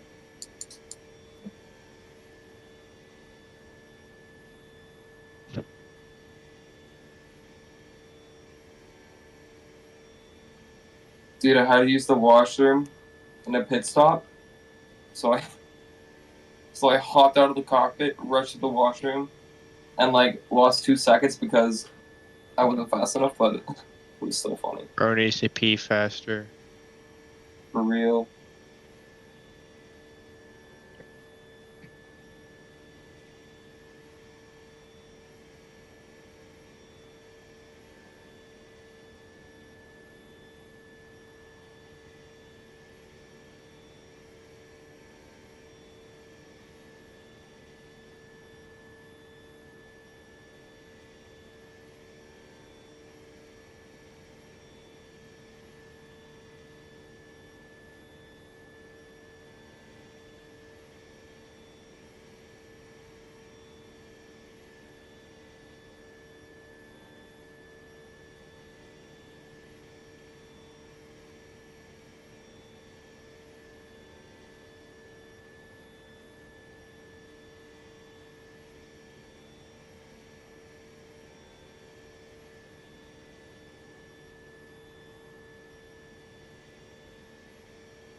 If I register for the race and then withdraw, like forfeit, does it count as finishing the race?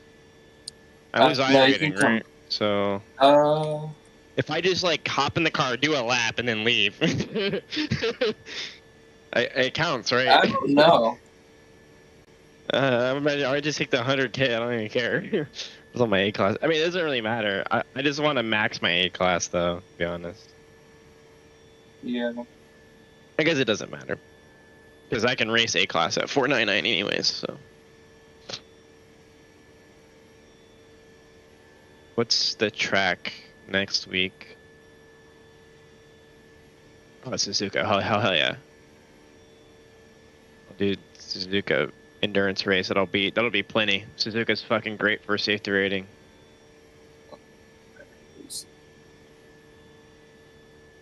Turn the first seat back down.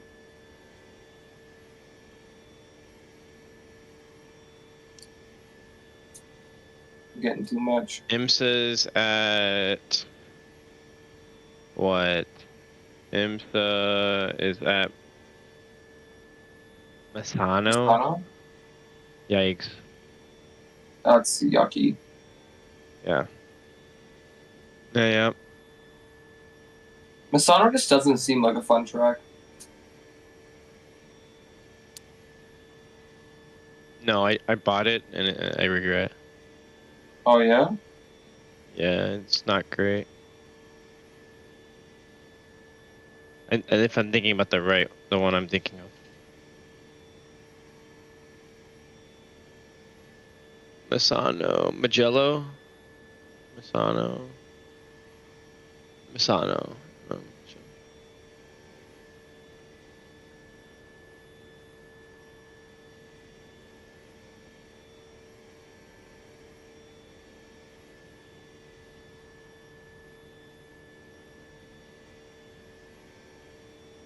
I need an onboard.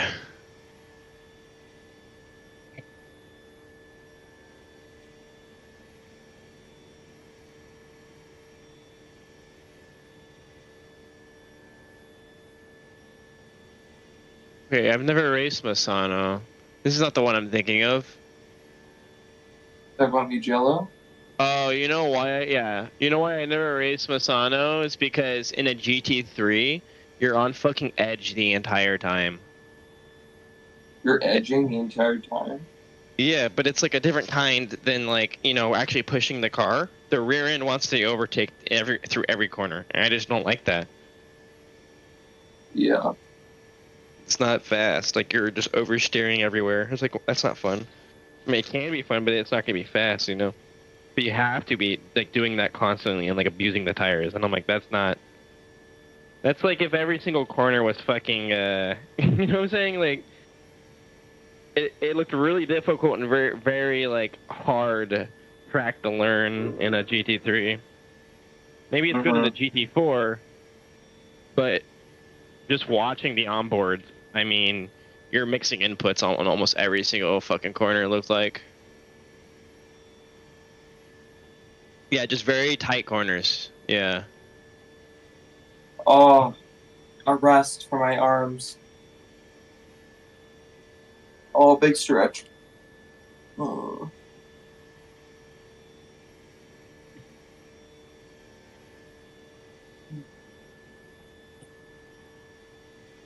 Oh, and then so many hairpins.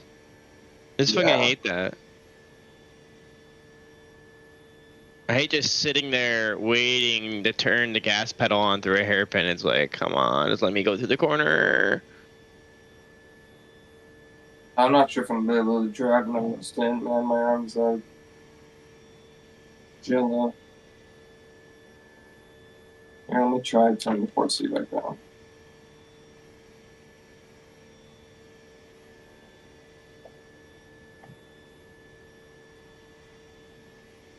Yeah, it's like every corner's a right-hander, and then every right-hand corner is followed by another right-hand corner. Like, what the fuck, dude? How does anyone like this track? Yeah. It does not look like it's a lot of fun.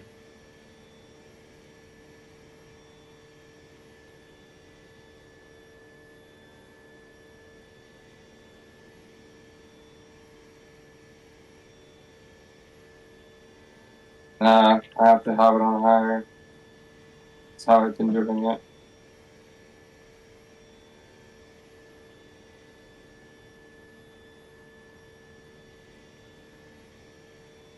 Dude, I've been up for like 24 hours. Again. That's crazy. I fucking did it again. Oopsies. Not again. The last time I slept was... There was 2 hours left in our race. 3 hours left in our race. I fucking... slept for the... Not the last hour, but the 2 before. I've nearly pulled. And our race ended at lunch, so 12. So, yeah, I've been awake for 12 hours, not 24. I've So been it's awake 12. for 22 hours. Yeah. Or actually, it's 22 hours and 30 minutes now. I should have slept. So mad I didn't. I thought my mom said I had to hang out with my friend, but she actually said that I didn't have to. I just had to have dinner, but I thought that meant I just had to like hang out with them all night. That was just when I was supposed to be sleeping.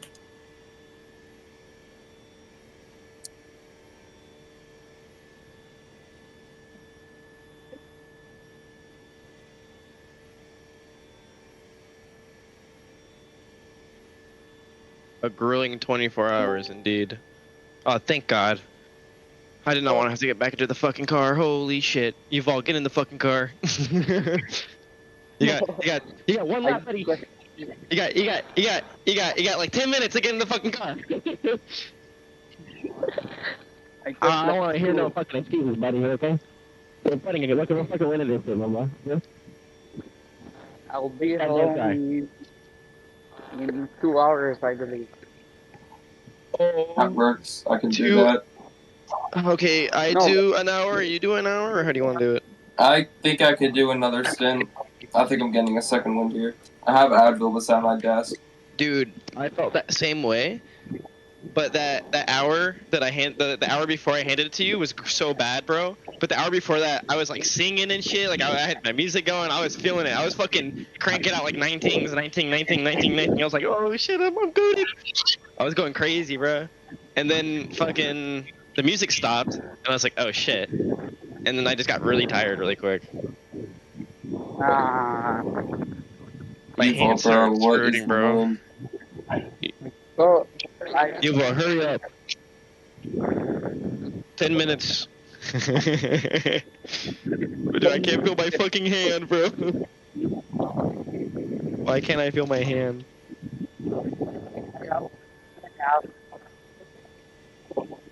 my like feel I'll get home from school. Like, yeah, fuck. Oh my lord, Yuval, can you call Julian, please? Yuval, call Julian. Yeah. He needs to get in the fucking car in 10 minutes. Use me here. What? Call Julian. Get him to wake up. Get him to wake up. Okay. Please. Who is that? So, I tried to call him on Discord, but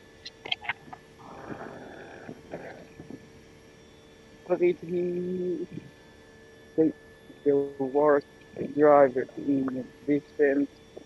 Here,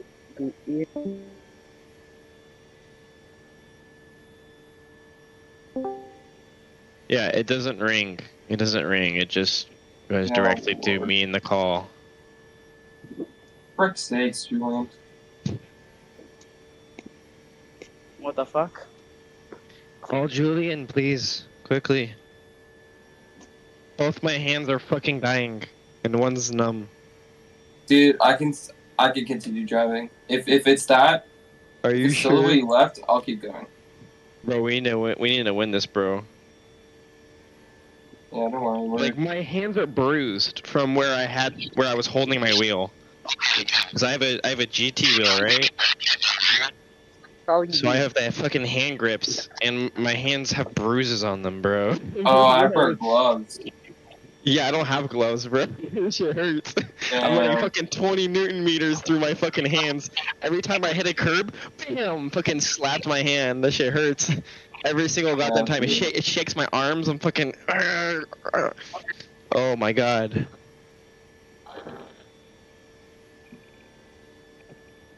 It's ass, bro. I need to get some gloves. I tried calling him and it's not working. On lesser tracks, my hands don't get bruised like this. Like Suzuka, no issues, you know, other tracks. But this thing, bro, there's so many fucking like jolts to the car that it fucking like you're just constantly getting hit in the hands for every single second. Every corner, you touch a curb, fucking boom, slapped. Sure hurt. I'm using the Moto R5, so that's like nothing compares to yours. Yes. But the feeling that I get from the wheel is actually crazy. Oh yeah.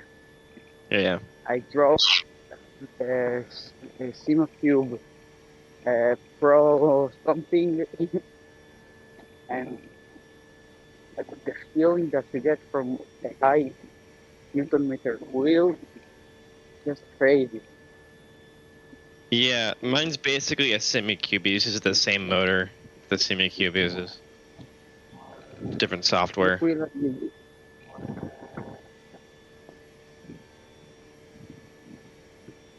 What wheelbase are you using? The VRS Direct Pro. Oh.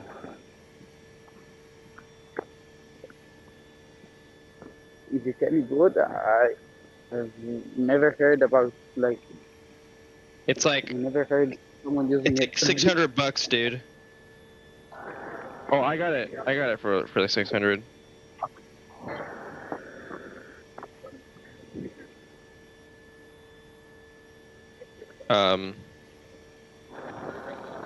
I got it on eBay for like $600. They're usually like $800, but it's the cheapest 20 Newton meter you can get.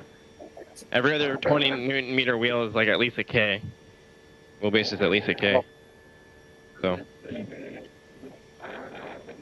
Okay, so I'm jumping in the bus. I'll talk to you in one. Are you getting in? Like right now? Nope, I'm jumping in the bus and then Okay. like where I'll get home. Yeah. Okay. That was a crazy jump. Like, Fucking smoking everything.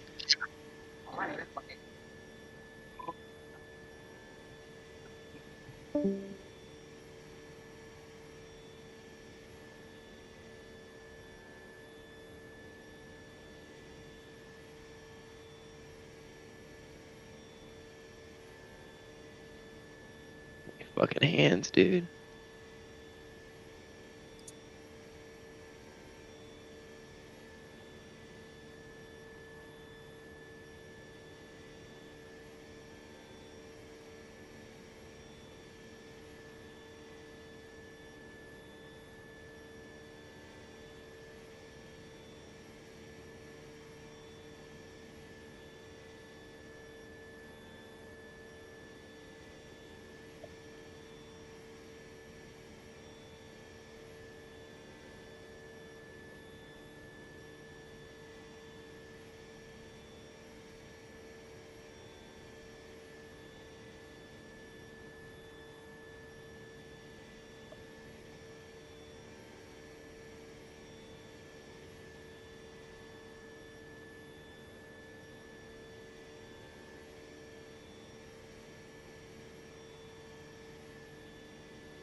Somebody's mad.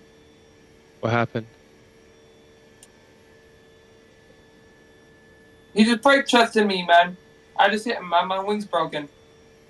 Oh, they're talking? I have the game chat disabled. People be mad annoying.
I want to sleep so bad. Then go to bed, man. I can't. I drink so much Red Bull, I'm like tired but not tired, you know? I hate that feeling. When you're so tired, you're not tired.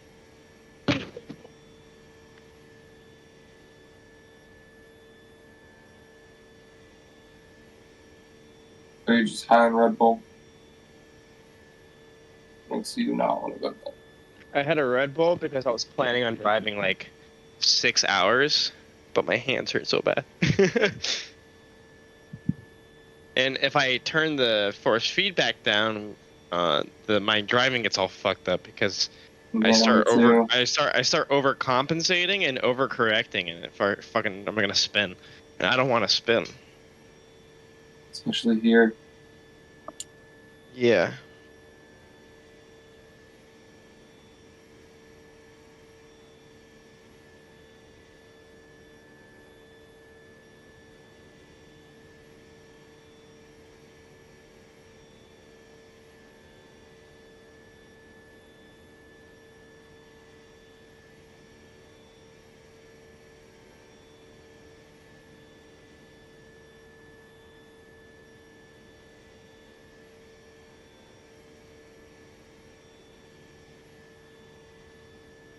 Not my arms.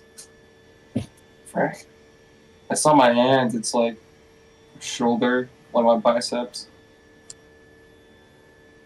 Yeah. triceps.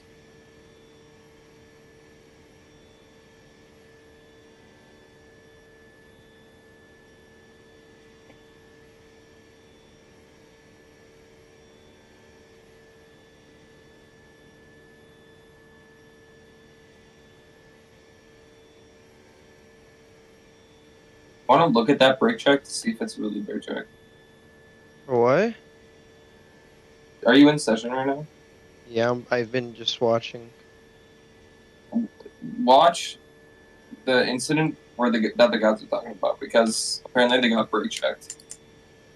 Okay, but that would require me to get up from my bed. Oh, never mind then. Yeah, I don't know if I want to make that journey. That's fair. Man was not designed to go flat out on the Nurburgring for 12 hours in less than a 2-day window.